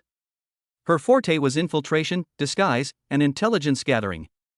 But all of that became a joke under the all-encompassing aerial surveillance. Even if she disguised herself as someone else, the enemy's drones could still recognize her through gait analysis and thermal imaging. 90% of her skills are now useless. Is there any way to counter this? Lu Ruyan asked. A conventional electromagnetic jamming gun might be able to take down 1 or 2 drones. But if the other side is a professional team, they might be using military-grade anti-jamming drones and operating in a swarm. If you shoot down 1, there will be dozens more, Gu Nianchen said. This is a dimensional reduction attack from modern technology. Lu Ruyan's face was pale. For the first time, she felt a profound sense of powerlessness. Boss, then we. Gu Nianchen didn't speak, he gave the system a command in his mind. System, do you have any heroes who specialize in drone reconnaissance and countermeasures? Ding. Host needs detected. Currently filtering users across the entire network using Ultimate Insightful Eye. Filtering complete. Recommended hero, Du Jiani. Talent level, S+ drone field. Loyalty, 0. Hidden identity, former core engineer of top military drone project team. Biography, a gifted engineer with a forward-thinking understanding of the drone field. He left the project due to overly radical design concepts and disagreements with the project leader. He later joined the civilian technology company Skyline Technology as a drone R&D engineer. Recently, his superior, Zhang Haidao, stole his swarm electromagnetic pulse countermeasure system design and filed a patent, leading to suppression and exclusion from his superiors. Disheartened, he is preparing to submit his resignation. My inner desire, to have my talents recognized, and to personally create a drone system that can truly change the rules of airspace. Fatal weakness, tech geek, mild social anxiety, uninterested in anything other than technology. Gu Nianchen looked at the information on the system panel and smiled. It's like someone just brings you a pillow when you're about to fall asleep. I know someone who can solve this problem, Gu Nianchen said to Lu Ruyan. Who? A person who can swat down even the flies in the sky. Gu Nianchen stood up. Prepare the car, we're going to Tsangxiong Technology. 4 p.m., Sky Technology R&D Department. The office was bustling with activity, except for one workstation in the corner that stood out from the crowd. A girl wearing black-rimmed glasses, a loose plaid shirt, and jeans is quietly tidying up the things on the table. She is Du Jiani. She didn't have much stuff, a mug, a few professional books, and a crooked robot model that she had welded herself. She slowly put the items into the cardboard box one by one. Not far away, a middle-aged man with slicked back hair was leaning back in his chair, talking on the phone with a smug look on his face. Hey, Mr. Li, don't worry. My swarm electromagnetic pulse solution is absolutely revolutionary. DJI and Ehang are nothing compared to our system. Ha, not at all, it's just a little inspiration.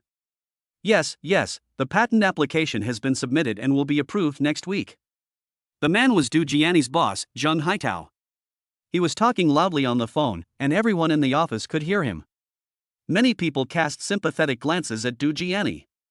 Everyone knows that the plan was something Du Jiani worked on through several sleepless nights. But now, it's become Zheng Haitao's little spark of inspiration.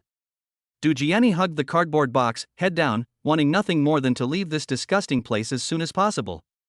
Just as she reached the office door, someone blocked her way. He was a very young man, and very handsome. Excuse me, Du Jiani said softly. Gu Nianchen didn't let her pass. He sized up the girl in front of him. She was about 1.65 meters tall, very thin, and the oversized clothes made her look even smaller. Her hair was a little messy, and black-rimmed glasses covered half of her face, but it was still clear that she was a pretty girl. You're Du Jiani? Gu Nianchen asked.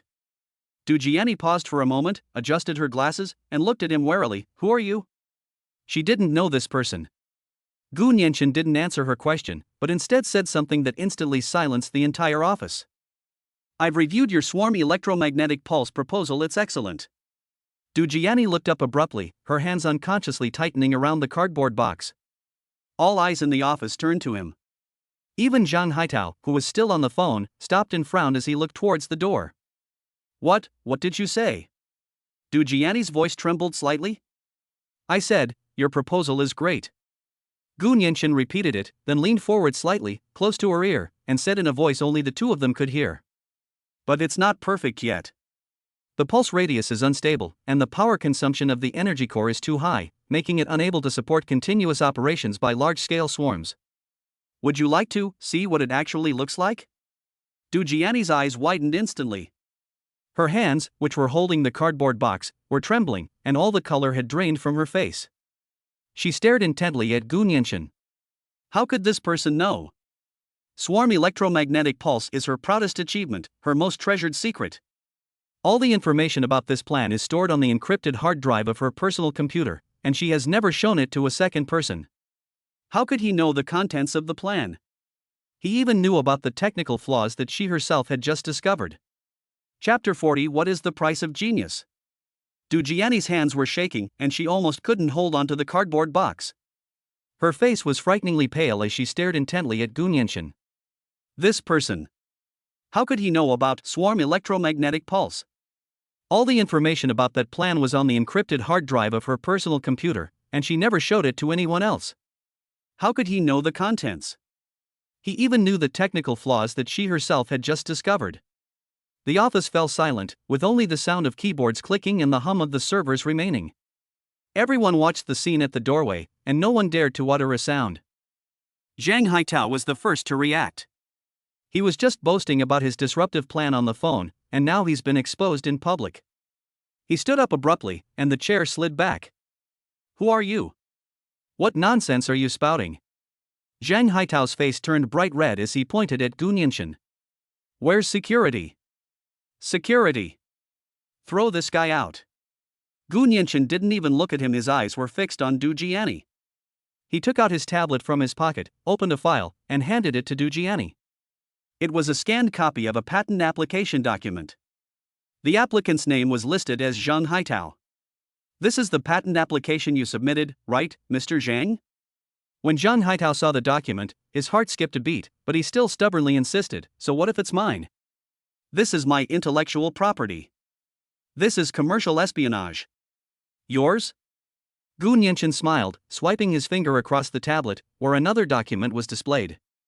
The densely packed data and design drawings were 10 times more complex than the one submitted by Zhang Haitao. Then explain why your intellectual property rights didn't even include the most basic bidirectional link adaptive frequency hopping technology from the solution?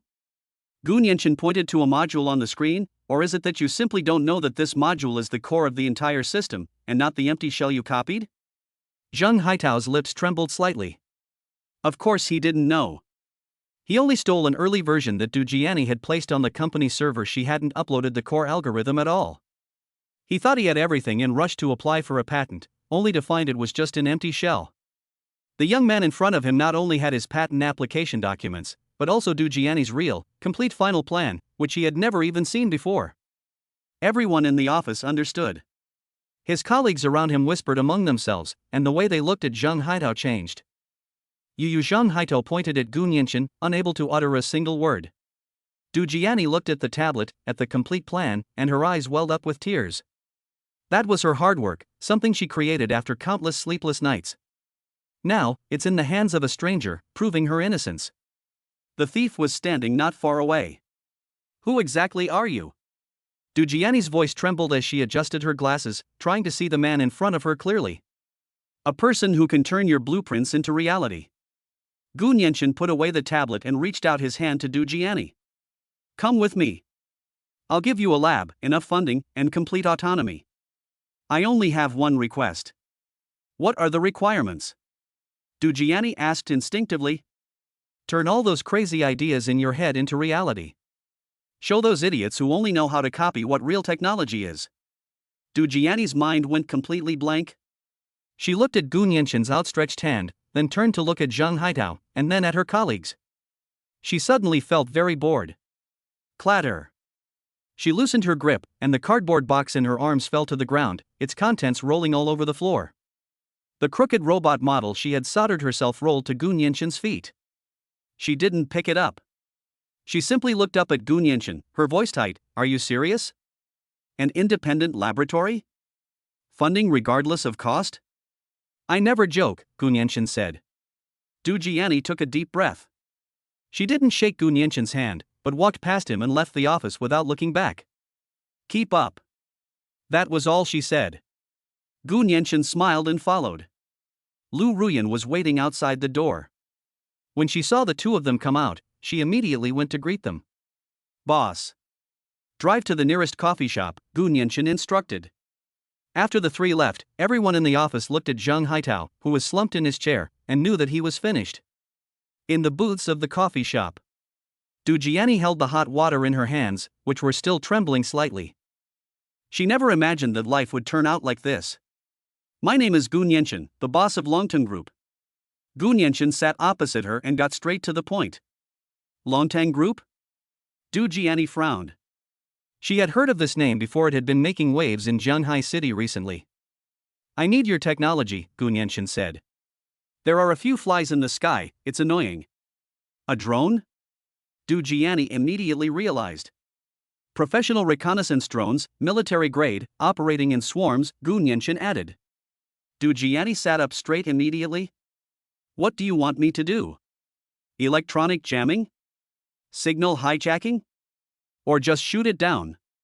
She asked several questions in one breath, completely forgetting her social anxiety. "I want them all," Gu Nianchen said. "I not only want them to become blind and deaf, but I also want to know who is controlling them behind the scenes." Du Jiani didn't say anything. She looked down at the steam on the glass, her mind racing with calculations. This requires a team, a lot of equipment, a laboratory that can shield signals, and a lot of money. She looked up at Gu Nianchen. "Money and people are not a problem," Gu Nianchen said. "I will give you 100 million yuan in startup capital, and all the resources of the group will be allocated to you. You can recruit your own team, or you can choose from my people." 100 million. Du Jiani's breathing stopped for a second. Did she hear that right? At Sanxiong Technology, her annual R&D budget totaled less than 5 million yuan, and Zhang Haitao would cut half of that. Why me? She asked again. Because you are the most suitable. Gu Nianchen looked into her eyes. Your talent should not be buried in that kind of place, much less become a stepping stone for others to climb up. These words struck a chord with Du Jiani. From childhood to adulthood, she had countless ideas, but the people around her either thought she was being unrealistic or just wanted to take advantage of her. Only this man in front of her could capture the essence of her plan in a single sentence, and offer her a future she couldn't refuse. I'll join. Du Jiani put down her water glass, her gaze settling. But I have conditions. Explain. First, I am fully responsible for the laboratory, and no one is allowed to interfere with my research, including you. Okay. Gu Nianchen nodded. Secondly, I need the highest level of access to all devices, including your group servers. Gu Nianchen glanced at her and smiled, no problem. Lu Ruyan, make arrangements for Fang Shuyao to liaise with her. Lu Ruyan nodded, yes, boss. Fang Shuyao? That legendary top hacker? Du Jiani's heart skipped a beat. Third, Du Jiani paused. After defeating those drones, I'm going to use their wreckage to make my first new toy. Deal. Gu Nianchen stood up. Welcome to Longting Group, Engineer Du. From now on, the top 3 floors of the Longting building will be your laboratory. Please compile the equipment list as soon as possible, and the money will be in your account tonight. After saying that, he turned and left. Du Jiani looked at his back and then at Lu Ruyan smiling beside her, feeling like she was dreaming. That's it, done? A 3-story laboratory? 100 million in startup capital? A boss who completely trusts her and only cares about results? She suddenly felt that she had wasted the previous 20-odd years of her life. Longting Group is very efficient. That evening, Du Jiani checked into the exclusive lounge of the Longting building. The next day, the equipment list she requested was expedited and shipped from all over the world through Meng Wanyu's channels. On the third day, the top 3 floors of the Longting building were completely cleared out, and renovations began according to Du Jiani's design drawings. Countless construction teams worked in shifts around the clock, transporting electrical wires, fiber optic cables, and server racks in like a flowing river. Fang Shuyao also moved out of her little dark room and built a new data center next to Du Jiani's laboratory with her supercomputer. The 2 tech-savvy women hit it off immediately. One managed virtual networks, and the other managed physical airspace. They soon had endless topics to discuss. Yi Qiuli, Xiao He, and the others were assigned by Gu Nianchen to be responsible for security around the laboratory. As they watched a cutting-edge technological fortress rise from the ground in just a few days, their awe of Gu Nianchen deepened. 1 week later, the eye-in-the-sky laboratory has been officially put into use. Du Jiani stood in front of the huge circular screen, wearing a white work uniform, her hair tied in a ponytail, and her black-rimmed glasses replaced with professional blue light-blocking goggles. She called Gu Nianchen via internal communication, "Sir." This was the first time she had used this title. Came Gu Nianchen's voice. The fish is in the net. Du Jiani's hands were typing on the keyboard, and dozens of red dots were hovering over Zhanghai City on the circular screen. The reconnaissance drone sent by the Zhao family. For the past 7 days, I haven't taken any countermeasures. I've just been recording their data. Flight patterns, signal frequencies, data link encryption methods. I have all of that. Du Jiani smiled. Now, the game begins. She pressed the enter key. Activate swarm pulse, plan 1. Buzz. An invisible wave spread from the top of the Longting building throughout the city.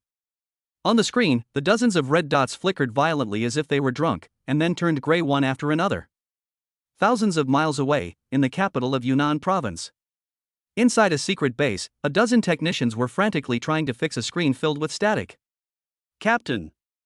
All drones have lost contact. Signal interrupted. Data link severed. The enemy has launched an EMP attack. The area of effect covers the entire Zhanghai city. A scarred man slammed his fist on the table. Useless. Our drones are military anti-jamming drones. How could they all be wiped out in one go? No, it's not EMP. A young technician stared at a line of rapidly scrolling code, his face turning pale. Our control has been taken over. The other side is tracking our location. What? Scarface exclaimed in shock. Quick! Cut off all networks. Physically disconnect them. Too late. As soon as the technician finished speaking, all the doors and windows of the base were suddenly sealed off by heavy alloy gates. The alarm blared loudly. The base's lights turned a blinding red. Warning! Warning! The base has been taken over by an unknown program. All privileges have been lost. Scarface and his men were like birds in a cage. All done. Gianni snapped her fingers. I've locked the Zhao family's surveillance team in their rat hole, and I've already sent their location to President Meng. Well done. Gu Nianxin's voice was tinged with laughter. This is just an appetizer. Gianni looked at the drones she controlled on the screen. Now, they are ours. From this moment on, the skies over Jianghai City belong to the Gu family. She suddenly remembered something and pulled up another data stream. Sir, during the reverse tracking, we discovered an interesting signal source. Explain. The Zhao family's signal passed through an encrypted relay station during transmission. I followed the clues and discovered the physical location of this relay station. That's interesting. Gianni zoomed in on a map, and a red dot flashed in a luxurious estate area in the provincial capital. It comes from the forbidden area of another major family in the provincial capital, the Morong family. Chapter 41. This is not a threat, but a reminder. The forbidden area of the Morong family. Gianni's voice came through the internal communication system. She sounded very excited. Gu Nianxin stared at the red dot flashing on the screen, representing the luxurious manor in the provincial capital, and tapped his fingers lightly on the table. The Zhao family, one of the four major families in the provincial capital, is already quite a force to be reckoned with. Now, the Morong family has been lured out as well. Moreover, the Zhao family's military-grade drones actually had to have their signals relayed and encrypted through the Morong family's territory. What does this tell us? This indicates that the relationship between these two families is not a simple alliance. The Morong family's position in this chain may be higher than that of the Zhao family, or rather, they may possess more core technologies. That's interesting, Gu Nianxin said softly. Sir, should I dig deeper? Gianni asked, her words revealing an eagerness to try. Having just acquired the eye in the sky as a big toy, she now saw everyone as prey. No need. Gu Nianxin rejected her suggestion. Your task is to keep a close watch on the skies over Jianghai City. You need to know what kind of fly it is if it flies in without reporting it. As for the Morong family, I have other plans for them. A rash cyber attack on a long-established pharmaceutical family that has been entrenched in the provincial capital for many years would be too risky and could easily alert them. To deal with this kind of old fox, we need to use a more traditional, and more deadly, approach. Understood, Gianni replied readily. After ending the call, Gu Nianxin leaned back in his office chair and closed his eyes. The system panel appeared in my mind. Emperor's Power Panel. Faction name, Dragon Group. Leader, Gu Nianxin. Core heroes, 12. Assets, approximately 1.5 billion current assets plus Longting building plus other fixed assets. Territory, Jianghai City 75% control. Influence, dominant level in Jianghai City. Current ranking Jianghai City, 1. Current ranking Yunnan Province, 18. Yunnan Province ranked 18th. Gu Nianxin's gaze fell on the number, and he felt very unhappy. In Jianghai City, he was already the undisputed ruler. But looking at the entire Yunnan Province, Longting Group was merely a newly emerging powerhouse. The first 17 were all behemoths that had been operating in the provincial capital for decades or even centuries. The four major families in the provincial capital Morong, Zhao, Ouyang, and Song are among the most powerful and influential. It seems that it's time to put advancing into the provincial capital on the agenda. He opened his eyes and pressed the intercom button. Have Lu Ruyan come to my office. 5 minutes later, Lu Ruyan walked in silently, wearing high heels. She was wearing a black business suit today, which accentuated her figure beautifully, and she had a charming yet shrewd smile on her face. Boss, you wanted to see me? The Morong family. Gu Nianxin didn't waste any words, directly pulling up a map of the provincial capital on his tablet and pointing to the manor area. I need all the information on this family. Remember, all of it. Lu Ruyan's smile faded slightly. The Morong family of the provincial capital, she confirmed. Boss, they're not like the Zhao family, who are nouveau riche. The Morong family is a family of doctors, and they were imperial physicians during the Qing dynasty. Their roots are unfathomable. In the provincial capital, their connections and influence are probably more powerful than those of the people in the provincial government building. That's why I asked you to investigate. Gu Nianxin looked at her. The cleaner a place looks, the more filth it hides. What I want are those things that can't be brought to light. Lu Ruyan understood.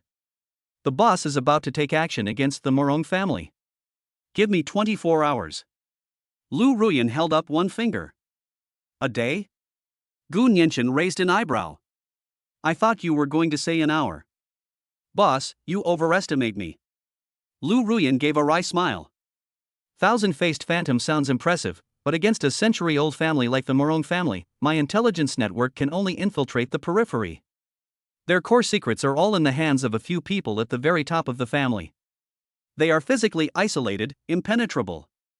In one day, I can only guarantee you a relatively complete set of publicly available information, as well as some scraps that I've dug up. That's enough. Gu Nianchen nodded. Sometimes, a single grain of sand can reveal the entire desert. All he needed was a starting point. A crack that would allow him to slip his hand into the Morong family's ironclad defenses. Lu Ruyan turned and left. Just as the office door closed, Gu Nianchen's phone rang. It was my mother, Lu Sufeng, calling. Shen'er, are you still busy? The mother's tone was very cautious on the other end of the phone. No rush, Mom, what's wrong? Gu Nianchen's voice immediately softened. It's nothing serious. It's just that your Aunt Wan's granddaughter is sick, quite seriously, and hospitalized at the Provincial Children's Hospital. She's asking you to help her find a good specialist. Gu Nianchen frowned slightly. He does have some influence in Jianghai City, but his reach doesn't extend to the provincial capital's medical system. However, he couldn't refuse his mother's request. Okay, Mom, I understand. I'll think of something. After hanging up the phone, Gu Nianchen rubbed his temples. What a coincidence. Just when I was thinking of making a move against the Morong family, something related to the hospital came up. It seems I absolutely have to go to the provincial capital. The next day, Lu Ruyan sent an encrypted file to Gu Nianchen's email address on time. Gu Nianchen opened the file, and information about the Morong family filled the entire screen. The Morong family is a pharmaceutical giant in Yunnan province, owning Morong Pharmaceutical, the largest biopharmaceutical company in the province, as well as dozens of high-end private hospitals and sanatoriums. The family's assets are estimated to exceed 50 billion. The current head of the family, Morong Bai, is an elderly man nearing 70 years old who rarely appears in public and remains shrouded in mystery. Gu Nianchen's gaze was quickly drawn to a product report. Qingyuan Health Preservation Liquid. Morong Pharmaceutical's flagship product this year is a high-end oral liquid that claims to purify the blood, remove toxins, and prolong life. Thanks to the Morong family's powerful channels and connections, this product became an instant hit in Yunnan's high society as soon as it hit the market, with a unit price as high as 10,000 yuan per bottle, and it was still in short supply. Purify the blood? Extend lifespan? Gu Nianchen scoffed. These days, chives are harvested again and again. He continued flipping through the pages, where Lu Ruyan had highlighted a special annotation in red. Related event, academic controversy over Qingyuan Health Tonic. A month ago, Su Nianwei, a researcher at the Yunnan Provincial Institute of Materia Medica, published a paper preview in an internal journal. The content directly points out that Qingyuan Health Liquid contains an unknown alkaloid component. Long-term, low-dose use may improve mental and physical function in the short term, but it will cause chronic nerve damage that is irreversible. Simply put, this is a slow-acting poison. Gu Nianchen narrowed his eyes. That's interesting. He continued reading, and the result was as expected. The paper was urgently withdrawn by the Research Institute the day after its announcement. On the third day, the Research Institute established an investigation team and announced that Su Nianwei's experimental data contained serious falsification and tampering. On the fourth day, Su Nianwei was dismissed from the Research Institute and sued by Morong Pharmaceuticals for commercial defamation, demanding 30 million yuan in damages. At the same time, the entire pharmaceutical research field in Yunnan province issued a blacklist against Su Nianwei. With a series of combined blows, a promising and talented researcher was instantly disgraced and socially dead. Cutting off the fuel supply from under the pot, wiping out the enemy completely, that's ruthless enough, Gu Nianchen sneered. He opened Su Nianwei's personal profile. The girl in the photo is in her early 20s, with a cute baby face and wearing black-rimmed glasses. She looks like a college student who hasn't graduated yet. But Gu Nianchen knew that anyone who could command such power from the Morong family to suppress someone was definitely not simple. Bite. A system notification sounded in my mind. Ultimate insightful talent recognition has been launched. Lines of golden comments appeared on Sun Yanwei's photo. Target, Sun Yanwei. Talent level, SS Traditional Chinese Medicine Toxicology. Loyalty, 0. Hidden identity, holder of a fragment of the ancient poison manual, the King of Herbs. Her inner desire, a laboratory where she could peacefully research all sorts of fun poisons and antidotes, and for the Morong family to pay the price. Fatal weakness, her grandmother's exorbitant medical bills. Current status, being threatened by the cleaners sent by the Morong family, who are forcing them to hand over the complete toxicological research data of Qingyuan nourishing liquid. SS rank. Another SS level genius. And he's a toxicology expert. Gu Nianqin's heart skipped a beat. Just when he was feeling sleepy, someone offered him a pillow. He was worried about how to deal with the Morong family's medical empire when an expert who could dismantle them from within came knocking on his door. Cleaner Gu Nianqin stared at the words and stood up. Lu Ruyan. Lu Ruyan pushed open the door and entered. Boss? Where does Sun Yanwei live now?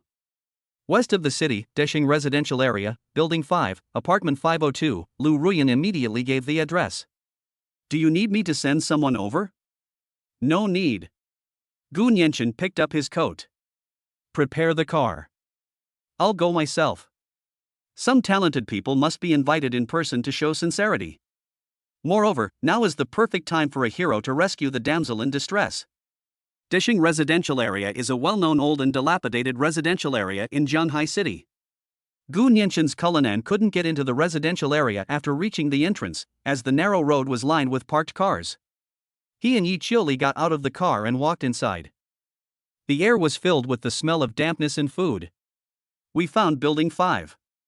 The hallway was pitch black, the motion-activated lights were broken, so we had to use our phones for lighting. The walls were covered with small advertisements for locksmith services and drain cleaning. A once brilliant researcher lived in a place like this. The two went up to the 5th floor. The iron door to room 502 was tightly closed, and there was a notice on the door reminding them to pay their electricity bill. Just as Gu Nianqin was about to knock on the door, his ears twitched, and he heard suppressed voices coming from the crack in the door. A rough-spoken man was speaking. Ms. Su, our boss's patience is limited. This is the last time I'll ask you, are you going to hand over the goods or not? Another man chimed in with a gloomy tone, don't push your luck. You've lost your job, your reputation is ruined, and you're burdened with lawsuits. What good is that data? Gu Nianqin stopped and gestured to Yi Qiuli to calm down. He leaned against the cold wall and smiled. It's better to arrive at the right time than to arrive early. Inside the door. In the cramped and cluttered living room, 2 burly men in black suits blocked the way for a girl. The girl sat on a small stool, wearing a pink bunny ear sweatshirt, and was petite. She is Sun Yanwei. Facing the 2 menacing-looking men, she remained expressionless, simply looking down and intently, peeling the wrapper off a lollipop.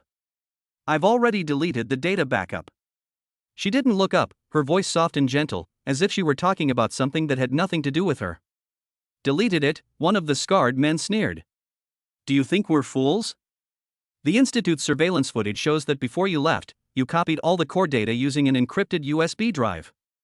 Sun Yanwei finally unwrapped the candy and stuffed the strawberry-flavored lollipop into her mouth, her cheeks puffing out into a small bump.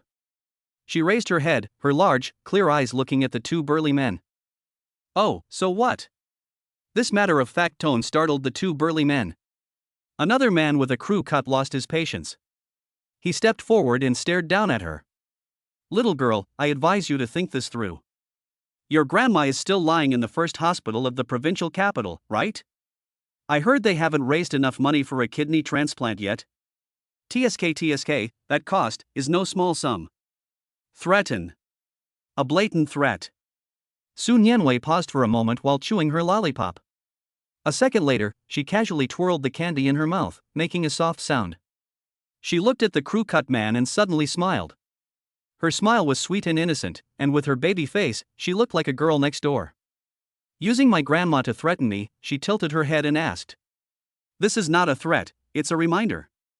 The scarred man said in a deep voice, as long as you hand over the USB drive and promise never to mention Xingyuan Health Elixir again, the Morong family will cover all your grandmother's medical expenses. We can even help you find the best kidney donor. Otherwise. Sun Yanwei stood up. She was really petite, barely reaching Scarface's chest. She held the thin plastic stick in her hand, looking up at the two men who were much taller than her. Otherwise what? She blinked and asked curiously. Otherwise, it won't be as simple as just cutting off medical expenses. The crew cut man's eyes were fierce. There are missing persons in Jianghai City every day. One more person won't make a difference. Su Nianwei's smile became even sweeter. She took the lollipop out of her mouth, stuck out the tip of her tongue, and gently licked the surface of the candy. If you take one more step closer, her voice was still so soft and sweet, you'll be on the news tomorrow for accidental food poisoning. Chapter 42. You call this the girl next door? Outside the door, no one spoke for a moment. Yi Qiuli's hands were already on her lower back, her muscles tense. She only needed one look from Gu Nianchen, and she could break down the door in 3 seconds and twist the person inside into a pretzel. Gu Nianchen raised his hand, pressed down on her shoulder, and shook his head. The expression on his face was somewhat strange. They'll be on the news tomorrow because of an accidental food poisoning. It sounds a bit strange coming from a girl wearing a bunny ear hoodie with her cheeks puffed out by lollipops. But Gu Nianchen knew she wasn't joking. The feedback from Ultimate Insightful Eyes was crystal clear. Su Nianwei was proficient in using the most common plants and ingredients to concoct complex toxins that were impossible to guard against. When she said accidental food poisoning, she meant it literally. For example, these two burly men went out and casually ate a bowl of noodles, and the scallions in the noodles happened to react with a certain beverage they had drunk that morning. And then, that was it. The forensic doctors couldn't find the cause. That's interesting. Inside the house, the two burly men clearly didn't take Su Nianwei's threats seriously. Food poisoning? Scarface laughed, his laughter rough. Little sister, have you been watching too many cartoons? What haven't we brothers seen? If you can give us food poisoning, I'll call you grandma on the spot. The crew cut man lost his patience. He took a step forward and reached out to grab Su Nianwei's collar. Stop your fucking nonsense, I'm going to tie you up today and see if you'll hand it over. Su Nianwei stood still, but her fingers, which were holding the plastic stick of the lollipop, twitched slightly. Just then. Squeak. The dilapidated iron gate was pushed open from the outside. The door wasn't locked. A tall, handsome young man walked in, followed by a woman. The 3 people in the living room were stunned. The 2 burly men immediately turned around. Who are you people? Scarface shouted. Gu Nianchen ignored them and looked past the 2 of them, landing on Su Nianwei behind them. The girl was also looking at him, her eyes full of wariness and doubt. Gu Nianchen smiled and said, I'm sorry, I knocked on the door for a long time but no one answered. I was worried that something had happened, so I pushed the door open myself. He spoke in the same tone as a neighbor who was just dropping by. But when Yi Qiuli behind him took just half a step forward, the 2 burly men paused in their breathing. They're from the underworld, they know their stuff. The woman in front of me has definitely seen blood on her hands. The scarred man and the crew cut man exchanged a glance, both somewhat bewildered. How could someone like this possibly appear in this dilapidated building? Friend, this is a private matter between us and Miss Su. Please do us a favor. The scarred man softened his tone a bit. Private matters? Gu Nianchen finally looked at him. 2 grown men, cornering a girl at her house, using threats and inducements, and you call that a private matter? He paused for a moment, then continued, I don't care whose dogs you are, now, get out of here immediately. His voice wasn't loud, but the 2 burly men's expressions changed instantly. How do you know about the Morong family? The crew cut man blurted out. I not only know about the Morong family, but I also know that if you don't leave now, you'll spend the rest of your lives in a wheelchair, Gu Nianchen said. Yi Qiuli stepped forward in cooperation, crossed her hands, and cracked her knuckles, making a series of crisp crackling sounds. Cold sweat immediately poured down the foreheads of the 2 burly men. They had no doubt that if they said another word, this woman would immediately tear them apart, bone by bone. Let's go. Scarface gritted his teeth, glared at Su Nianwei, and practically ran out the door with the crew cut man. The small living room fell silent. All that remained was the hum of the old refrigerator and the soft sound of the lollipop spinning in Su Nianwei's mouth. She didn't let her guard down. Instead, she looked at Gu Nianchen with even greater vigilance. Are you also sent by the Morong family? Trying to trick me with your lies? Her voice was still soft and sweet, but the coldness in her words was even stronger. If I were one of them, I wouldn't have let them leave just now. Gu Nianchen naturally pulled over a small stool and sat down opposite Su Nianwei. He looked around the room. A small table, 2 stools, a single bed, and several boxes of empty instant noodle containers piled up in the corner. Who exactly are you? Su Nianwei pressed, her small body standing ramrod straight. My name is Gu Nianchen. Gu Nianchen looked into her eyes and got straight to the point, someone who shares a common enemy with you. He didn't give Su Nianwei time to react and continued, I'm very interested in your research. Su Nianwei's pupils contracted slightly. Especially the neurotoxin you extracted from Gelsemium elegans. It's colorless and odorless. Just 0.1 milligrams mixed in water can cause severe abdominal pain within 24 hours, with clinical manifestations exactly like acute appendicitis. Even the best hospitals can't detect it.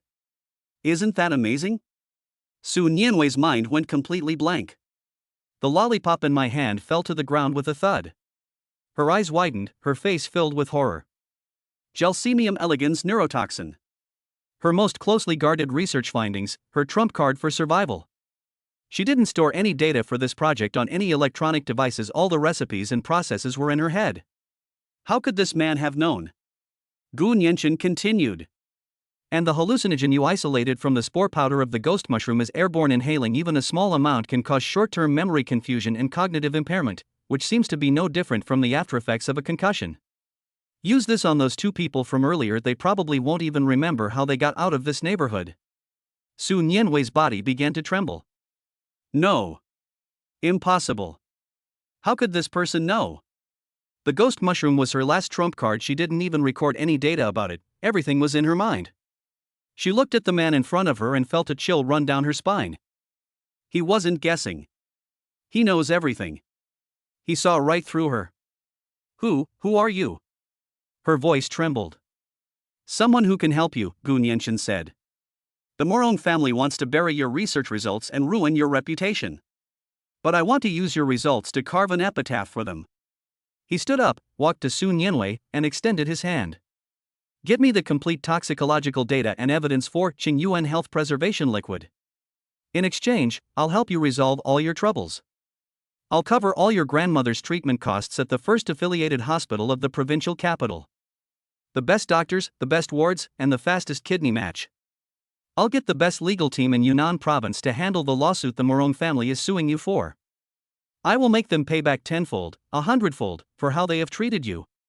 Just nod, and then focus on your research. You can build the world's best toxicology lab if you want. Grandmother. Su Nianwei's eyes immediately reddened. And her grievances, her dreams. This man revealed all the desires she had kept hidden deep in her heart. This is not a transaction at all. This was her only lifeline. Su Nian lowered her head, staring at her dusty canvas shoes. No one spoke for a moment. It took her a long time to raise her head, her eyes bloodshot. How can I trust you? You have no choice, Gu Nianchen said. Su Nian smiled. She turned around, took a USB drive from a hidden compartment under the bed, and handed it to Gu Nianchen. All the raw data, experimental videos, and recordings of conversations between me and people from Morong Pharmaceuticals are in there. She looked at Gu Nianchen. I don't care who you are, I only have one request. Explain. I want the Morong family dead. Make a deal. Gu Nianchen took the USB drive and turned to leave. He stopped at the door and looked back. Oh, right, he said, pack your things, you can't stay here anymore. Someone will come to pick you up later. After saying that, he and Yi Qiuli went downstairs. Su Nianwei stood there for a long time before bending down to pick up the lollipop from the ground and putting it back in her mouth. The sweetness spread in her mouth, but she also tasted a hint of blood. Back in the car, Gu Nianchen immediately dialed Lu Ruyan's number. I've got the stuff, I'll send it to you right away. Pick out the most crucial evidence. Understood, boss. Also, contact someone. Gu Nianchen smiled. It's time for our queen to make her appearance. Lu Ruyan paused for a moment. Boss, you mean Gu Qingchang? Besides her, who else could turn the entire Yunnan province upside down overnight? After hanging up the phone, Gu Nianchen plugged the USB drive into the car's computer, packaged the files, and sent them. After doing all this, he leaned back in his seat and closed his eyes. The grand show has begun. At 8 p.m. that evening, everyone's cell phone in Yunnan province vibrated simultaneously. A local news app pushed a headline, exclusive, Qingyuan health supplement, worth billions, may contain chronic, highly toxic substances that could cause irreversible nerve damage. Before anyone could react, Gu Qingcheng, a top internet celebrity with 80 million followers across the entire network, suddenly started broadcasting. In the live stream, Gu Qingcheng had a bare face and a serious expression. "Family members, today I won't be selling anything or talking about anything else, I'll just say one thing. The document behind me is a toxicology report obtained by Sun Yanwei, a former researcher at the Yunnan Provincial Institute of Materia Medica, at the cost of her career and personal safety. The report points out that the core ingredient of Morong Pharmaceuticals' Qingyuan Health Preservation Liquid is an undisclosed alkaloid that causes short-term euphoria, but at the cost of the slow destruction of the nervous system. This isn't a health supplement, it's poison." The live stream chat exploded. The comments section was so choppy it resembled a PowerPoint presentation. Lu Ruiyan's intelligence network was fully activated, with countless self-media influencers and online trolls joining the fray. Hashtag Morong Pharmaceuticals, the murderous company. Hashtag Qingyuan Health Tonic, the first poison for young people. Hashtag billions-dollar health product scam. Hashtag. Within half an hour, the topic surged to the top of the trending searches across the entire internet. Countless wealthy and powerful people who had bought Qingyuan Health Liquid were so frightened that they rushed to the hospital overnight. The phones at all hospitals under Morong Pharmaceutical were ringing off the hook. Morong Pharmaceuticals' overseas after-hours stock price plummeted by 30% in an instant. The provincial capital, the Morong family manor. In the study, an antique porcelain piece was smashed to pieces on the floor. Nearly 70 years old, Morong Bai stared intently at the plummeting stock price on the screen and the online abuse, his body trembling. "Useless. A bunch of useless trash." He pointed at the several trembling core members of the family in front of him and roared, "A dismissed researcher. A retracted paper. Is this how you handle it? Now the whole city knows. The Morong family's reputation of over 100 years is going to be ruined by a bunch of idiots like you." A middle-aged man spoke in a trembling voice, "Dad, we didn't expect, there's someone behind this. This is definitely not something Sun Yanwei could do alone." "Nonsense." Morong Bai slammed his hand on the table, causing the teacup to jump. His eyes were bloodshot. "Investigate. Investigate thoroughly. I don't care who he is or what methods he used, I want him to disappear from this world." Chapter 43, working for you for free. At the Morong family manor, Morong Bai smashed his third beloved antique. The online storm was more intense and out of control than he had imagined. Public Relations Department. Legal Department. What are they doing? Morong Bai pointed at the screen, his hand trembling. On the screen is the official Weibo account of Morong Pharmaceuticals. Half an hour ago, they released a statement denouncing the claim that Qingyuan Health Liquid contained toxins as nonsense and malicious slander, and claimed that they would take legal action against the anchor Gu Qingcheng. Below the statement hung a bright red lawyer's letter. This is a common tactic used by the Morong family's public relations team. First, intimidate people with authority and the law. In the past, it always worked. But this time, the comments section was completely different.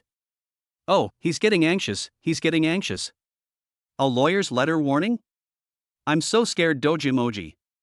Classic approach: if you can't solve the problem, solve the person who raised it. Stop sending letters, just release your complete component testing report. Are you afraid? The front row was filled with unanimous mockery. Even more alarming, countless accounts claiming to be long-term users of the Qingyuan Health Liquid began describing their symptoms such as dizziness, memory loss, and insomnia.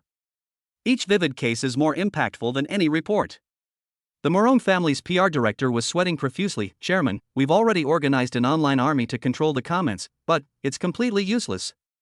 There are too many of them, and their organization is too good. Our comments sync instantly and we're even being attacked. Useless." Morong Bai kicked over the chair next to him. Just then, the assistant's phone rang. He glanced at it and froze. "Chairman Dong, that Gu Qingcheng is on TV again. Family, I'm home." The background of Gu Qingcheng's live broadcast room changed from a study to a futuristic war room. Behind her was a huge electronic screen, scrolling through countless data streams. She changed into a fiery red bodycon dress, her makeup was exquisite, and her red lips were like fire. "Oh my, I just finished the broadcast and I received a lawyer's letter gift package from the Morong family. They are too kind of them." She patted her chest dramatically in front of the camera, then changed the subject. However, since they gave us a gift, we can't just leave without doing something in return, right? She snapped her fingers. An audio playback interface popped up on the screen behind me. A conversation with background noise came through. Engineer Lu, you've been working on this project for 2 years, and now it's so hard to get you to sign the report, a greasy male voice said. Mr. Zhang, the toxicological tests for this ingredient haven't been completed yet, I can't sign it. A middle-aged man's voice was firm. What toxicological reaction? It's a health supplement. How could it be toxic? I'll give you an extra 500,000 yuan. Just sign the papers, and we'll go on vacation to Sanya tomorrow. This isn't about the money. 1 million. Engineer Lu, don't push your luck. For the Morong family, making you disappear is easier than crushing an ant. The audio ends here. The live stream was silent for a second, then the screen was instantly flooded with comments. Holy crap! Holy crap! This is solid evidence. The recordings are out. Does Morong Pharmaceutical still want to cover it up? What about Engineer Lu? Is he alright? Has he disappeared?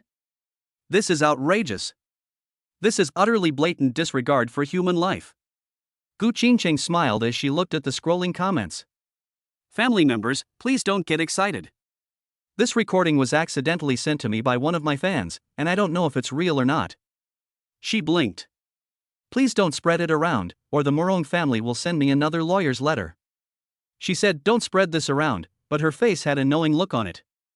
The entire internet is going crazy over this. Got it, I'll go download it now. Rest assured, Your Majesty, we will absolutely not spread rumors.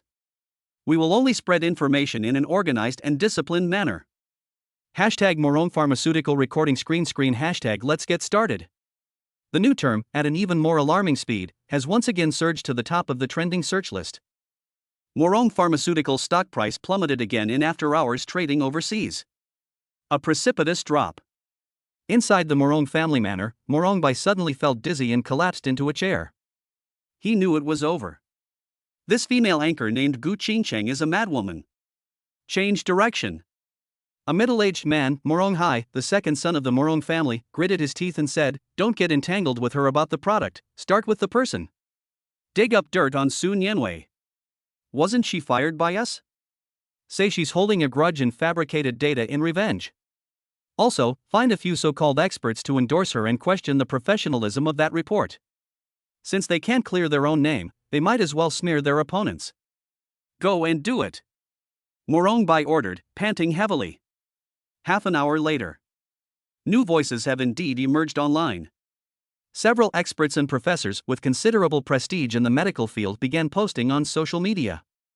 From the perspective of a professional researcher, Ms. Sun Yanwei's report has many flaws in its experimental design and data sampling, and its conclusions are open to discussion. It is understood that Sun Yanwei was dismissed by Morong Pharmaceutical for academic misconduct, and the motives behind her report are questionable. Any discussion of toxicity without considering dosage is irresponsible. Following this, a large number of marketing accounts joined in. A shocking twist. Behind the multi-billion-dollar health supplement scandal lies a former employee's vicious revenge? Let's dig into Sun Yanwei's dark past. It turns out she was the one who lied. Some netizens who were unaware of the facts began to waver. So, who is telling the truth? Let the bullets fly for a while, don't rush to take sides. While Gu Nianchen was in his car, Lu Ruyan called, her voice sounding somewhat urgent. Boss, the Morong family has started attacking Sun Yanwei.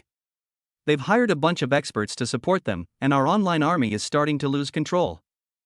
Gu Nianchen looked at the news on his phone, not surprised. That's more like it. If they collapsed so easily, they wouldn't deserve the reputation of being one of the 4 major families in the provincial capital. He smiled.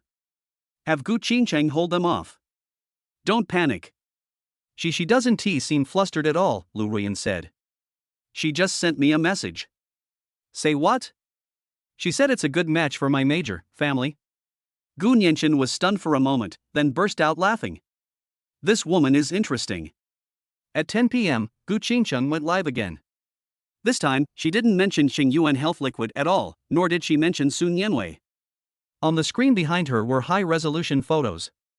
The main subject of the photo is the same person, the second young master of the Morong family, Morong Hai, who just offered the plan. The first photo shows Morong Hai behaving intimately with a female celebrity on a yacht. Family members, let's look at the pictures and talk about them. This handsome man is Mr. Morong Hai, the second young master of the Morong family. Does the beautiful woman next to him look familiar?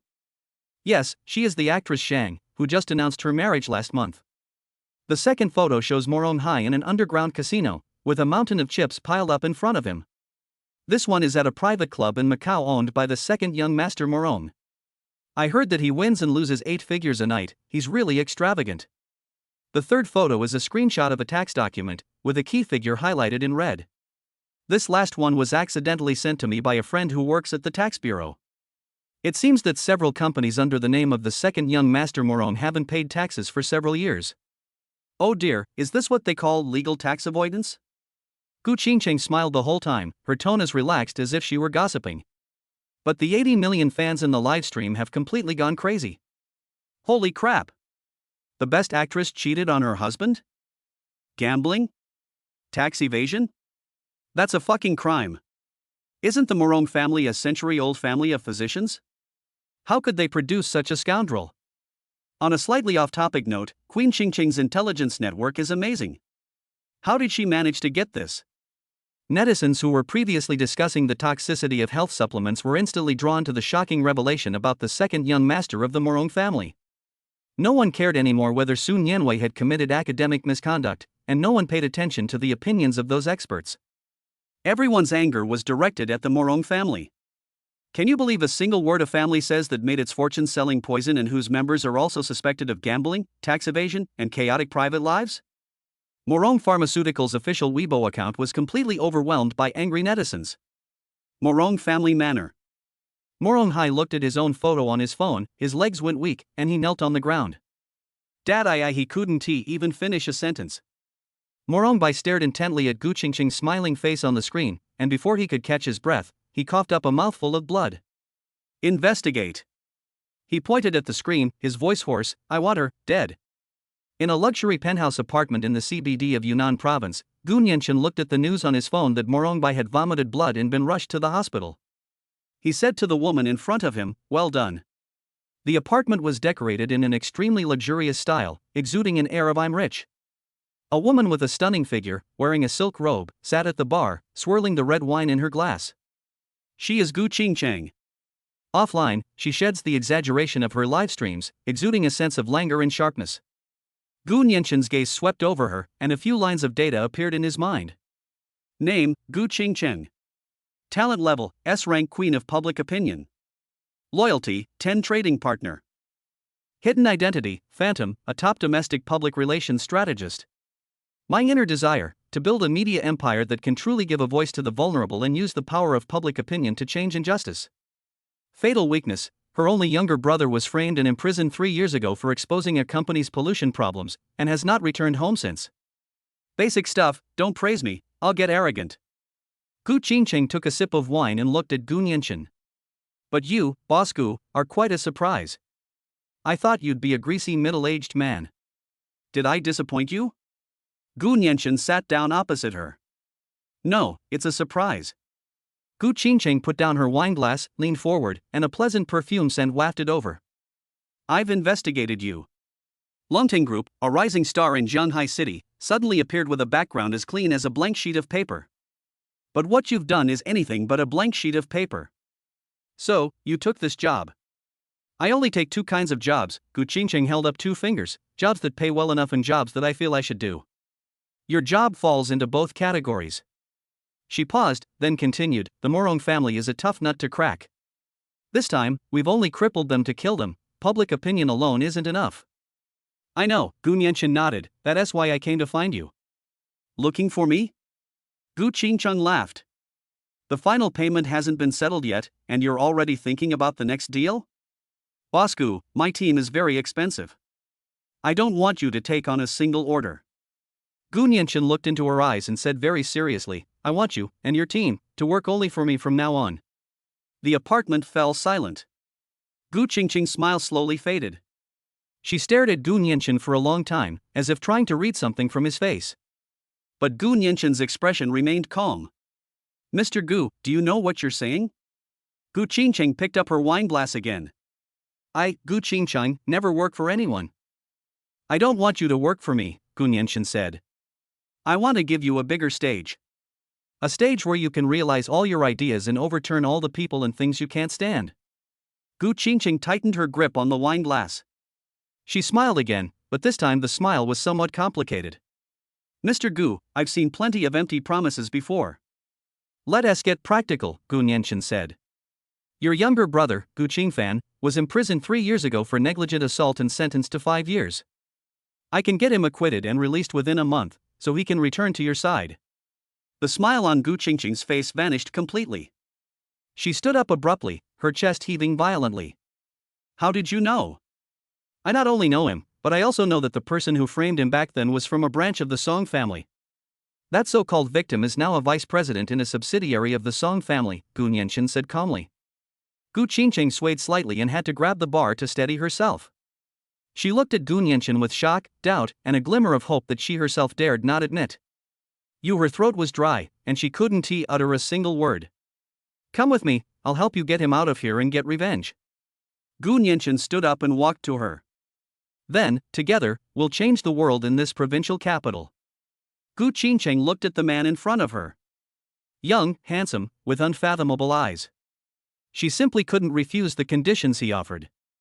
After a long time, she sat down again, reverting to her languid and alluring demeanor. She looked at Gu Nianshin and smiled charmingly. Mr. Gu, my appearance fee is very expensive. However, if you can agree to one condition, I can consider working for you for free. Chapter 44. This man is more interesting than I thought. The air in the apartment was a bit stuffy. Gu Qingcheng looked at the man in front of her. He said he wanted to change the sky over the provincial capital, but his expression was unusually calm. For the first time, she felt that something had slipped out of her control. She sat down again, leaning slightly forward, the neckline of her silk robe slipping open to reveal her delicate collarbone. Mr. Gu, my appearance fee is very high. She swirled the wine in her glass. However, if you can agree to one condition, I can work for you for free. Tell me about it, Gu Nianshin said, looking at her. He knew that this was just the beginning. A woman with S-level talent won't completely surrender her heart just because of a promise. She needs to test him, assess him, and determine if he's worth risking everything for. It's very simple. Gu Qingcheng put down her wine glass, interlaced her fingers to support her chin, and stared at Gu Nianshin. Tomorrow night, do a live stream with me. Live stream? Gu Nianshin raised an eyebrow. Yes. Gu Qingcheng smiled. I've already thought of the theme. It will be called, Unveiling the Rise of Newly Rich People. She said, enunciating each word clearly. The entire internet is curious about just how the boss of Longton Group, who beat the Morong family to the point of vomiting blood overnight, is such a powerful and capable person. I'll give them this opportunity, and I'll give myself one too. She added, an opportunity to see you for who you really are. Aren't you afraid of going too far? Gu Nianshin asked. Afraid? Gu Qingcheng laughed even wider. I, Gu Qingcheng, have been playing the media game for so many years, and I've never been afraid.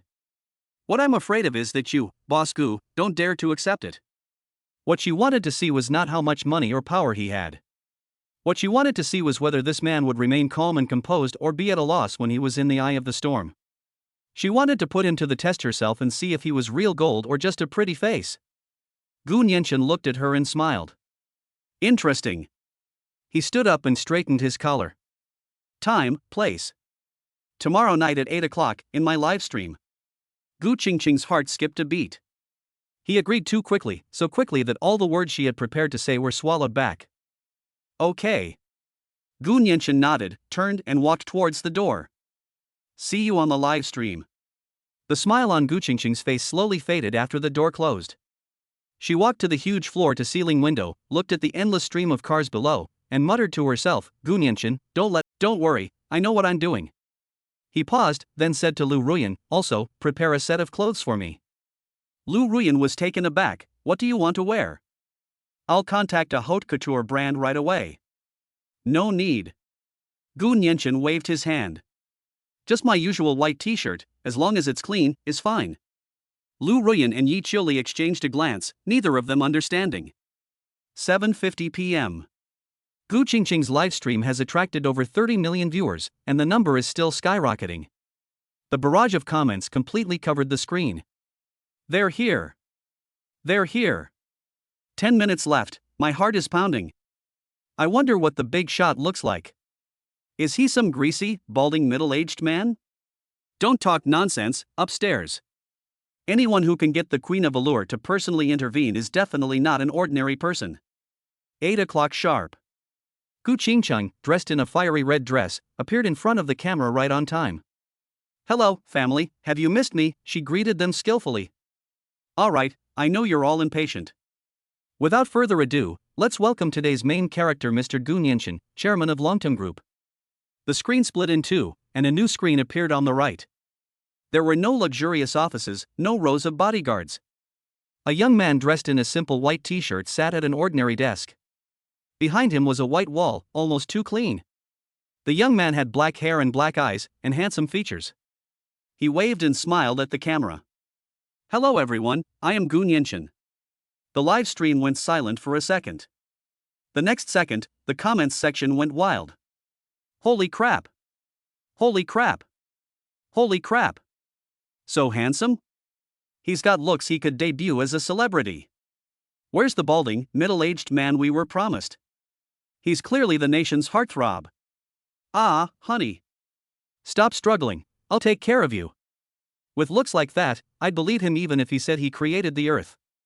Gu Qingqing looked at the comments. Everything was going as expected. Good looks are the primary driving force of the internet. But what she wanted was more than just good looks. President Gu, hello. Gu Qingqing greeted with a smile and immediately asked the first question. My family is really curious to know, with your young age and remarkable achievements, how did you suddenly rise to prominence in Jianghai City? Are you, like in the novels, the heir of some reclusive wealthy family who has come down from the mountains to gain experience? Everyone stared at Gu Qingqing, waiting for his answer. Gu Qingqing laughed and shook his head. A reclusive wealthy family? I wish I could, but unfortunately I'm not destined for that. He leaned back in his chair, his tone relaxed. My mother is a retired worker. My father passed away early, and my mother raised me on her own. Just a few months ago, I was an ordinary office worker who was scolded by my boss every day and dumped by my girlfriend. His words were very straightforward. In the live stream, the female fans who were spamming husband were stunned, and then more comments flooded in. What? Even the big boss was this miserable before? Getting yelled at by the boss, getting dumped by the girlfriend. This scenario sounds so familiar, isn't it just me? I cried. It turns out that even the big shots were once ordinary workers. I instantly empathized. Boss, from now on you're my half-brother. Gu Qingqing's heart sank. Pretty. A self-deprecating remark and a single truthful statement were enough to fill the first hole she had dug. So Mr. Gu started from scratch, that's truly admirable. Gu Qingqing's smile remained unchanged as she followed up with her second question. Then I'm even more curious. Since you started from nothing, how did you acquire your first pot of gold? Would you be willing to share it with your family? This problem is even more serious. An ordinary office worker who rises to prominence in just a few months, with his first pot of gold of dubious origin, is easily labeled as having a dirty background. The comments section also started to shift. Yeah, how did you make your first fortune? Did you win the lottery? They might have gone through some gray area. This is a crucial question. I'm waiting for your answer. Gu Qingqing's gaze passed through the camera lens and landed directly on Gu Qingqing's face. He paused for 2 seconds before speaking. I stole my first pot of gold. The entire live stream, with over 80 million viewers, was completely stunned. Stolen? Can I say this? Can I say it on a live stream? Gu Qingqing was also stunned. She had imagined countless answers, but she had never thought of this one. Has he gone mad? Gu Qingqing continued, I took everything from a boss who cheated me out of all my savings and stole my girlfriend. Some people might say that this is immoral and illegal. But I would say that when the rule makers themselves are breaking the rules, when morality becomes a tool for the strong to bully the weak, if you still want a reason, you will only lose everything. He looked at the camera. I took his money not to squander it on myself. I used it to establish Longtong Group, to give an explanation to the colleagues he had wronged, and to give a chance to the brothers who were capable but suppressed. Wealth itself has no color, it is what matters in whose hands it is. In the hands of bad people, it is the capital to do evil. In my hands, it is a weapon to protect those I want to protect. After these words, the live stream room fell silent for a few seconds. Then, the live chat exploded. Holy crap! Awesome! This quote is absolutely divine. Well said. You can't deal with scoundrels using gentlemanly methods. That's what a man should say. I love it. I hereby declare that from this day forward, Gu Nianchen is my faith. Gu Qingqing tightened her grip on the mouse. This man didn't fall into any of her traps. He frankly admitted his dishonorable actions, yet elevated them to another level. He wasn't answering questions, he was conveying values. President Gu's experience is truly legendary. Gu Qingqing suppressed the turmoil in her heart and asked one last question. Your swift action caused Morong Pharmaceuticals' stock price to plummet, and Chairman Morong Bai was so angry that he vomited blood and was hospitalized. Now some people online are saying that your methods were too ruthless. Do you have anything to say to Morong Bai, who is still in the hospital? Everyone held their breath.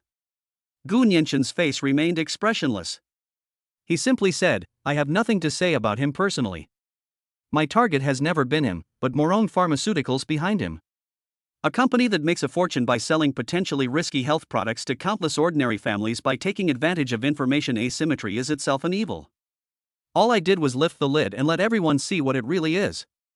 As for Chairman Morong's hospitalization, I can only say that I hope he recovers soon. After all, when he gets out, there are still many things he needs to explain to the public and the law.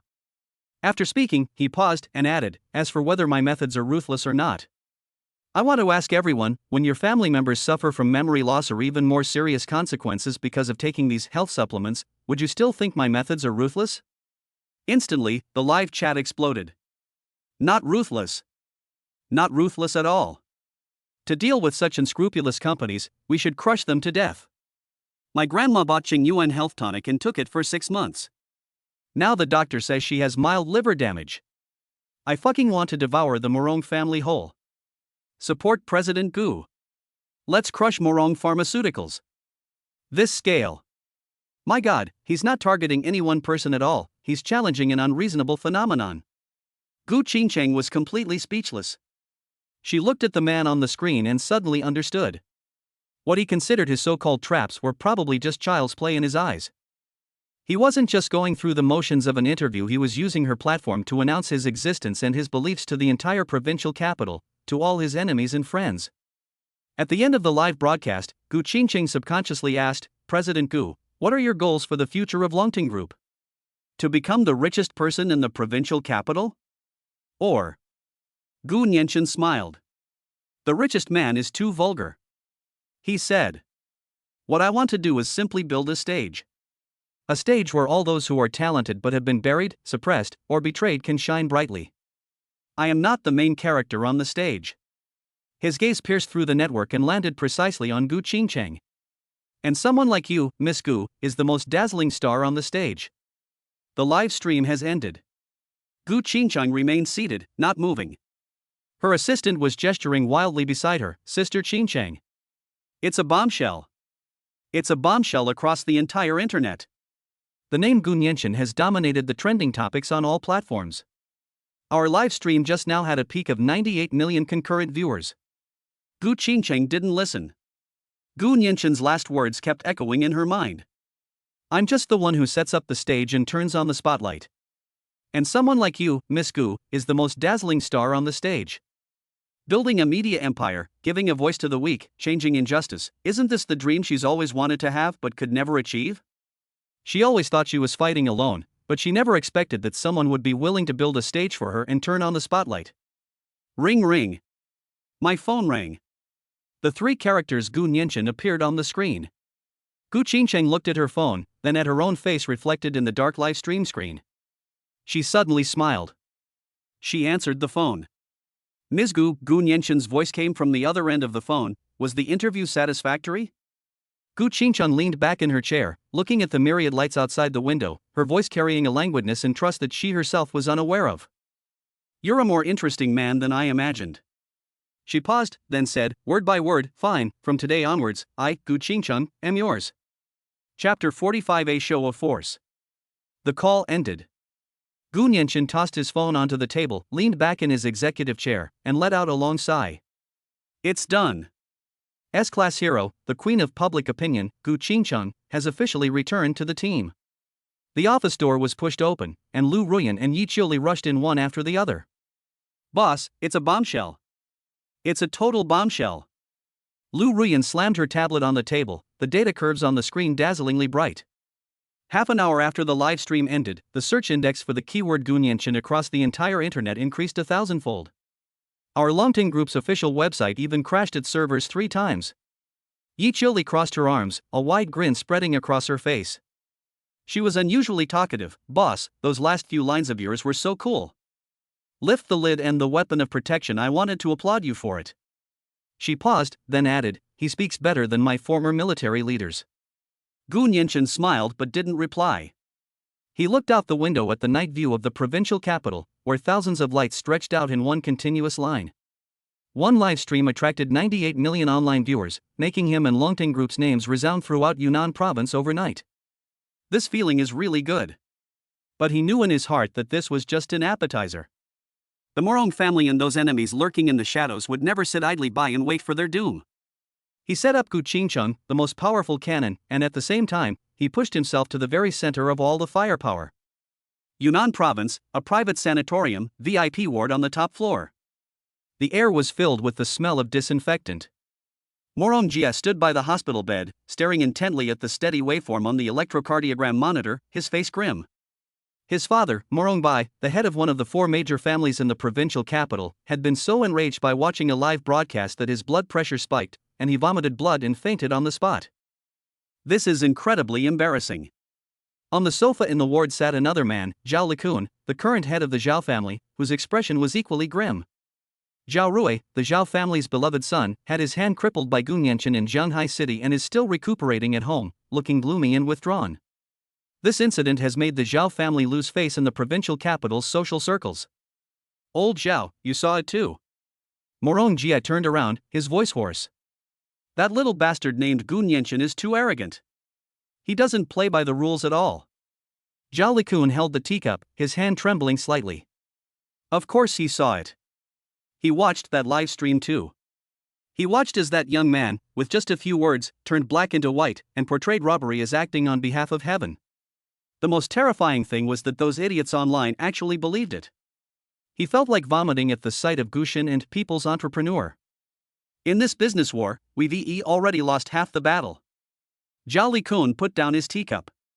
His Longting Group, and that female anchor named Gu Qingcheng, have played the media game far too well.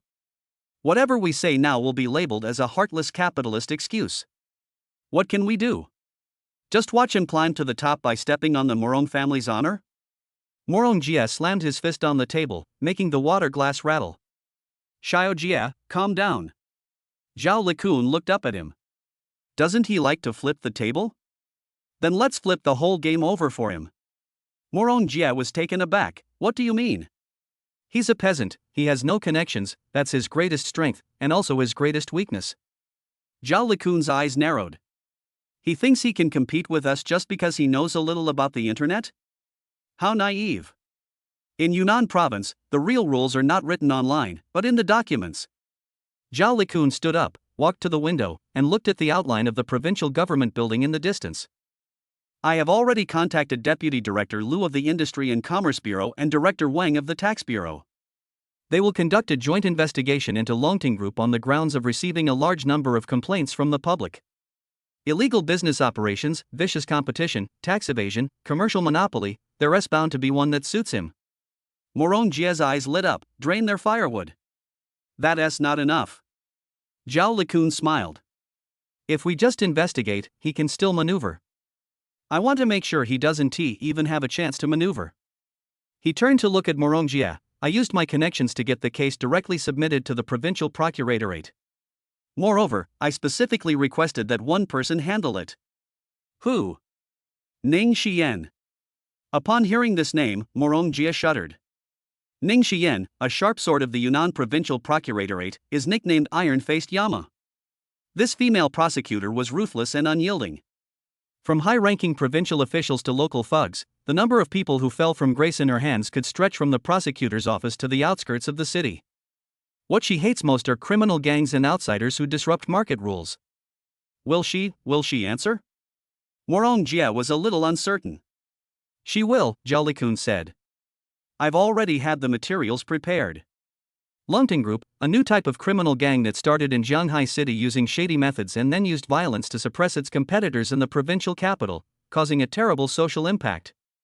With this label on them, do you think Ning Xiyan will let them off the hook? Once she takes action, the evidence will be irrefutable, and she will be convicted directly. No matter how capable Gu Nianchen is, he is just an ant in front of the state apparatus. Morong Jia's face twisted for a moment, then turned into a cold laugh. Fine. I want to see him handcuffed and kneeling on the ground begging for mercy. The next day, everyone in the office building that Longton Group had temporarily rented walked with a swagger. The success of the live stream excited everyone. Gu Qingcheng also officially moved in, and with her team, quickly set up a small public opinion monitoring center in an area designated by Lu Ruyan. Boss, this is the latest public opinion report. Gu Qingcheng, dressed in a smart business suit and high heels, walked into Gu Nianchen's office and placed a document on his desk. Currently, the positive evaluation of your personal image in our group on the entire internet is as high as 92%. Morong Pharmaceuticals stock price immediately hit the daily limit down at the opening today. Gu Nianchen nodded and flipped through the report. What's the Morong family and the Zhao family up to? It's very quiet, abnormally quiet. Gu Qingcheng frowned. Their PR team seems to have taken a vacation. The offensive comments about us online have also decreased significantly overnight. Anything unusual is suspicious.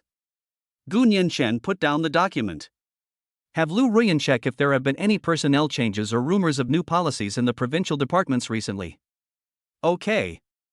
Gu Qingcheng nodded and was about to turn around and leave. The office door was suddenly pushed open. The receptionist was deathly pale and could barely speak. Boss, no, something bad has happened. There are a lot of people in uniforms outside. As soon as he finished speaking, a group of people dressed in dark blue prosecutor uniforms rushed in. The leader was a woman. She looked to be in her late 20s, with short, neat hair, no makeup, and a cold expression. She is Ning Xiyan. The entire office fell silent instantly. All the employees stood up and stared at the group of uninvited guests. Ning Xiyan's gaze swept around the office, finally landing on Gu Nianchen, who was sitting in the boss's chair. She stepped forward, pulled a piece of paper from the folder, and held it up to Gu Nianchen. The Provincial People's Procuratorate. Her voice was flat. My name is Ning Xiyan. We received a report that Longting Group is suspected of illegal business operations, commercial bribery, and malicious market monopoly. This is a search warrant. Please cooperate with our work. Gu Nianchen raised his head and looked at the woman in front of him. Character, Ning Xiyan. Talent level, S rank. Loyalty, 0 hostile. Hidden identity, iron-blooded prosecutor. Biography, a renowned prosecutor and law lecturer, upright and incorruptible, with a cold exterior but a gentle heart. He once personally sent his corrupt superior to prison. My inner desire, to establish a truly fair and just society governed by the rule of law. Fatal weakness, an almost obsessive pursuit of procedural justice. Another S-class. What was bound to happen has finally happened. Gu Nianchen didn't look at the search warrant, but looked at Ning Xiyan and said, Prosecutor Ning, our Longton Group is law-abiding. We do not admit to the crimes you have mentioned. Whether you admit it or not isn't up to you, it's up to the evidence. Ning Xiyan waved her hand. Everyone, get to work. Seal all accounts and copy all computer data. The prosecutors behind her immediately dispersed, their movements swift and professional. The employees panicked and instinctively looked at Gu Nianchen. Gu Nianchen stood up, his voice steady. Don't move, let them investigate. We haven't done anything wrong, we're not afraid of ghosts knocking on our door. His composure gradually calmed the panicked employees down. Gu Qingcheng walked to Gu Nianchen's side and whispered, It's the Morong family and the Zhao family who made their move. They're trying to destroy us. I know. Gu Nianchen looked at Ning Xiyan's back without any expression. Ning Xiyan ignored them and went to the finance department herself. In her view, a company that had risen rapidly through unconventional means was definitely in a financial mess, making it the best entry point. However, when CFO Liu Yutong handed her several thick ledgers and a hard drive containing complete electronic records, Ning Xian was taken aback. Prosecutor Ning, these are all the accounts of our company since its establishment, including every income and expenditure, every contract, and all tax payment certificates, Liu Yutong said, adjusting her glasses. The two financial experts behind Ning Xian immediately stepped forward, one opening the ledger and the other connecting the hard drive to the computer. 10 minutes later, both experts looked somewhat strange. Prosecutor Ning, one of the experts, leaned close to Ning Xian's ear and whispered, "The accounts are fine." "What do you mean no problem?" Ning Xian frowned. "It's just too clean." The expert lowered his voice, his words filled with disbelief. "Every transaction matches up, every invoice is legal and compliant, not a penny of tax is missing, and in fact, more than the required amount has been paid." This is clearer than our prosecutor's office's accounts." Ning Xian's gaze paused. She didn't believe it, so she went to the computer herself. On the screen is Longteng Group's financial system. The interface is clear, the operation is smooth, and every piece of data is accompanied by detailed notes and the signature of the person in charge. These accounts are so clean they could be used as a textbook example. How so? She turned her head and re-examined the office area. In her mind, it should be a hierarchical, oppressive environment where employees dare not speak out against their anger. But what she saw was a spacious and bright office, dotted with greenery. Although the employees stopped working because of their arrival, their faces showed no fear, but rather a dissatisfaction at being disturbed and a desire to protect the company. Their eyes, when looking at Gu Nianchen, were filled with undisguised trust and respect. Ning Xian even noticed that the slogan hanging on the wall wasn't about wolf culture, but rather a line of eye-catching characters, "Let every dream be lived up to." This doesn't match the description of the employee exploitation and violent threats in the whistleblower's report at all. Her gaze returned to Gu Nianchen. The young man stood there quietly from beginning to end, without a trace of panic or anger, as if they were searching someone else's company. For the first time, Ning Xian had doubts about this operation. Is there anything wrong with the report materials? Or rather, this man named Gu Nianchen is more cunning than anyone imagined. Chapter 46: Establishing a Kingdom. The search yielded no results. Ning Xian and her men arrived quickly and left just as quickly. As soon as the person left, the entire office area of Longteng Group came alive instantly. Gone? They're gone already? What a waste of time. Judging from their posture, I thought they were going to raid my house. The employees whispered among themselves, feeling both fortunate and proud. Gu Qingqing walked to Gu Nianchen's side, watching his figure disappear into the elevator, and said, "The show of force has failed. But they won't give up." Gu Nianchen didn't say anything. He walked to the French windows and watched the black government cars drive away downstairs. Liu Yutong walked over, pushed up her glasses, and said, "Boss, our accounts are too clean." So clean that it's abnormal. That's the truth. A company that rises rapidly in a short period of time cannot possibly be without some gray area behind it. But the accounts of Longteng Group, in the hands of financial genius Liu Yutong, are as clean as new. Every investment came from Gu Nianchen's personal account, and the source was clear. Every expenditure has a compliant and legal invoice and contract. Taxes are paid at the highest standard. These accounts are so detailed that they could be used as teaching cases in the auditing industry, let alone investigated. Cleanliness will only scare them more. Gu Nianchen turned to Liu Yutong and Gu Qingqing and said, "They will think that we are hiding even more deeply." He looked in the direction Ning Xian had left. This woman is a fine knife. Unfortunately, it is now his enemy who holds the hilt of the sword. Inside the office of the Yunnan Provincial Procuratorate, no one spoke for a moment. Ning Xian's subordinate, a young prosecutor who had just graduated, asked in a low voice, "Prosecutor Ning, we're back just like that? I've looked at the information on Longteng Group. Their rise is too abnormal. There must be something fishy going on." Ning Xian slammed the folder heavily on the table. "There must be?" She looked up at him. "Where's the evidence? What evidence did you find?" The young prosecutor shrank back under her gaze and dared not speak. Ning Xian was very annoyed. After returning from Longteng Group, she locked herself in her office and reviewed the day's action log and all the materials Liu Yutong had handed over again and again. No problem. There's absolutely no problem. Company registration, employee hiring, business contracts, tax records, everything was flawless. She didn't see any of the violent threats, malicious competition, and employee exploitation mentioned in the whistleblower's report today. What she saw was a company with a harmonious atmosphere and employees with a bright and cheerful spirit. What she saw was the composure of the young man named Gu Nianchen when faced with the search. This is unlike any case she has ever handled.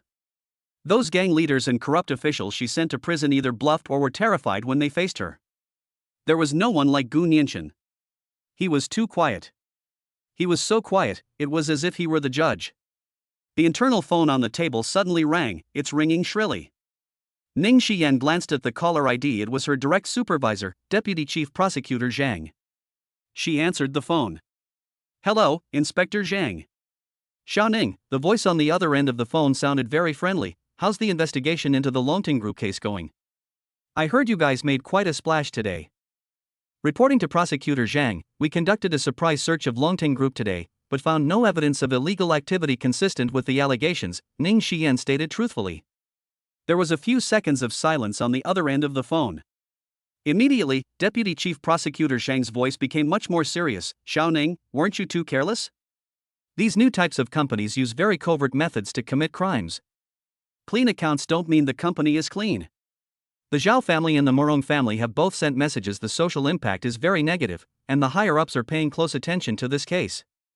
So many accusations, are they all baseless? You need to investigate thoroughly.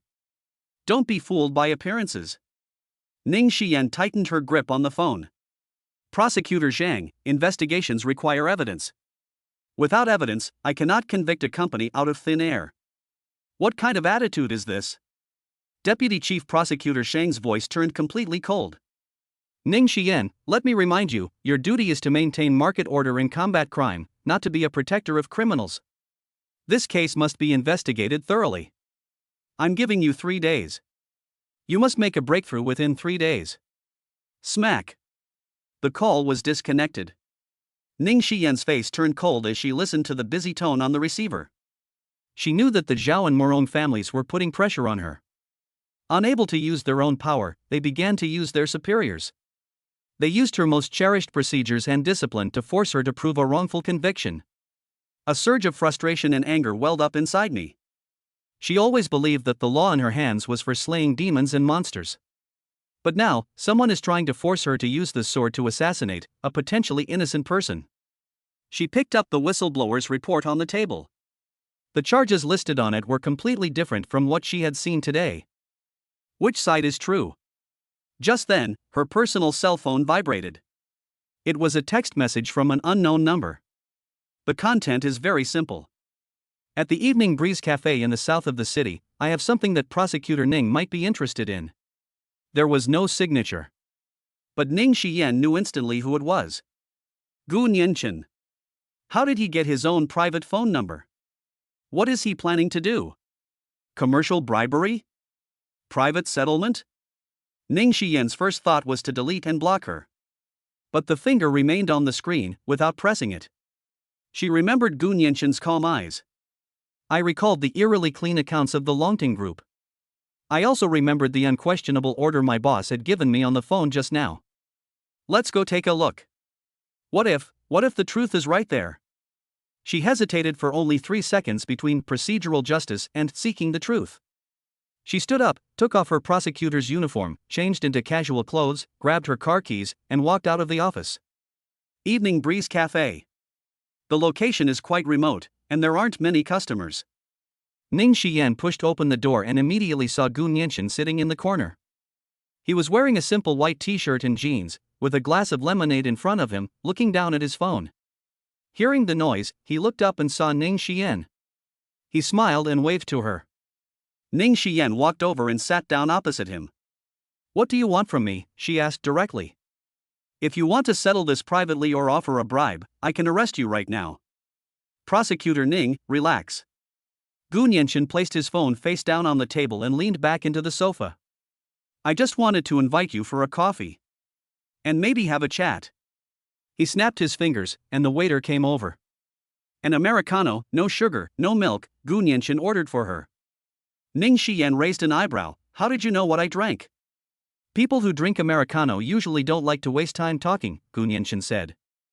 Ning Xian didn't reply, she just looked at him. She wanted to see what he was really up to. The coffee was served quickly.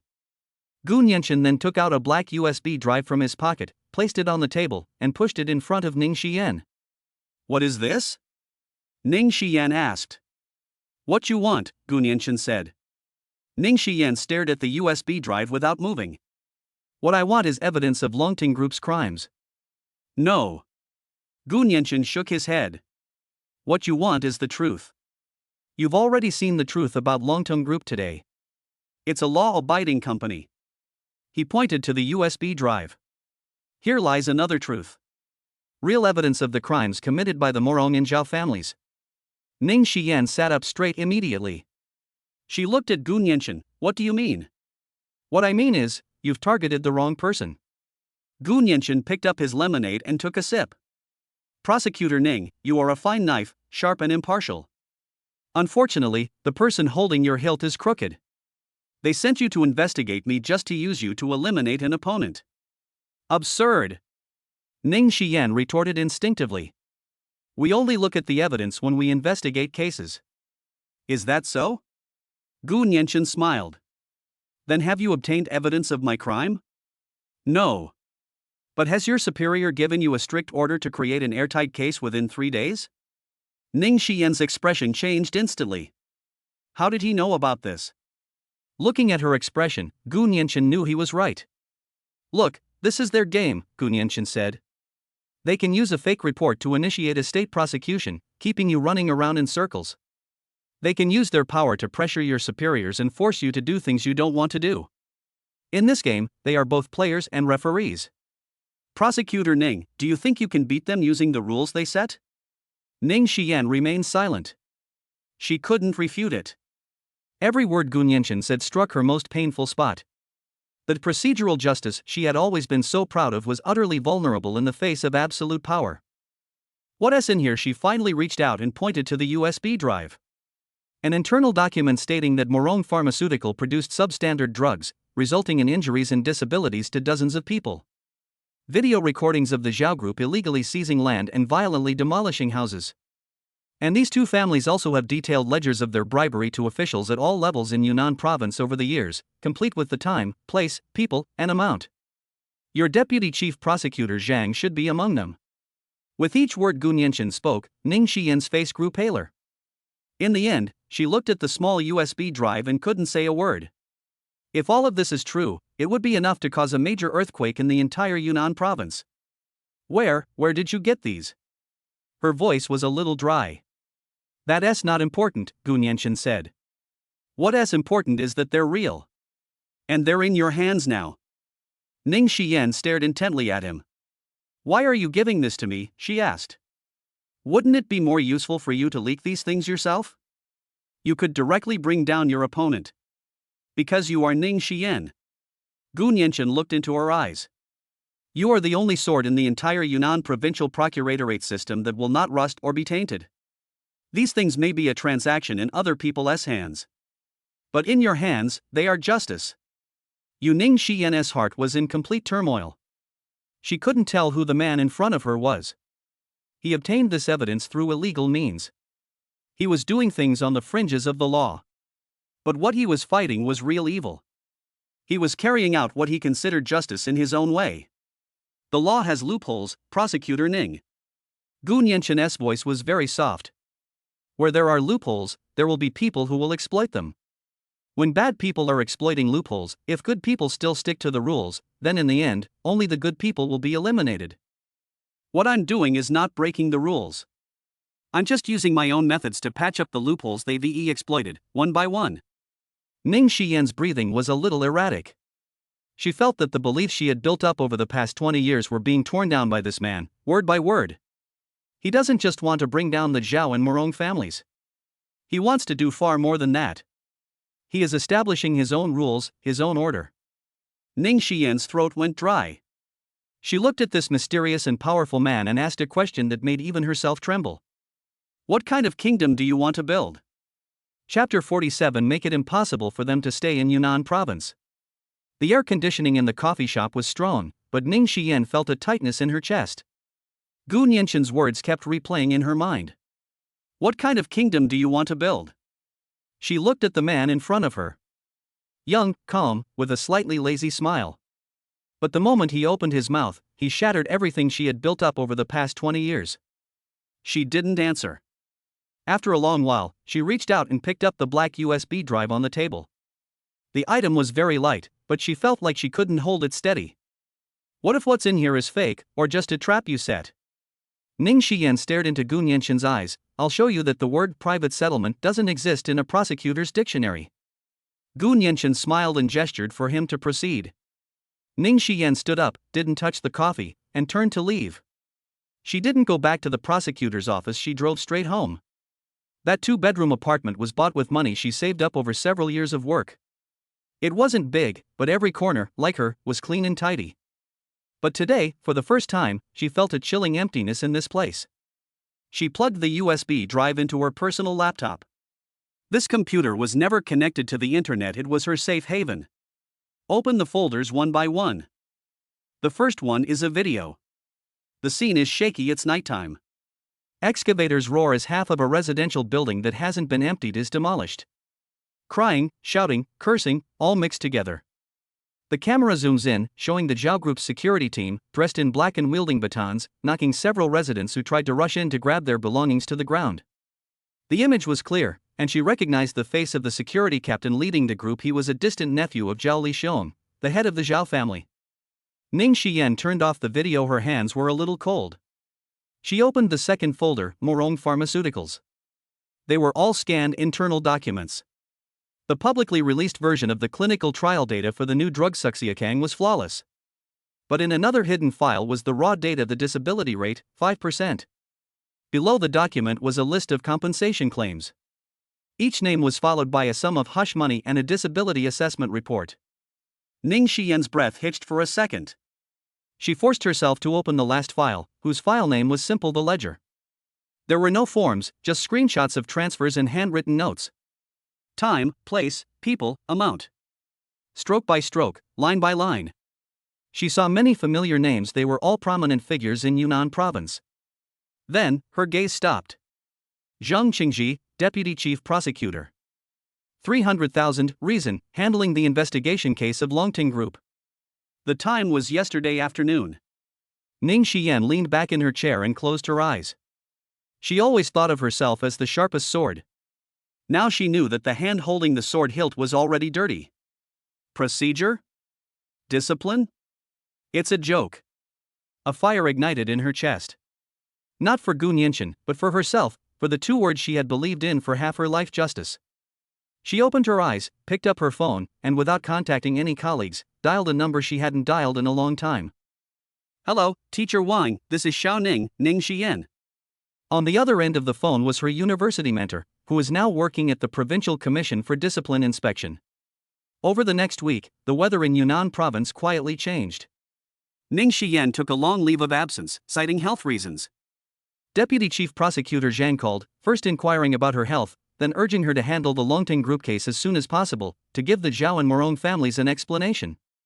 Ning Xiyan simply responded in a tired voice, saying that she needed to rest. He said he was resting, but he didn't stop. She changed into the most ordinary clothes, put on a mask and hat, and appeared in the urban village. She found a name on the list of victims of Morong Pharmaceuticals. A woman in her 40s suffered nerve damage in her lower limbs after taking Su Shaokong, a Chinese medicine, and is now bedridden. Her husband had accumulated a mountain of debt to pay for her medical treatment, working as a cement carrier during the day and a food delivery driver at night. The woman cried whenever Morong Pharmaceuticals was mentioned, saying that they had paid them 200,000 yuan in compensation, forced them to sign a confidentiality agreement, and threatened them that if they continued to talk nonsense, they would be forced to leave Yunnan province. Ning Xiyan recorded the conversation, left 10,000 yuan, and only said one sentence: the sun will rise. Leaving the dimly lit rented room, Ning Xiyan stood in the sunlight, her eyes stinging from the glare. In the past, when she handled cases, she only looked at case files and evidence. This was the first time she had seen how miserable the people behind those case files were. She anonymously sent the recording, along with a short video clip of the Zhao Group's violent demolition, to her mentor. She didn't reveal all her cards. This is what Gu Nianqin taught her: don't believe in the rules, use the rules. 2 days later, a deputy in charge of urban construction was taken away by the Provincial Discipline Inspection Commission during a meeting. The Zhao and Morong families were the first to panic. They frantically searched for people and tried to gather information, but this time, all avenues were blocked. The Provincial Discipline Inspection Commission's investigation was overseen by its top official, and no one could get involved. Shortly afterward, the fact that Morong Pharmaceutical was producing substandard drugs was exposed by a media outlet from another province, which also attached crucial internal documents. Public opinion was in an uproar. The Morong family's stock price plummeted to its daily limit that day, wiping out billions of dollars in losses. The Zhao and Morong families were in complete chaos, fighting each other in all directions, unaware of who their enemy was. Inside the prosecutor's office, Deputy Chief Prosecutor Zhang locked himself in his office and smoked one cigarette after another. He felt that this fire would soon engulf him. He thought of Ning Xian, the subordinate he had personally promoted but who was the most disobedient. He immediately made a call, then turned off his phone. His heart sank. It was all over. Ning Xian did not dodge. She returned to the procuratorate and went straight into Zhang Qingji's office. "Xiao Ning? Are you feeling better? Why is your phone off?" Zhang Qingji's smile was more like a grimace when he saw her. Ning Xian placed her resignation letter on his desk. "Prosecutor Zhang, I'm tired and want to rest." Zhang Qingji's hand trembled slightly as he looked at the resignation letter. He wanted to get angry, wanted to threaten, but looking at Ning Xian's face, he couldn't say a word. He knew he was finished. Ning Xian walked out of the office, took off the prosecutor's uniform she had worn for 6 years, folded it neatly, and placed it on her desk along with her work ID. She left without saying goodbye to anyone. As she walked out of the procuratorate, she felt as if something had been stripped off her, or as if a shackle had been removed. But where can she go? There will be no place for her in Yunnan's legal profession. She was contemplating whether to go to another city when her phone rang. Unknown number. She answered the phone, and a familiar voice came through. "Prosecutor Ning? No, you should call me Miss Ning now." Gu Nianxin's voice held a hint of amusement. "Interested in continuing to uphold your justice in a different setting? Longtem Group, top level." Gu Nianxin stood with Ning Xian in a spacious, unfinished office area. "This will be the internal inspection department of Longting Group from now on." Gu Nianxin pointed to the huge space. "I need you to be the head of this department." Ning Xian looked at him without saying a word. Longting will grow bigger and bigger, and there will be more and more people.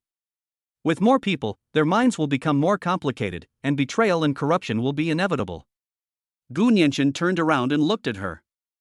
"I need a knife to hang over everyone's head, including mine. At the same time, we will also face attacks from the outside. Overt and covert. Just like when you came to investigate me last time." He smiled. "I need someone who knows the rules best, to use their rules to protect us." He walked up to Ning Xian and stared at her. "In the prosecutor's office, your legal code is a shackle. Because there are people who have more power to interpret the rules than you. But in Longting, I give you the highest authority. Here, you are the rule. Your department is not subject to anyone else's control and is only responsible to me. I don't want you to be a prosecutor. I want you to be the Eastern Depot commander of Longting, the blade that can cut off all the evil hands." Ning Xian's heart skipped a beat. She was abandoned by the entire system. This man, however, wanted to give her a completely new battlefield and a sword that was no longer bound. She looked at Gu Nianxin, the man who had single-handedly turned half of Yunnan province upside down, and finally understood. He is not disrupting order. He is building his own new order on the ruins of the old one. And she will be the guardian of this new order. Is it humiliating? One thing. Bowing down to a former surveyee. But more than anything, it was a pent-up excitement. She can finally stop being bound by those rules and regulations and do what she wants in her own way.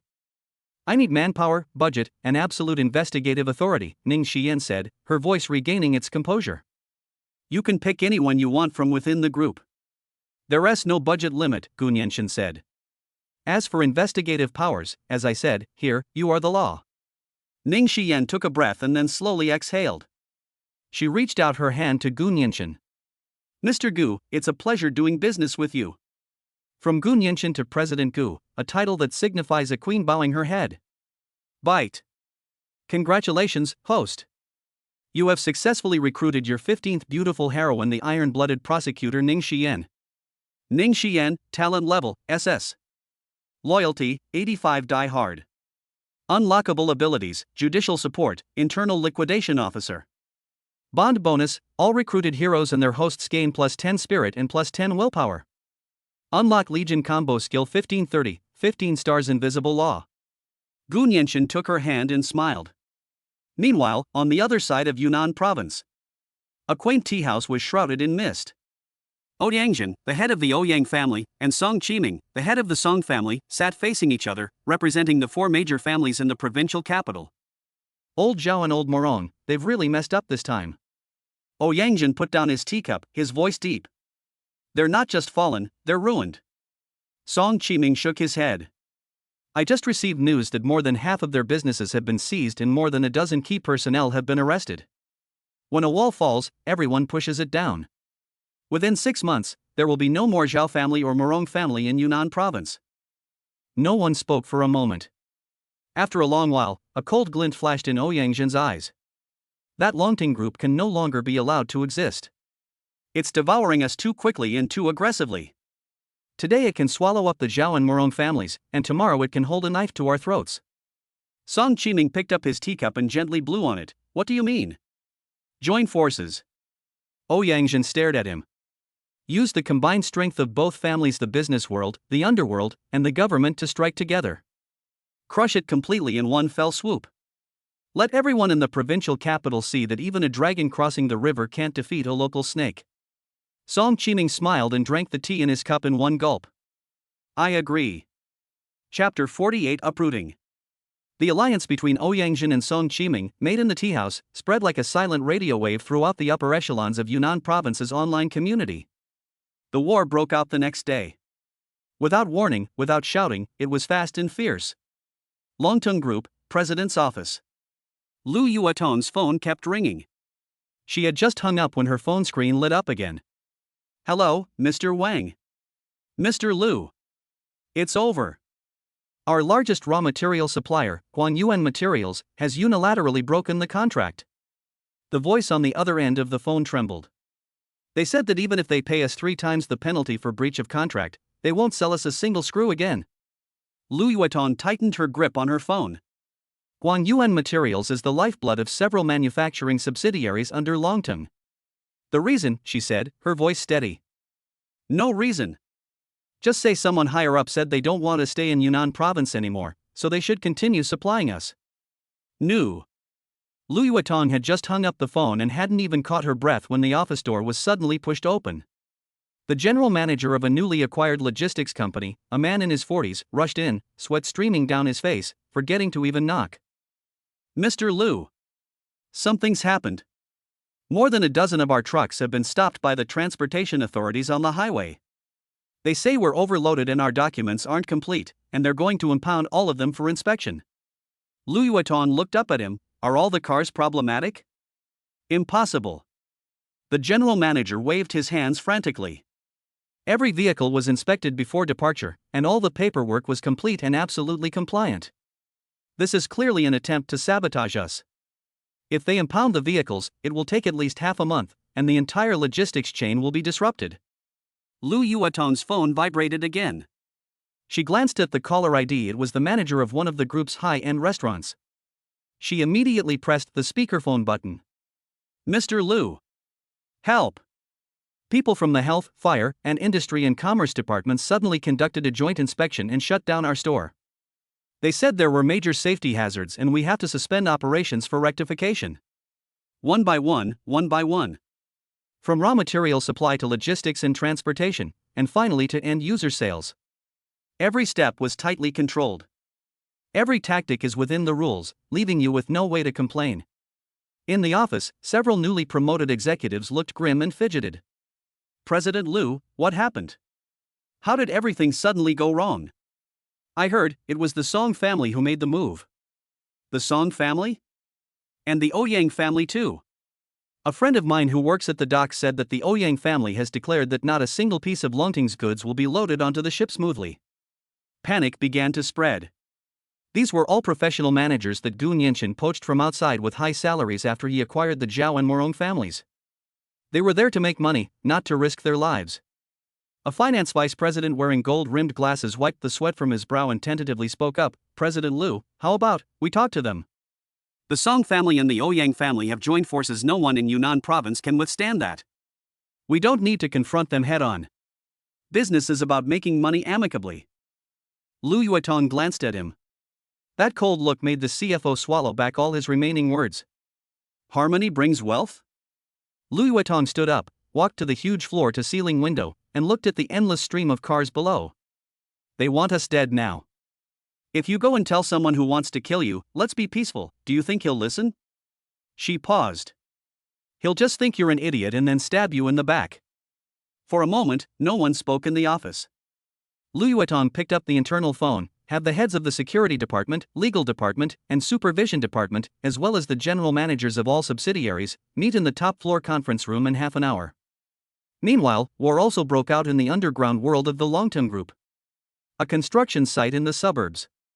This is the largest comprehensive entertainment center in Yunnan province, planned by Longteng Group. Dozens of workers wearing safety helmets are busy at work. Suddenly, more than a dozen vans drove up and screeched to a halt at the entrance of the construction site. The car door opened, and hundreds of thugs wielding steel pipes and machetes rushed out, led by a burly man with a scar on his face. Stop the fucking! Scarface roared, brandishing his machete. The construction site's security captain, accompanied by more than a dozen men, approached them. Who are you? This is private property, leave immediately. Scarface spat on the ground and pointed his machete at the security captain. Longteng Group's construction site? From today onwards, this place belongs to the Ouyang family.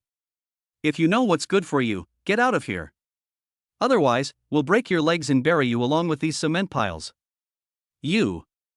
Before the security captain could finish speaking, a burly man behind Scarface kicked him. The security captain grunted and took a few steps back. The two sides immediately started fighting. Longteng's security guards were all retired soldiers personally trained by Yi Choli, but the other side had too many people, and each of them was ruthless. What's even more terrifying is that there were several people mixed in with the crowd who were dressed in ordinary clothes, but whose methods were completely different. When they do move, it's a simple and direct punch or kick. Just as a security guard had taken down two thugs, a man in a work vest appeared in front of him and delivered a karate chop to his neck. The security guard's eyes rolled back, and he fell straight down.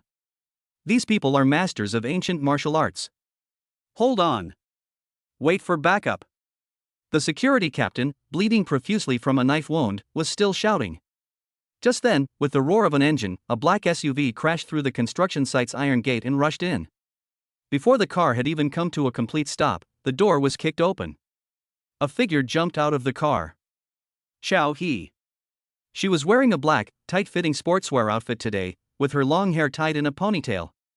She glanced at the security guard lying on the ground, said nothing, and rushed into the crowd. A thug swung a steel pipe at her head.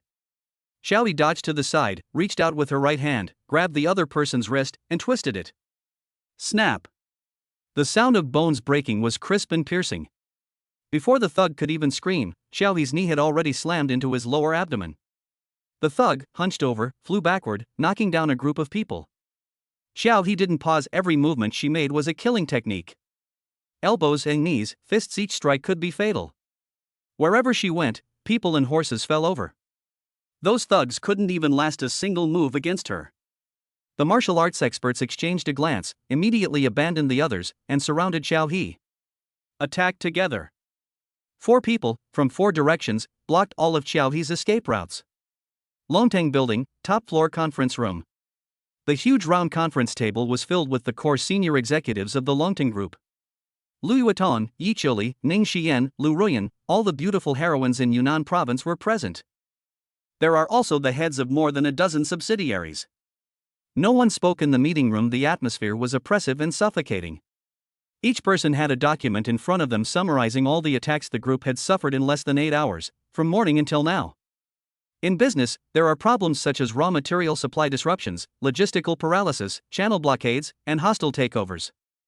In the underground world, construction sites are vandalized, venues are raided, and key personnel are attacked. On the official level, there are all sorts of inspections, fines, and investigations.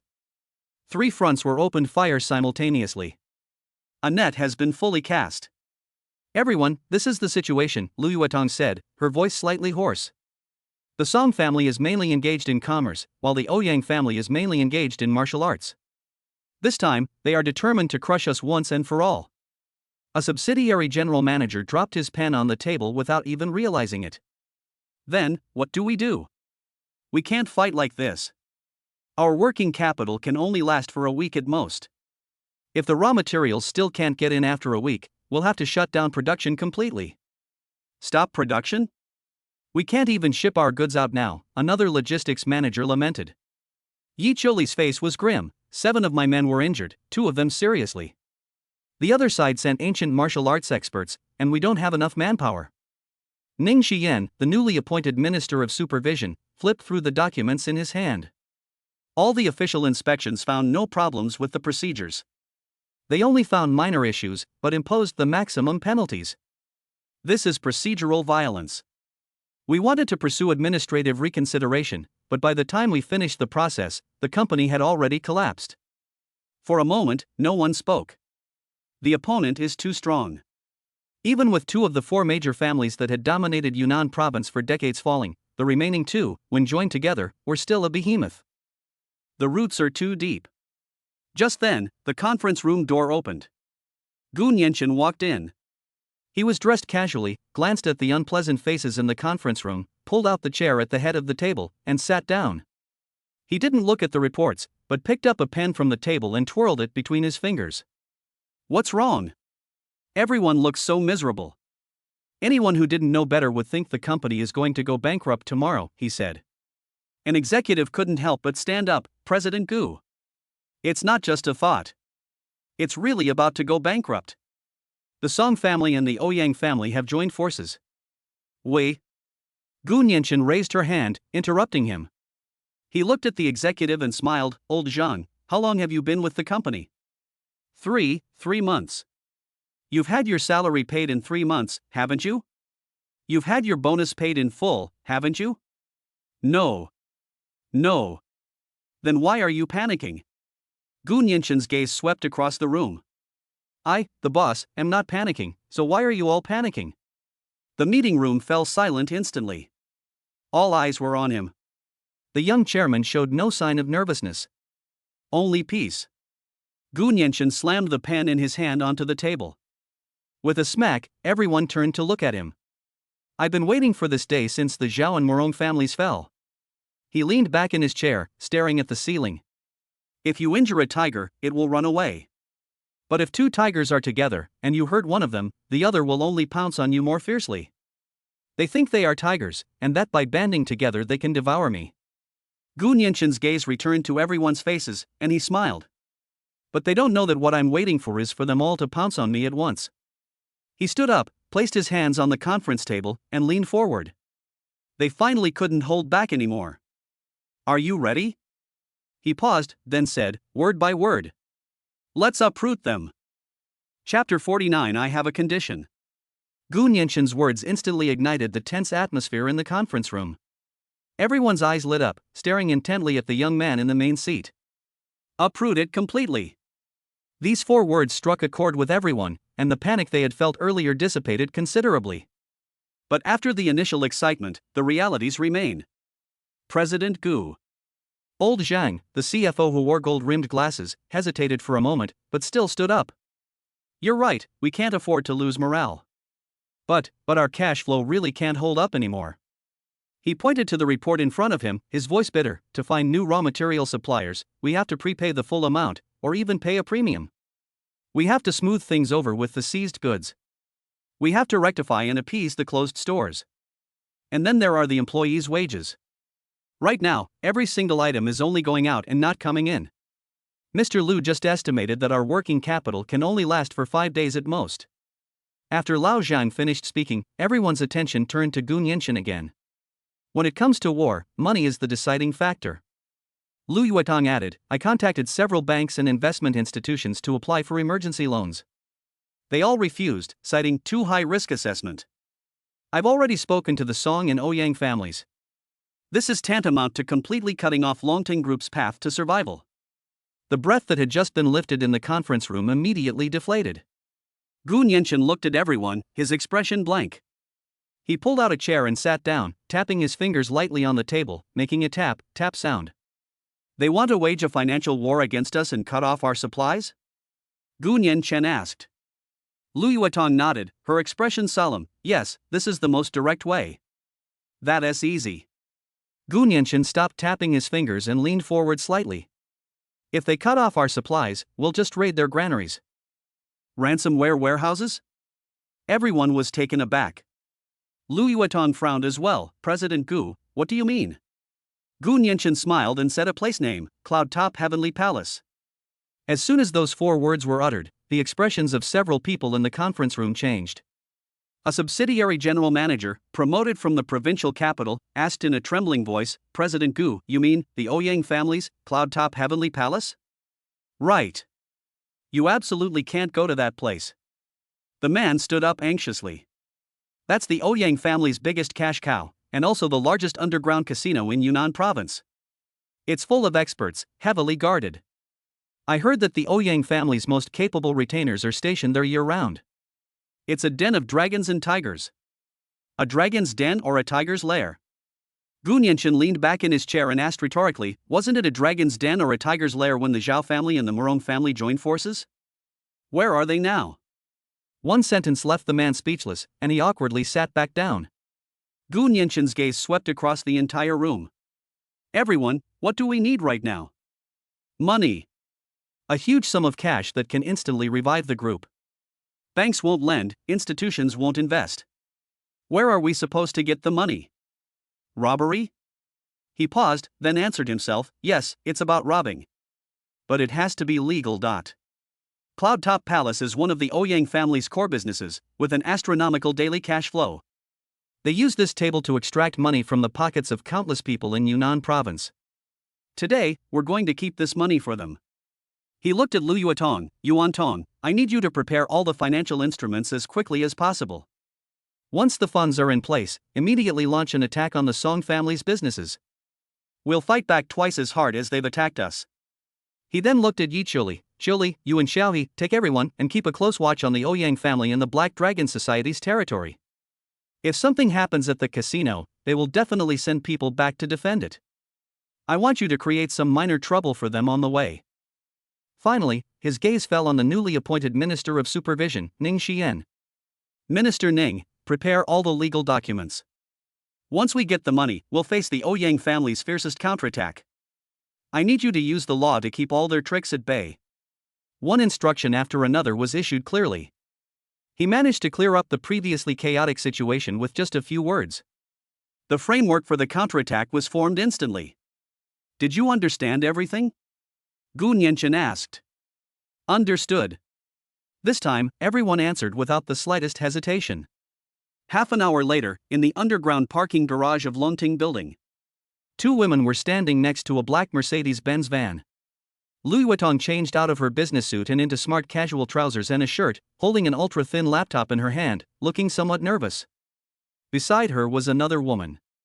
She was about 1.7 meters tall, wearing a simple black t-shirt and cargo pants, with her long hair tied back, revealing a plain and indifferent face. She is Lin Ziyi, codenamed Tracking Hound, the 17th hero that Gu Nianchen just recruited through a system mission. Name, Lin Ziyi. Talent level, A. Loyalty, 85 reliable. Hidden identity, top private investigator. Biography, has provided background checks and surveillance services for numerous wealthy individuals and political figures worldwide, never failing. While investigating the shady dealings of a multinational corporation, he was framed and hunted down, but was later rescued by the protagonist. Her inner desire, a safe haven where she can fully utilize her talents. Fatal weakness, extreme insecurity and zero tolerance for betrayal. Boss. Seeing Gu Nianchen approach, Lin Ziyi nodded slightly, her voice clear and crisp. Is everything ready? Gu Nianchen asked. Lu Yuetong nodded, the initial capital of 5 million has already been converted into chips. She still couldn't help but urge, Boss, are you really going? It's too dangerous. What if? There is no such thing as what if, Gu Nianchen interrupted her. Yutong, have you forgotten what I told you? The higher the risk, the greater the reward. He looked at Lin Ziyi. Your task is simple. Once inside, use your eyes to keep an eye on everyone. Who is the dealer, who is the security guard, who is the customer, and who is the mole? Who is carrying something they shouldn't be carrying? Whose eyes are suspicious? Build a model of the entire casino's personnel structure in my mind. Understood, Lin Ziyi replied. Gu Nianchen then said to Lu Yuetong, your task is to calculate. Based on the frequency and amount of my bets, combined with the odds on the table, calculate our rate of return and the casino's cash flow model in real time. I need to know when they will be unable to hold on. Okay. Lu Yuetong opened the notebook in her hand. Let's go. Gu Nianchen opened the car door. Let's see just how tall the Ouyang family's heavenly palace really is. Yunding Tiangong is located in a prime location in the capital of Yunnan province. It is a 33-story independent building. During the day, it's unremarkable. But at night, the entire building is brightly lit. The Mercedes-Benz was parked in the parking lot, and immediately a waiter in a cheongsam came forward to open the car door. Welcome to the heavenly palace on the clouds. The three of them stepped through the gate, and a wave of heat hit them. The air was thick with the smells of perfume, cigars, and money. Beneath the enormous crystal chandelier lies a vast hall that stretches as far as the eye can see. Baccarat, blackjack, Russian roulette, sic bo. Hundreds of gambling tables were packed with people. Some people shouted excitedly, some pounded the table in frustration, and some pushed stacks of chips out expressionlessly. The crisp sound of chips clashing, the dealer's skillful announcement of bets, and the shouts of gamblers blended together. Lin Ziyi's gaze swept quickly across the entire room in less than 10 seconds. She leaned close to Gu Nianchen's ear and whispered, on the first floor of the lobby, there are 32 security guards and 11 plainclothes officers, positioned at various exits and in blind spots. All dealers' earpieces are working, and the operation is coordinated from the back office. There are 128 surveillance cameras, covering all areas. The second floor and above are the VIP area, requiring verification of funds, and the security level is even higher. Major. Gu Nianchen silently praised him. Let's start with something simple. He walked to the most popular dice table. The table was surrounded by people, and in the very center was a glass dome containing 3 dice. Place your bet. Place your bet. The dealer shook the dice cup with a flamboyant motion, drawing cheers from the crowd. Gu Nianchen didn't rush to place a bet. His eyes fell on the dealer. Ultimate insightful eye activated. The lines of pale gold bullet comments were visible only to him. Character, Wang Wu. Identity, senior dealer at Cloud Peak Palace. Skills, proficient in dice reading and card dealing techniques, skilled in various tabletop games. Biography and career. My deepest desire, to pay off the high-interest loans my son has incurred. Fatal weakness, when rolling the dice, his little finger will habitually curl slightly upwards. This is a sign that he is about to roll a triple 3 of a kind. Gu Nianchen's lips twitched slightly. Open. 4, 5, 6, 15 points, big. The glass cover was lifted, and a chorus of wails and cheers erupted from the crowd. Again. Again. The dealer picked up the dice cup again and began to shake it. Just as he shook for the 5th time, preparing to put it down, Gu Nianchen saw that his right pinky finger curled up almost imperceptibly. A leopard is about to appear. Without hesitation, Gu Nianchen pushed all 5 million chips in his hand into the all-encirclement square at once. The odds are 1 to 30. His action instantly silenced the entire gambling table. Everyone looked at him like he was an idiot. Holy crap, is this guy crazy? 5 million, going all in at once? New here? Don't you know how low the probability of getting a perfect score is? Whose spendthrift son is burning money like that? The dealer paused for a moment and glanced at Gu Nianchen. He slammed the dice cup down on the table and shouted, "Place your bets." Open. The glass dome slowly rose. Everyone's eyes were fixed on the 3 dice. 1 second. 2 seconds. When the number on the dice was revealed, a collective gasp filled the room. 6, 6, 6. Dice all around. Leopard. The crowd erupted. Holy crap. It really is a leopard. This luck is unbelievable. 5 million, with a 30% payout ratio, that's 150 million? All eyes shifted from the dice to Gu Nianchen's face. He smiled calmly at the croupier, whose face had turned somewhat pale, and said, "Excuse me, could you please settle the bill?" Soon, the casino manager, a middle-aged man in a silver gray suit with slicked back hair, strode over. He was followed by 2 burly bodyguards. "Sir, you've got good luck." The manager smiled, but his eyes were cold. "I'm the manager here, my surname is Zhang." "May I ask your name?" "Gu." Gu Nianchen uttered a single word. "So it's Mr. Gu." Manager Zhang waved his hand, and immediately a waiter pushed over a cart full of chips. 150 million, not a penny less. "Mr. Gu, would you like to continue playing, or cash out and leave?" This is a test of him. "I just got here, my hands are still warm, of course I'll continue." Gu Nianchen casually picked up a few $1 million chips from the chip cart and tossed them to a few gamblers around him who had just won money by betting with him. "May everyone get rich." "Thank you, young Master Gu." Young Master Gu is so generous. His move immediately won him a lot of people's favor. Manager Zhang's expression darkened further. The next hour became Gu Nianchen's personal showcase. He played at different tables blackjack, baccarat, roulette and won no matter what he played. The chip cart behind him has changed 3 times. On Lu Yueton's notebook, numbers were jumping rapidly. "Boss, we've already won 300 million. We've almost emptied the cash reserves in the lobby," she whispered a reminder. Lin Ziyi also spoke up. "Manager Zhang has made 5 calls already. 8 spies from the 2nd and 3rd floors have come down and are all mixed in with the crowd. We're surrounded." Gu Nianchen nodded. Just as he was about to place another bet on the roulette wheel, Manager Zhang walked up to him with 4 armed bodyguards. This time, the smile on his face completely disappeared. "Mr. Gu," Manager Zhang's voice was firm, "our boss invites you. He'd like to have a quiet game with you upstairs." "It's finally here." Gu Nianchen threw away the chips in his hand and stood up. "Lead the way." After passing through the noisy lobby and a special passage requiring iris verification, they were taken to the top floor on the 33rd floor. There are no windows here, the decor is luxurious and dark, and it's so quiet you can hear your own heartbeat. In the center of the room, there was only a lone gambling table. A woman wearing a black slit cheongsam sat with her back to them at the gambling table. She had long, jet black hair and wore a pair of large sunglasses. Manager Zhang walked up behind her and bowed respectfully. "Sister, the person has been brought." The woman didn't turn around, she simply flicked the ash from her cigarette with the finger holding it. Her voice came through, somewhat languid and hoarse. "How much did you win?" 300 million. "Ha!"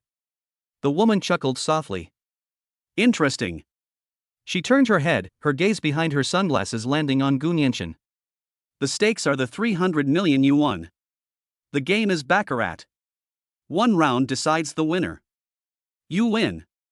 I'll pay you double, 600 million. You can walk out of this building unharmed. You lost." She paused. "Leave the money, and leave one hand." "Ruthless." Lu Yueton's face turned pale. Gu Nianchen smiled. "Okay."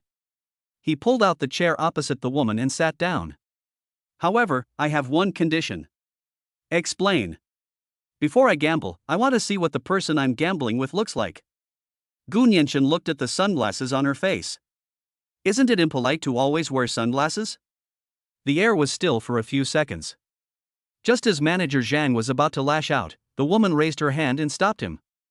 She stared at Gu Nianchen and slowly took off her sunglasses. A face of extreme beauty, yet it carried an aura of death.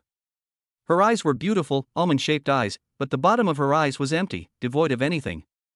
At that very instant, the system panel popped up on Gu Nianchen's retina. Figure? Talent, SSS rank. Status, Mind Control. Chapter 50, Rebirth? SSS level. Being controlled by mind. With his sunglasses off, the golden bullet screen in front of Gu Nianchen's eyes was dazzlingly clear. This is not a betting game. This is a prisoner's soul, gambling with its life. For a moment, no one spoke. Lu Yueton stood behind Gu Nianchen, her palms sweaty. She couldn't understand why her boss insisted that the other person take off his sunglasses, but she could sense that the air in the room was strange, oppressive, and suffocating. The woman opposite me had a perfect face, with delicate features and fair skin. But her beautiful almond-shaped eyes were empty and unfocused. She sat there quietly, like a beautiful doll. Now, can we begin? The woman asked. Manager Zhang, standing behind her, darkened his face. He felt that Gu Nianchen was provoking her, and also provoking the entire Cloud Top Palace. Gu Nianchen smiled, ignoring Manager Zhang, and kept looking at the woman. Sure. But before we begin, I need to know who my opponent is, right? My name is not important, the woman said. No, it's very important. Gu Nianchen leaned forward, placing his hands crossed on the gambling table, staring into her empty eyes. What do they call you? Queen of Gamblers? Code name 9 points? Or a number? The woman's shoulders stiffened slightly. Her hand, which was under the gambling table, curled up. This has nothing to do with the betting game. How could it be unrelated? Gu Nianchen said. A name is proof that a person has existed. Without a name, one is just a tool. A tool that can breathe, can talk, and can win money for its master. You. Manager Zhang couldn't hold back any longer and stepped forward, cursing, Kid, don't be so shameless. I'm giving you face by letting you gamble. If you're here to cause trouble, believe me, you won't be leaving this room today. Gu Nianchen didn't even lift his eyelids, still looking at the woman. Look, the dog's desperate. Manager Zhang's face immediately darkened. 2 bodyguards stepped forward, their hands reaching for their waists. Step back. The woman spoke again. Manager Zhang was stunned for a moment, then gritted his teeth and retreated unwillingly, his eyes fixed on Gu Nianchen with a murderous glare. The room fell silent again. Deal the cards, the woman said, not wanting to continue the conversation. Don't rush. Gu Nianchen leaned back in his chair, shifting to a more comfortable position. I have a problem. I don't like gambling with people who don't have names. Tell me your real name, and we'll begin. Otherwise, I'd rather just throw these 300 million yuan off the building and let it make a sound. That's incredibly arrogant. Lu Yuetong, listening from behind, had her heart in her throat. 300 million yuan in cash. The boss was using that to force a name out of him? Was he crazy? She didn't understand, but she chose to believe. Lin Ziyi stood in the shadows, her hands in her pockets, her gaze sweeping over Manager Zhang and the 2 bodyguards, already calculating the timing and angle for her attack. Time passed second by second. In the room on the top floor, only the faint sound of the central air conditioning could be heard. The woman's hands, with neatly trimmed nails, were clenched tightly on the table. Her lips moved, then stopped. She only said one word. For the first time, those empty eyes showed a flicker of emotion. Gu Nianchen didn't urge him, and waited quietly. He issued commands through a miniature communicator hidden in his collar, using a voice only he could hear. Nanxiao, Nianwei. Boss, we're here. Zhang Nanxiao and Su Nianwei's voices came through. Target woman, 25 to 28 years old. Her pupils are slow to react to light, her limbs are slightly stiff, and her emotions are very stable. I smell a faint bitter almond scent mixed with perfume on her. Let's analyze it. Bitter almond taste? Su Nianwei immediately said, that's usually a characteristic of cyanide, but the dosage should be extremely small, mixed with other drugs, and used long-term as a nerve depressant. Zhang Nanxiao added, long-term use will damage the central nervous system, making people sluggish in thinking, emotionally detached, and easily controlled by mind. To put it bluntly, it turns living people into puppets who only obey orders. The methods are too insidious. Can it be solved? Gu Nianchen asked. We need more detailed data, preferably a blood sample. However, based on the characteristics you provided, boss, we can first prepare a temporary neurostimulant to help her temporarily break free from drug control and regain some consciousness. But the risk is high, and it may cause secondary damage to her body, Zhang Nanxiao said. Place it. Immediately. Gu Nianchen's command was crisp and decisive. Boss, what's up over there? I know what I'm doing. After ending the call, Gu Nianchen's gaze returned to the woman.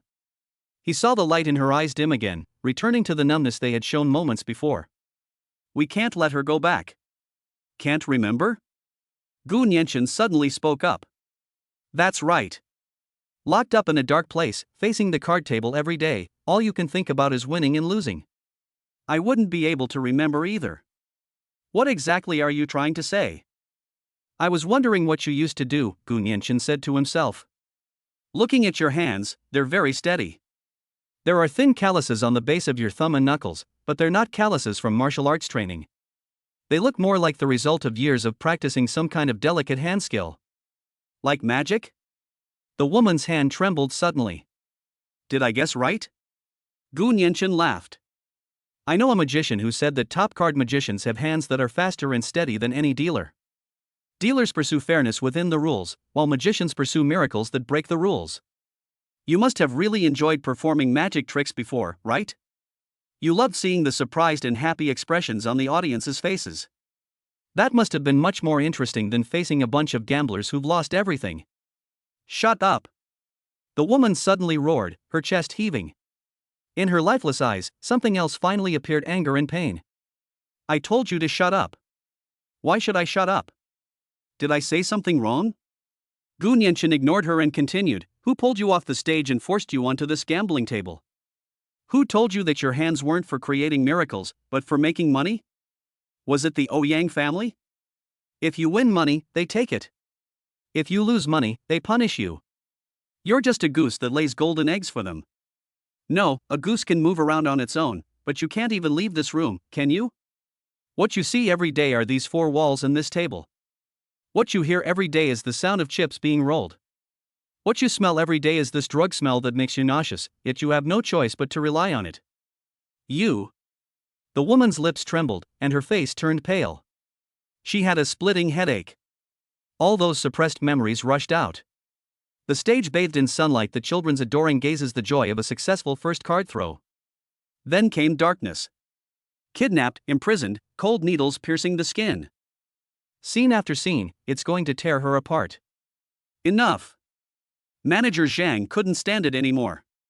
He slammed his hand on the table, pointed at Gu Nianchen's nose, and cursed, "Who the hell sent you? If you spout any more nonsense, I'll cripple you right now." The bodyguard behind him drew his gun and pointed it at Gu Nianchen's head. Lu Yuetong gasped in fright and tried to rush forward. Lin Ziyi pressed down on her shoulder and shook her head at her. Gu Nianchen didn't even blink, nor did he look at the two bodyguards. His gaze remained fixed on the woman. You see, this is the only way they'll shut you up. With violence, with threats, with drugs. Because they're afraid that you'll remember who you are, afraid that you, this tool, will develop your own thoughts. He slowly took something out of his pocket and placed it on the gambling table. It's not a bargaining chip, it's not a weapon. It is an ordinary small glass bottle containing a clear liquid. What is this? The woman asked hoarsely. The antidote, Gu Nianchen said. The temporary antidote that Zhang Nanxiao and Sun Yanwei prepared at top speed is enough to keep you awake for 3 hours. 3 hours is enough for you to remember your own name, enough for you to make a choice. Antidote? These two words stunned everyone. Manager Zhang was taken aback at first, then laughed, a laugh full of sarcasm. Antidote? Kid, you've been watching too many movies, haven't you? An antidote? I think you're out of your mind. He didn't believe it at all, thinking that Gu Nianchen was just playing tricks. But the woman's gaze was fixed on the small bottle, and she couldn't look away. Her breathing became rapid. The bet isn't over yet, Gu Nianchen said. If I lose, the 300 million is yours. If you lose, you don't have to lose your hand. He pointed to the small bottle. Drink it. The air froze again. Everyone understood. This is not a betting game at all. This is a psychological battle. From the very beginning, Gu Nianchen's goal was not money, but the woman in front of him. The woman's gaze slowly shifted from the glass bottle to Gu Nianchen's face. She wanted to see the falsehood and scheming in that young face. But all she saw was calm. A sense of peace and tranquility. Why? She finally asked a complete question. Because an SSS-level genius shouldn't be treated as a tool and buried in a place like this, Gu Nianchen replied frankly. He couldn't say what was on the system panel. But he can express it in another way. I need you. Not as a gambling tool, but as a partner who can create miracles. Partner. This word made the woman's heart skip a beat. It's been so long since anyone has used that word with her. She slowly reached out, her hand trembling, toward the small glass bottle. Don't move. Manager Zhang's expression changed drastically. He finally realized something was wrong. He didn't know what was in the bottle, but he absolutely couldn't let this woman drink it. She is the most important cash cow for the Ouyang family, and absolutely nothing can happen to her. As he shouted, he pressed the red emergency button under the gambling table without hesitation. You dare touch it and see what happens. Buzz. The piercing alarm sounded instantly throughout the entire rooftop. Outside the heavy metal door of the room came a series of hurried and chaotic footsteps. Bang! The door was violently kicked open. Dozens of thugs in black, armed with steel pipes and machetes, rushed in, instantly filling the room and blocking all escape routes. The leader was a bald, burly man with a dragon tattoo on his neck that extended to his cheeks. Manager Zhang, what's going on? The bald man asked in a gruff voice, his eyes scanning Gu Nianchen and Lu Yuetong with ill intent. Seeing his men arrive, Manager Zhang's courage swelled. He pointed at Gu Nianchen, his face contorted with a menacing grin. Break this kid's legs. And those 2 women he brought, arrest them, they'll give the brothers some fun tonight. Lu Yuetong's face turned pale instantly. Lin Ziyi took a step forward, shielding Lu Yuetong behind her, her eyes cold. The atmosphere in the room was tense and ready to fight. Only Gu Nianchen remained seated steadily in his chair. He even had the composure to smile, completely ignoring the dozens of thugs around him wielding weapons. His gaze swept over everyone and landed once more on the woman who had reached out her hand, but it remained suspended in mid-air. The sounds of alarms, shouts, and clashing weapons mingled together. Gu Nianchen's voice, however, reached her ears clearly. Now, tell me your choice. It's about continuing to be their puppets and forgetting who you are. Or will you come with me, smash this place up, and be reborn? Chapter 51 marks the beginning of the counterattack. Inside the room, the alarm blared, and shouts mixed with the stench of sweat, giving one a headache. The bald, burly man grinned maliciously and waved the steel pipe in his hand, creating a gust of wind. Manager Zhang, what are we waiting for? Give the order, we're all itching to get started. Manager Zhang's face twisted in pain as he stared at Gu Nianchen, uttering each word slowly and deliberately. Don't kill him yet. Break his legs. I want him to kneel down and see how the women he brought serve the brothers. Okay. A group of thugs laughed and gripped their weapons, gradually surrounding him. Lu Yuetong was so frightened that her face turned pale. She clung tightly to Lin Ziyi's arm, her body trembling uncontrollably. Lin Ziyi shielded her behind her, her gaze sweeping over each approaching person as she calculated her attack route. The encirclement is getting smaller and smaller. Everyone's attention was on Gu Nianchen. Gu Nianchen, however, only looked at that woman. Her eyes were vacant, and her hand trembled in mid-air. Now, tell me your choice, Gu Nianchen said. It's about continuing to be their puppets and forgetting who you are. Or will you come with me, smash this place up, and be reborn? Gu Nianchen ignored him, looked at the woman in pain, and asked a question. Do you remember now? The woman's body was still trembling, but she slowly lowered her hands and raised her head again. Those eyes have completely changed. She is no longer a puppet. She came back to life. My name is Suing. She spoke, her voice hoarse, but every word was clear. I remember everything. She looked at Manager Zhang. Manager Zhang's laughter caught in his throat, and a chill ran through him for no apparent reason. Zhang Dihai, Suing read his name. 3 years ago, it was you who led people to kidnap me, snatch me away from my parents, and lock me up here. Manager Zhang's face changed. You, what nonsense are you talking about? I'm talking nonsense? Suing sneered. You have a black birthmark on your left buttock, and you always like to come for a checkup without pants. Am I right?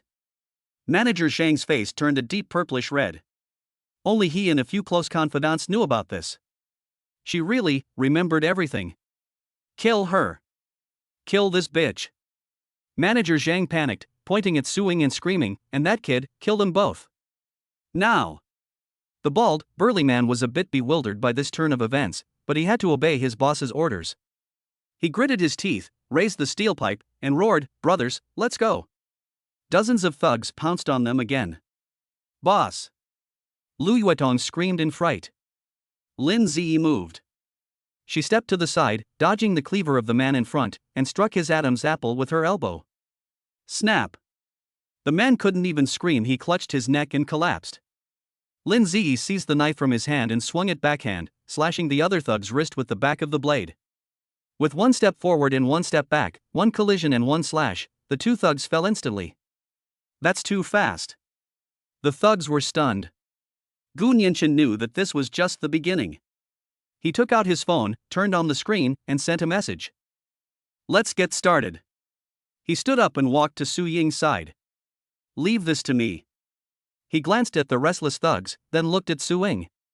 You, go do what you're supposed to do. Take back what they owe you, with interest. Su Ying looked at him. She didn't say thank you, but just nodded emphatically. Then, she turned and walked toward the gambling table that had trapped her for 3 years. She didn't touch the playing cards. Her target was the touchscreen terminal embedded in the side of the gambling table, which was connected to the entire casino's internal network. Trying to stop me? Su Ying stared at the complex back-end system on the screen, her fingers flying across it. Lines of code and strings of data flashed past her eyes. Today, I'll show you what real gambling is. Su Ying smiled. Manager Zhang couldn't understand what she was doing, but he felt a chill run down his spine. Never mind her. Kill those two first. He pointed at Gu Nianchen and Lin Ziyi and roared. Seeing that Lin Ziyi was not easy to deal with, the bald, burly man gritted his teeth and said, "Attack them all together. Kill them." The thugs swarmed forward. Lin Ziyi stood protectively in front of Gu Nianchen and Lu Yuatan, holding a knife.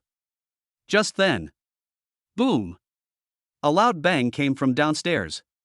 The entire top floor shook, and the crystal chandelier on the ceiling rattled. Everyone stopped moving. What's going on? Is it an earthquake? One of the thugs asked, trembling. It's an explosion. The bald, burly man's expression changed. Screams, smashing, and fighting sounds immediately followed from downstairs. Someone has broken in. Quick! Go downstairs and check. The thugs in the room panicked, looking at each other, unsure of what to do. Manager Zhang was stunned. He grabbed the walkie-talkie and yelled, "Hey! What's going on downstairs? Answer me." There was only static and screams coming from the walkie-talkie. Gu Nianchen smiled. His men have arrived. Bang! The metal door on the top floor was kicked open. 2 thugs guarding the gate flew in and crashed to the ground, motionless. There were 2 people standing at the door. The woman in the lead was dressed in a black combat suit. As soon as she appeared, several thugs in the room instinctively took a step back. It was none other than the underground boxing champion, Bloody Rose Xiaohe. Behind her was Meng Wanyu, holding 2 short knives in her hands. Boss. Xiaohe grinned when she saw Gu Nianchen. Are you late? It's quite lively here. It's not late, I just arrived, Gu Nianchen said. Manager Zhang and the bald, burly man looked at Xiaohe and Meng Wanyu at the door, then at Gu Nianchen inside the room, their faces turning ashen. A coordinated attack from within and without? This is a trap. Retreat. Retreat quickly. The bald, burly man reacted the fastest, turning and running. Trying to run? Xiaohe sneered and blocked the doorway in 1 step. She moved. There are no fancy moves, just punches, elbows, and knees.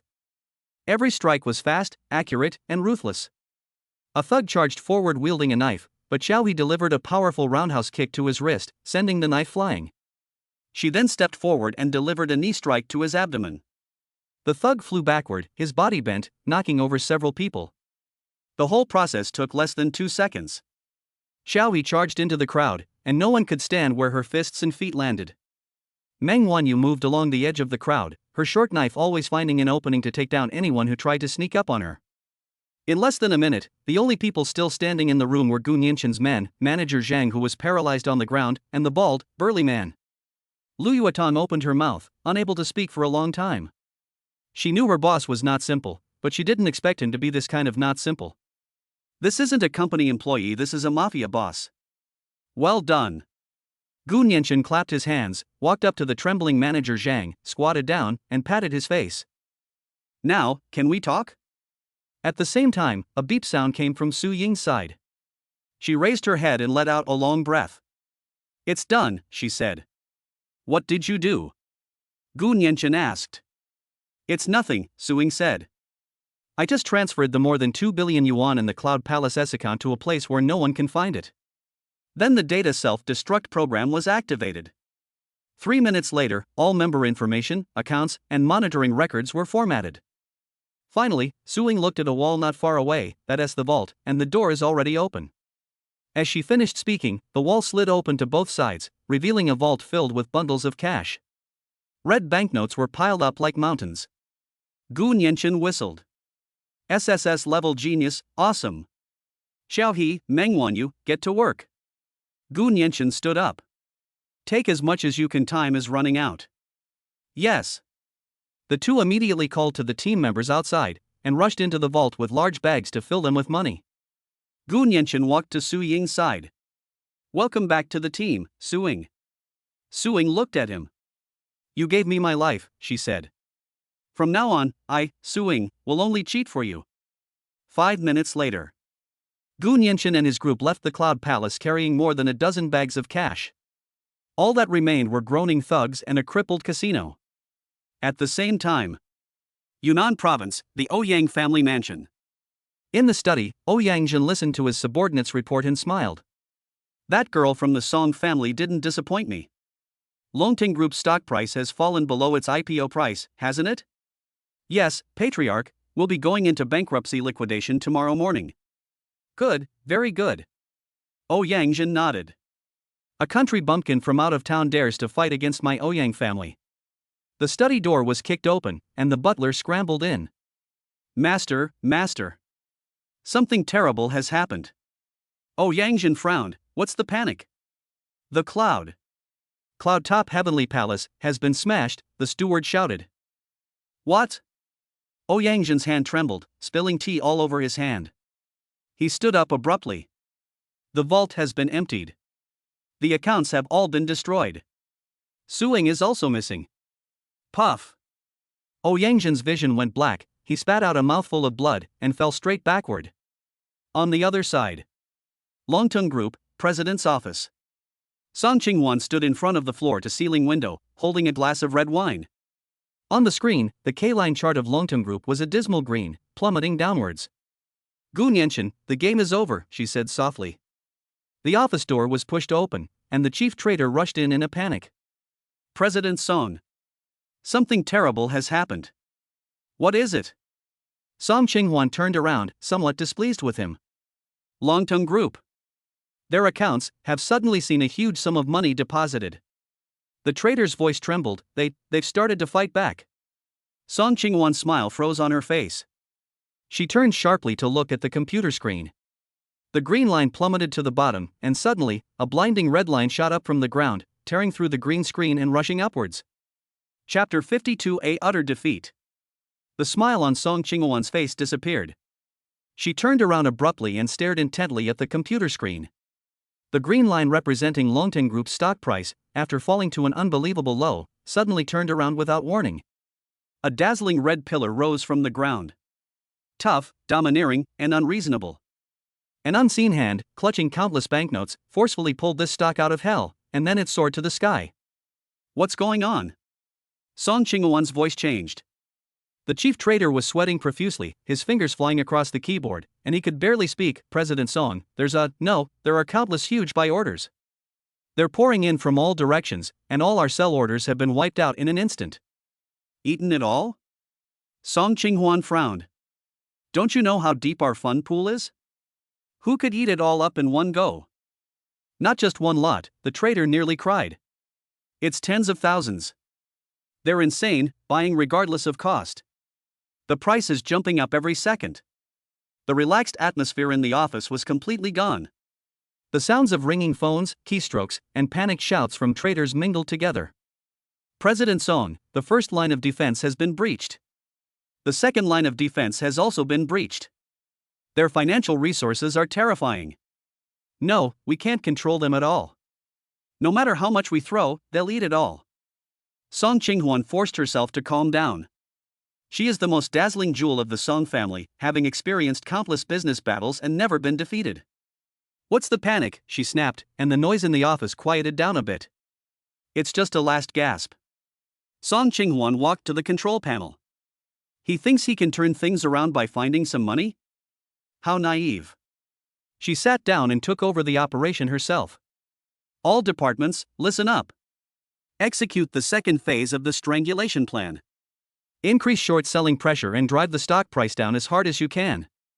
I want to see how long his little bit of money can burn. With her command, the Song family's massive financial machine was once again in full swing. Even more aggressive selling pressure than before hit Longteng Group's stock. This is her meticulously designed killer move, enough to cause any company with a market value of tens of billions to collapse instantly. However, this time, those sell orders were swallowed up instantly, without even a ripple. On the screen, the red pillar was not suppressed. Instead, it continued to grow wildly upwards with an even more ferocious momentum. Impossible. Song Qinghuan's fingers stopped in mid-air. Her prized financial models and her accurate market predictions all became ineffective at this moment. The opponent's tactics are completely unconventional. No, to be more precise, the opponent knows all her cards in advance. She was preparing to suppress the market, but the other party had already built up their positions. She was preparing to raise the price to sell, but the other party was faster than her. She planned to attack Longteng's related industries, but the other party had already laid an ambush on her cash flow and took a big bite out of her. President Song. Our subsidiary Hengxing Real Estate stock price has started to fluctuate abnormally. Tianfeng Technology has also been targeted by a large number of unidentified short sellers. Our cash flow. Mr. Song, our backup cash flow has been cut off. One piece of bad news after another arrived, and Song Qinghuan's face grew paler and paler. She felt like she wasn't fighting against a single person. She was playing chess with a devil who had a full map cheat. Every step she took was meticulously calculated by the other party. Meanwhile, at Longteng Group, in the president's office, the atmosphere here is completely different from the chaos and turmoil of the Song family. Gu Nianchen leaned back on the sofa, leisurely sipping the calming tea that Zhang Nanxiao had just brewed. Besides him, there were 4 other women in the office. Lu Yuetong sat in the center of the huge circular control panel, her fingers flying across several keyboards, her whole being filled with excitement. Boss, that woman Song Qinghuan is in a panic. She has started using the reserve funds. Lu Yuetong's voice was full of excitement. She thinks we don't know that she secretly controls 3 listed companies as her blood bank. As soon as she finished speaking, Fang Shuyao, who was standing next to her, pushed up her glasses, her face expressionless. I have already tracked the flow of funds for those 3 companies. The data is synchronized to your screen in real time, with a delay of no more than 0.01 seconds. In front of Fang Shuyao were more than a dozen screens of varying sizes, with a waterfall of data flowing across them. The entire financial network of Yunnan province was almost transparent to her. Well done, Shuyao. Lu Yuetong laughed loudly. Boss, Song Qinghuan is doomed this time. We know in advance every time she moves a penny. Gu Nianchen smiled but didn't say anything.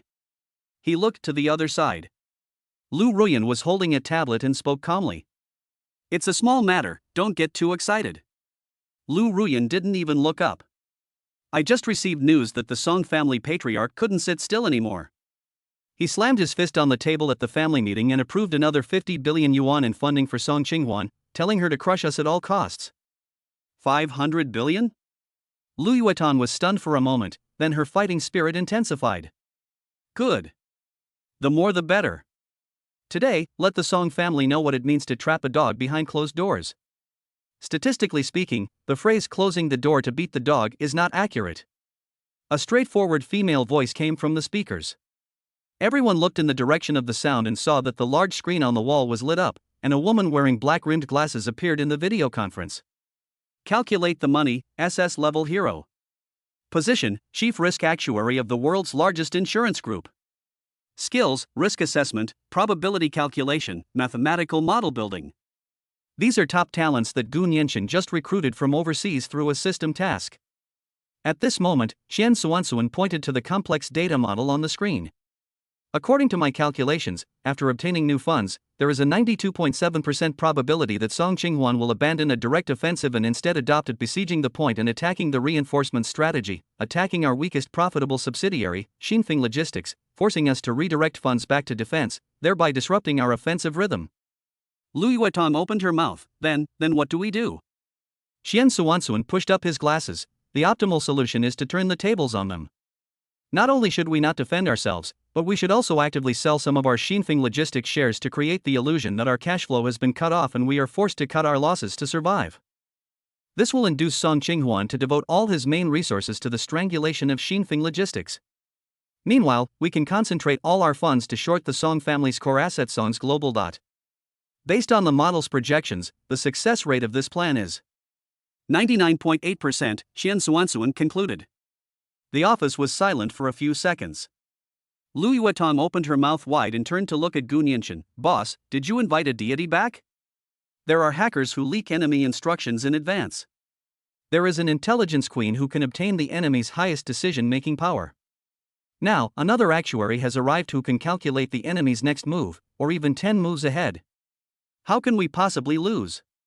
How can we possibly lose? It's like playing Do Diju, a popular Chinese card game, like a super doubled open card autoplay experience card. Gu Nianchen put down his teacup, walked to the control panel, and patted Lu Yuetong on the shoulder. Listen to the gods. He smiled. Close the net.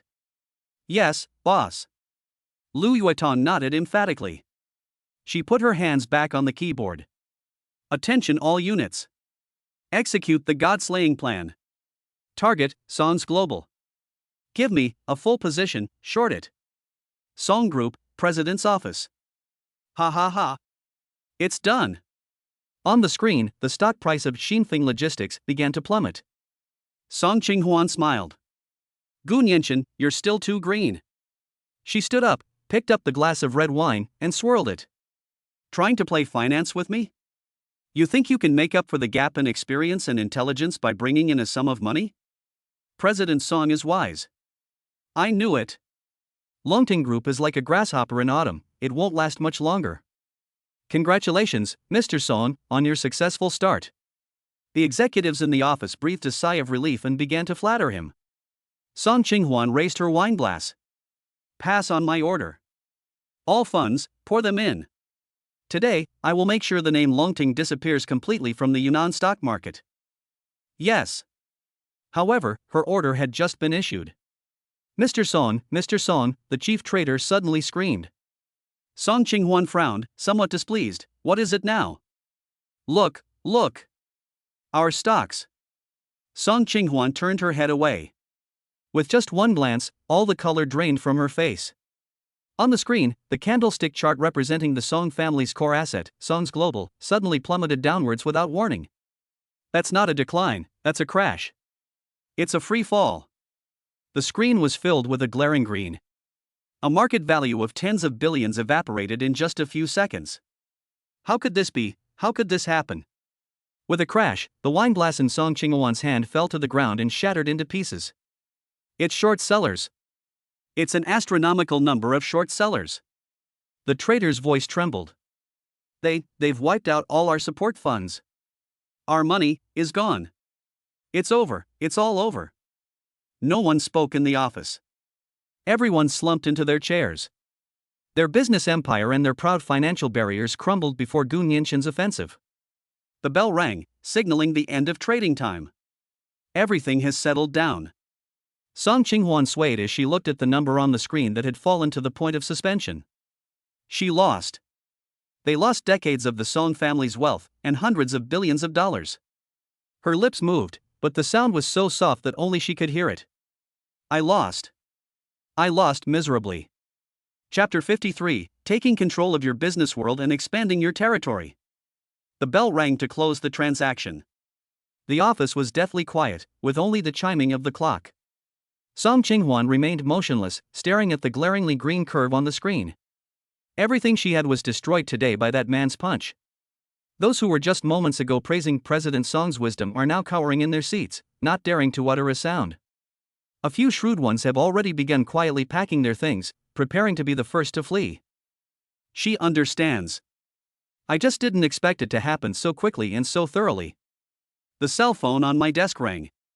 The caller ID showed father. Song Qinghuan's hand trembled slightly. She closed her eyes and answered the call. There was no roaring or cursing on the other end of the phone, only a calm that chilled her to the bone. Come to the old house now. The call ended. Song Qinghuan gripped her phone tightly, her knuckles clenched. She knew that what was meant to happen would happen eventually. She put down her phone, picked up her coat from the back of the chair, and walked towards the door. No one spoke to her, no one looked at her. The office that everyone used to fawn over is now deserted as she walks by. As they approached the door, the vice president, who had been with her for several years, hesitated and whispered, "President Song, it's raining outside." Song Qinghwan neither stopped nor looked back. "I know." Half an hour later, at the Song family's old residence. The conference room was brightly lit. Everyone inside looked grim. The core members of the Song family, her father, several uncles, and a few cousins who usually didn't get along with her, were all present. Song Qinghwan walked in, her clothes damp from the rain. She didn't sit down, but stood in the middle of the hall. Her father, Song Weigua, sat in the main seat, fiddling with 2 walnuts in his hands, not even glancing at her. Today, Song's Global's market value evaporated by 34.7 billion. Hongqing Real Estate and Tianfeng Technology were shorted, resulting in losses of over 8 billion. The group's entire working capital is tied up. With each number Song Weigua said, the walnut in his hand spun faster. The total loss exceeds 60 billion. He stopped what he was doing and slammed the walnuts heavily onto the table. "Qinghwan, is there anything you want to say?" Song Qinghwan's lips moved slightly. "Dad, this opponent is no simple matter. It seems like he knows all our plans and fund allocations in advance. We didn't lose because of strategy, but because of information. This is not fair." "Fairness?" One of his cousins stood up, making no attempt to hide his smugness. "Song Qinghwan, you're talking to us about fairness now? When you allocated hundreds of billions to build up a tiny Longteng group, why didn't you talk about fairness then?" "Exactly. You make excuses when you lose," another man of the older generation snorted. "I think you're just too arrogant. You actually gambled away the family's core assets with a mere Gunyanchen? You're insane." "No. I wanted to completely destroy him." "Enough." When Song Weigua shouted, everyone shut up. He stood up and walked up to Song Qinghwan. "The family entrusted you with the financial sector, not so you could gamble with it. You've made our Song family a laughingstock throughout Yunnan province. From today onwards, you are no longer the president of Song Capital. All your family's shares, properties, and cars are frozen." Song Weigua looked at his daughter, his face no different from that of someone looking at a stranger. "Go back to your apartment and reflect on your actions. You are not allowed to come out again without my permission." Song Qinghwan swayed slightly. She looked at the man before her. This was her father. But every word he had just spoken was a death sentence for her. She looked around again at her so-called relatives, whose faces betrayed their mockery and glee. No one spoke up for her. It turns out that all the credit she had worked so hard to earn was worthless in the face of a single failure. She was just a tool. When it works well, everyone cherishes it. When problems arise, it's the first thing people throw away. Song Qinghwan suddenly smiled. She straightened her back and looked at Song Weigua. "Okay. I'm leaving." She turned around and walked out of the house step by step. The rain outside was getting heavier. Song Qinghwan didn't know how she got back to her apartment. This apartment, which she was once so proud of, now looks big and empty. She took off her soaking wet coat, walked barefoot to the liquor cabinet, unscrewed a bottle of whiskey, and took a big gulp straight from the bottle. She slumped to the floor, leaning against the sofa, drinking one sip after another. My mind went completely blank. It was neither humiliation nor resentment. It's just empty. It's like the most important bone in my body has been removed. All the pride and confidence she had built up over the past 2 decades was gone. After some time, the doorbell rang. Song Qinghwan didn't move. Now, no one will come looking for her anymore. But the doorbell kept ringing, over and over again. Frustrated, she got up, staggered to the door, and yanked it open. Roll. A person stood outside the door, holding a black umbrella. Upon seeing that face, Song Qinghwan sobered up completely. Gu Nianchen. He folded his umbrella, leaned against the door, and looked at her. His face was expressionless. Aren't you going to invite me in for a seat? Song Qinghwan's eyes were bloodshot as she stared intently at him. Did you come here to laugh at me? Your joke has been seen all over Yunnan province, so I'm not an exception, Gu Nianchen said calmly. I'll go and review things with you. He squeezed through the door and closed it. Song Qinghwan took a step back, looking at him warily. Gu Nianchen walked to the living room, picked up the whiskey on the floor, and then took 2 glasses. He poured 2 glasses of wine, pushing one towards Song Qinghwan. Sit. Song Qinghwan didn't move. Gu Nianchen ignored her, took out his phone, tapped a few times, and placed it on the coffee table with the screen facing her. You are smart and bold. These are your strengths. The screen displays today's candlestick chart. Gu Nianchen's finger touched the sharp downward curve at the opening. The opening was good, very decisive, directly attacking Longting's stock price to create market panic. The most standard tactic. Song Qinghuan bit her lip and remained silent. But your first mistake was trusting data too much and not trusting human nature. Gu Nianchen's finger slid up and pointed to the red pillar that shot into the sky. You calculated that I would retaliate, but you didn't calculate that I would retaliate regardless of the cost. In your world, capital is for making money. But in my world, capital is sometimes just a weapon. The second mistake. Gu Nianchen changed the chart to show the stock prices of the three companies. You thought these three companies were your blood bank, hidden deep inside. But you didn't know that before you used them, my people were already waiting for you inside. Song Qinghuan froze. How is this possible? Why is it impossible? Gu Nianchen leaned back on the sofa and took a sip of his drink. Do you think business warfare is just a clash of money? He picked up his phone and made a video call. Four small windows quickly appeared on the screen. The woman wearing gold-rimmed glasses was Lu Yuetong. The aloof girl, who pushed up her black-rimmed glasses and had a blank expression, was Fang Shuyao. The woman, a charming and alluring one, sipping red wine, was Lu Ruyan.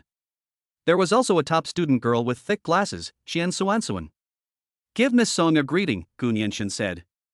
Lu Yuetong smiled and waved her hand. President Song, you have a good feel for the market, but you're a bit too stubborn. Fang Shuyao said calmly, your firewall has 3 vulnerabilities. I've already submitted them to the security platform for you. You're welcome. Lu Ruyan swirled her wineglass. That meeting at the Song family lasted 47 minutes. Your father slammed his fist on the table twice, and your third uncle said 13 bad things about you. Do you need the meeting minutes? I have a recording. Song Qinghuan's face turned pale. Finally, there's the seemingly most harmless top student girl, Qian Suansuan.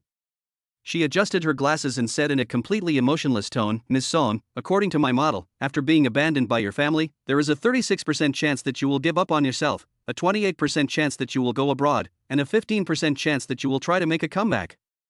But Mr. Gu believes that there is more than an 80% chance that you will choose the fourth path. Song Qinghuan stared blankly at the 4 people on the screen, then looked at Gu Nianchen in front of her. She felt as if she were naked, standing right in front of them, completely exposed from head to toe. Every step she takes, every move she makes, even her current mood, is part of the other party's calculations. How do we fight this battle? She deserved to lose. She suddenly wanted to laugh. She actually laughed, and as she laughed, tears streamed down her face. I lost, she finally said. Gu Nianchen hung up the video call. He looked at her, his face showing neither the triumph of a victor nor pity. The Song family thinks you're a good-for-nothing, a loser. But in my opinion, your talent shouldn't be buried in that kind of place. They treat you like a pawn, using you and then discarding you. But I lack someone to hold the chessboard for me. Gu Nianchen stood up, walked up to her, and extended his hand. Your stage shouldn't just be a small province like Yunnan. Come to me, and I'll give you the whole world. Song Qinghuan looked up at him, her eyes blurred with tears. Look at the hand he's extending. Looking into his calm yet unfathomable eyes. She suddenly understood what Qian Suansuan meant by the fourth path. She slowly stood up from the ground and tidied her disheveled clothes and hair. She did not shake Gu Nianchen's hand. Instead, she stepped back and bowed deeply to him. For the first time, her proud head bowed. Her voice wasn't loud, but every word was clear. I used to be like a frog in a well, with a limited view of the sky. Mr. Gu, from now on, Song Qinghuan is willing to lead you in the business world and expand your territory. Chapter 54 Worthless. The apartment was quiet.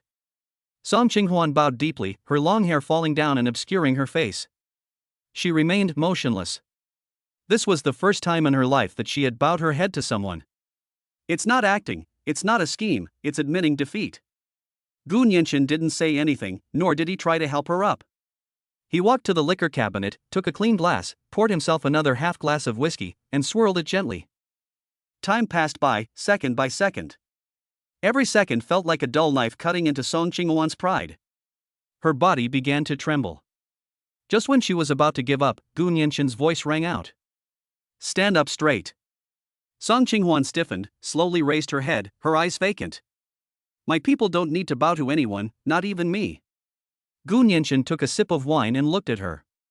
From today onwards, all you need to do is straighten your back and make all those who look down on you look up at you. Song Qinghuan bit her lip, and her eyes reddened again.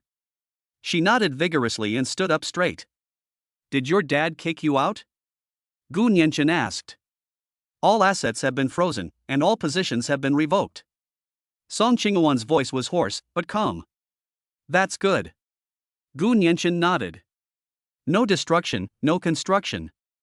The Song family's little pond can't hold you. He threw his phone onto the sofa in front of her. Starting tomorrow, Longting Group will be adding a new department, the Strategic Investment Department. You will be in charge of it. Song Qinghuan was stunned. She thought she would have to start from the bottom and go through a long period of trials before she could prove herself again. He actually gave him a position as the head of a core department. Mr. Gu, Call me boss, or President Gu, Gu Nianshin interrupted her. When I hire people, I only look at their abilities, not their past. Your loss to me doesn't mean you're weak, it just means I'm stronger than you. Now, you're one of my people, and your abilities are my weapons. He paused for a moment, then continued, your salary and benefits will make every CEO in Yunnan province jealous. In addition, I will have your apartment, as well as all your private assets that have been frozen by the Song family, returned intact by tomorrow. All you need to do is help me take over the Song family. Song Qinghuan was completely stunned. She looked at the man in front of her who was even younger than herself. His words were simple and direct, yet they carried an irrefutable power. Yesterday, he was the enemy who shattered all her pride. Today, however, he intends to repay her double for everything she has lost. Why, she couldn't help but ask. Because you're worth the price. Gu Nianshin smiled. And also because I really dislike the Song family. He stood up and walked to the door. Get a good night's rest. Tomorrow morning at 9 o'clock, in the top floor conference room of the Longting Group building, your new journey begins. The door opened, then closed again. Song Qinghuan was left alone in the apartment. She looked at the glass of wine that Gu Nianshin had poured for her on the coffee table, and then at her empty hands. She slowly walked over, picked up the wineglass, and drank it all in one gulp. The liquor was spicy, but this time, she felt a heat rising all over her body. She walked to the huge floor-to-ceiling window and looked at the city through the rain. Tomorrow, the sky over this city will change. The next day, at 9 o'clock in the morning. The president's office on the top floor of Longting Group. Gu Nianshin sat in the boss's chair. Yi Qiuli, dressed in a black outfit, stood with her arms crossed, leaning against the wall. Lu Yuetong adjusted her gold-rimmed glasses and held a report in her hand. Lu Ruyan sat on the sofa with her legs crossed, trimming her nails. Fang Shuyao held her laptop, the code scrolling on the screen. There was a knock on the door. Enter.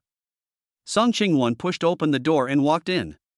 She changed into a smart business suit, put her hair up, and applied light makeup. Except for a slight bloodshot in her eyes, she had transformed back into the business queen, only now her domineering aura was gone. All eyes in the office were on her. Lu Yuetong's gaze was particularly complex. Yesterday they were fighting tooth and nail, and today they're going to be colleagues? Let me introduce you, Gu Nianshin said. This is Song Qinghuan, who will be the Director of Strategic Investment at Longting Group starting today. Director Song, this is Lu Yuetong, the head of Longting Capital. This is Lu Ruyan, the head of the Intelligence Department. This is Fang Shuyao, the head of the Technology Department. And there's someone you've met, my bodyguard, Yi Qiuli. Song Qinghuan's gaze swept over everyone. She walked up to Lu Yuetong and extended her hand. President Lu, I was very rude yesterday. Please guide me in the future. Lu Yuetong paused for a moment, then extended her hand and shook hands with her. Mr. Song, you're too kind. The business world is like a battlefield, everyone serves their own interests. Welcome to the company. The two women clasped hands together, then quickly let go. Lu Ruyan stood up with a grin. Oh my, this is truly a historic moment. The two queens of Yunnan's financial circle have joined forces. I really want to see what expressions those old guys will have when they hear the news. Fang Shuyao looked up at Song Qinghuan, nodded, and that was her way of greeting her. All right, enough chit-chat. Gu Nianshin tapped the table. Let's get down to business. He looked at Lu Ruyan. What's going on with the Ouyang family? Lu Ruyan put away her nail clippers, her expression turning serious. This is very abnormal, she said. The Ouyang family has cut off all business contact with us. The core members of the Black Dragon Society and the Blood Wolf Gang, which they control, all disappeared overnight yesterday. The entire underworld of the provincial capital is now a vacuum. Lu Yuetong added, the same goes for the stock market. They gave up all resistance and let us reap the rewards. This doesn't seem like the Ouyang family's style. It's more like they're cutting their losses and preparing for a big comeback. Listening to this, Song Qinghuan suddenly spoke up. The Ouyang family's real trump card is neither business nor underground power. Everyone looked at her. When I was still in the Song family, my father mentioned it once, Song Qinghuan recalled. The 4 major families in Yunnan province each worship an ancient martial arts sect.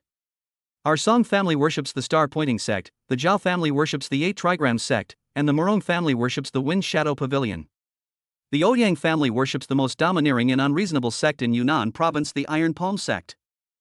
Ancient martial arts sect? Yi Qiuli frowned. A bunch of people who practice martial arts? How powerful could they be? She came from a special forces background and never believed in such things. It's different. Song Qinghuan shook her head. I've seen the Dianqing sect members make a move, and that's not ordinary fighting style. They have internal strength, and 3 or 5 strong men can't get close to them. The Iron Palm sect is known for its powerful palm techniques. It is said that their sect leader can shatter granite with a single palm strike. The office fell silent. Boss, do you mean the Ouyang family is desperate and might resort to force? Lu Yuetong looked at Gu Nianqian. Gu Nianqian leaned back in his chair, tapping his fingers on the table. System notification, a high-energy military threat has been detected approaching. Threat level, B+. Target, Iron Palm sect. Number of people, 42. Leader, He Kuei, head of the Iron Palm sect. Strength assessment, C rank ancient martial artist peak. Estimated arrival time, 15 minutes. Gu Nianqian looked at the information on the system panel without any expression.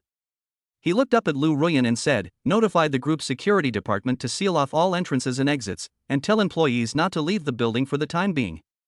Tell them that a fire drill is being conducted downstairs. Yes.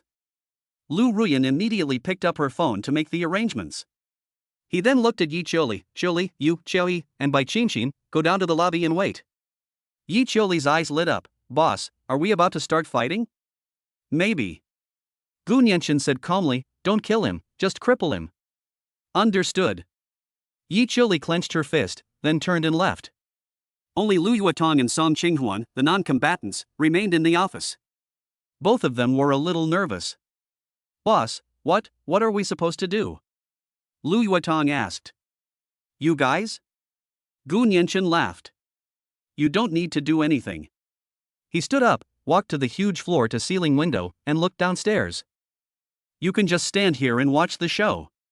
Let's see how the Ouyang family's last trump card is shattered. Meanwhile, downstairs at the Longting Group building, more than a dozen black vans ignored the security guards and drove straight to the building entrance. The car door opened, and a group of men dressed in matching black training uniforms jumped out. Their temples bulged, and their eyes were fierce. The leader was an elderly man in his 60s, not tall but very strong, with hands that were larger than average and a dark red color. He is He Kuei, the leader of the Iron Palm sect. Several security guards mustered their courage and surrounded them. Who are you? You can't just park here. He Kuei didn't even look at them. One of his disciples stepped forward and casually waved his hand. The security guard who rushed to the front, weighing 200 pounds, was sent flying and crashed into a flower bed 7 or 8 meters away. He passed out without even uttering a sound. The remaining security guards were so frightened that their legs went weak and they dared not go forward again. He Kuei walked with his hands behind his back to the glass door of Longting Group. He looked up at the tall building with disdain. He stopped, took a deep breath, and then suddenly opened his mouth. Gu Nianqian, you brat, come out and face your death. The sound was extremely loud, exploding across the square. All the pedestrians stopped in their tracks and looked in this direction in horror. Yi Qiuli, Xiao He, and Bai Qingqin, who had just stepped out of the elevator in the lobby of the building, all heard the roar.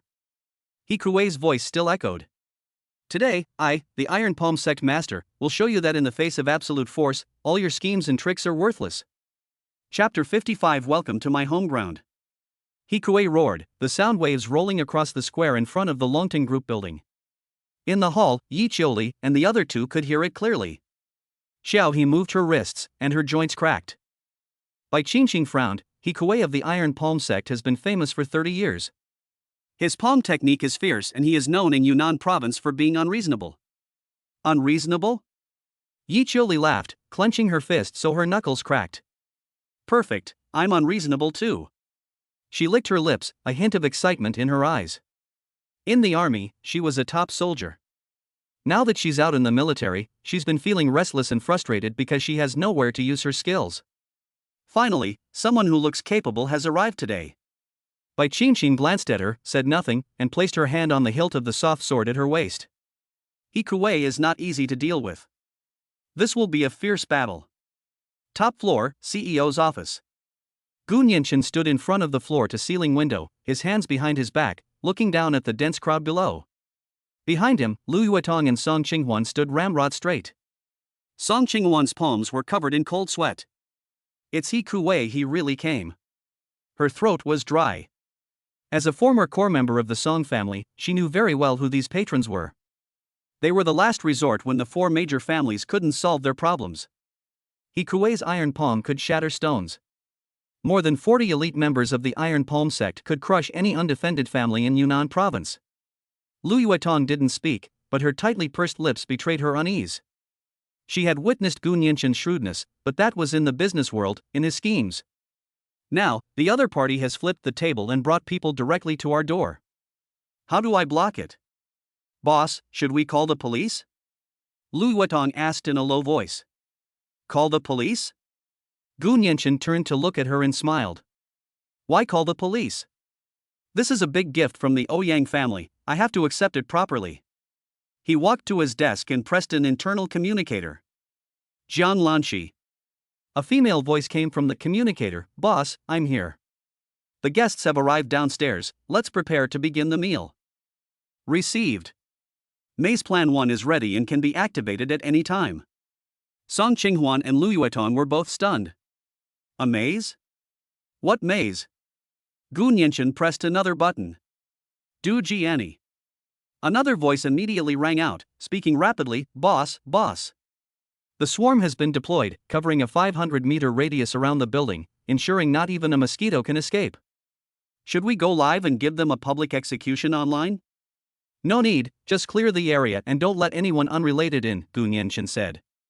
Okay. After hanging up the call, Gu Nianqin leaned back in his office chair, his fingers interlaced, and looked at Song Qinghuan and Lu Yuetong. Don't be nervous, sit down. He gestured to the sofa. I'm going to show you something fun today. Consider it a welcome ceremony for new employees. Song Qinghuan opened her mouth, but couldn't utter a single word. She suddenly realized that she didn't understand this man at all. Downstairs. Hikuei waited a few seconds, but there was no movement from inside the building. His face darkened. You won't listen to reason, so you'll have to suffer the consequences. Smash it. At his command, a burly disciple stepped forward, channeled his inner strength, and punched the revolving glass door. Bang! A loud bang. The tempered glass shattered instantly. Charge in. Drag Gu Nianqin out of here. Hikuei stood with his hands behind his back, looking arrogant, waiting for his disciples to march in. More than 40 disciples of the Iron Palm Sect poured into the building. Just as the last disciple stepped through the gate. Buzz. A low humming sound rang out, the building lights flickered briefly, and then returned to normal. Hikuei, who was charging ahead, suddenly stopped. Something's not right. He turned around, but there was no one behind him. There were no disciples left. The spacious hall was gone, replaced by a long, straight, pure white metal corridor. The corridor had no windows overhead, even strips of light stretched to an unseen end. There were no doors, no exits. What is that? Hikuei was stunned. He had lived for over 60 years and had never seen anything like it. An illusion? He realized what he meant and sneered, a mere trick, yet you dare to show off your skills in front of an old master like me. He gathered his inner strength, and his right palm instantly turned crimson. He slammed his palm against the metal wall beside him. Break! Thump! A muffled thud. The wall wasn't breached. On the pure white metal wall, only a shallow palm print remains, the indentation being no more than a few centimeters deep. A tremendous force rebounded, and his entire arm went numb. Hikuei's face darkened. What material is this wall made of? He's a peak sea-level ancient martial arts master. A full-force palm strike could deform even a steel plate. Is anyone there? He mustered his inner strength and roared. The sound traveled less than 10 meters before being swallowed by the wall, without any echo. His heart skipped a beat. Meanwhile, other disciples of the Iron Palm sect encountered the same situation. 1 second they were rushing forward with their master, the next second, everything went blurry and they found themselves trapped. Some were trapped in tiny 10-square-meter rooms, surrounded by impenetrable white metal walls. Some stood on a suspended platform, with endless darkness beneath their feet. Others were trapped in a constantly spinning room, feeling dizzy and unable to stand. Master! Save me! Where am I? Senior brother! Where are you? Panic-stricken cries echoed throughout the space, but reached no one of their companions. They were separated. They've completely broken up. Top floor office. The huge screen in front of Gu Nianchen was divided into more than 40 small squares. Each cell displays a real-time view of a disciple of the Iron Palm sect. Some of them were frantically smashing the wall, some were screaming in terror, and some were sitting cross-legged on the ground, trying to calm down. Song Qinghuan and Lu Yueton were completely dumbfounded. This is... Song Qinghuan pointed at the screen, unable to speak coherently. She had been to this building before. It was just an ordinary office building. How did it turn out like this? After Longting acquired this building, the boss asked Ms. Jiang Lanqi to carry out a complete renovation of the interior. Lu Ruyan crossed her arms and watched the screen with great interest. Jiang Lanqi, that genius architect? Song Qinghuan remembered, another genius who was on par with her, but in a different field. That's right, Lu Ruyan said. From the basement to the 10th floor, all non-load-bearing walls and some floor slabs have been replaced with movable modules. Miss Jiang's system can reassemble these 10 floors into more than 1,000 mazes in 1 second. Song Qinghuan's mind went blank. Transform a building into a giant Rubik's Cube? What kind of extravagance is this? How much did it cost? Gu Nianchen ignored their shock. His finger tapped lightly on the screen. Legion Combo Skill 3099 is now activated. Skill name, 33 Layers of Heavenly Net. Effect, constructs an energy field centered on the host, covering a designated area. All hostile targets within the field will be divided, suppressed, confused, and their energy will be continuously weakened. Allied units are unaffected and receive a minor bonus to all attributes. Starting up. Gu Nianchen gave a cold laugh. The game has only just begun. As soon as he finished speaking, all the trapped Iron Palm sect disciples on the screen trembled slightly. In the white corridor. Hikuei was still looking for the way. He walked down the corridor for a few minutes, and all he saw was white. He stopped, closed his eyes, and tried to use his martial artist's intuition to sense his surroundings. But in the instant he was focused, he suddenly opened his eyes, his pupils contracting. His internal strength. The internal energy I've cultivated in my Dantian for over 50 years is leaking away. It moved very slowly, but it didn't stop. No. Impossible. Hikuei panicked and immediately sat down cross-legged, trying to lock his internal energy by circulating his internal energy. It's no use. No matter how hard he tried, that invisible force continued to drain his foundation. Although it's slow, at this rate, he'll be drained dry and become a useless person in less than a day. A chill rose from the soles of my feet. Martial arts were the foundation of his livelihood and the source of all his status and glory. If his martial arts skills are gone, he is nothing. Gu Nianchen. What kind of sorcery did you use? Hikuei stood up and roared furiously at the air. If you've got the guts, come out and fight me fair and square. What kind of hero uses such underhanded tactics? His voice remained trapped in the corridor, unable to travel out. Only deathly silence answered him. For the first time, he experienced the feeling of being utterly helpless and desperate. He looked around at the pure white, cold metal corridor. It was hell. This is the hell prepared for him. His pride in his martial prowess is utterly useless here. He couldn't even contact his own disciples. His legs went weak and he almost knelt down. Chapter 56 can begin. Top floor, CEO's office. On the huge screen, the images in more than 40 small squares jump around in real time. Song Qinghuan and Lu Yuetong were speechless. They stared intently at the screen, watching those once arrogant Iron Palm sect disciples now trapped in their own cages, filled with madness, fear, and despair. Song Qinghuan's fingers were icy cold. She murmured to herself, "A building, how could that be?"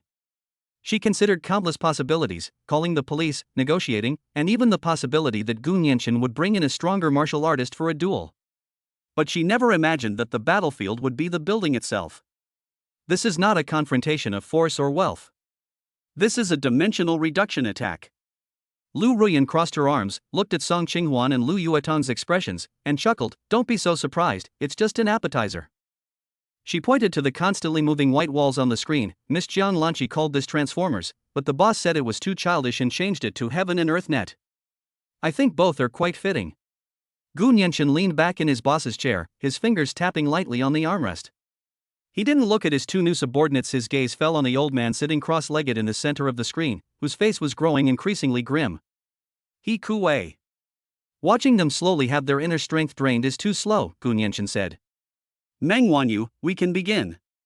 His voice was transmitted through another communication channel. Received, boss. A capable and assertive female voice rang out. Group A, Group B, Group C, targets locked, begin clearing. The building has 5 floors and a separate command center. There is no luxury in the CEO's office here, only rows of screens flashing data and cold metal. Meng Wanyu was dressed in a black combat uniform, her hair neatly tied into a high ponytail, and wearing a single earpiece. Group B, target area 7C, emotional breakdown, incapacitated, quick and decisive. Attention, Group C. The target is AB level martial artist. Remain vigilant and execute plan number 3. Group A, your prize is the biggest, 2B level and 3C level. Don't overdo it. Her voice was calm and clear as she issued a series of instructions. On the large screen in front of her, a 3-dimensional diagram of the entire building was clearly visible.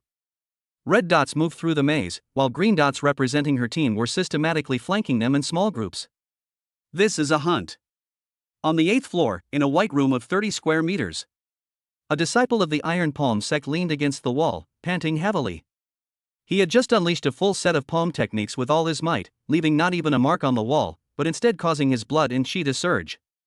His internal energy was still draining away, and his face was ashen. Click. The wall he was facing silently slid to one side. The light shining in from outside was somewhat dazzling.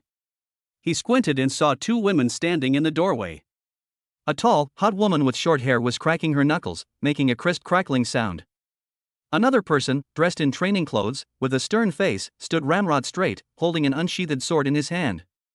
Just one? Yi Qiuli pouted. Not even enough to warm up. Let's finish this quickly, Rong Qingluo said beside her. When the disciple saw who it was, he was first taken aback, and then his anger surged.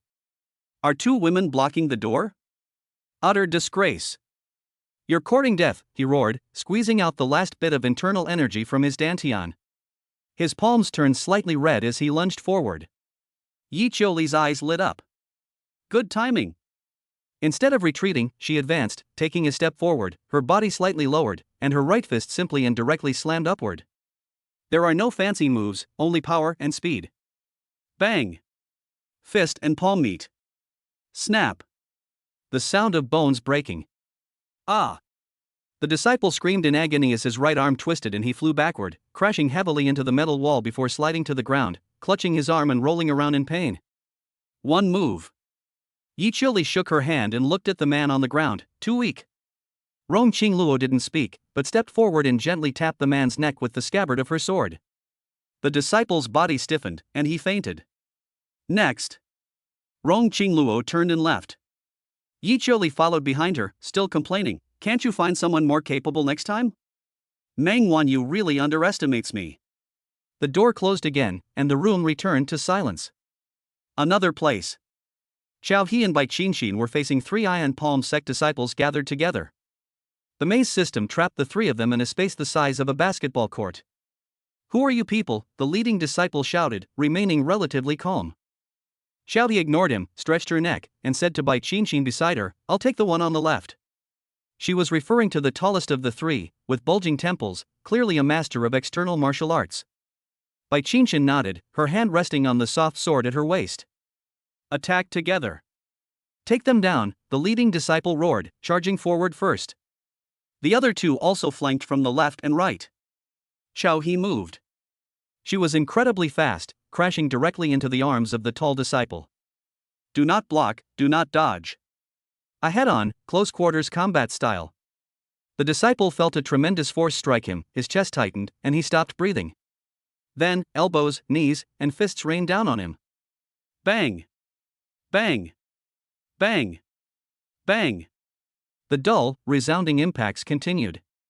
The disciple was forced to retreat without even making a move, and was finally struck in the neck by Xiaohi's high whip kick. His eyes rolled back and he collapsed to the ground. On the other side, Bai Qianqin faced an attack from two people, and her footwork was peculiar, with each step landing in a blind spot of their attacks. Clang! The soft sword is drawn. A flash of white light. The disciple at the front felt a chill on his wrist. Looking down, he saw that his tendons had been severed, and the short knife in his hand had fallen to the ground. Before he could even call out, Bai Qianqin had already circled behind him and tapped the back of his head with the hilt of her sword. Solve 1.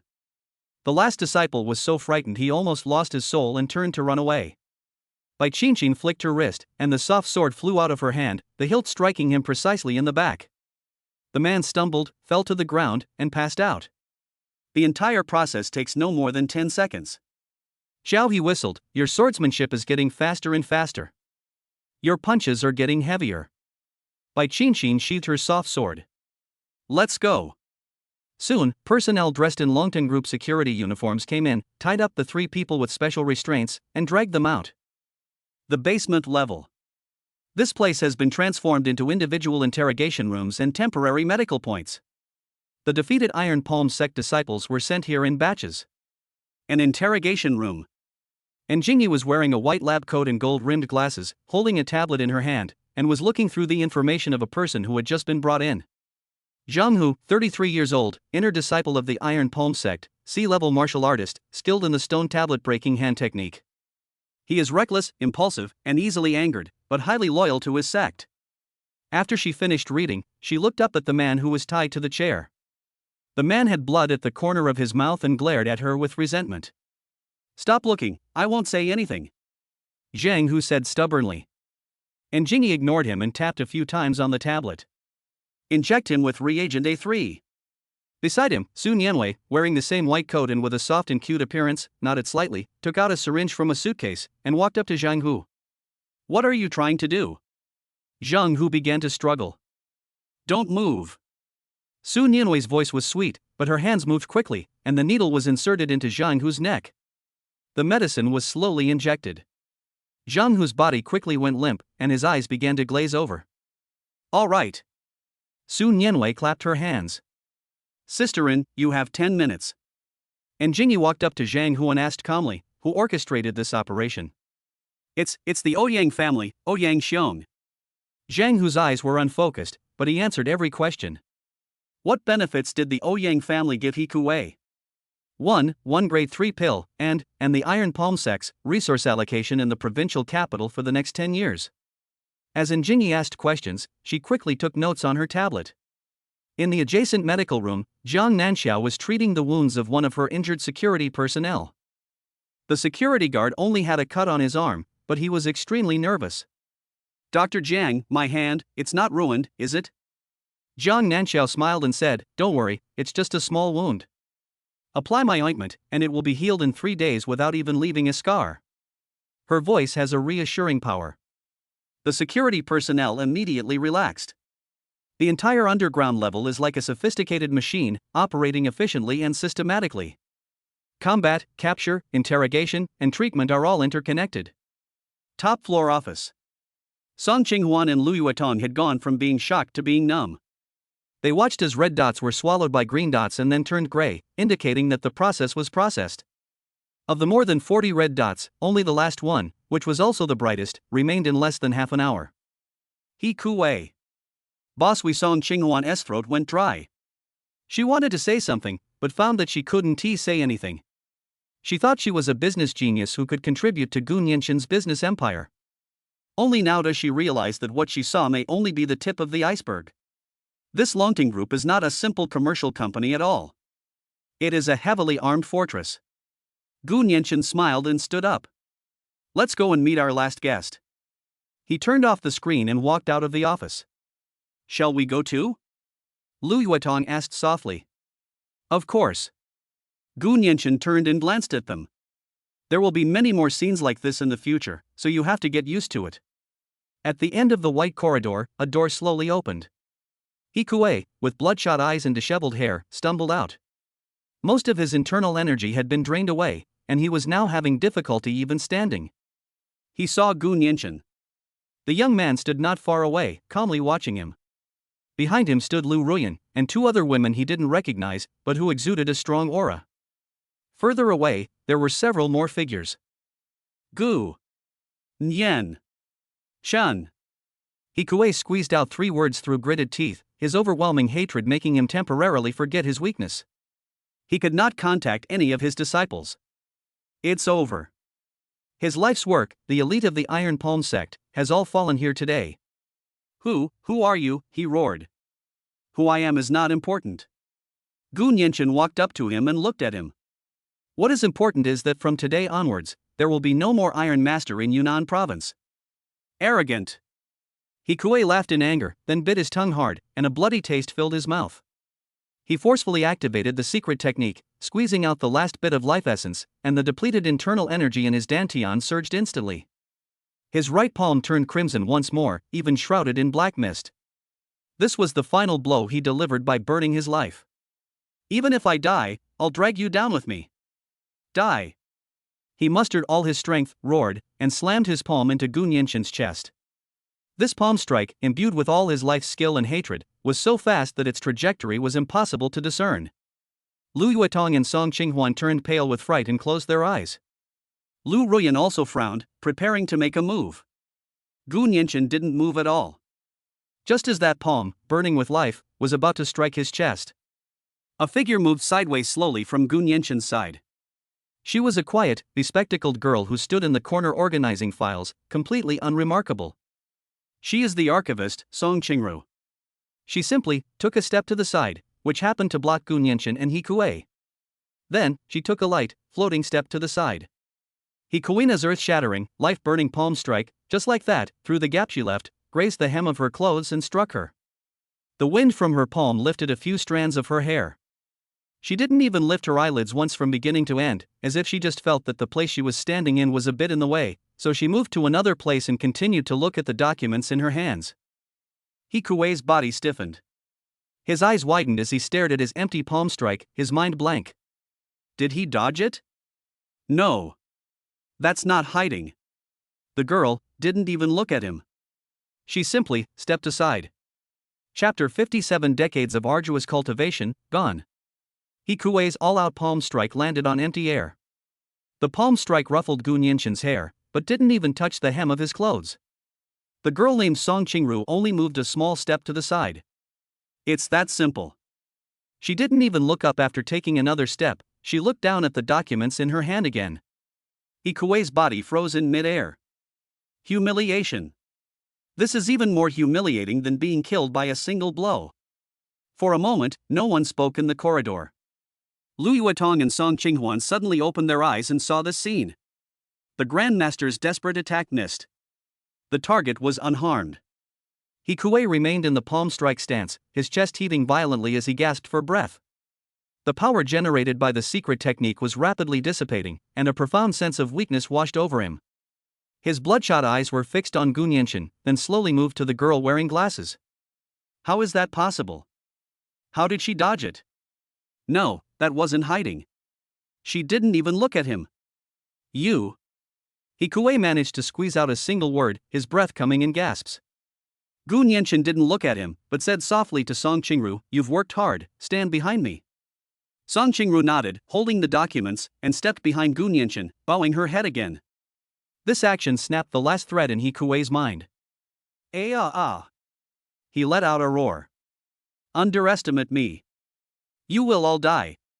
He abandoned all his moves, his palms turned bright red, and he lunged at Gu Nianchen like a madman. He wanted to tear all these people in front of him to pieces with his hands. Gu Nianchen remained motionless, not even lifting his eyelids. He only called out two names. Bai Qinxin, Rong Qingluo. Before he could finish speaking, two figures rushed forward, one from the left and one from the right. Bai Qinxin was dressed in white and empty-handed. Rong Qingluo gripped the sword sheath, her expression cold and stern. Just as He Kuei's palm strike was about to hit the two of them, a calm female voice rang out in the corridor. It was Song Qingru. She kept her head down, looking at the documents in her hands and reading them aloud. Iron Palm Skill, 7th Form, Fierce Tiger Descending the Mountain. 3 inches below the left rib, there is an old injury from 20 years ago that has not yet healed. When internal energy is channeled there, it will be 0.3 seconds slower. Lu Yuetong and Song Qinghuan were both stunned. What is she saying?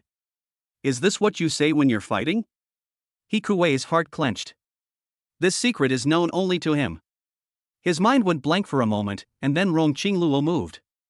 She didn't draw her sword instead, with a flick of her wrist, the scabbard struck He Kuei's left rib at a tricky angle, neither too hard nor too soft. Exactly 3 inches, no more, no less. He Kuei felt a piercing pain coming from his old wound, and his internal energy instantly became disordered. The force of his palm strike dissipated, and he staggered back 2 steps, his face turning even paler. He looked at Song Qingru in horror. Before he could figure it out, Bai Qinxin was already in front of him, slapping his chest with her palm. He Kuei subconsciously changed his move, crossing his palms to prepare to take the hit head-on. Song Qingru's calm voice rang out again. Iron Palm, 3rd move, Double Dragons Emerging from the Sea. The starting move requires drawing your chi to the Tanzhong acupoint. However, he was exposed to cold air while practicing 10 years ago, which damaged his Tanzhong acupoint. If he forces his power, he will be half a beat slower and his chi will be unstable. This time, He Kuei heard it clearly. A chill ran from the soles of my feet straight up to the top of my head. He felt like he had been stripped naked, all his secrets and weaknesses exposed. He put his strength into it. Sure enough, I felt a tightness in my chest, and I couldn't get the breath up, it was too slow. We were just a half beat too slow. Bai Qinxin's palm was already pressed against his chest. Bang! A muffled thud. Bai Qinxin's heart retreated as soon as she touched it. He Kuei was sent flying backward, spitting a mouthful of blood onto the white wall. What is going on? Lu Yuetong asked, her voice trembling as she looked at Lu Ruyan. Lu Ruyan crossed her arms. Don't you understand? This isn't fighting, this is vivisection. Vivisection. These 4 words sent a chill down Lu Yuetong's and Song Qinghuan's spines. They looked back at the field. He Kuei struggled to get up. The look in his eyes when he looked at Song Qingru was no longer anger, but pure fear. Sorcery. This is sorcery, he roared. He dared not fight anymore and turned to run away. He had never been so afraid in his entire life. It's terrifying. Your every move, every thought, even old injuries you've almost forgotten, are known to the other party in advance. How can we fight like this? Trying to run? Gu Nianchen finally raised his eyes and uttered 2 words. Song Qingru's voice rang out for the 3rd time, still in that flat tone as if she were reading a report. He was going to use the Iron Palm Sex escape technique, treading on snow without leaving a trace. This movement technique requires the explosive force of the Yongquan acupoint on the sole of the foot. However, he had damaged his foundation in his early years by pursuing speed. He has an old injury to the Yongquan acupoint on his right foot, so his explosive power is insufficient. When changing direction, his right leg will be 0.2 seconds slower than his left leg. He Kuei's leg stopped in mid-air. His face was deathly pale. She even knows this. It's over. Rong Qingluo moved, and the scabbard swept across He Kuei's right ankle. Snap. The bone is broken. Ah! He Kuei screamed and fell to the ground, rolling around while clutching his feet. He broke down. Stop reading. Please, stop reading. He cried out in Song Qingru's direction, his face covered in snot and tears, no longer resembling a grandmaster. Bai Qinxin and Rong Qingluo stopped and looked at him coldly. Only He Kuei's wailing could be heard in the corridor. Lu Yuetong and Song Qinghuan couldn't utter a single word.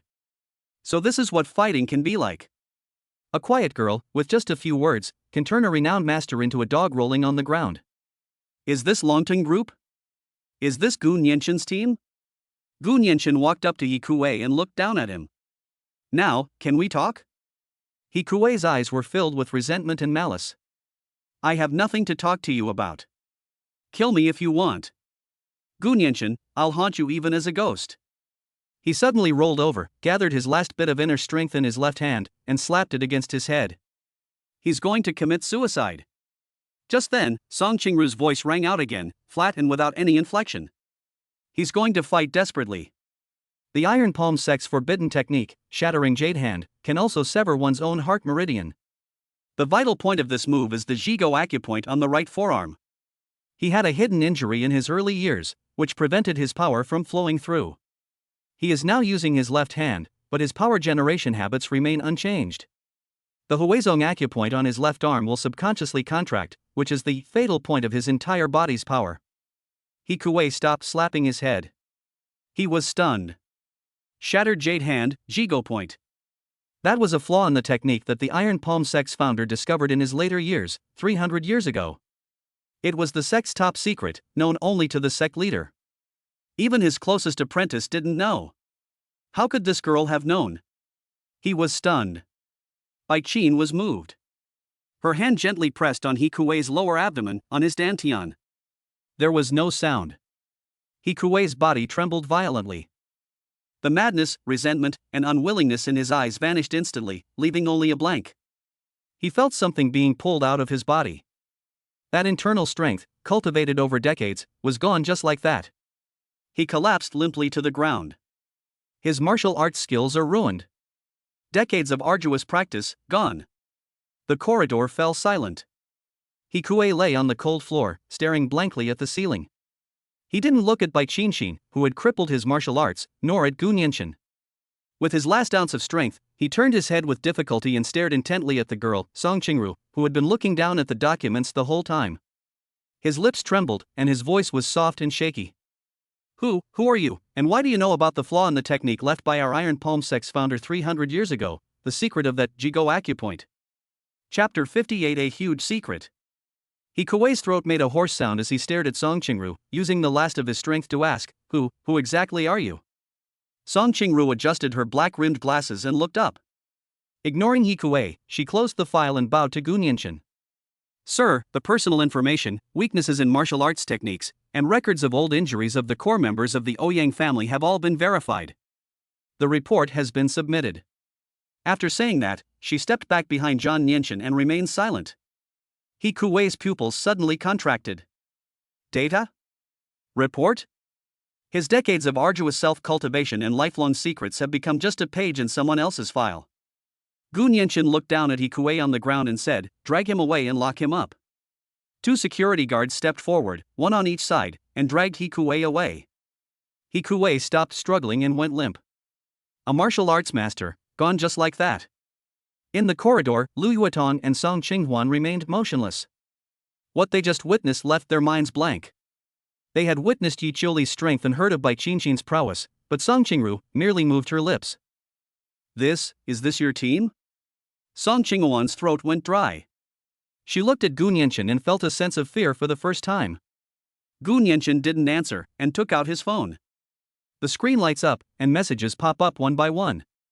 Yi Qiuli, boss, the Iron Palm Sect headquarters has been cleared out. 342 people, including 71 core disciples, have all been apprehended. Xiaohe, the remaining branches of the Black Dragon Society and the Blood Wolf Gang have been wiped out. These 2 names no longer exist in the Yunnan underground. Fang Shuyao, all online asset accounts of the Ouyang and Zhao families have been frozen, and the firewall has been taken over. They can't touch a single penny. Each message represents the downfall of a force. After reading the message, Gu Nianqin deleted it and looked at Lu Yuetong and Song Qinghuan. Now, it's your turn. Lu Yuetong shuddered and immediately stood up straight. Please give your orders, sir. The businesses of the Ouyang, Zhao, Song, and Morong families are all currently ownerless, Gu Nianqin said. I want Longting Group. Take it all within 24 hours. There can be no legal or commercial repercussions. 24 hours? To swallow up all the businesses of the 4 major families? Lu Yuetong and Song Qinghwan both held their breath. This was assets worth hundreds of billions, spanning hundreds of industries. Normally, it would take a team of 100 people several months to liquidate such assets. They looked at Gu Nianchen, knowing that there was no room for discussion. It was in order. Can you do it? Gu Nianchen asked. Able. Lu Yuetong shouted, her face turning bright red. This is both a challenge and an opportunity. She never dared to dream of personally swallowing up a top-tier wealthy family in an entire province. Song Qinghwan nodded emphatically, rest assured, sir, I guarantee I will complete the mission. Very good. Gu Nianchen nodded. Lu Ruyan, your people cooperate with them. All information, connections, and dirt on them should be made public. Use whatever methods you can, whether it's coercion or bribery. I want a clean Yunnan province. Lu Ruyan, leaning against the wall, stretched and winked at Lu Yuetong and Song Qinghwan. Boss, just say the word and I'll run myself ragged. Don't worry, I'll make sure everything goes smoothly for you. You two are in for a busy time. Lu Yuetong and Song Qinghwan exchanged a glance and clenched their fists. A commercial revolution sweeping Yunnan province was decided in just a few words right here in this corridor. Overnight, Yunnan province underwent a dramatic change. The Iron Palm sect was wiped out, and its leader, He Kuei, was deposed. The Black Dragon Society and the Blood Wolf Gang disappeared overnight, and all their territories were now under the banner of the Dragon Soaring Group. What is most shocking is the collapse of the four major families. The Ouyang Group's stock price plummeted to its daily limit at the open, leaving countless shareholders with nothing. Immediately afterwards, evidence of the group's tax evasion and illegal fundraising was made public, and Chairman Ouyang was taken away for investigation. The Zhao and Song families faced the same situation. All the fatal scandals and evidence were exposed at the same time. Countless businesses that depended on the four major families were thrown into chaos, and the entire commercial order of Yunnan province was in turmoil. Just when everyone thought that Yunnan's economy was about to regress by 10 years, Longting Group stepped forward and began a frenzy of acquisitions and integrations. Lu Yuetong was in charge of the command center, with dozens of traders behind her typing rapidly on their keyboards, issuing commands one after another. Song Qinghwan, accompanied by lawyers and a negotiation team, went from company to company CEOs facing dire straits, meeting with them one by one. The intelligence provided by Lu Ruyan made them invincible at the negotiating table. Mr. Wang, we'll settle your company's 30 million yuan overseas bad debt. Your 20% stake will be transferred to Longtung. Mr. Li, the bill for the $5 million your son owes at a casino abroad has been sent to your email. Will you handle it yourself, or should we help you? Mr. Zhang, don't be nervous. We are legitimate business people. We just want to acquire your company's logistics channels. Oh, by the way, the urologist your wife saw yesterday works at a hospital under our group. Throughout Yunnan province, cries and wails could be heard everywhere. But commercial order was quickly re-established. Everyone understood that Yunnan province had changed hands. The next day, as the sun rose, Lu Yuetong and Song Qinghwan, though exhausted, had eyes full of light. They placed a thick report on Gu Nianchen's desk. This used to be Ouyang office, but now it bears the nameplate of Longting Group. Sir, it's all done. Lu Yuetong's voice trembled slightly. Over 90% of the core assets of the four major families have been merged into Longting. Holding agreements have also been signed with 171 medium to large enterprises. From today onwards, Longting Group is the commercial hegemon of Yunnan province. Gu Nianchen stood in front of the floor-to-ceiling window, looking at the city below. He didn't turn around, but simply hummed in agreement. A blue virtual panel, visible only to him, unfolded before his eyes. Emperor's Power Panel. On the 3D sandbox map of Yunnan province in the center of the panel, the red areas representing other forces are being rapidly swallowed up by the blue areas. One piece, then another. In the end, the entire sand table map turned into a pure blue. The leaderboard in the upper right corner of the panel is refreshing like crazy. Number 2, Ouyang Family Power Value, 12800, status, collapsed. Number 3, Zhao Family Power Value, 9700, status, collapsed. The next second, all the names turned gray and fell downwards. A new, golden name has surged from the bottom of the list all the way to the top. Number 1, Gu Nianchen Power Value, 999999+, title, Overlord of Yunnan Province. Byte. Congratulations, host. You have achieved your interim goal, dominate Yunnan Province. Rewards being distributed. Unlock provincial-level permissions, increase resource mobilization efficiency within your territory by 300%. All captured heroes have received a significant boost to their base stats. Unlock new feature, Legion Quest Chains. Territory updated, next target map, capital city, now unlocked. Gu Nianchen looked at the changes on the panel but didn't react. Everything is going according to plan. Yunnan province, it's over. His gaze swept across the city before him and turned northward. The capital city. That was the real battlefield. Just then, there was a knock on the door. Come in. Lu Ruyan walked in. Today she was wearing a black business suit, her usual charm gone, and her expression serious. She walked to her desk and placed an encrypted USB drive on it. Boss, there's something you need to see in person. Gu Nianchen turned around.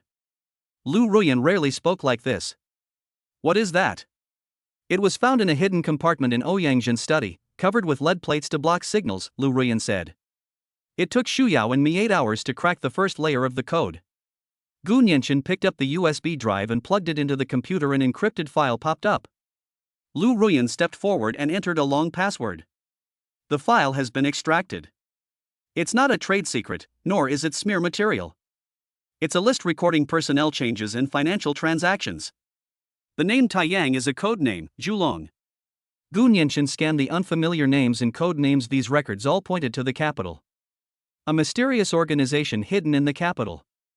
The Ouyang family is merely a pawn of this organization in Yunnan province. He continued scrolling down, past a series of financial transactions and project reports. Suddenly, his gaze stopped. At the end of the document, in a list of archivers, he saw a name. Gu Yuanshan. Outer collaborator codename, Spark, name, Gu Yuanshan. Status, mission failed, deleted. Gu Yuanshan. He is his father. That honest, unassuming man who worked in a small factory and ultimately died in an accident. Gu Nianchen clenched his fist. The office fell silent immediately. Lu Ruyan stared at Gu Nianchen's profile, her breath catching in her throat. She knew that she might have uncovered a huge secret.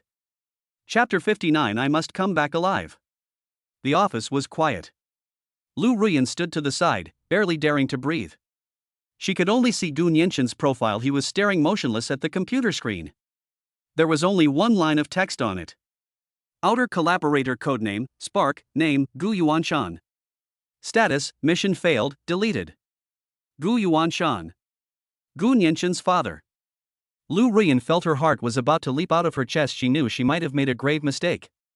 The contents of this USB drive were far more terrifying than simply bringing down the Ouyang family.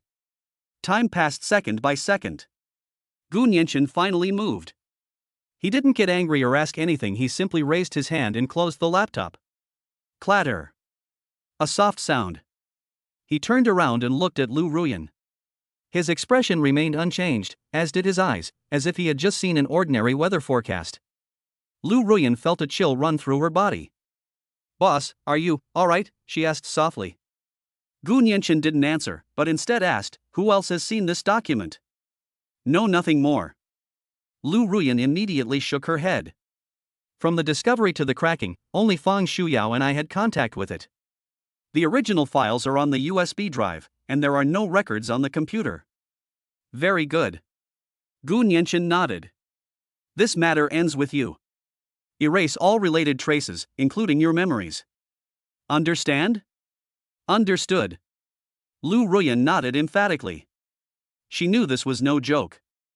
From this day forward, the name Gu Yuanshan would never cross her mind again. "Go out." Gu Nianchen waved his hand. Lu Ruyan bowed, quickly left the office, and gently closed the door behind her. The moment the door closed, the calm on Gu Nianchen's face vanished. He reopened his computer, his gaze falling once again on that line of text. Task failed, cleared. Clear. In his memory, his father, Gu Yuanshan, was an honest and simple man who worked as a technician in a small factory. He was always smiling, and his greatest hobby was drinking a little wine and bragging about how his son had gotten first place in the exam. "My father passed away more than a decade ago." His mother, Lu Sufeng, told him through tears that his father had fallen ill from overwork. He had been working overtime at the factory for a month straight and had suddenly suffered a heart attack. At that time, he believed it. He hated that lousy factory, and he hated himself for not growing up sooner. But now, this document from a mysterious organization in Beijing has given him another answer. External collaborators. Codename, Spark. Task failed and has been cleared. It turns out, it wasn't an accident, nor was it a death from illness. It was an execution. Gu Nianchen tapped his fingers lightly on the table, one tap after another. His mind was in turmoil. Why did my father join this organization called Candle Dragon? What is his mission? Why did it fail? Who issued the clear command? He always believed that his life began the day he was betrayed by Li Sherman and framed by Wang Tianhao. Only now does he realize that the real story was foreshadowed more than a decade ago. He stood up and walked to the huge floor-to-ceiling window. Beneath his feet lay the Yunnan province, which he had just trampled underfoot. Thousands of lights shone, and cars streamed by. But he couldn't focus on anything. He thought he had gone from being a useless nobody to reaching the pinnacle thanks to the system. But what if the father's identity is true? Then what is he? A fool who lives in lies and doesn't even know the real cause of his father's death? Gu Nianchen picked up his phone and dialed Yi Qiuli's number. Boss. Qiuli, all of Longteng Group's affairs in Yunnan province will be temporarily handled by you and Lu Yuetong. I need to leave for a while. Yi Qiuli paused for a moment on the other end of the phone, but didn't ask any further questions. Yes. Where is the boss going? The capital city. Do you need me to accompany you? No need, you just guard Yunnan province, Gu Nianchen said. Remember, from now on, Longteng Group is on high alert. Report any disturbance to me immediately. Clear. After hanging up the phone, Gu Nianchen picked up his coat and car keys and left the office. Instead of returning to the villa, he drove towards the old town. That's where he grew up. Gu Nianchen remained silent throughout the journey. Outside the car window, the night view of Yunnan province was bustling and dazzling. His mind was filled with images of his father. The man who would carry him on his shoulders and take him to see the lanterns.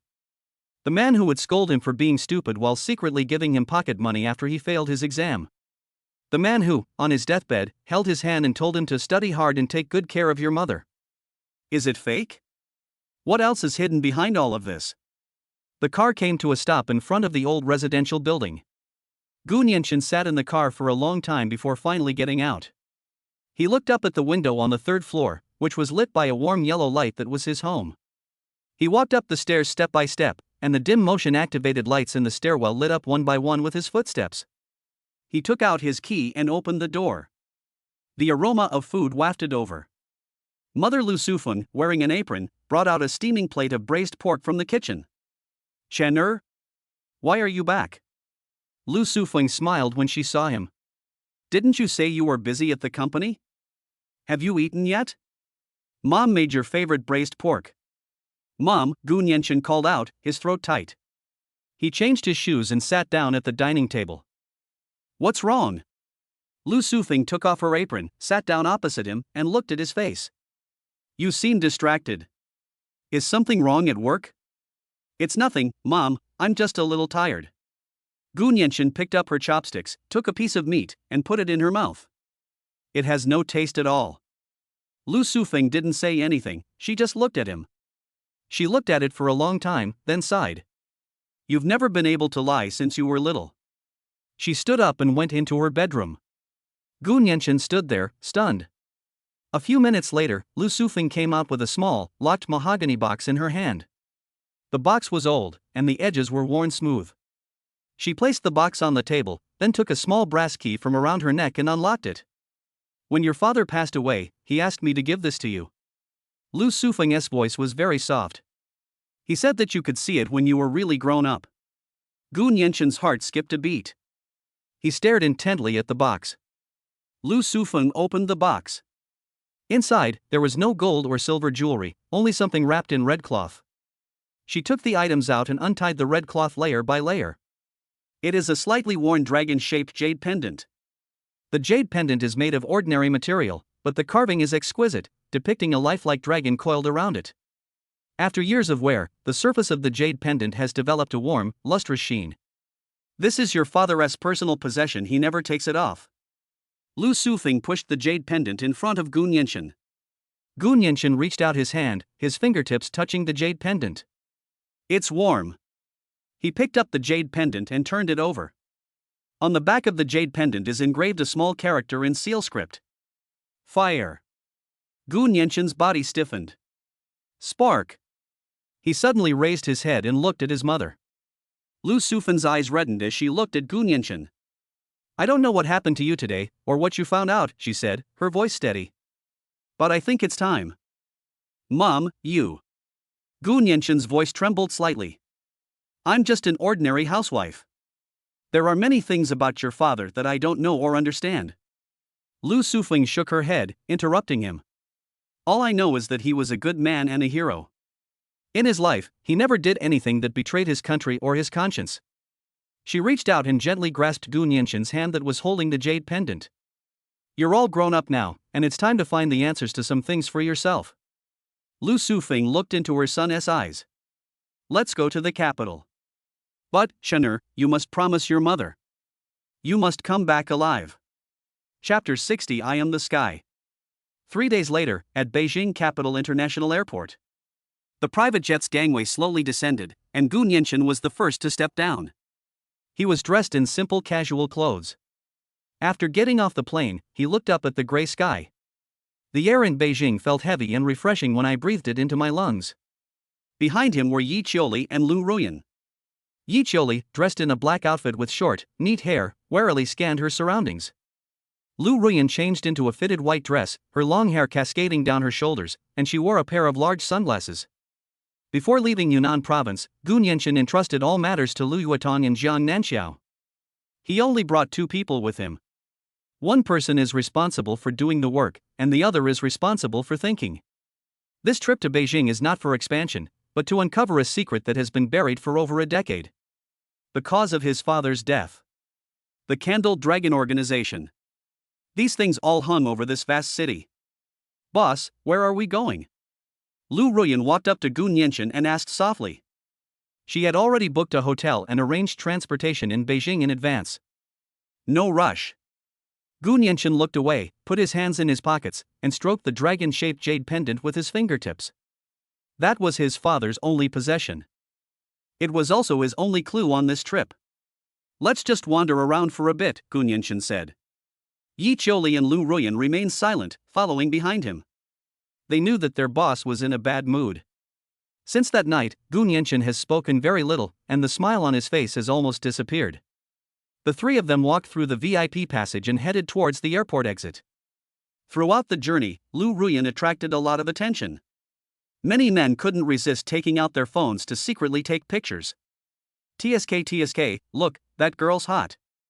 She has an amazing figure, and those legs are legs I could admire for a year.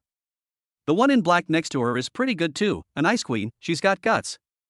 Not far away, several young people dressed in designer brands gathered together, pointing and whispering about Lu Ruyan and Yi Qiuli. The leader, a young man in his mid-20s, had a buzz cut, wore diamond earrings, a thick gold chain around his neck, and was playing with the keys to a Lamborghini in his hand. His name is Sun Tianhao. He is a well-known playboy in Beijing. His family is in the real estate business and has assets worth billions. He is known as Young Master Sun. Sun Tianhao's gaze was fixed on Lu Ruyan, unable to look away. Brother Hao, you've got your eye on him? A skinny young man next to him asked with a smile. Nonsense. Sun Tianhao licked his lips. This chick is way hotter than any of the celebrities and models I'd been with before. Go ask her which company she works for. I want her to come keep me company tonight. All right. The skinny young man immediately nodded and bowed, then swaggered toward Gu Nianchen and his 2 henchmen. Yi Qiuli noticed the other person's gaze, frowned, and took a step forward, blocking Gu Nianchen and Lu Ruyan's side. Stop. The skinny young man and his companions blocked the 3's path. Is something the matter? Gu Nianchen stopped and looked up at them. Bite. The ultimate insightful eye for talent has been activated. A barrage of comments flashed across Gu Nianchen's screen in an instant. Character, Sun Tianhao. Talent level, F. Loyalty, 50 hate. Hidden identity, only son of the Sun family real estate group in Beijing, one of the 4 young masters of Beijing, self-proclaimed. Biography, a typical spoiled brat who abuses his family's power and domineering behavior. He is proficient in all vices, including drinking, gambling, and whoring. He once failed to force himself on a female celebrity, but his father spent a large sum of money to settle the matter. My inner desire, to conquer this woman in the white dress and show off my abilities to my companions. Fatal weaknesses, lust, arrogance, and extreme concern for saving face. F-rank talent. Gu Nianchen smiled inwardly. This kind of person isn't even worthy of carrying his shoes in Jianhai City. I never expected to encounter such a classic scene so soon after arriving in the capital. Kid, you're from out of town, right?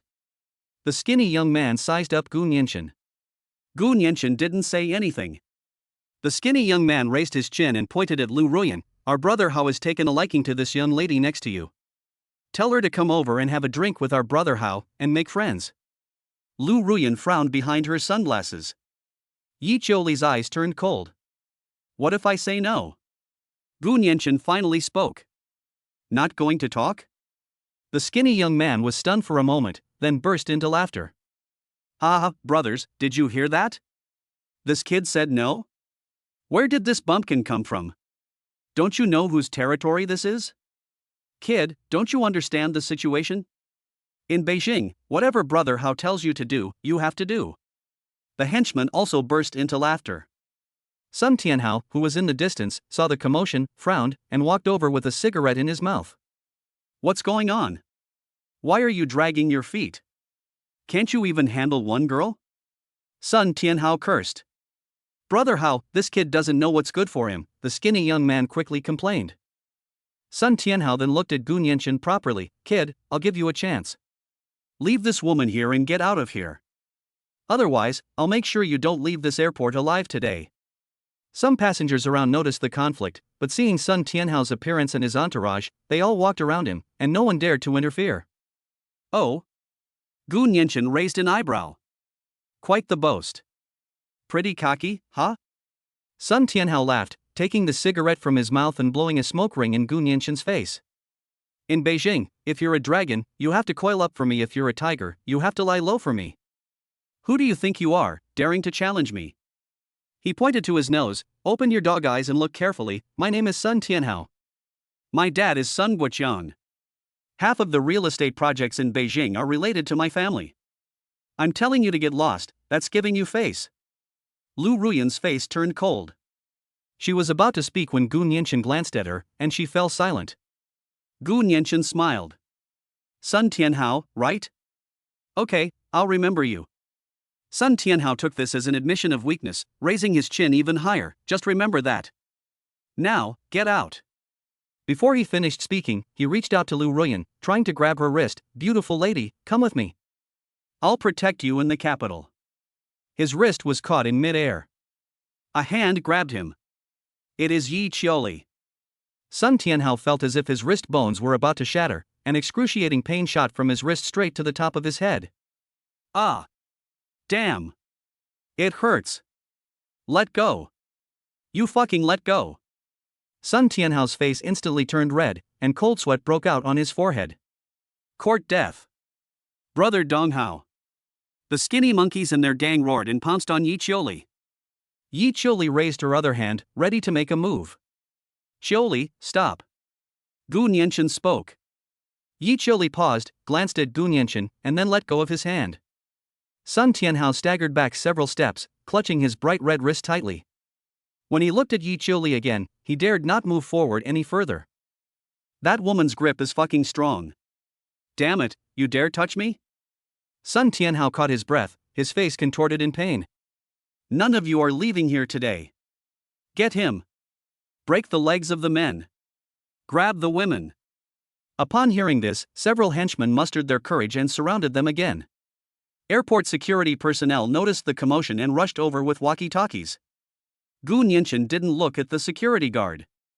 He took a step forward and stood in front of Yi Qiuli and Lu Ruyan, facing Sun Tianhao, who was about to go crazy with anger. Do you know who I am? Gu Nianchen asked him, her voice very calm.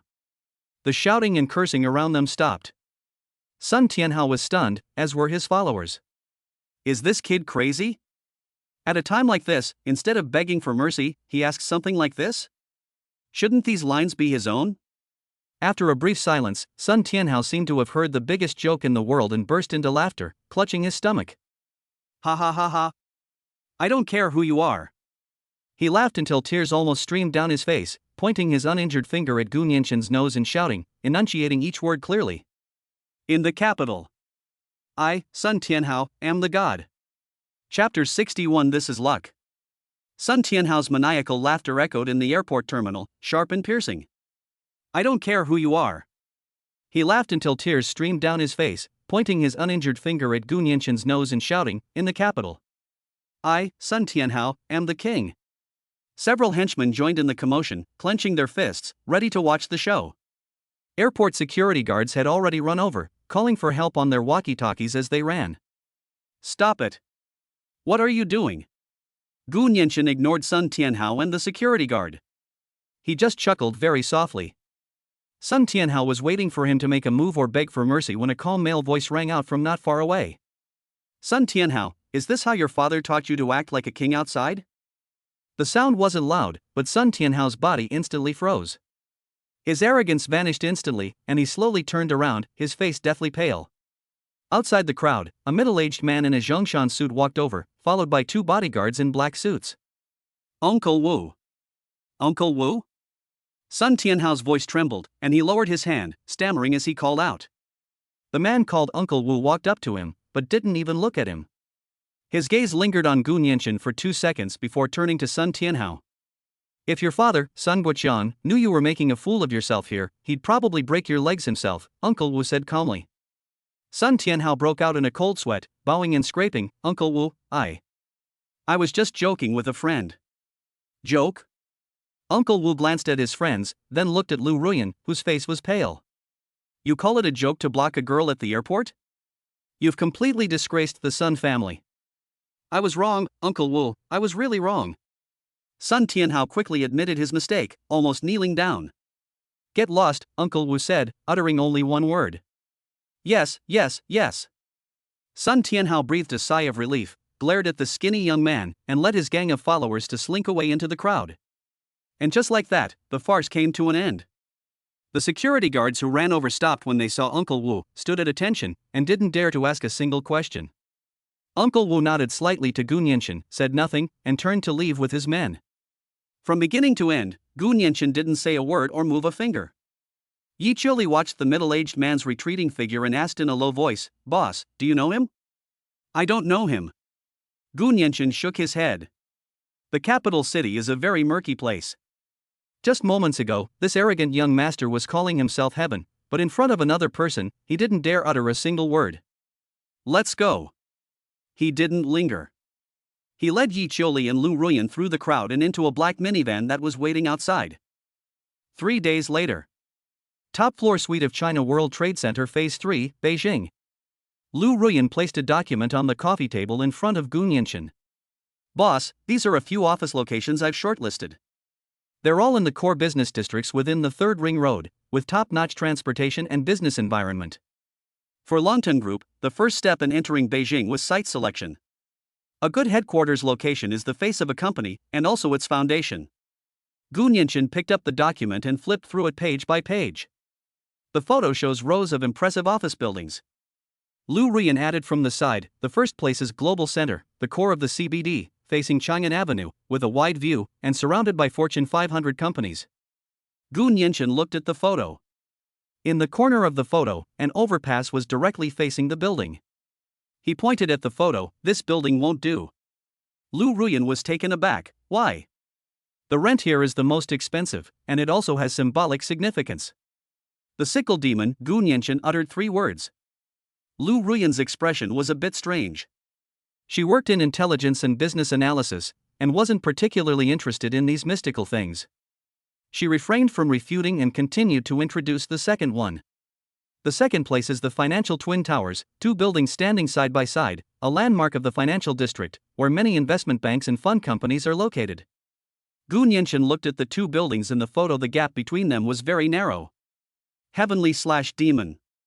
He shook his head again. The internal struggles within the companies in this building must be fierce, and the turnover rate of senior executives must be frighteningly high. Lu Ruyan refused to believe it, so she took out her phone and checked, and was immediately speechless. There is an online report that specifically analyzes the turnover rate of the financial twin towers, which is far higher than the industry average. Some people even call it an executive graveyard. Lu Ruyan didn't know what to say. Next.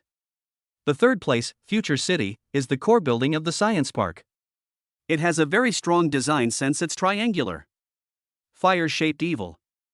Gu Nianchen interrupted her directly. Constant lawsuits and disputes make employees prone to irritability and short temper. Lu Ruyan was completely speechless. The prime location she had painstakingly selected had all become inauspicious sights in the boss's eyes. She couldn't help but ask, "Boss, you know about feng shui?" "I don't understand." Gu Nianchen put down the documents and leaned back on the sofa. "It's just a gut feeling." He really doesn't understand. But his ultimate insightful eye automatically reveals information that others cannot see when he looks at these photos. In his eyes, the aura and energy flow of those places were as clear as contour lines on a map. Lu Ruyan smiled wryly. "Then what can we do? There are only so many good locations in the capital." "By your standards, we'll probably have to rent a warehouse outside the 5th Ring Road." Gu Nianchen smiled but didn't say anything. As he was thinking about how to solve the problem, a system notification sounded in his mind. "Bite. The host has been detected facing a Dragon's Lair location selection problem, meeting the hero trigger conditions. Ultimate Insightful Eye has already identified your target." A virtual light screen unfolded in front of Gu Nianchen. Person, OG Yun. Talent level, SSS. Loyalty, 0.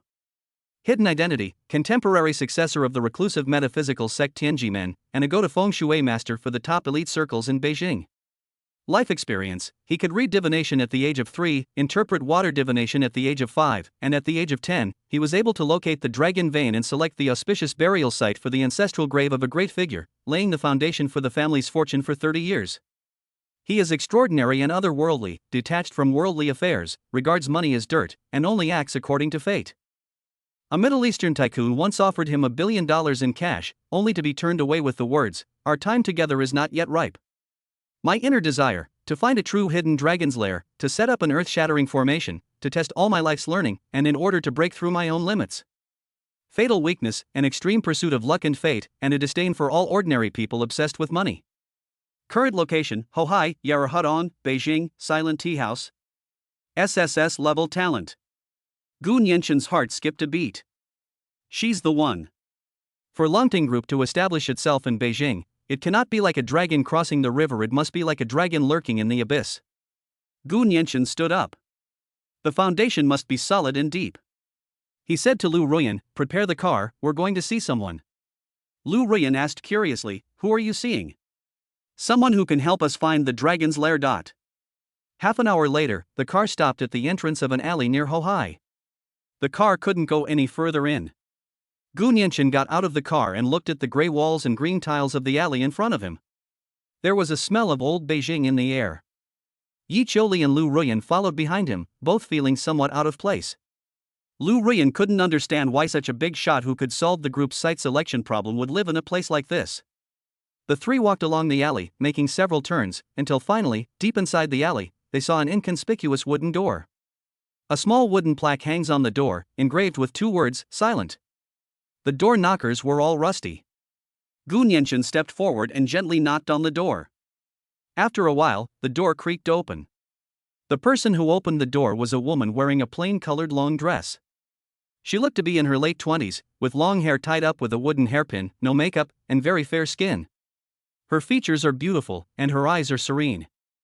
She just stood there, completely out of place in this alley. Ding! Target Wu Jian has appeared. The quest chain for her capture is generating. Gu Nianchen looked at her and got straight to the point. "Wu Jian, Master Wu?" The woman glanced at him, her gaze sweeping over him before looking at Yi Qiuli and Lu Ruyan behind him, without showing any reaction. "That's me." Her voice was also cool and aloof. "What brings you 3 here?" "I would like to ask Master Wu for help in choosing a location for the company." Gu Nianchen stated his purpose directly. After hearing this, Wu Jian twitched the corners of her mouth, but there was no real smile. "Sorry, I don't take commercial jobs." After she finished speaking, she prepared to close the door. Wait a minute, Gu Nianchen said. Wu Jian stopped closing the door, looked at him, and waited for him to name his price. This is the standard procedure used by everyone in the capital who wants to find her. But what Gu Nianchen said next stunned her. Master Wu, your tea house is named Silent, which means the way does not speak, and speech is not the way. Bamboo is planted in the courtyard to symbolize rising step by step, but a locust tree is planted in the corner of the courtyard, with the wood carrying a ghostly quality, in order to balance the excessive yang energy of this place through the principle of yin and yang. Seemingly casual, but actually meticulously planned step by step. Gu Nianchen's gaze swept across the courtyard. It's a pity that the layout of this alleyway limits you. The air comes from the east, but it is blocked by the newly built high-rise building to the west, causing the air in your courtyard to only enter and not exit, turning it into a stagnant pool. Living here long-term is not good for one's character. Wu Jian's expression finally changed. The layout of her courtyard was designed by her personally, and even her elders in her sect might not be able to see through it at a glance. The young man in front of me, dressed in designer brands and looking incredibly tacky, actually spoke eloquently and accurately after only standing at the door for a short while. She re-examined Gu Nianchen. You understand metaphysics? I don't understand, Gu Nianchen replied, repeating his previous statement. I know a little bit. Wu Jian remained silent for a moment, then stepped aside and opened the door. Come in and have a cup of tea. This is an exception. Lu Ruyan and Yi Qiuli were both somewhat surprised as they followed Gu Nianchen into the courtyard. The courtyard wasn't large, but it was very elegant. There was a stone table and benches, and a pot of tea. Wu Jian personally poured tea for the three of them, then looked at Gu Nianchen. You came to me just to choose a location? Yes and no. Gu Nianchen picked up his teacup and smelled the aroma of the tea. What I'm looking for isn't a building, but a place. The venue? Wu Jian frowned slightly. Master Wu, what do you think feng shui is? What is fortune? Gu Nianchen asked instead of answering. Wu Jian said calmly, feng shui is the way of heaven and earth, and fortune is the destiny of man. Well said. Gu Nianchen smiled and said, but in my opinion, the qi that the ancients talked about might be what we in modern science call the energy field. Everything in the universe has a vibrational frequency and its own energy field. When a person's energy field resonates with the energy field of their environment, they will feel comfortable and successful. This is what is known as good feng shui. Wu Jian's hand, which was holding the teacup, froze in mid-air. She had never heard of this theory before. Gu Nianchen continued, the so-called luck is not some ethereal thing. It's more like a macroscopic form of quantum entanglement. Two entangled particles, no matter how far apart they are, will instantly change state if one changes. The same applies to relationships between people, and between people and power. Whom you meet and what you do will subtly alter your entangled state, thus influencing your future. This is fate. Wu Jian was completely stunned. Looking at the eloquent young man in front of her, her worldview was greatly shaken. She had studied the I Ching, the 8 trigrams, yin and yang and the 5 elements for more than 20 years. In her eyes, these were the ultimate principles of heaven and earth. Yet, this young man could explain them clearly with just a few words like energy field and quantum entanglement. And, surprisingly, it actually makes a lot of sense. Gu Nianchen put down his teacup, looked at her shocked expression, and finally said, so, I came to you not for money, nor for a promotion. What I want is to create the most harmonious and powerful resonance field for my career and for my future partners. I want all my followers to have their energy fields resonate with the massive energy field of the Longting Group, amplifying each other and ultimately forming a force powerful enough to change the world. And this headquarters in the capital is the singularity of this enormous energy field. After Gu Nianchen finished speaking, he looked at her quietly. Master Wu, would you be interested in creating such a space together? The courtyard was completely silent. Wu Jian sat there blankly, her teacup trembling slightly, spilling a few drops of tea onto her plain long dress, but she was completely unaware. She looked at Gu Nianchen, unsure of what to say for a moment. Who exactly is this person? What he said was completely beyond her understanding of metaphysics. In fact, it was even more profound and more vast than the highest realm recorded in her sect's scriptures. For the first time, she realized that all the knowledge she had learned in her life, which she was so proud of, was utterly insignificant in the face of this man's way. Chapter 62 A pillar supporting the sky, a deadly strike at the heart. The courtyard was eerily quiet. Lu Ruyan and Yi Qiuli stood aside, even their breathing became soft. They looked at their boss, then at the feng shui master across from them who seemed to have lost his mind, their minds a jumbled mess. Especially Lu Ruyan, who believes in data and logic, but today, when Gu Nianqin used quantum entanglement to explain luck, she couldn't refute it. This sounded more outrageous, yet damnably reasonable, than any market analysis report she had ever done. Wu Zhiyan's hands were still trembling, and the tea had long since gone cold. She suddenly looked up, and the way she looked at Gu Nianqin changed. Energy field, resonance, singularity. She kept repeating these words, almost obsessively. She understands all these words. But she never imagined that these words could be related to the esoteric arts of celestial secrets that she had studied for more than 20 years. It feels like a master blacksmith who has spent his whole life forging swords, and suddenly someone tells him that the swords he forges are essentially a bunch of quarks and electrons. They are completely two different things. Wu Zhiyan's throat went dry. She wanted to ask, "Who exactly are you?" But she swallowed the words back. Asking is pointless. This kind of person can no longer be defined by identity. She stood up, bowed deeply to Gu Nianqin. This action left both Lu Ruyan and Yi Qiuli dumbfounded. This Master Wu practically had the words "ordinary person" written all over his face from the moment he walked in, yet now he's giving the boss such a grand gesture of respect.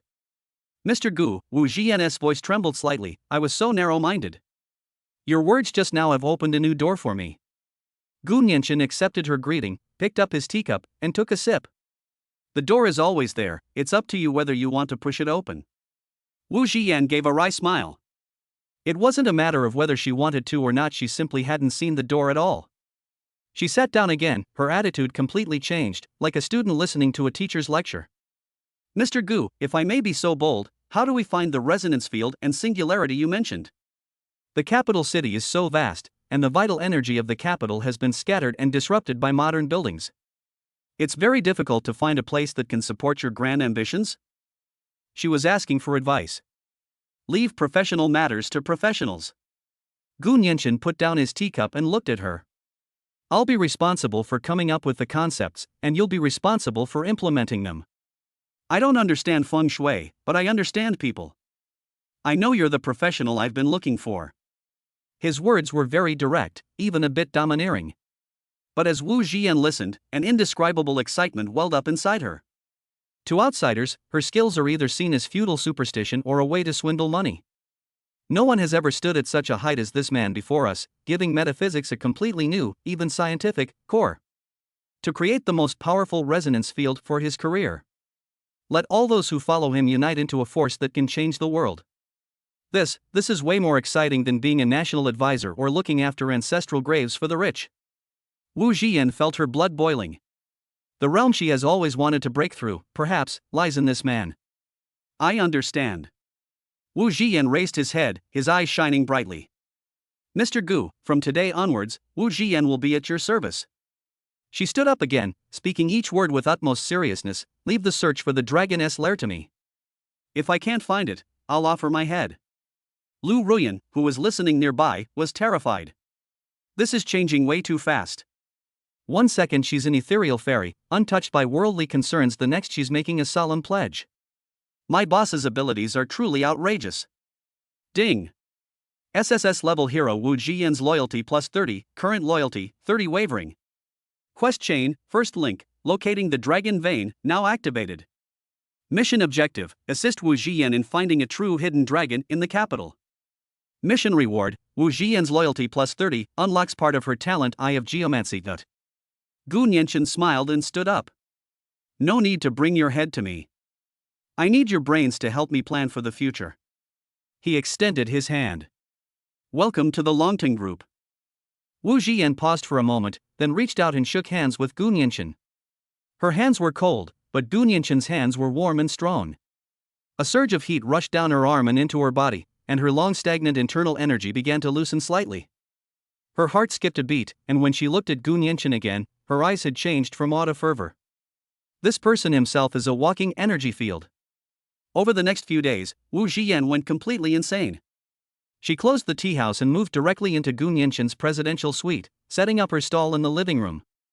An ancient compass, yellow blueprints, incomprehensible runes, and tortoise shells piled up on the coffee table. Looking at this scene, Lu Ruyan felt as if she wasn't choosing a location for a modern company, but rather working at the Imperial Observatory in ancient times. Oh, Ji-yun has completely changed. She would either sit for hours looking at satellite maps of Beijing and an old geomantic map, her fingers flying across the map, or she would drag Gu Nianchen around the city in her car. No, this won't work.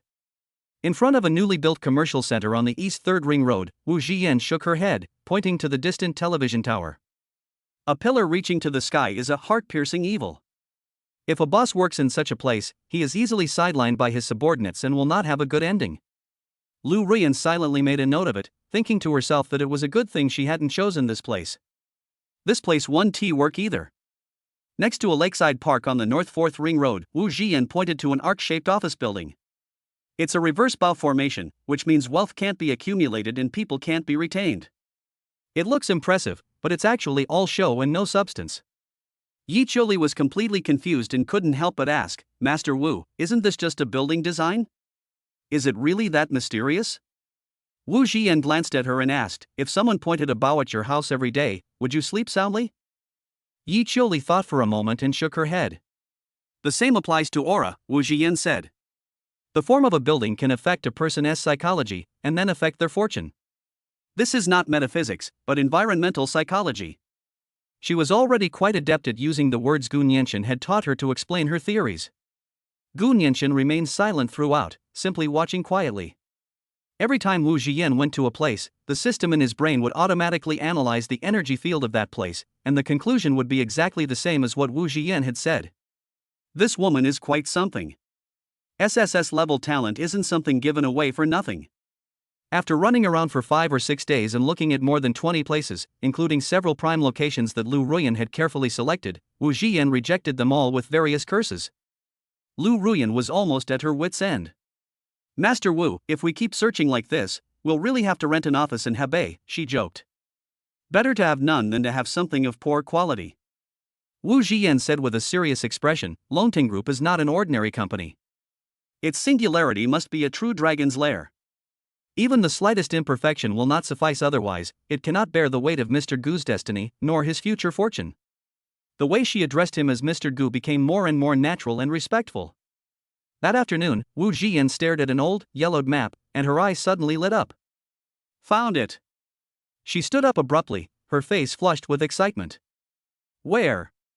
Gu Nianchen and Lu Ruyan immediately went over. At the foot of fragrant hills in the western suburbs of the capital. Wu Zhiyan pointed to an inconspicuous spot on the map. This is the site of a former prince's mansion from the previous dynasty. A prince's mansion? Lu Ruyan frowned. Can that kind of place be used as an office building? Aren't they all cultural relics? No, this isn't it. Wu Zhiyan shook her head. This prince was convicted of treason back then, his family was wiped out, and his mansion was burned down. Later, due to war, it was reduced to ruins and therefore not listed as a cultural relic. But the feng shui of this place is truly a masterpiece of nature. Her voice was trembling. Look, she said, placing the satellite map and the ancient map side by side. To the west is the western mountain range, which is the white tiger turning its head. To the east is a wide plain, which is the azure dragon raising its head. The former site of the prince's mansion is nestled amidst mountains, with a jade belt river flowing in front, forming a grand master's chair layout, a place where auspicious energy is gathered and stored away. She pointed to the map, her breathing becoming heavy. More importantly, this mountain range is a branch of the capital's dragon vein. This old site is located precisely at the dragon's eye of the dragon vein. This is where the dragon rests and recuperates before ascending to heaven. The land of hidden dragons. Wu Zhiyan said, enunciating each word clearly, Mr. Gu, as long as we take over this place as our headquarters, Longting Group's entry into Beijing will not be like a dragon crossing the river, but a dragon entering the sea from the depths. With good fortune upon us, our future will be unstoppable. Gu Nianchen looked at the point on the map and hummed in agreement. Okay, this is it. He made the decision. Ruyan, investigate the ownership of this land immediately and take it at all costs. Yes. Lu Ruyan immediately turned on the computer and started operating it. She doesn't understand feng shui, but she believes in her boss. A few minutes later, Lu Ruyan stopped typing.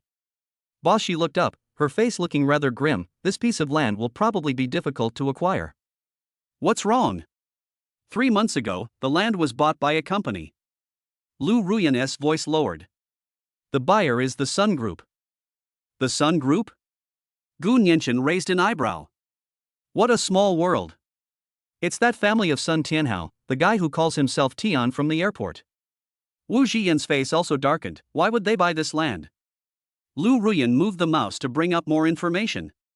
They submitted a development application to build a hot spring resort. This is the rendering. Judging from the progress, the construction team and excavators arrived on site yesterday. What? Wu Zhiyan snatched Lu Ruyan's computer and stared at the photos of the construction site on the screen. In the photo, several excavators are digging through the rubble, and the ground has been torn open with several deep gashes. Wu Zhiyan's face turned pale instantly. She suddenly grabbed Gu Nianchen's arm, her nails digging into him painfully, her voice trembling. What are they doing? Are they crazy? They're digging up the dragon vein. They're digging out the dragon's eye. These idiots, do they even know what they're doing? It's over. With the dragon vein destroyed and the dragon eye broken, this land is completely ruined. It will become a place of great misfortune. She looked up at Gu Nianchen, her mind blank, with only one thought remaining. Mr. Gu. We must stop them immediately. Right now. Now. Chapter 63. Why should I believe you?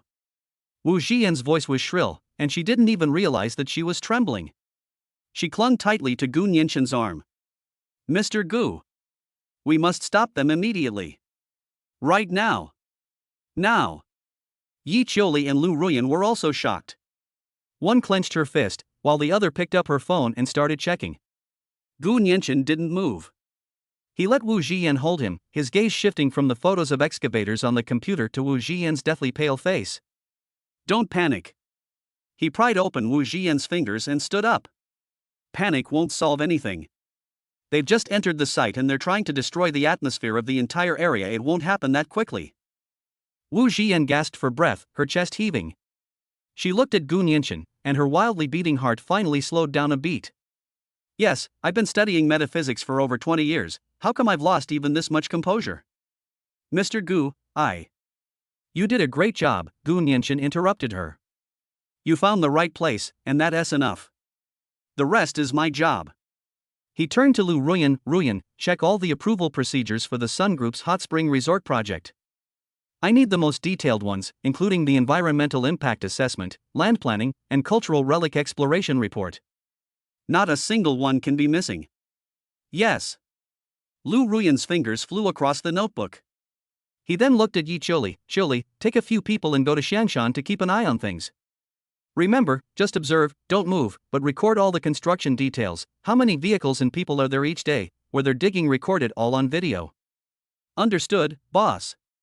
Yi Qiuli nodded. After making the arrangements, Gu Nianchen sat down again, picked up the now cold tea, and drank it all in one gulp. Master Wu, please have a seat. He looked at Wu Zhiyan, who was still standing, and said, from a professional perspective, tell me, what's the worst possible outcome if they keep digging like this? How long will it take? Wu Zhiyan sat down, forcing herself to calm down. Mr. Gu, that piece of land is the hidden Dragon's land, the core of which is the Dragon's eye. The Sun family's excavator is digging out the dragon's eyes. She spoke quickly. They are only working on the surface now, damaging the outer layer of dragon energy and causing the Earth's energy to become disordered, but the foundation remains. But once they dig to the core of the dragon's eye, it's equivalent to gouging out the dragon's eye. What will be the consequences? Gu Nianchen asked. The dragon vein has been destroyed, and the fortune has been reversed. This precious land will become a place of great misfortune, where evil spirits gather. Let alone building a resort, even using it as a cemetery would ensure that future generations would never be able to rise again. Wu Zhiyan's face paled even more. Moreover, the backlash from the dragon's energy will cause strange things to happen to the construction team, resulting in continuous casualties. As the dominant force, the Sun family's entire fortune will be destroyed by this backlash of dragon energy. They don't know? Lu Ruyan interjected. Such a big project, why don't they hire someone to check the feng shui? They did hire someone, but they definitely hired a half-baked person, or maybe a complete fraud. Wu Zhiyan sneered, a true feng shui master, who would dare to disturb the dragon vein. That would shorten their lifespan. The Sun family and their ilk are arrogant and think that money can buy anything. They have no sense of reverence whatsoever. They only see that the geothermal resources there are suitable for building hot springs, but they don't see that they're digging up their own ancestral graves. Gu Nianchen listened without saying anything. He tapped his fingers lightly on the table. Just then, Lu Ruyan's phone rang. It's the exclusive ringtone of Gu Qingcheng, the head of public relations at Longtong Group. Lu Ruyan answered the phone, listened for a few words, and her expression changed. Boss, something's happened. She hung up the phone and handed it to Gu Nianchen. Qingcheng said it's suddenly gone viral online. On the screen are the trending topics lists from several domestic social media platforms. Hashtag ruins of a former dynasty prince's palace discovered in western suburbs of Beijing. Hashtag unscrupulous developer intends to destroy precious cultural relics in order to build a resort. Hashtag Longtong Group, a powerful force crossing the river, seizes a century-old historical site. Hashtag. The headlines were increasingly eye-catching, each followed by a deep red explosive word. Clicking on the entry reveals a plethora of explosive revelations. Some local residents tearfully recounted that the ruins were the spiritual sustenance of their ancestors, filled with a profound sense of history. Some historians cited classical texts to analyze the historical value of the site, saying that countless treasures are buried underground, and that its destruction would be a huge loss to the country. Numerous insiders have also revealed that the land was legally acquired by the Sun Group for protective development. As a result, Longtong Group suddenly appeared out of nowhere, relying on its strong capital and using every means to try to seize the land. The accompanying image is even more ruthless. On one side are meticulously beautified photos of ruins, exuding an ancient charm. On the other side is a photo of the Longtong Group headquarters, accompanied by large characters such as the greed of capital and the catastrophe of culture. The comments section has exploded. Damn! It's that Longtong Group again? I heard they were pretty arrogant back in Zhanghai City, and now they're causing trouble in Beijing? The Sun Group did a great job this time. I support you in protecting cultural relics. Boycott Longtong Group. Get out of Beijing. This is such an ugly thing to do. They even want to touch the things left by our ancestors? Isn't anyone going to do something about this? Where are the relevant departments? Within just 1 hour, public opinion had turned against them. The official account of Longtong Group is flooded with insults and condemnations. No matter how the public relations department tries to explain, it is instantly overwhelmed. Qingcheng said that the enemy's offensive was too fierce. Lu Ruyan said, "This is not an ordinary online army, it is a national team level." The organization is well organized with a clear division of labor, including writers, Photoshop editors, trolls, and those who stir up trouble. Our PR team just posted a clarification, and in less than a second, thousands of identical comments flooded in, completely obscuring our post. She paused, then added, Qingcheng suspects that there are overseas hackers behind them, and many of their IP addresses are from overseas. Sun Tianhao Gu Nianchen looked at his phone screen and uttered the name. He smiled. That's a brilliant move to cut off the enemy's supply lines. Openly, they used excavators to dig up his dragon's lair and sever his roots. They secretly launched a propaganda war, nailing him to the pillar of shame for damaging cultural relics, making him fall flat on his face the moment he took his first step into Beijing, ruining his reputation. This combination of punches was both fast and ruthless. Even if Gu Nianchen can stop the construction now, once he gets that bad reputation online, it'll be impossible to clear his name. Longtong Group will find it difficult to operate in Beijing in the future. Boss, what do we do now? Yi Qiuli couldn't help but ask. Should I take some men and arrest Sun Tianhao? Make him clarify things online himself. Nonsense. Gu Nianchen glared at her. That's the lowest level of tactic. Sun Tianhao is now just waiting for us to make a move. The moment our people show up, he can immediately call the police, solidifying our organized crime charges. Then, what should we do? Yi Qiuli asked anxiously. Wu Jian stood to the side, her face even more pale than before. She understands feng shui and fortune, but she doesn't understand the internet. She watched helplessly as an invisible evil aura gathered online, heading towards Longtong Group and Gu Nianchen, but there was nothing she could do. No one spoke in the living room. The atmosphere was terribly oppressive. Lu Ruyan kept refreshing her phone, her brows furrowing deeper and deeper. Boss, the other side has started buying articles. Several mainstream media websites have put our negative stories on their homepages. Qingcheng's side is about to collapse. Several of her PR staff have been doxxed, and their phones are ringing off the hook. Sun Group's stock price has started to rise because of its positive image of protecting cultural relics. One bad news after another came in. Gu Nianchen leaned back on the sofa, closed his eyes, and continued to tap the armrest rhythmically with his fingers. He was thinking. The Sun family's strategy is clear: use money and power to launch a devastating attack on him on both the real and online levels. It's impossible to win within their rules. Conventional public relations tactics are like trying to scoop up a flood with a cup. They don't work. To break this deadlock, we must change our approach. Use magic to defeat magic. He suddenly opened his eyes. He looked at a girl in the corner who hadn't said much from beginning to end. Fang Shuyao. This hacking genius, who came from an orphanage, is currently holding her laptop, the screen displaying rapidly scrolling code. Her small face was tense, as if she was trying to trace the source of the attack, but she was obviously encountering great resistance.